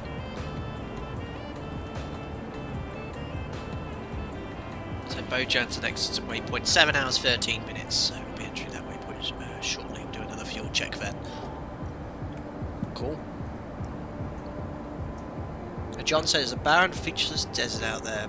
It is Waterworld. I'm Believe says hi, flight in sim. I'm also doing cross the pond right now in an A320. Number 419 New York, are you back? Schiphol to Chicago. Very nice. That's a long way to go as well for the 320. I did contemplate taking the 390 today, especially as ToLiss have updated it and they're going to be bringing that sort of same release to the 321 soon, but it wasn't quite ready. But yeah, as I mentioned earlier, I really wanted to fly the Neo. It's an aircraft that should be realistically flying these sectors. Have you seen the London protest? No, I haven't really been watching anything outside of the stream. I don't know what's going on today. Can't see anything on the top news, it can't be too bad.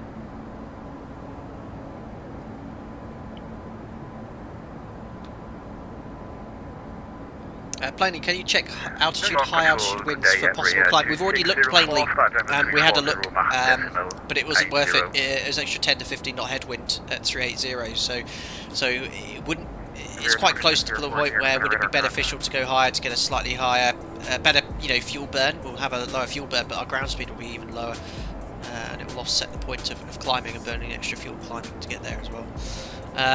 So yeah, let me just show you.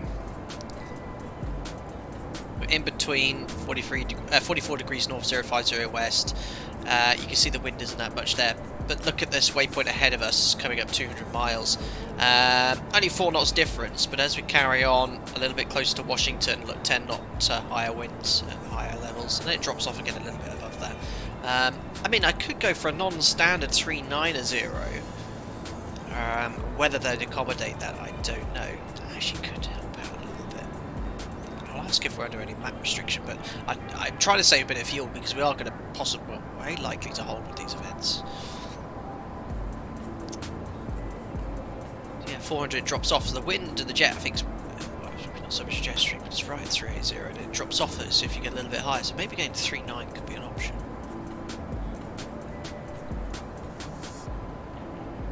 Got it down even, so. Oh, plainly, I mean, I'm an actual, not sim brief prediction, but plainly that's what we'd use in real life. We're basing that off the sim brief operational flight plan. The same in real life when we're deciding when to go. But for the sim brief flight plans, plainly, are incredibly accurate. Well, the Lido operational flight plans in real life are, but sim brief uses the same sort of input data. So that's exactly what we've been looking at when deciding to go higher or not.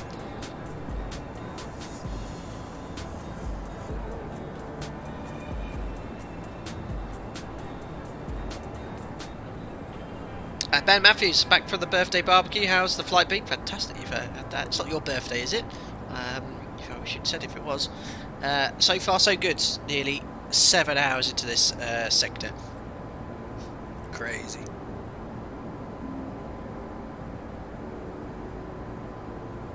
I dropped the standby compass again. I actually just noticed as well they've got the steer points here, which is pretty cool. Oh, how do I put it away? There we go.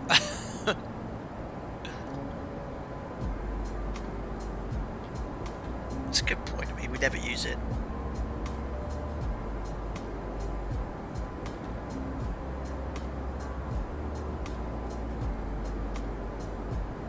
Oh, protests about lockdown. Yeah.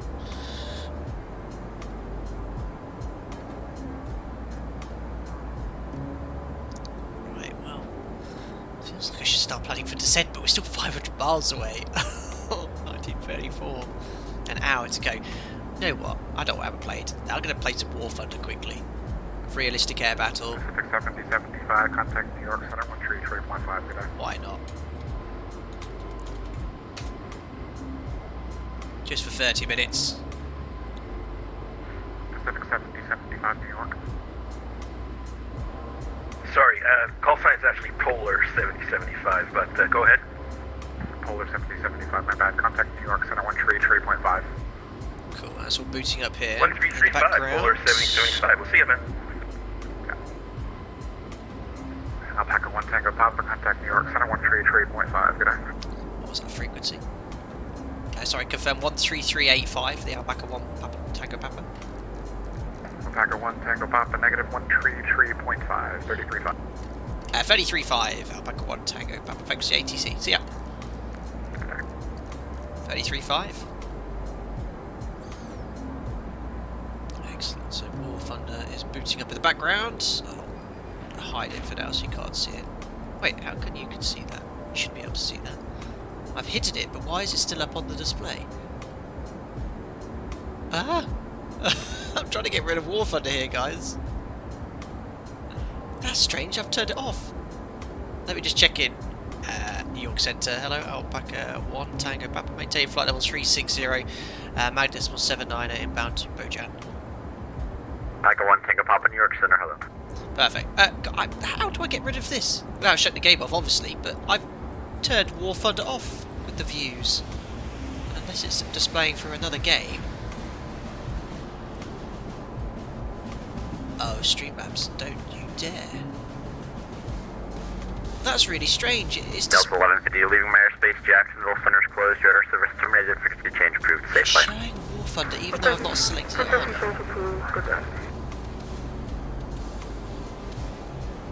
That's very bizarre. Anyway, you're going to play it from it anyway, so it doesn't matter, I'll just have to turn it off. You have to take my word for what's going on in the background and explain, but we're only going to play about half an hour or so before we start planning our descent. FPS is 120 in X-Plane 11, we'll take it. And let me find War Thunder, there we go. Oh, I've got a reward. Yeah, I've been practicing a couple of days just to make sure it works. So I'm only going to do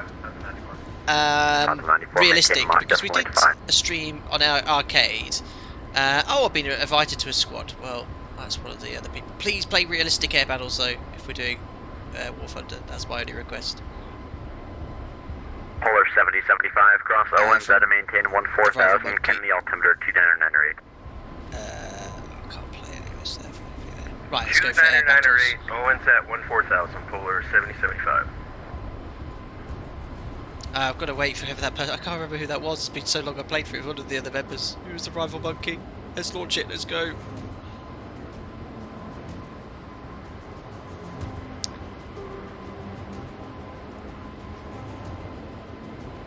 I don't know who that is. That was just there inviting me. There we are. Air realistic battles. Perfect. I'm going to take one of the other aircraft. I don't know what the ranking is of the other guy. I can't remember who that is. I'm so sorry. We're one of the other members who has flipping Phantoms. Another amazing aircraft. Battle rating of 3. Okay, I think it's taking the average of all of us.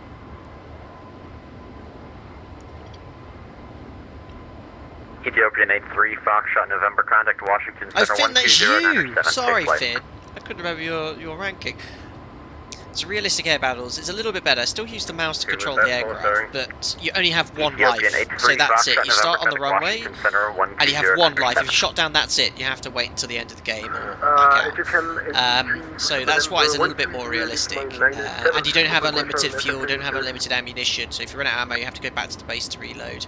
Oh, I can only choose the Spitfire. I think that's because of Finn's ranking. I can't actually choose any of the other aircraft. Well, Spitfire, not a bad aircraft to choose.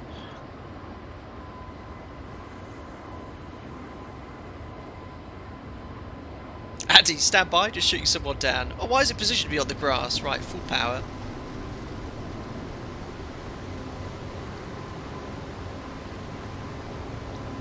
Been ages since I played this. Try not to ground loop it straight away.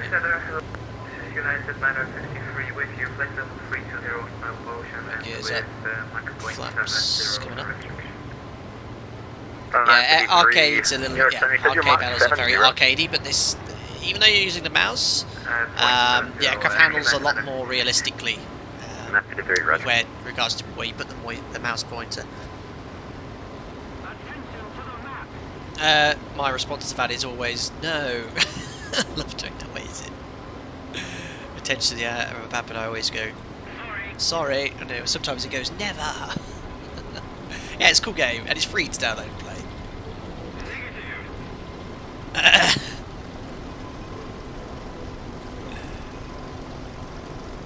A captain says flying a plane whilst flying a plane, amazing. Sometimes I think about running multiple flights in different simulators. And Inception, Planeception, as Longcat suggested.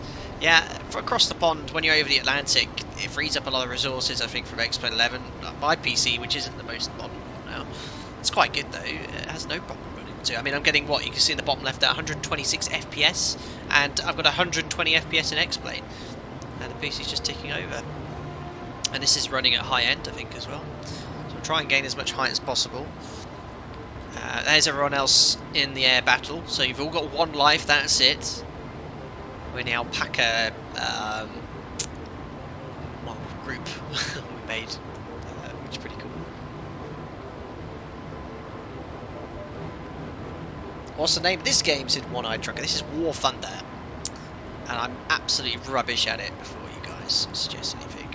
We'll see what's going on there. Oh, what a beautiful machine. I love the Spitfire, even though it's in a bit of an arcadey game, but beautiful. Just test my guns.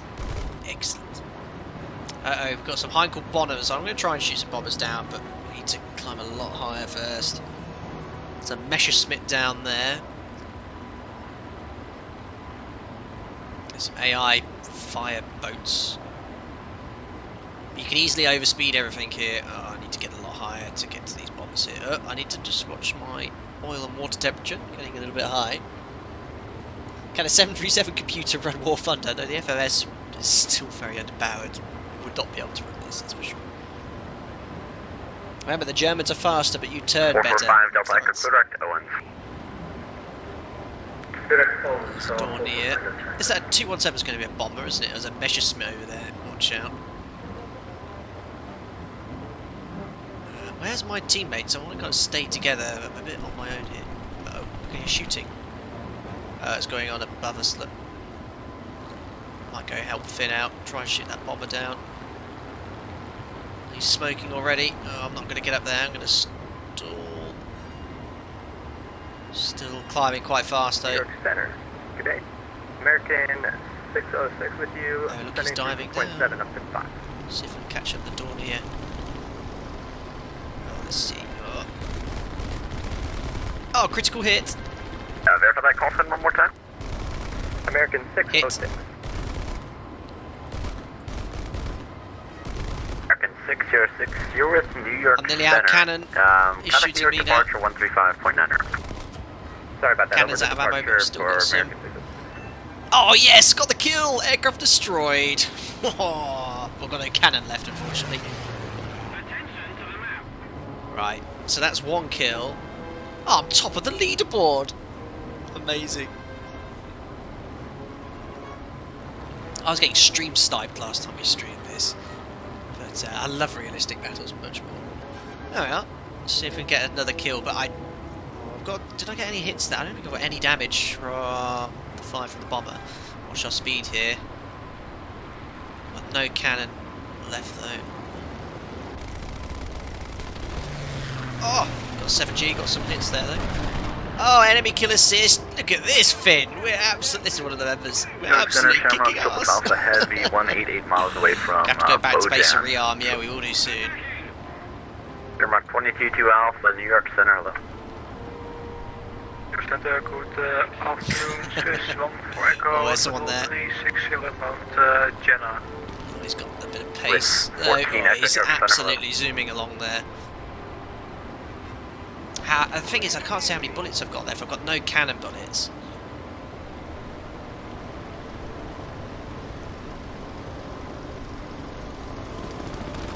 Oh, red out. I didn't see him until it was too late. 8G, gonna black out soon. He's really taking evasive manoeuvres.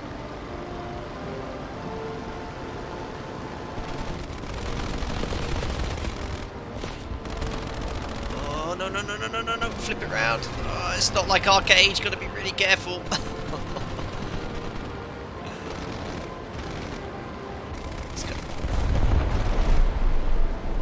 Oh, he's down, he's gone. Bang. Nice. Right, who's left? No, still got. Oh, look, there's hardly anyone on our team left. We've only killed 4 of their aircraft. And I don't have much left in the armament. Bullets, basically. Oh, there's a 109. The natural enemy of the Spitfire is coming straight at me.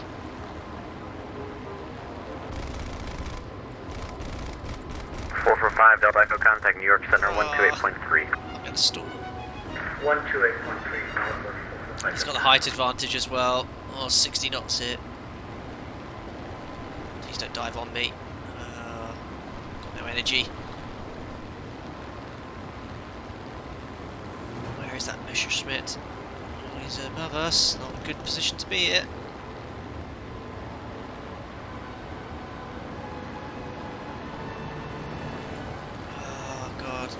Height.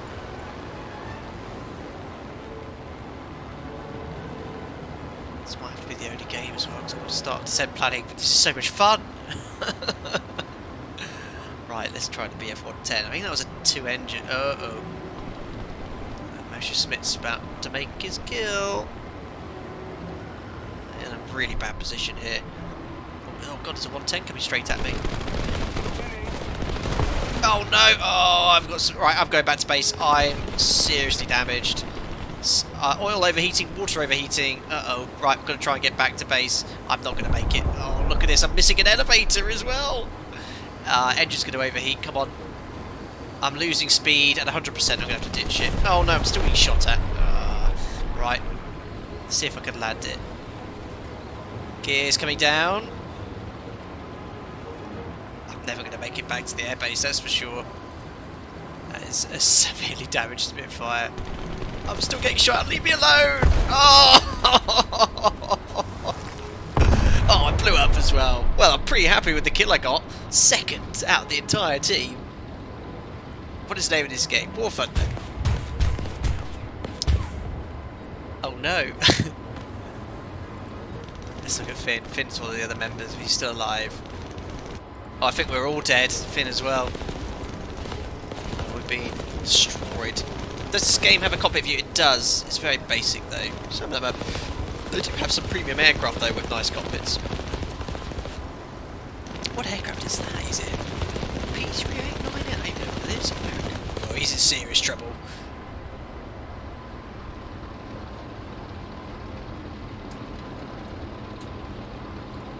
Alright, 2421, contact Washington Center 12097, we'll see you. Top of descent, so having a look here in the sim, 36, about 40 minutes from top of descent. I think we've got time for one more game. Are we? Oh yeah, no left available. I think one more game. Rip. I'm pretty happy with that though. One kill. Realistic air battles, you're gonna Alright, 2421, contact Washington Center 12097. Supporting fire and teamwork.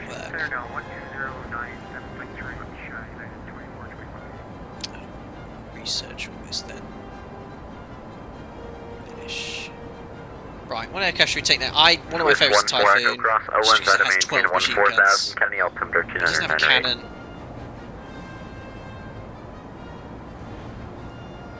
Can't fit. Let's do one more if you're watching the stream. I'll go to Typhoon this time. He's very quick with the launch of the games.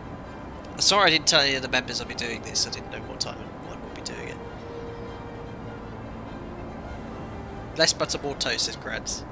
I need to be careful here with hard descent planning. But we still got 40 minutes till top of descent with 476 miles to go. Camber 951 New York Center, roger.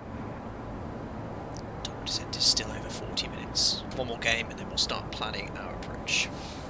Hurricane is where it's at. Yeah, I love the Hurricane. I like the Typhoon in the game because it's really fast. It's got 12 machine guns, and usually it puts me. Because Finn, look how high. Because Finn, the players I'm playing, is a much higher battle rating. I'm in a 2.7 battle rating aircraft. I've got 3.3 overall. Finn, hopefully this round goes better. It was okay though. We got a kill each, but then everyone else got wiped out.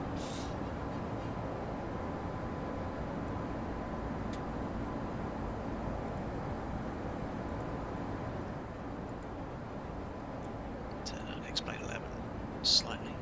Turn up War Thunder slightly as well.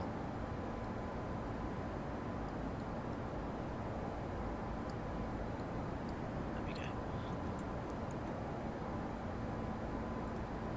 Just do it. Want to swap aircraft? Let's try it.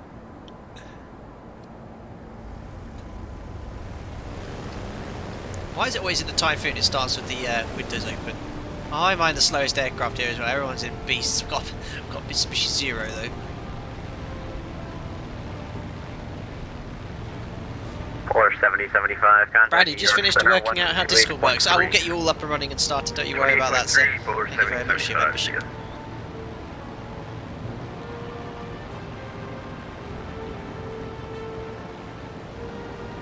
I'll put a couple of eyes on this aircraft. So no cannons, but plenty of firepower. I think it's got 12 Browning machine guns. Named Browning, so Typhoon is one of my favourite though. I know it's not as well known as the Spitfire and the Hurricane, but it was a real British aircraft. Was it powered by the Merlin as well? I think it was.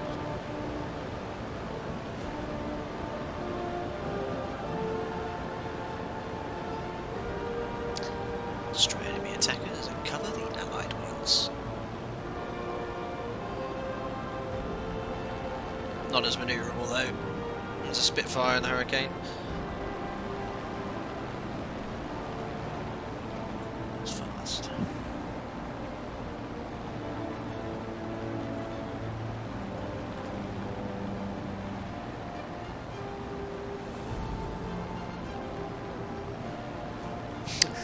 Fun fact for the stream here, I've got some statistics for you. The stream has been played back 26,038 times. I think it was powered by the Griffins at Aristocrat. Okay.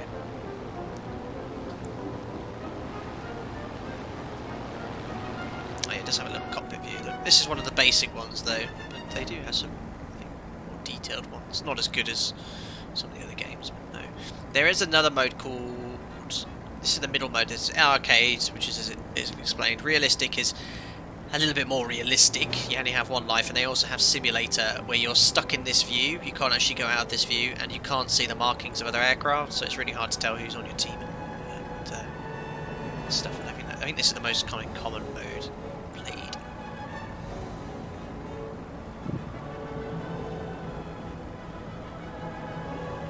Peter D8 says, across the pond, just came in, what's going on? We're still crossing the pond, you can hear VATSIM in the background there. Look at the top, we have the banner, we're just playing a little bit of a game on the side. Shamrock 222 Alpha, are you able to go any faster? Yes we are, but we were asked to go 0.7. We forgot to tell you, we're sorry about that. Oh, what's your current Mach number? Currently that's 0.7, we could go up to 0.83. There's a BF 110. We're going to go for your 110, Finn. Under Mach 0.78, and again, sorry about that, for 222 Alpha. No worries. Camber 951, are you assigned anything? While we're doing Mach 73, we can go hard. I got a little bit of a shot in there, though, as well. Maintain Mach 78, Camber 951. Excellent. He's a goner. There he goes, look. Enemy kill assist. Everyone went for him, that poor guy. Who's you after now? Oh, Jamosius. Is that actually AI though, or is that an actual player? Dr. Peter Langton across the pond, apparently there's a war in Washington. Yeah, we jumped out of the A321, jumped into the Typhoon. Right, we need to attack someone else. Oh, Jamosius is another player. Yes, let's attack him then.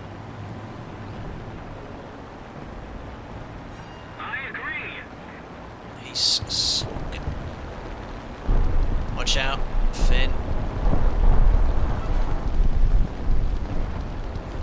Oh, look at this, we're going 300 knots here. And it doesn't take much to get the kill either.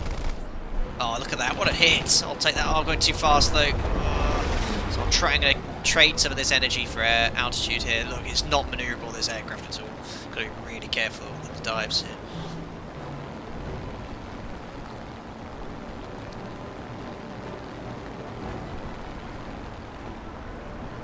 Oh, he's down. Oh, I'll get an assist for that. That was a yak coming straight at me. Oh, no! Absolutely destroyed. I'm never any good at those straight ins there. Oh no. Damn you, Master of Disguise. Oh, that's a sad sight. Damn.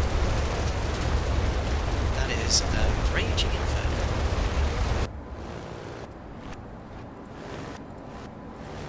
I think Finn's out as well. No, there's Finn, one of our members. Oh, he's smoking. His Corsair is smoking quite a bit. So he's trying to get back to the base. Look, Finn, I'm going to be very rude, but I'm going to be dropping out now because I need to start approaching the start planning the approach to Washington. But thank you so much for hosting that briefly. I'm going to return to the hangar now. Thanks, buddy. I see you wing waving as well. Sorry, Finn. I feel bad. But no, that was good fun. Nice little couple of games. Just Got a 419. What's your preferred Mach number? Right. Let's quit out of this. Yes. And you should now see 419 New York Center. Our A321 on its way. Perfect. So, it's now a bit of a highlight. Streaming for 8 hours. We just passed the 8-hour stream mark. The second ever longest stream. Finn's no problems. Good fun. Thanks, buddy. 8 hours streaming. 7 hours, 5 minutes airborne. We're approaching waypoint Bojam, which we'll do a fuel check here. What's that call sign? Our top of descent is 37, so that's 37 minutes from now. So we're going to start setting for the approach nice and early, try and get some weather, make sure we're fully ready here, because I'm tired, as a crew would be flying this exact sector as well. And it would be more than one crew member. Oh no, it'd probably be 2 pilots, would be fine. So yeah, very, very tired, likely to make mistakes, especially as I'm in an aircraft unfamiliar with me as well. So it'll be very enjoyable for you watching here. So we'll start having a little setup for the approach here. 953 New York Center. I have suspicion that you're not doing Mach 70. Uh-oh. United 953, yes we are. I bet he's not got live weather though. But we have higher ground speeds because of the wind. Okay, United 953. Are you running rearward weather? Yes, of course, man. 953, just stay as slow as you can, sir, because the traffic in front of you, got about a 40-knot overtake. Roger. It's probably got issue with real world weather. So let's have a look at the ATIS here. I do have ATIS frequency Alpaca available. 1, Tango Papa, you have a Mach 80. A firm Alpaca 1 Tango Papa will give you 80. Alpaca 1 Tango Papa, maintain Mach 80 or greater. 80 greater, Alpaca 1 Tango Papa. So we'll give him, I mean, he's got MMO of 82. If we give him, we'll go 81, just below MMO. Don't want to burn too much fuel here, obviously. There we are. Nothing wrong with going fast, guys. So yeah, let me just grab this frequency for box 2 on the ATIS, and that frequency here is 134850. I'll dial it up here, it'll be a little bit quicker.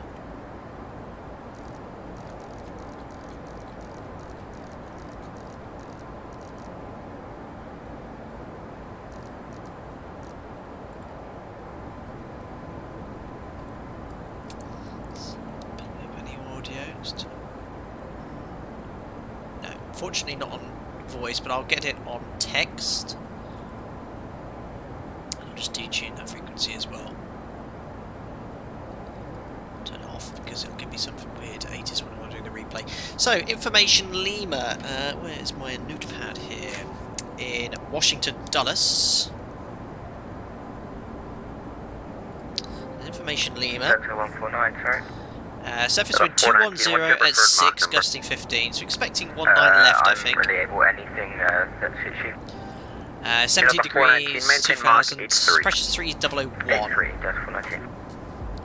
Arrival expect ILS visual approach 19 left, 19 centre, or 19 right. So it could be any of the southerly runways. We're going to plan for 19 left simply because that's the first one we get to. It gives a bit more time perhaps plan for 19 centre, 19 right. But utilising all 3 runways for the event here, so quite cool. I get some simultaneous arrivals. Use caution, simulated approaches are being conducted to parallel runways. Read back all runway assignments, hold short instructions. So that's all copied. So plan for 19 left initially, and I think if I get a different runway, it's as simple as just putting it into the FMS. It tunes all the frequencies for you, which is pretty cool. Just shut some stuff here in the background. There we are, and turn down our manual VATSIM slightly. Cool. So we know the runway is in use. The approach settings, not setting up for the approach. So secondary flight plan, we won't insert. Check the frequencies, but again, as long as you have the correct approach tuned or selected, it'll tune the frequencies for you. There's no need to tune it manually. So I've been advised. So also on the test sectors. Good afternoon, Shuttle 139. So now to the init page, we're going to type in. Tarmac 139, New York Center. Performance approach page. So QNH, we'll put the inches of mercury in, which was 3001.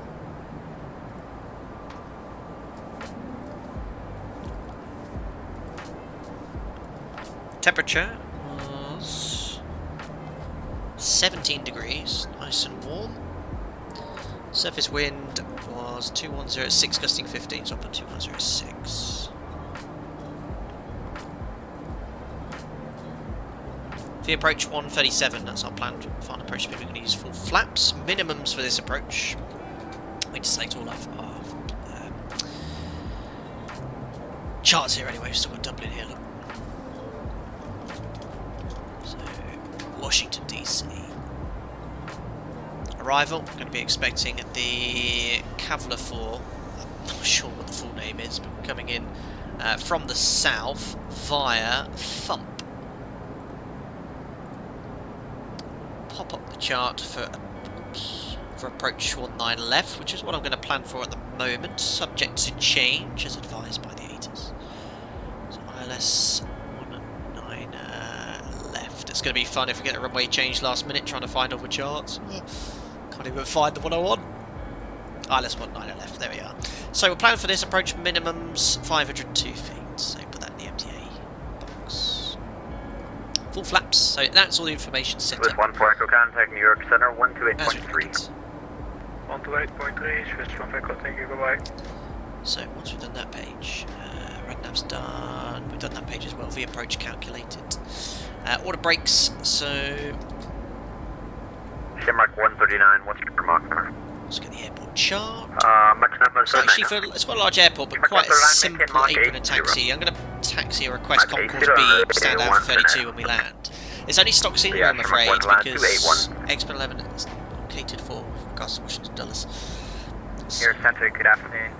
We'll be landing hopefully on one of 19 left as planned, but we also have 19 centre, 19 right, so we could get landing onto any of these landing runways facing south. I'm going to plan to vacate expeditiously to help out ATC, so I'm going to order brake medium, plan for Kilo 5, 19 left. So I'm going to order brake medium, 19 left with flaps full and Kilo 5. 8139. It's Cavalier for the mascot of the local university. Thank you very much, Tango Delta. Now I know. So, landing performance is done. Brakes set. Engine acceleration. Well, if that happens, we'll pray. No, I'll put the thrust in. Am I right in thinking? I think in the Airbus, if you have an engine failure, it puts runner for you. I might be completely wrong there.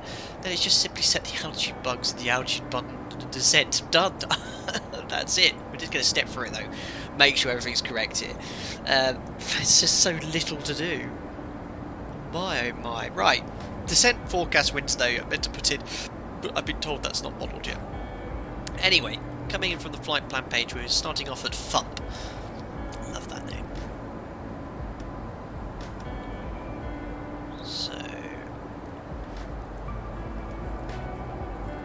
where's that? There we are, stepping through then. So we've got Thump to J-Rob. There's a speed limit point at J-Rob apparently. No, it's not. Doesn't seem to be saying anything. Very high descent speeds as well. I'm actually going to change this. I think it's because of the cost index.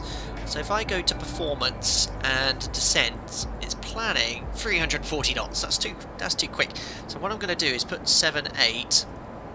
Hopefully this will let me change it. And I want to plan descent at 300.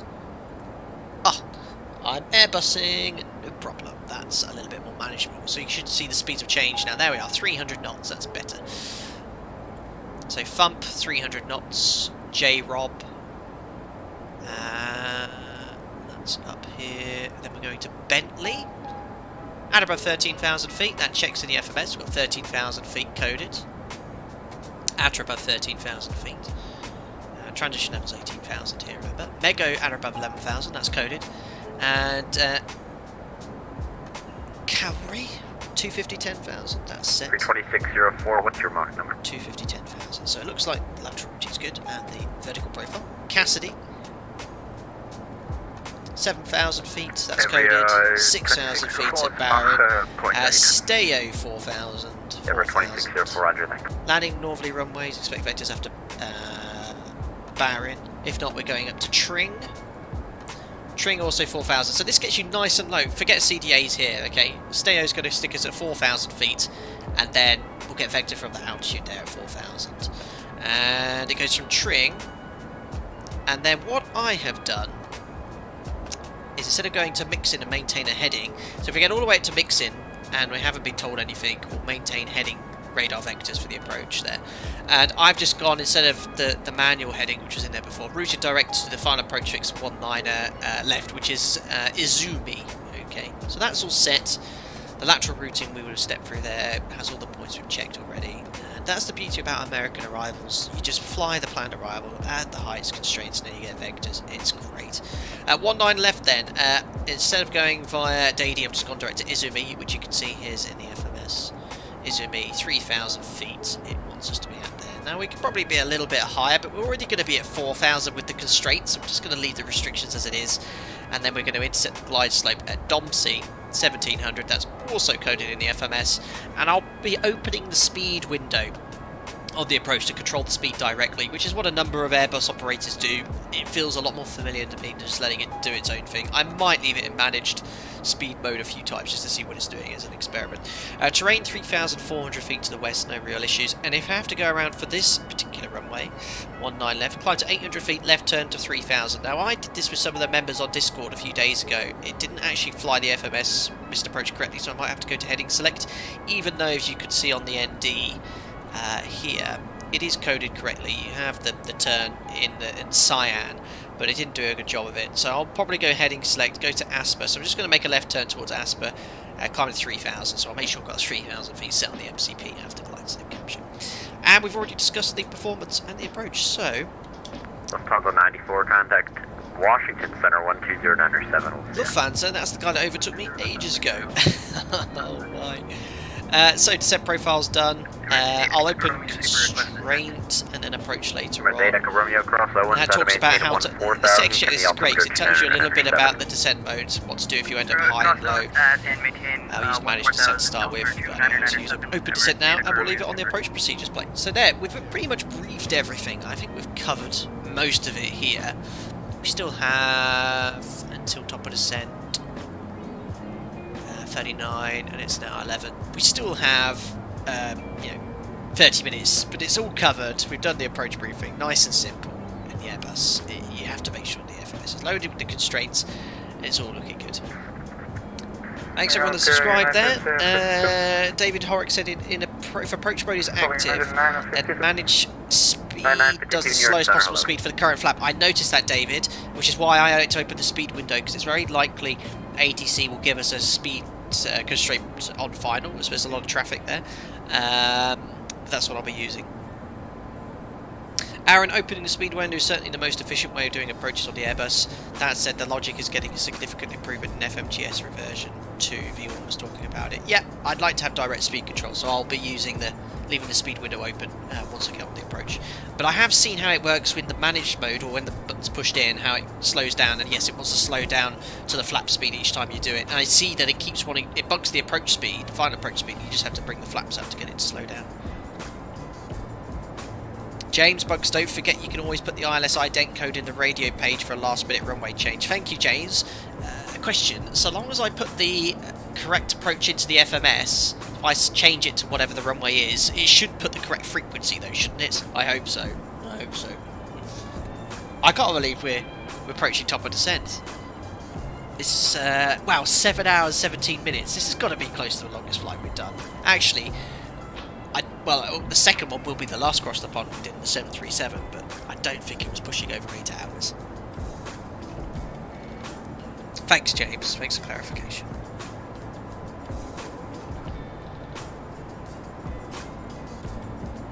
Very good.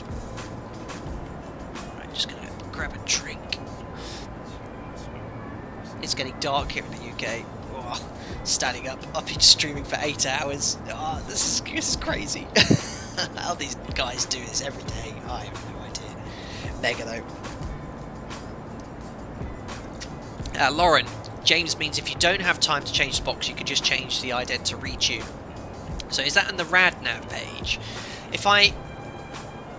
What is LS? Is that the course? Or oh no, there's the course. So if I simply put the course in and the frequency there, will it? I guess it'll do it then. Fingers crossed with one liner left.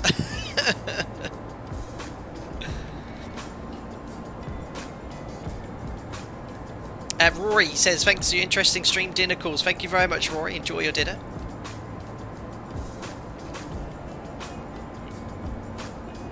Scott Morgan, welcome back. Hope you had a great day. You were here to catch the centered landing. Very good. Yes, I can see we have a few more viewers tuning in now.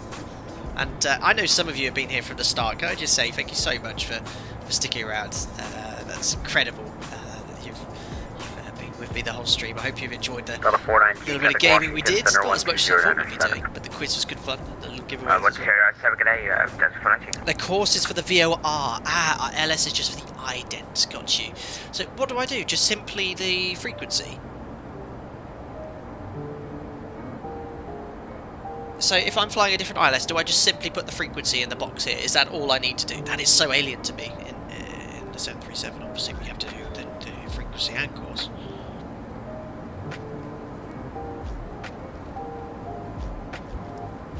Actually, I'm going to put I'll put the constraints on later, of course, but I want to select airport here just to see when we approach landfall, which is not too far away from where we are now.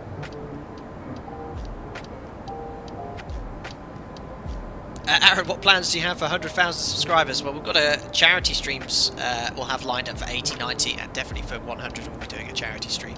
But nothing at the moment. Nothing at the moment planned. Aaron, been here since the start. Amazing. JPF1, missed some bits here and there, but followed most of it. Great stream, Captain, and tried to butter it. Thank you, JPF1. RS Turbo, brilliant stream. Thank you. Genuinely enjoy everyone. Everything you do. Thanks, buddy. Just the ident will tune the frequency automatically. Oh, so you just type the... Oh, sorry. You put the... thank you, Andy and James. So you type in the ident... My goodness me. So you literally type in the ident code for the ILS. So let's imagine 50, I wasn't flying one 40, line left. 30, and I just typed in... 20, 10. I typed this in LS confirm, India Sierra Golf Charlie. If I put that in LS, it'll do everything for me. Is that correct? That is very automated. Thank you, Dillo YouTube, for the pound donation. He says, you do a nice job. Thank you. Thank you, buddy. Thanks, guys. Love it. How much fuel left? Let's have a look, Lawrence. We're okay. We're going to do a fuel check. Oh, a blast. I was meant to do one at Botan. Well, maybe I could check what the fuel was at that point. But we have 7 tons on board. So we're estimating on arrival 5.5, so we have burnt a little bit of that extra fuel we took with the strong headwinds. Look at that, 108 knots on the nose at the moment. Frequency or ident works. Yes, correct, yes. Thanks for the clarification then. based on that knowledge, what I'm going to do is bring up Navigraph on my iPad and just have a quick look at the ident codes. That way, if we do have a change there, my excellent first officers in chat here have told me exactly what to do quickly to change the frequency. So grateful, but hopefully that won't happen. I won't use my iPad. Let's have a look here. So we've got ILS 19 left, which is what we're planning. ILS 19 centre. Let's have a look here at the idents. So 19 centre. India Delta Lima X-ray. I will also note the frequency 1113, and the course should be the same 191. Let's have a look at 19 right. Oh, you have saved me. So much potential embarrassment. 19 right. India Sierra uniform. And frequency is 11075, and the course is the same. Perfect. And obviously I don't need to make a note of 19 left, because we're already planning on flying that. However, you know what's going to happen? They'll tell us to fly a different runway, and then they'll say, actually, can you fly 19 left? So I will make a note of the planned approach. 19 left. Ident is India Sierra Golf Charlie, and that frequency is 110.1. All bases covered. Superb.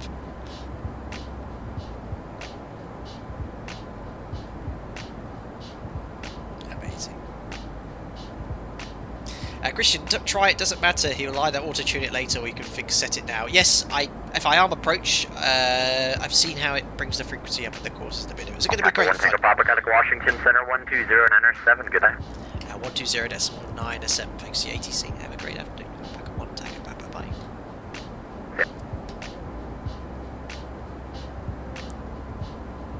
So, Oscar Romeo Foxtrot, and I'll try and sound proper. What is the name of the waypoint we're flying into? Is that actually on the arrival yet? I don't know. Orf? What's the name of this VOR? I wish to know.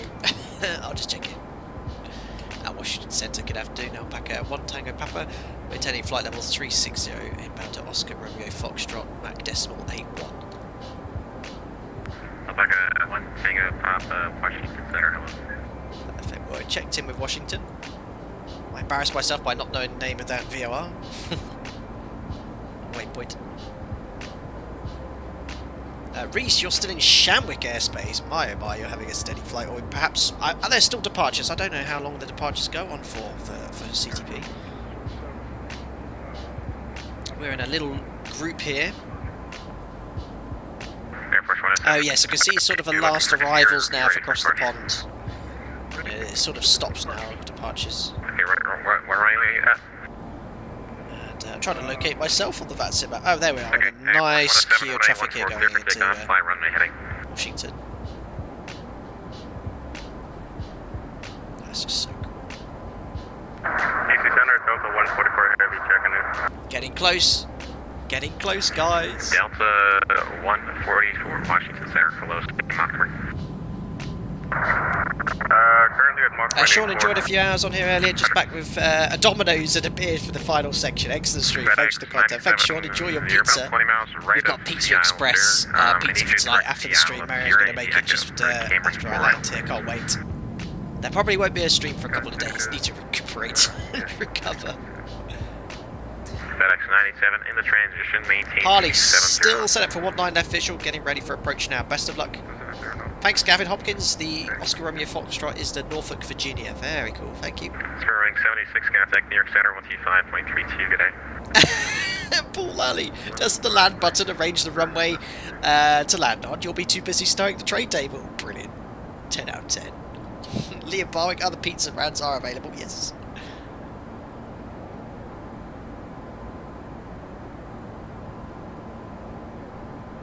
They're clearing everyone visual for 19 left. Cool. Turn left heading 350, 18, available 180. Got to butter it, haven't I? Last cross the pond we did was the cross the pond eastbound, and it's still the #1 smoothest landing we ever did. A butter in the ZIBO MOD 737 landing in Dublin from Boston. It was like a -19. I don't think I'll ever achieve that again. Dino GG, thank you for your donation for £1, and you've also bought the official flight data sim mug. Thank you so much. Can't see your comment though, it's too tiny, but let me know in chat what you put. Thank you so much for supporting the channel, and enjoy drinking a many of a brew from there. Thank you very much. Actually, I'll give you a shortcut here. Direct canny, please. Direct canny. Oh, it's nice to have a descent briefing all done. Not that it took too long, but yeah, just checking the constraints which are all in. We've done the landing performance, full flaps. We're right on MMO here. Yeah, just keeping an eye on that fuel burn. Flying at MMO is going to really decrease our fuel burn. Now, our turn is Philadelphia, and we need 2.2 tons, and we're burning around 2.2 tons per hour. So we have at least an hour anyway, so it shouldn't be an issue. That's 94, contact Washington Center, 133.72. Aaron Hastings, the land button actually rotates the runway towards you. Amazing.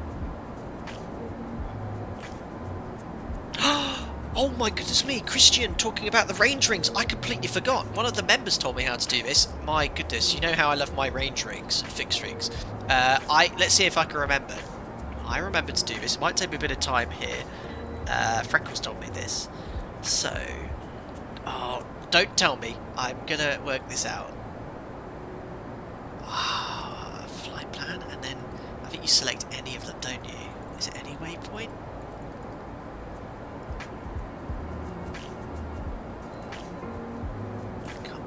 You can work this out. You can work this out. I'm not going to let anyone tell me. No.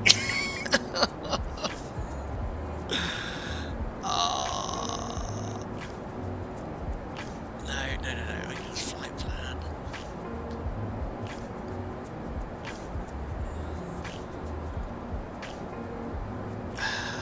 Yes. And then the format is CAD 1. DC Center, reach 3001 at flight level 10 miles. 330. Reach 3001, Washington Center. Look at this for Airbusing. I'm going well into it, the systems here. If you'd like to subscribe to learn more about how to program fixed rings into the FMS, I am your guy. Let's see if that's actually worked first. I have put a beautiful 10-mile ring around the threshold of runway 19 left for situation awareness. Christian Foren, thank you so much for reminding me. And you were just beaten to it by one of the members who I asked, and he said, absolutely, I can show you what to do. And that helps increase situation awareness of where we are with regards to a 10-mile final. Amazing. I'm professional now. Where's Rod Machango's certificate? From Flight Simulator, original Flight Simulator. If that was his name. Contact Potomac, correct, 1.85. Who would have ever thought someone's going to reference one of my streams to some Airbus knowledge? Guy said, oh gosh, 20 hours later, let me work this out. I couldn't remember. Helmy said 85 passengers only, let's put some hammock in the cabin then. Yeah, I would have loved to have taken more guys. But we didn't have the space. Land ahoy, ladies and gentlemen, land ahoy. Oh, look, that's where my tile didn't generate though. Because basically, I downloaded all these ortho tiles for this entire sector, but I didn't do it from the south, did it from the north. Because I didn't think I'd be coming in from the south. But anyway, land ahoy. There is the United States of America, ladies and gentlemen. It's only taken us 7 hours and 30 minutes to get here. But the end is nigh. America, said Andy, absolutely. Alright, cross hogs, Adam 18, flight level 180, Delta 144. Look at you guys in chat, Kirosh, you're a wizard, flight deck to sim. Oh dear. Have you put the descent winds in, said Shaky69? I don't think that works though. If someone could clarify that in chat. I've been trying on the test sectors to put the winds in, didn't work. Dialogue YouTube says, why can't you fly the A320 so good? Well, I'm a 737 type rated captain flying the 737 in real life. I'm hardwired into flying the 737, so when it comes to flying an aircraft that's not the 73, I have to take what I know and apply something which is unfamiliar to me. So flying things like the 727 and the 737-200 Classic, and to a degree the A300, the Airbus A300 is very similar to how the Boeing operates, especially with regards to automation. I find it a lot easier, whereas the Airbus is the modern Airbus is a completely different logic, different systems. Lawrence says only Airbus on the channel from now on. Actually, I was talking about doing the Beluga next stream anyway. Christian says, I have even more Airbusy things for you. Says, try progress page and put Washington 19 left into the blue bracket. I've seen that one, and it gives you information about your radial and distance to run. I've seen that one, I think. I don't want to overload myself, though. Atlantic City altitude 298. Scott Morgan says, welcome to my home country. Thank you. There it is. Descend based on the walk of arrival, altimeter 2998. X97, clear direct hogs.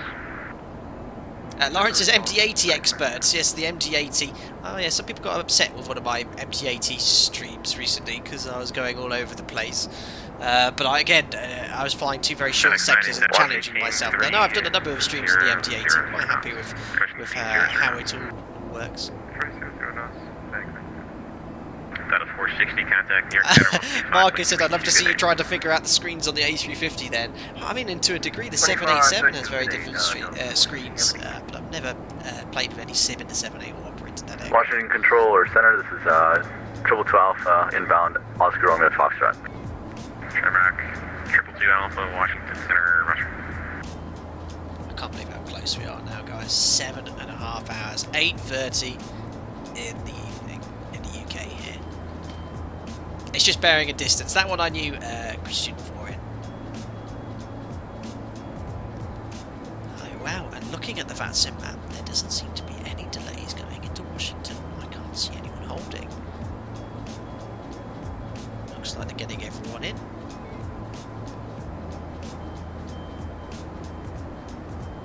Andy, the MD-80 is insane with a flight leg designed by trucks. It is a little bit all over the place, but it has its own unique attributes, and I enjoy the challenge of flying that aircraft. The last stream we did was a short 2-sector day, and I really overloaded myself trying to fly these 30-minute sectors to and from Helsinki. But we've done a number of streams on the longer sectors, and once you understand how the systems work, it has a sort of split order throttle and autopilot system. It's just manipulating that automation to make it work correctly, but it is a rewarding aircraft to fly. Even V1 struggled with the screens in the A350. Well, what luck would I have if he struggled? Sleep trapping, thanks for the great stream. Thank you very much, buddy. Oh, sleep trapping. Oh, Paul Lally, you've been on your laptop on the dining room table for 8.5 hours. What a great stream. Oh, Paul, that's very kind to have stuck with me for the entire duration. I mean, I'm not going to say to anyone, stay here and watch the entire thing. I wouldn't expect anyone to sit that long, so I hope you managed to get up and have some lunch and a break. Yeah, the 419 contact Washington Center 123.72. Roy Shields, when are you making landfall? So we're just about to fly. Well, excuse the lack of Ortho 4XP here where we are geographically. Let me get my flight data sim atlas out. But we're due to land with no delay. IETA is at 2014 Zulu, so 45 minutes from now. Center Atlantic, Pushback 1178, 15 miles from Spooky, flight level 190. I'm watching 3 cross the pond streams now on 3 different displays. The finest VATSIM entertainment said how. Yes, I saw Chewy when CB stream this. The London controller, I think he was just ahead of me. I heard he was streaming on Twitch, these were Twitch streams. Climb, maintain flight level 3739, 1178.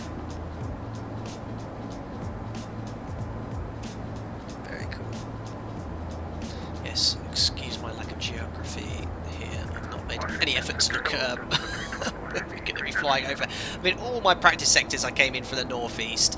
This routing we're coming in from the south, so I didn't download any ortho for this sector. So I was kind of like looking, oh, where's our routing? New York, Philly, into Washington, really cool. And all of a sudden got the flight plan this morning. I was like, oh, completely different nat track coming in from the south and then turning north. But this is... pronounce this. I'm not going to pronounce that. Flying over Norfolk, recognise all these UK named places. I actually grew up not too far from Norfolk, UK. There's Richmond. Alpaca 1, hang up, contact Washington Center 133.72, good day. 133.7, Alpaca 1, Tango, Papa, thanks to the ATC, bye. That's 133.72. Sorry, 33.72, Alpaca 1, Tango, Papa, bye. Perfect. Pushing the centre again. Oh, what was the name of this VOR? Virginia something? Oh, I want to know what it's called so I know what I'm talking about. Oh dear, let me quickly check the Washington Center, 419. flight plan. Delta 419, Washington Center, hello, you can expect a descent shortly. Thanks, copy Delta 419. Oh, it's a Norfolk VOR. Someone said it was something else. Washington Centre, very good afternoon. Alpaca 1 Tango Papa, maintaining flight level 360 inbound Norfolk VOR and back display 1. Alpaca 1 Tango Papa, Washington Center, hello. Perfect, checked in. JetBlue 823, contact Jacksonville Center. Virginia Beach, said Lauren. Yeah, I think that's what someone else said, but apparently it's a Norfolk VOR. Hello, LeJules. Good evening to you. Thanks for popping in. Bye-bye. If you have just tuned into the stream, welcome aboard. We're on the last 45 minutes of our sector. We should be descending around 15 to 20 minutes. We've been streaming for 8 hours and 30 minutes. Non-stop. I feel good. Compared to Cross the Pond last year, which was the first ever endurance stream I've done, I think I'm more acclimatised to being sat here streaming for that period of time. But I have had a lovely 30-minute break and a 10-minute intermission as well. Autoland said BX7 iOS. Absolutely not. Delta 419, descend via the Cavalier for arrival. Scott, can you link Ortho Scenery onto an external hard drive? That XP isn't installed on. Absolutely, Scott Irvine, and that's what the majority of people do, including myself. I have over 7 terabytes of Ortho 4XP tiles installed onto a second hard drive. I also have things like True Earth Scenery from Orbex, and in the custom scenery folder in XPen 11, you just put a shortcut, create the shortcut, generate it, and look at it. Very easy. 128.52, Shamrock 119, thank you. Liam T, thank you so much, buddy. Hope you're doing well. Yes, don't forget to smash the thumbs up button. I don't do like targets anymore, but if you are enjoying Cross the Pond streaming to pretty good 675 likes, don't forget to smash the thumbs up button as well. 30, 20, 10. Thank you very much, and to Goal for the £17.43 donation. Thank you, Captain, for the Saturday flight fever and all your effort you make. Thank you. Really enjoyable stream which is worth to follow. There's a lot to learn from you.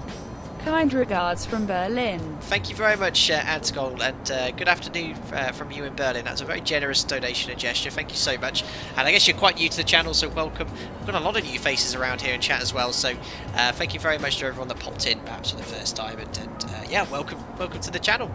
Simming still 25 years later now, and the channel's been a great respite during the coronavirus pandemic, keeping me occupied, and Marianne, my partner. If you're new to the stream, she often pops in as well. So thank you guys as ever for the continued support, and glad you've enjoyed this tremendously long sector. And of course, this isn't as educational as certain streams, especially as I don't fly this aircraft in real life, but from an entertainment point of view. I need to get some sellotape on this, it keeps falling down. How do I put this back up again? There we go.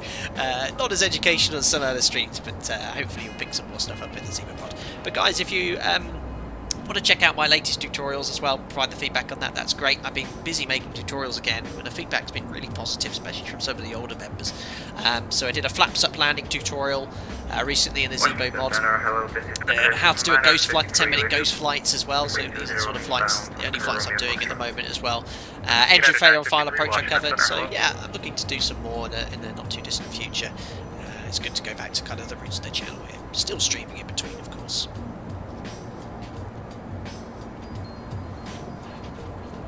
Jordan, I'd love it if you posted tutorials on Navigraph. Now, I do have a Sid and Star tutorial, albeit 3 or 4 years old. It covers kind of manipulating Navigraph charts and what you need to look for. So the information is still valid, albeit a little bit out of date.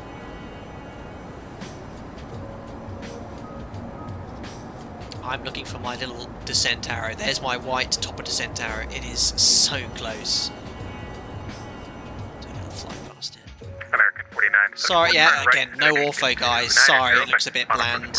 Not that I really need it at the moment, it's so cloudy. We do have ortho around the Washington area.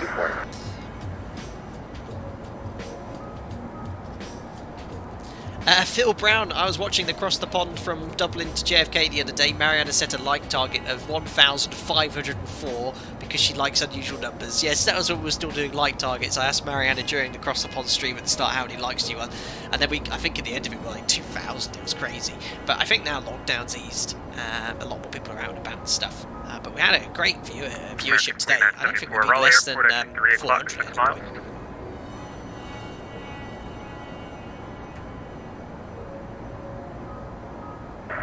Airport is not in sight. We have very low visibility here.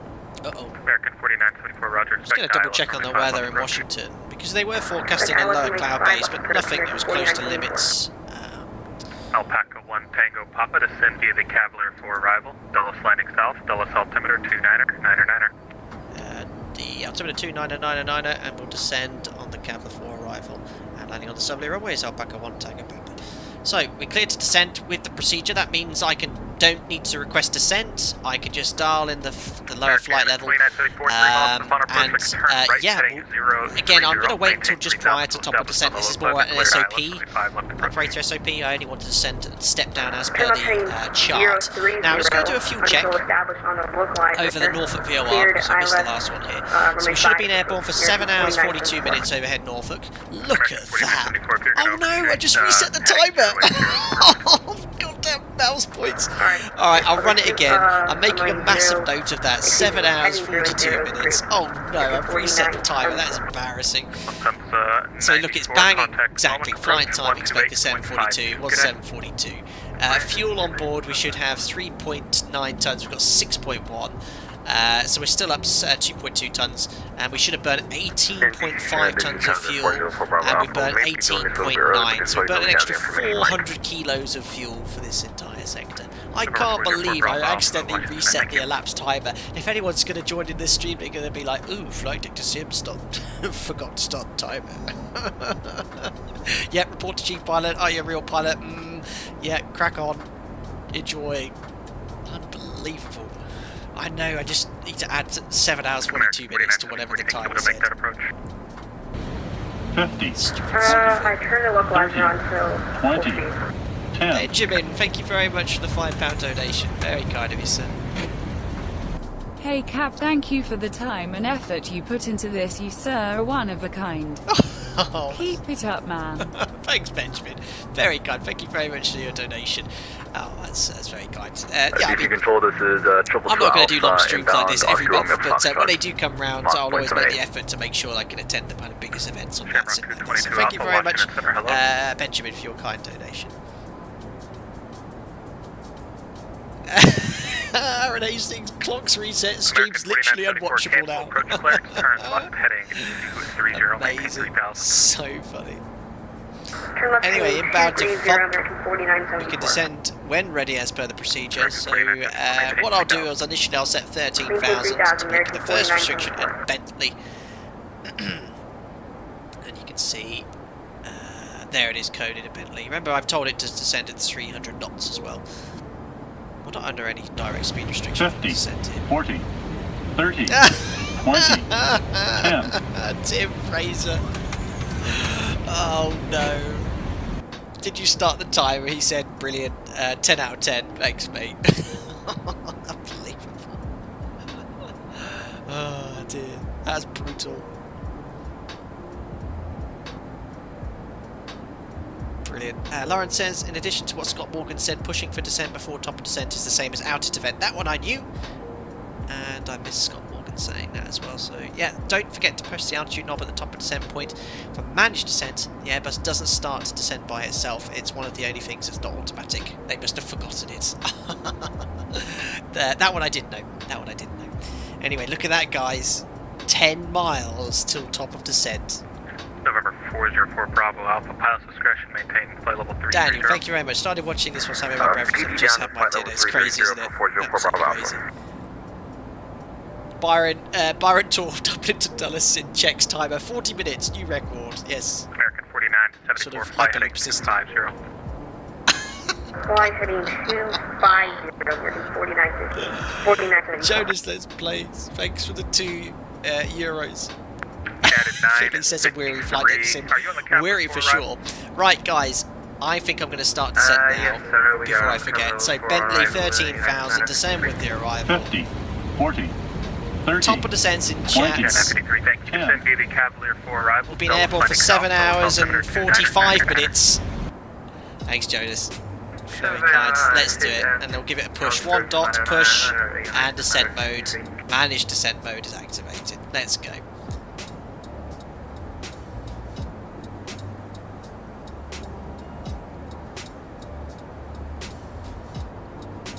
Nice and early, and you have a green dot here. look at me, I know my Airbus. This is the same as the VNAV path, so we're 2,200 feet below profile, and then that will come in with a little green dot to represent our kind of vertical profile. What I'm going to do as well, because I forgot to do, is close the window, so it'll now bug decimal 74 to 300 knots on transition, so it's a bit fast. You see, look, the thruster's gone to idle to get back into the target speed window.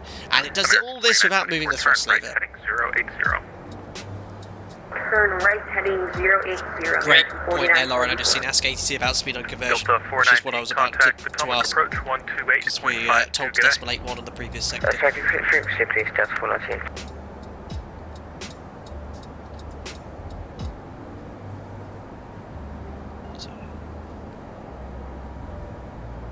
What happened to elapsed timer? Accidentally reset it. Just, if you look at the elapsed timer, add 7 hours 42 minutes to the time. Savage. 50, 40, 30, 20. Thanks, Trekker White 94 for $5. Unbelievable. Now he DIDNT, forget to start the timer. Fly heading 00. He just made it across the Atlantic in under 5 minutes. Thanks, Trekker White 94, absolutely brilliant. I have no idea why Microsoft Jane says now he DIDNT'd. I got it, didn't. Thank you very much there. Very kind and very amusing. There we go. Right, thrust idle, we've captured our profile. Down we go. Alpaca 1 Tango Papa. We're initially assigned Mach decimal 80 greater. What speed on conversion? Alpaca 1 Tango Papa, resume normal speed. Free speed Alpaca 1 Tango Papa, thank you. Perfect, leave it as it is, which was, we updated the managed speed at 300 knots on conversion. So 78, it'll maintain decimal 78, and on conversion, it'll bug 300 Delta knots. 419, it's Potomac approach 128.52. Oh yeah, select constraints, yes. That's Fullerton. Very good. See, it hasn't got that much big of a computer. It can't have constraints in airports at the same time. Washington Center, good afternoon, Canberra 905. These little dash green lines next to 300, I'm not sure what that is, that reference there, but you can see, like with the ZIBO mod, and as well in the 737, it will maintain a fixed Mach number until it gets to its indicated speed, and convert to maintain that.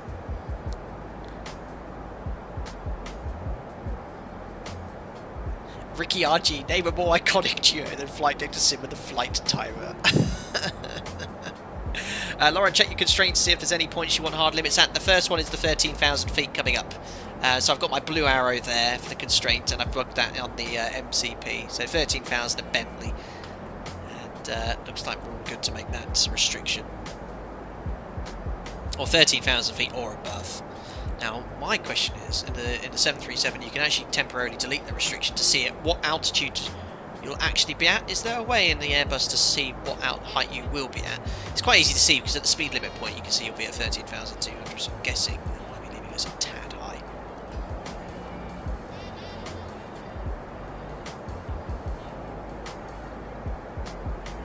Alpaca 1 Tango Papa, contact Potomac approach 128.52. Have a good day.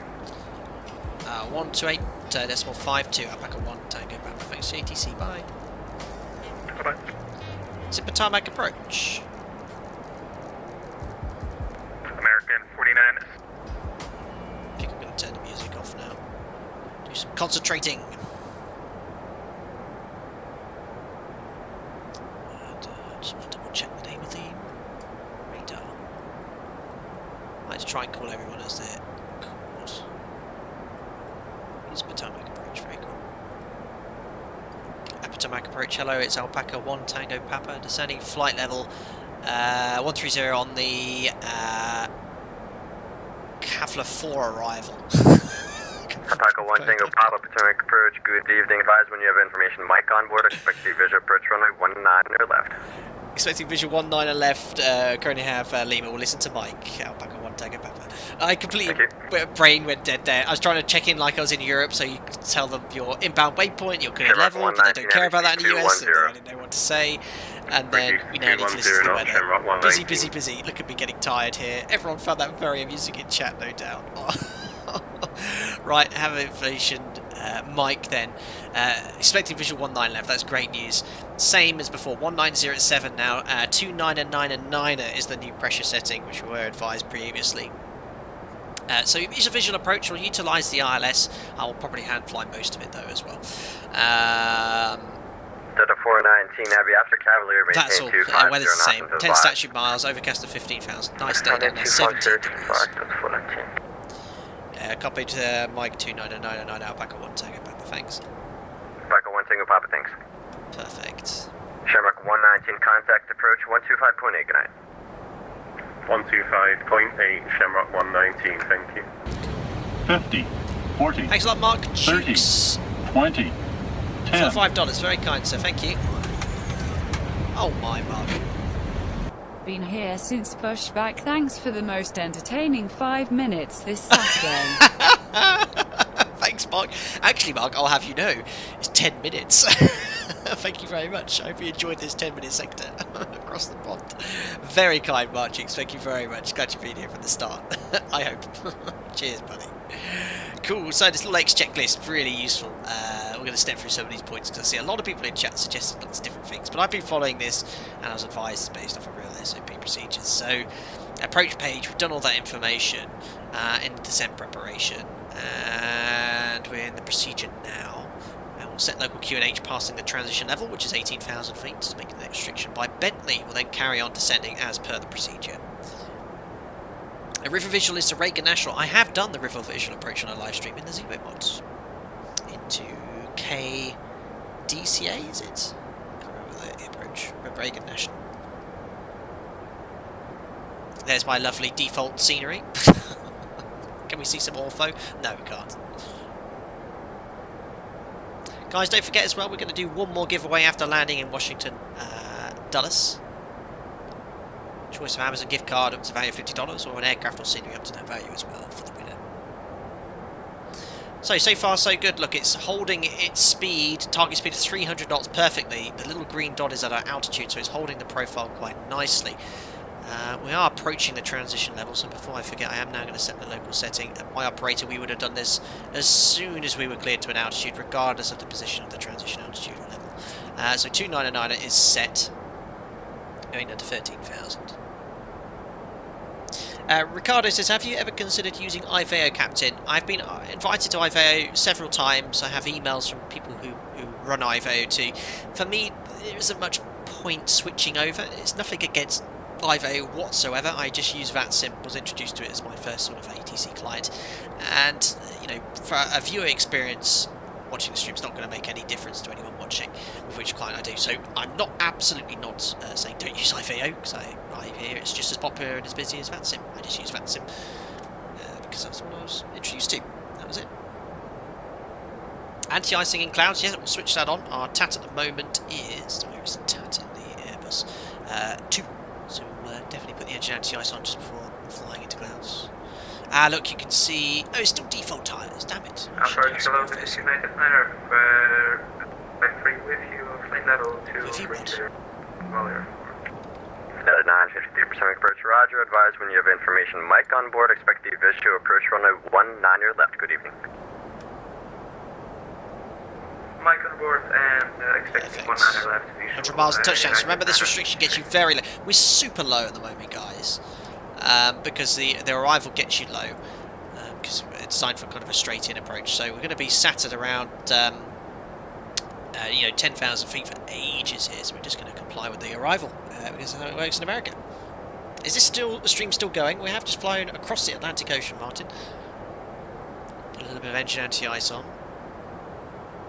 If I can remember where it was. 50, 40, there it is. 30, Don't need to put any stars through 20, continuous look. 10. Alpaca 1 Tango Papa after Cavalier, maintain 250 knots until advised. After Cavalier 250 knots, Alpaca 1 Tango Papa. Thank you, whoever that was. Just want to double check the restrictions here.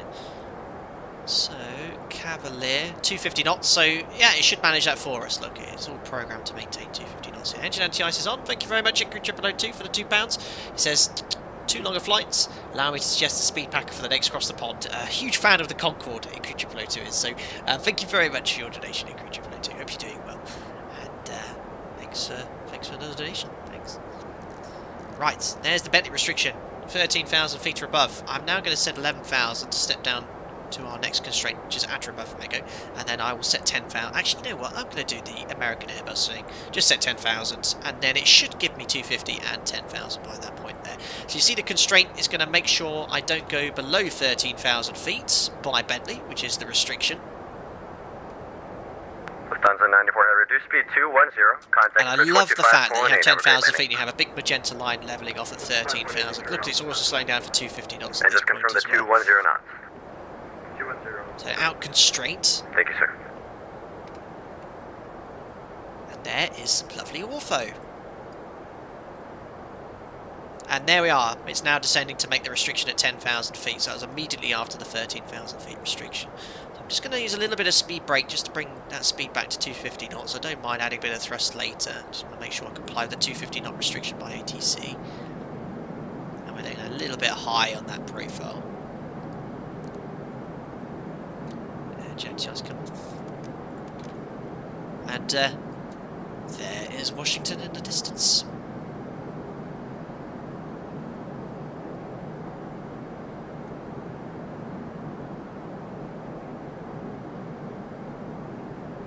Fingers crossed for no seating defects. I have the ability, thankfully one of the reasons I took this aircraft, it has an ability to reload the flight very quickly, which is great. So there's 11,000, we cannot go below this height. And then we have to go down to 10,000 feet, another 1,000 feet. High Cavalier, so look, it's going to make sure we don't go below it. And there we are, we're past the constraint, it's now going to continue to 10,000 feet. Again, I might just help it off with a little bit of speed brake just to ensure I'm doing 250 knots as per ATC's request. Put the seatbelt sign on.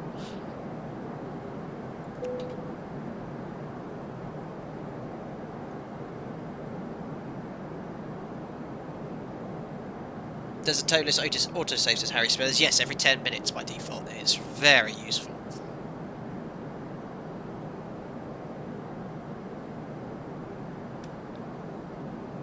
So the thrust is coming up, so I'll get rid of the speed brake now. Don't mind it coming up a bit sooner. But yeah, 250 at Kavla. We can descend with the procedure. So next restriction 7,000. The aircraft is going to maintain 10,000 feet until it hits the blue arrow, which is just here. Oh my days, Giro down. Not even commenting. Thank you very much for the £50 donation. Very generous, sir. Wherever you are, thank you. Didn't even say anything. I don't want to say. Thanks, buddy. Right, anyway, 10,000 feet, bit flabbergasted. Yeah, it's not going to descend down to 7,000 because I need to set it. Oh, I do have a little question. Oh, where's my little arrow gone? I thought there was a little arrow where it's going to initiate its descent to get to 7,000 feet. Not sure. Right, we'll do the post-cruise checks now anyway. Why is it bringing all this up again there? Right, approach checks. So I'm going to put all the lights on.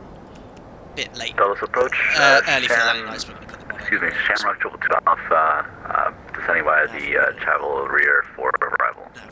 Shamrock 2, 22 Alpha, approach roger, advise when you have information, mic on board, expect visual approach runway 19 your left. Good evening, sir. So, my question is, very much we have mic on board and we can expect so it'll at least start descending and hopefully it'll catch some vertical profile soon. Net at 9:53 So, after I think if push it, that's managed speed. And hopefully it'll capture that descent profile to make 7,000 feet by Cassidy. There it goes, look. Boom. Am I, remember to put managed descent, I am in managed descent now. Not open descent's level change. I need to pull it to go into open descent. You'll miss all this automation when you're back in the Boeing. Well, I still miss the mod, trust me, I'm missing it right now.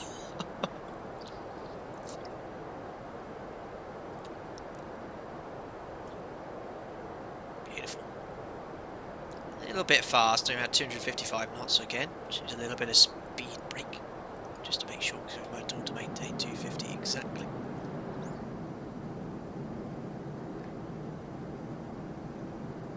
Beautiful. That'll be the last one coming in. Thanks, Amber Life. I'll mute the alerts after this. Thanks 40, a lot for the 30, $5. Very 20, kind. 10.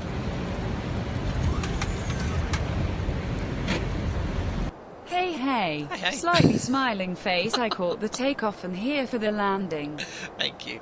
Been so fun since you came back from a break. Considering membership. Oh. Thank you. Oh, Amber Heart. Life, well, thank you so much for the heart as well. Thank you so much for considering. Alpaca 1 Tango Papa after Baron speed 230. After Baron speed 230, Alpaca 1 Tango Papa. Well, firstly, Amber Life, thank you so much for your donation and for considering becoming a member. I'm sure the members here will tell you what it's all about. It's a great experience, and I hope you'll enjoy your time if you do consider becoming a member. But thank you very much for your £5 donation. That's a month's membership there. Thank you very much. So after Baron, 230 knots. There you go, Airbus. Give it to me. Right. Let's see how it's going to manage that then. We can step down to 6,000 by Baron. And again, we'll just use a little bit of speed brake to make sure we can manage that speed there.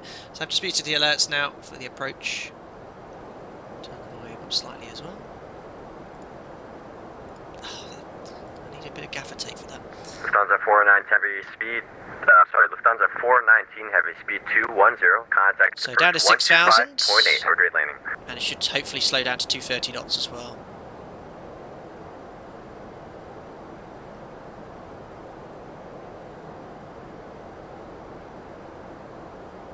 Delta 419 Potomac.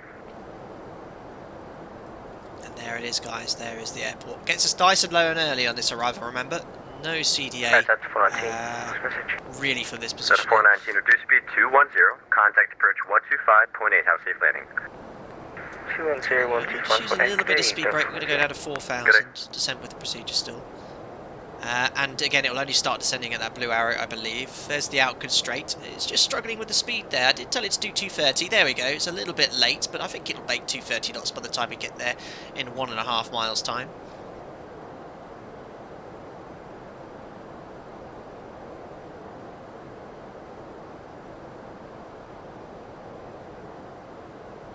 There we are, 230 knots at Baron. ATC's going to be loving me. Delta 419, you're still on the previous frequency, 125.8. Essentially, 125.8, thanks, Delta 419. Looking good. No problem. There's my 10-mile ring. Right, blue arrow is going to start descending to 4,000 feet to be level at Steo. Steo, there's no speed restrictions, so we're just going to maintain the 230 knots now, advised by ATC. And then we'll keep going from there.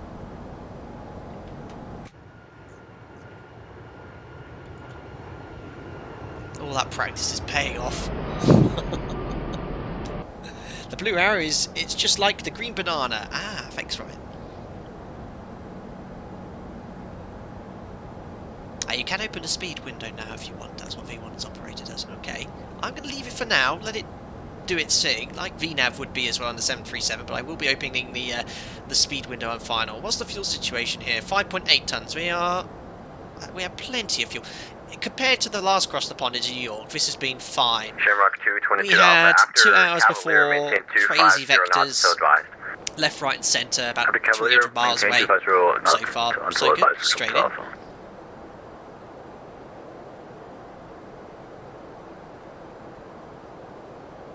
Scott says you need a laptop for Discord, right? I just use TV for stream and phone for apps, so trying to regularly donate. Well, I don't ever feel like you need to regularly donate, Scott. Just enjoy the content, that's all I ever ask. But no, Discord you can use on the mobile. The best experience is obviously on a desktop or a laptop or a PC. But you could still use it on mobile. You can still watch streams, join voice chats. Mobile app is very good. After bearing 230 knots, United Manor. So 1 to go. And again, this restriction leaves us nice and low, ready for the approach. And being able to put that fixed ring in really increases the situation awareness. Approach, good afternoon. Canberra 9051, heavy descending by the Cavalier for arrival information. Canberra 951 heavy, Potomac approach. Thanks for Mike. Visual approach runway 19 your left. Good evening. He's the only person to listen to Mike first. Runway 19 left for Canberra 951 heavy. We can go 230 knots as requested and 4,000 feet. We've made the restriction at Steo. Next is Tring, which are going to maintain 230 knots at 4,000.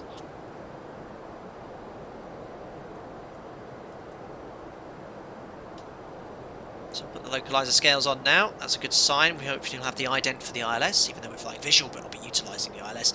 India Sierra Golf Charlie, and that is identified already. There's 4,000 feet at 230.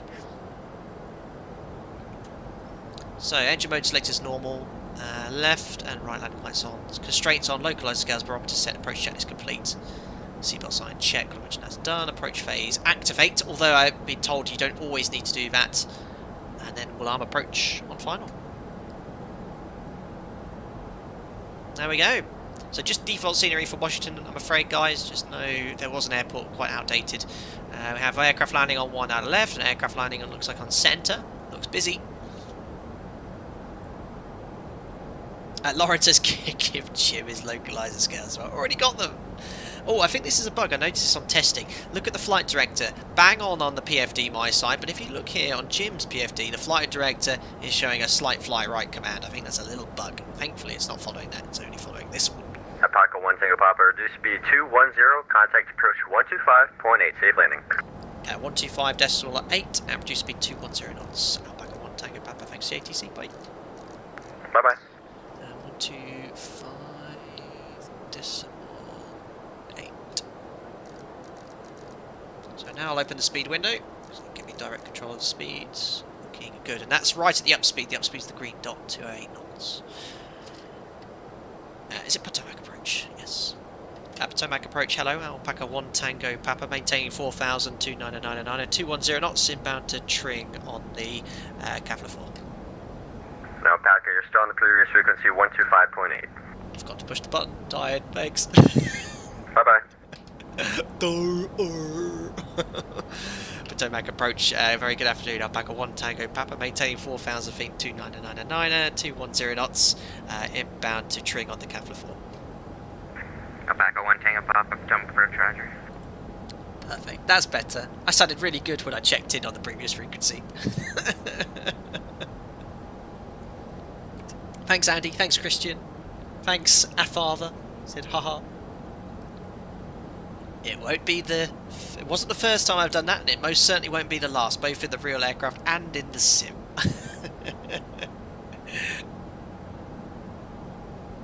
Brilliant. Brandon, how are you changing the radio panel? Radio without looking at the panel? I have the Logitech radio tuning panel. 1 Tango Papa, maintain 3,000. So maintain 3,000, Alpaca 1 Tango Papa. So 3,000 feet set. I'm going to use vertical speed, just 500 feet per minute. Try and do some CDA. It's going to turn us in now. We're just downwind of 19 left.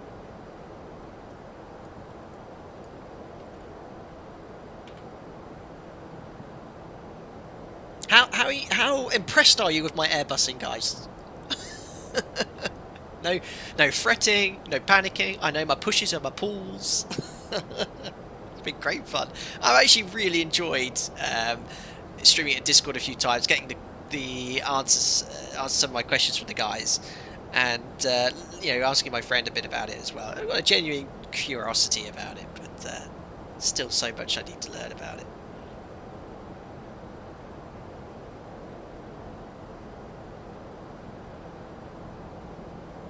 Quite impressed, actually, said Rubin. Oh dear. You're ready to be dual certified. April Fool's a reality. Brilliant. So funny. Oh, I keep trying to turn the volume down and it just... Damn it, it keeps dropping off. You wouldn't think it's a VATSIM Cross the Pond event. So quiet. At least we got to enjoy some of the ortho. Alpaca 1 Tango Papa, turn left heading 280, descend maintain 2,000, vector's fine. Descend 2,000 feet, left heading 280 degrees, Alpaca 1 Tango Papa. So 280 degrees. Just descend at around 300 feet per minute. We'll try and do a CDA onto the glide slope. Alpaca 1 Tango Papa, how long do you want to maintain? 210 knots or free speed? Alpaca 1 Tango Papa, you can maintain 180 knots. 180 knots, Alpaca 1 Tango Papa. So select flat 1. I can now bug. Now this is where I'm not sure. Is it the S initially, or can I actually bug 180? Alpaca 1 Tango Papa, field 10 o'clock, 9 miles per second. Field inside, Alpaca 1 Tango Papa. Alpaca 1 Tango Papa, clear visual approach runway 19 left, maintain 170 knots or greater until 5 mile final. 170 graded till 5, cleared visual 19 left, Alpaca 1 Tango Papa. So I'm going to select another natch of flops just to make sure I can definitely bug 180 knots. And then I'm going to give myself final intercept heading. Take 2 X-ray Potomac approach low, maintain 180 knots. Your traffic to follow is 11 o'clock, 4 miles westbound in A321 at 2000. Maintain the 180 knots, pitch 2,500. Checks. And I'm just going to use vertical speed to manipulate the glide slope.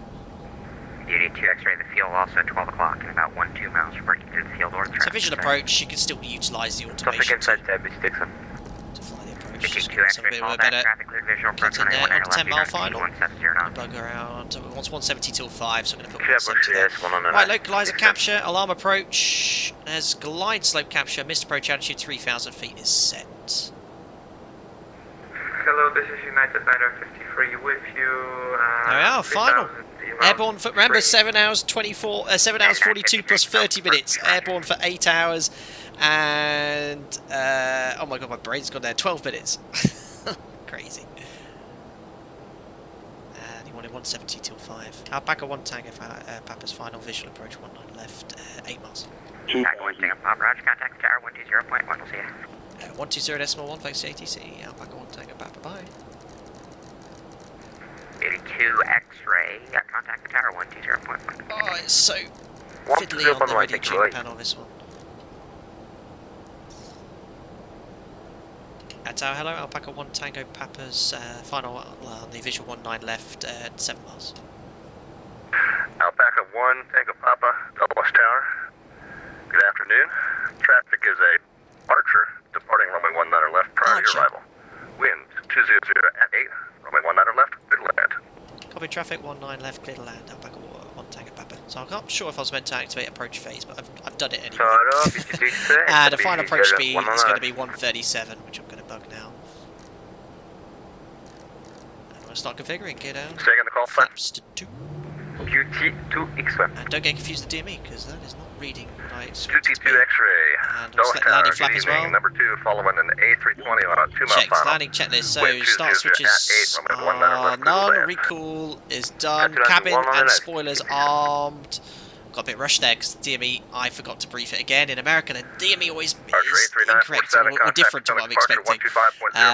Cabin secure, checks complete, fully stabilised, just about. Caught me out nearly there. Right, final approach speed bugged.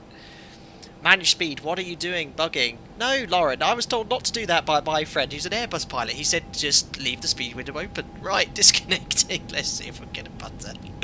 Right, autopilot disconnected. And it's making lots of scary noises. Right, let's do it. 2 reds, 2 whites. 400. My friend will be very proud of me. Right, I'll leave the auto throttle in until the flare. I'll go retard when it tells me to. Now 3 greens. Landing flap selected. Landing inhibited. A little bit low there, so I'm just going to pitch up slightly. We've been cleared to land. Now we'll keep descending. 200. Minimum. Continue.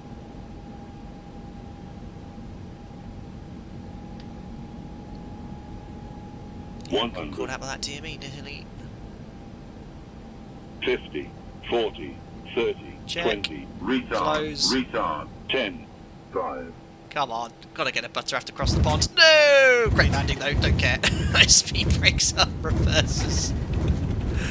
And there's reverses green. 100 knots. Manual braking. 80 knots. Oh, it wasn't bad. Bit firm. There's 60 knots. And I'd reverse. Ladies and gentlemen, welcome to the first ever time Washington Dulles.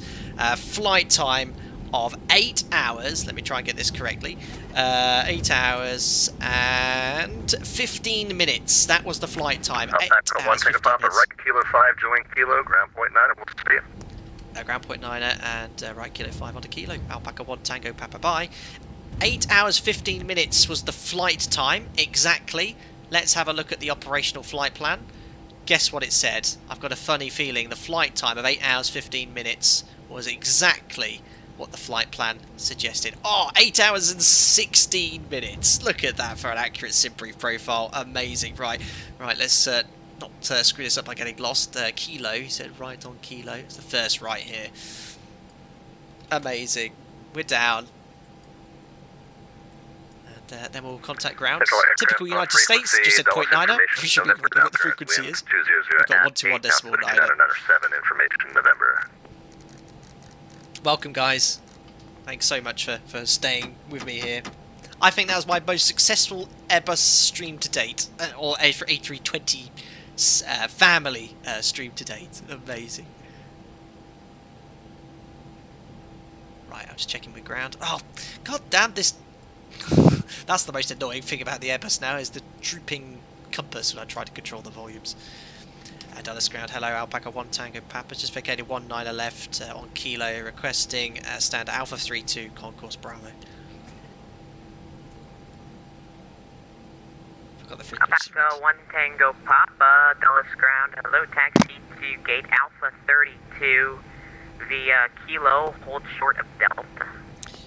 Stand Alpha 32 via Kilo, will hold short of Delta, Alpaca 1 Tango Papa. So I'm going to carry on a straight line, and we'll hold short of the Delta taxiway. Alpaca 1 Tango Papa, sorry, my apologies. It's going to be hold short of Charlie. Hold short of Charlie, Alpaca 1 Tango Papa. So I'm going to hold short of Charlie just here. I know I still need to do the cleanup, guys. I'm just relieved.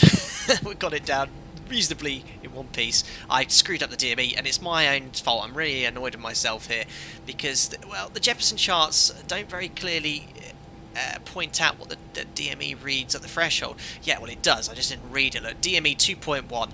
That really nearly caught me out there because I didn't check the chart carefully enough. The DME at the threshold here reads 2.1 DME, not 0, which it usually does a lot of airports. So it's my fault. Didn't read the chart, and I quickly realised, oh, actually, we're a lot closer. It was the point where we were around 1,500 feet. So be very careful of that. There's Delta. Next, left on Charlie. 120.1, 5 Juliet Sierra next. Don't forget, we're going to do another giveaway as well. Foxtrot to X-ray Dulles ground. Where do you want to park today? Here. Good day, sir. Kilo. Perfect. So we're just going to hold short of Charlie, as instructed by ATC. What stand do you want to park at? Parking brake set, right. Flaps. Austin to Troy. Speed brake retracted.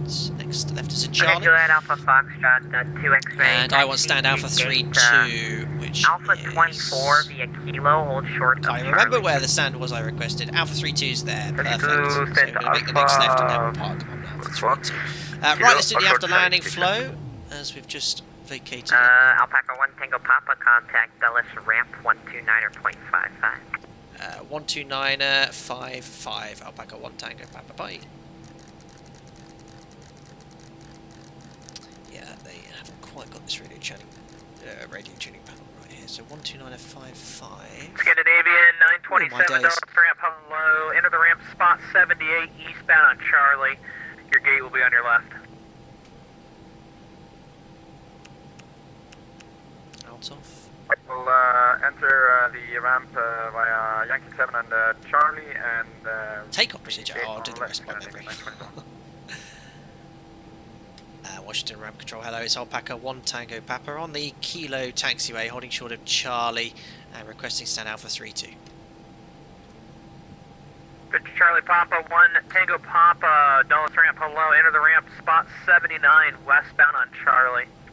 79 and we'll go westbound on Charlie, Alpaca 1 Tango Papa. There's a different parking stand, that's fine. 79. Was it? Well, it has to be. Sorry, I'm very tired. Did he say Bravo 79? Alpaca 1 Tango Papa. Sorry, just confirm the stand number. 1 Tango Papa, Alpha 32 is fine, sir. It's open. Oh, Alpha 32, thanks. Oh, I'm confused. Yeah, the spot number is just where the entry point is on the taxiway. It's really right where Charlie and Juliet meet. You learn something new every day. Thank you, Alpaca 1 Tango Papa. Thanks, ATC. That's all good, dude. It's a US thing. Thanks. There you go. Perfect. No, thanks, Stan. So, you know, European operator here, different terminology, not sure what things mean. So there's a classic example, and loved it. Loved it. He fully understands that I'm a complete non-American. Thank you. So, spot 79er got you. And I was like, what? Stand number 79er? Oh, that's around there. Bravo 79, did you say? And that's the thing. Everything is very different to the the way we do things in Europe, and it can really catch you out. Right, I'll turn the alerts off. Thank you very much to everyone, obviously, for taking part in the stream today. We'll do a little bit of limited taxiing music. We've got an aircraft coming straight towards us here. This is actually gateway scenery. Doesn't look too bad at all. We just got One Tango Papa, aircraft ahead of you will be turning into a gate to their left if you don't mind giving way to them. I'll give way out back at One Tango Papa. Not sure where he's going to be turning. He's going to a gate to the left. Oh, he's already turning, look. So it's going to be a little bit difficult, I think, to locate stand Alpha 32. Obviously, if it had an accurate airport, all the gate numbers would be accurate.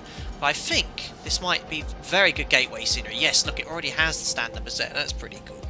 But yes. One Tango Papa, the aircraft safely in the ramp. Continue taxi. Continue taxi, stand Alpha 32. I'll back at One Tango Papa. Thanks. Perfect. Yeah. So don't forget, we're going to still do the giveaway here, and look at this. It's so light now. We landed with 5.5 tons of fuel in the end. Plenty. No delays at all for the entire sector. Straight in, no questions asked. So hard to see the stand numbers from here. I'm having to cheat here. There's Alpha 32. In real life, it'd be a lot clearer and easier to see. Juliet Alpha Foxtrot 2 X-ray. There we are, Alpha 32. Dulles ramp. Hello, enter the ramp, spot 79, westbound on Charlie. Did I start the APU? I think I forgot to press start, didn't I? Duh! Delta 443, push on I think I've remembered most other things.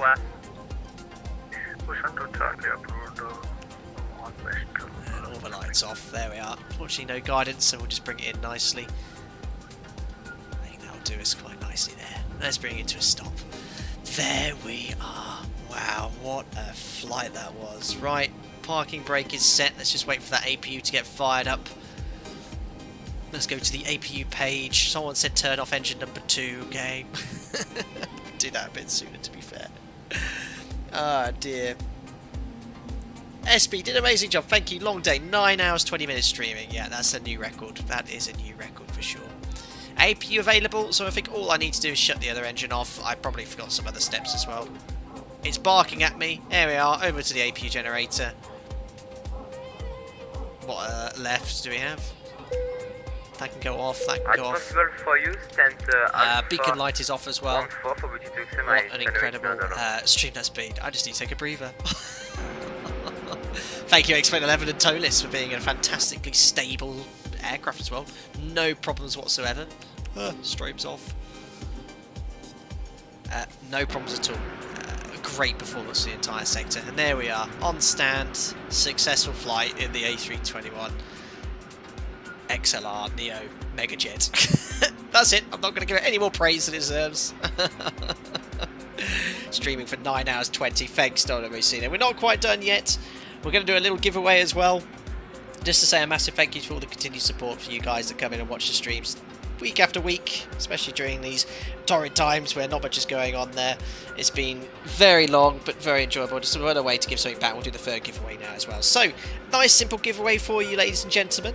The choice, if you win, is either of the $50 Amazon gift card or any aircraft up to the value or scenery up to the value of $50 as well. Let me know what you'd like, if that's so much. Oh my god, I'm losing it. I'm so tired. Right, Amazon gift card $50 or senior aircraft up to the value of $50, completely up to you as well. And all I want you to do in chat is to answer a very simple question. Okay, so let me get Nightbot up and running as well. Anyone can enter as well. As with all my giveaways, all you need to do if you are the lucky winner is contact me via Discord if you're a member, or social media if you're a non-member via Facebook, Instagram or Twitter, or email as well, make it as formal as you wish. And all I ask you to do is take a screenshot or a picture of your logout screen with your profile name on your YouTube account. That's all I request there. So, let me just go here to Nightbot and to giveaways. Doors and cargo doors are opening. Look, that's really cool. I can't remember what we're going to do for this giveaway. What the keyword was, I made a note of it earlier. Perfect. I can remember. I'm going to enter the keyword now. It's a very simple question that needs to be answered. I just need to make sure I spell it correctly. So, guys, if you'd like to enter the giveaway, all you need to do is write the answer in chat once. If you answer it more than once, you'll be automatically kicked out of the giveaway, so only put the correct answer once. I've turned it on to prevent spam protection and any potential rigged voting. But here we go, okay? Here is the question. What is the name of the river that flows through Washington, D.C.? Begins with P, ends in C, and we'll also be talking to them throughout ATC for the approach there. It's also the name of the radar controllers. What is the name of the river flowing through Washington, D.C.? Caps lock, not required. Can be lowercase or uppercase. All you need to do is type it in chat, and Nightbot will be able to look that up and enter you into the prize draw there.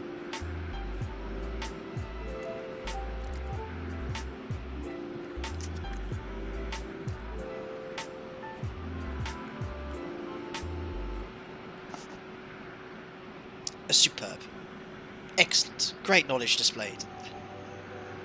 I'll give that a minute to run, just in case anyone wasn't watching it live. I've just sat back here in the chair just thinking, oh my days, how on earth did I manage that? There she is, got us here safely from A to B. Do one more little stapler view whilst we get the answer in. So you can look at the amazing livery by Javelin.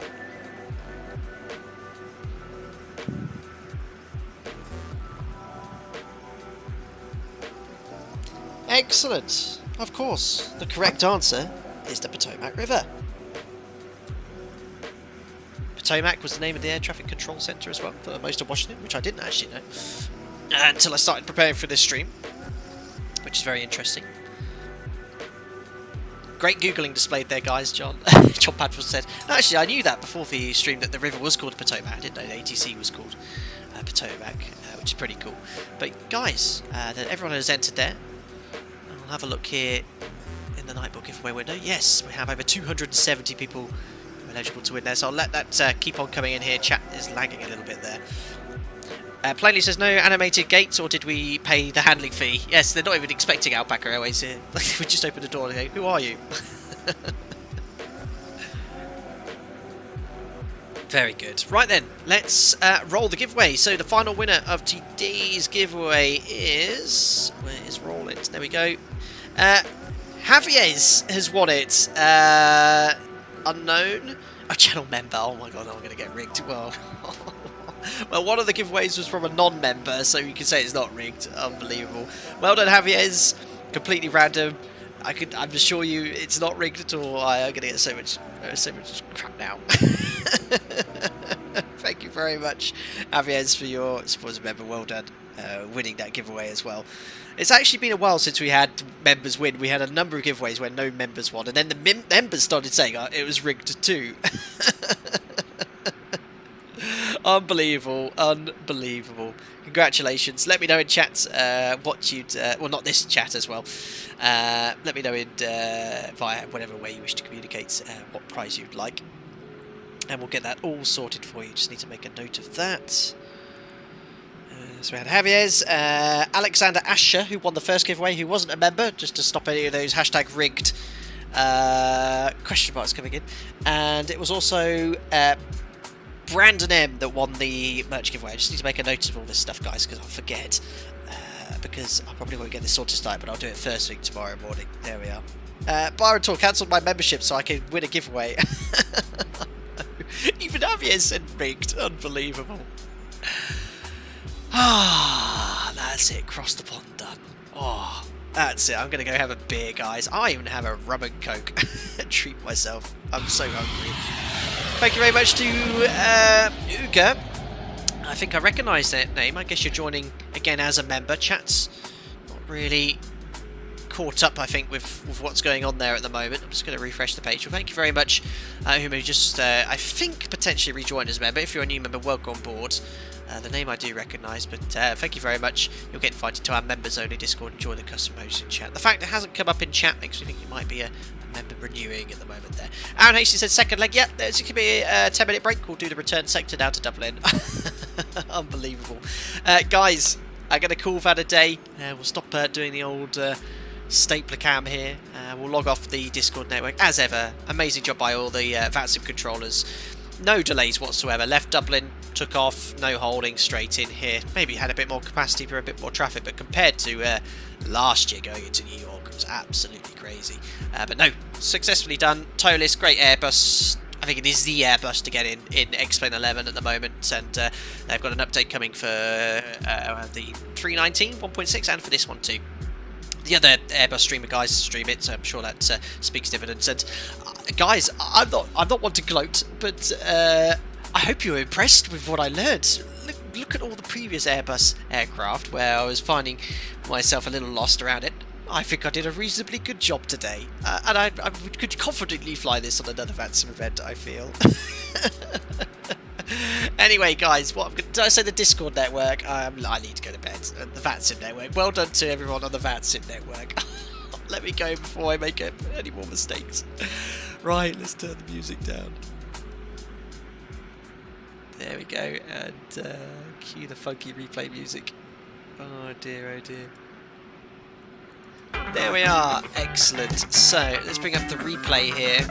I'll get rid of the Fly Live overlay. Look at that, the X-Plane 11 has been running for 9 hours 38 minutes. That's got to be a record for me. Got to be careful here, because if I accidentally play it back too much, we'll end up in Dublin. Might not be able to deal with that very well. Not bad a landing. I mentioned a mistake regarding DME. I just need to be a little bit more careful with that. But the Jefferson charts, I just didn't read it carefully enough. So I missed the fact that the DME read 2 miles at the threshold. Really nearly got me there. So a bit of a good learning point for me. But to kind of flash that briefing. Right, let me just turn that music down slightly. That's better. Crank up the old volume here. So quiet, these LEAP engines. There's the check. And now it's time to retard. Yeah, look at that. Not bad at all, especially after 9 hours flying. Well, 8 hours. 8 hours, 15 minutes, wasn't it? Well, the rest sound nice.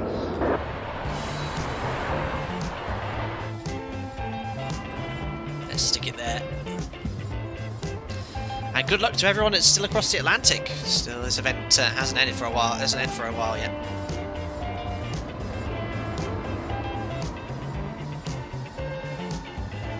Not bad. That is loud.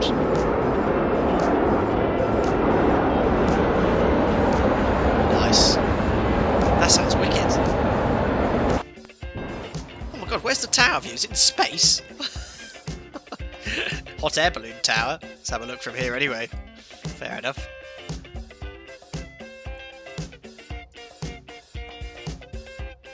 Nice landing, to be fair. Thanks, Andy.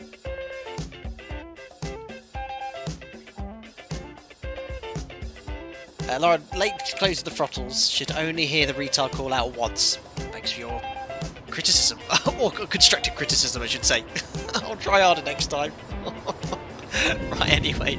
Right then, guys, that's the end of another Across the Pond event. That's the third ever one we've done. It's been thoroughly enjoyable.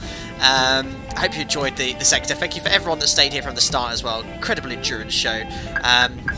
It's been great fun flying the A321 for a change here. No doubt next time we'll take a Boeing to kind of like recover from that there. But no, I hope you enjoyed the stream as usual. As ever, thank you to everyone that contributed.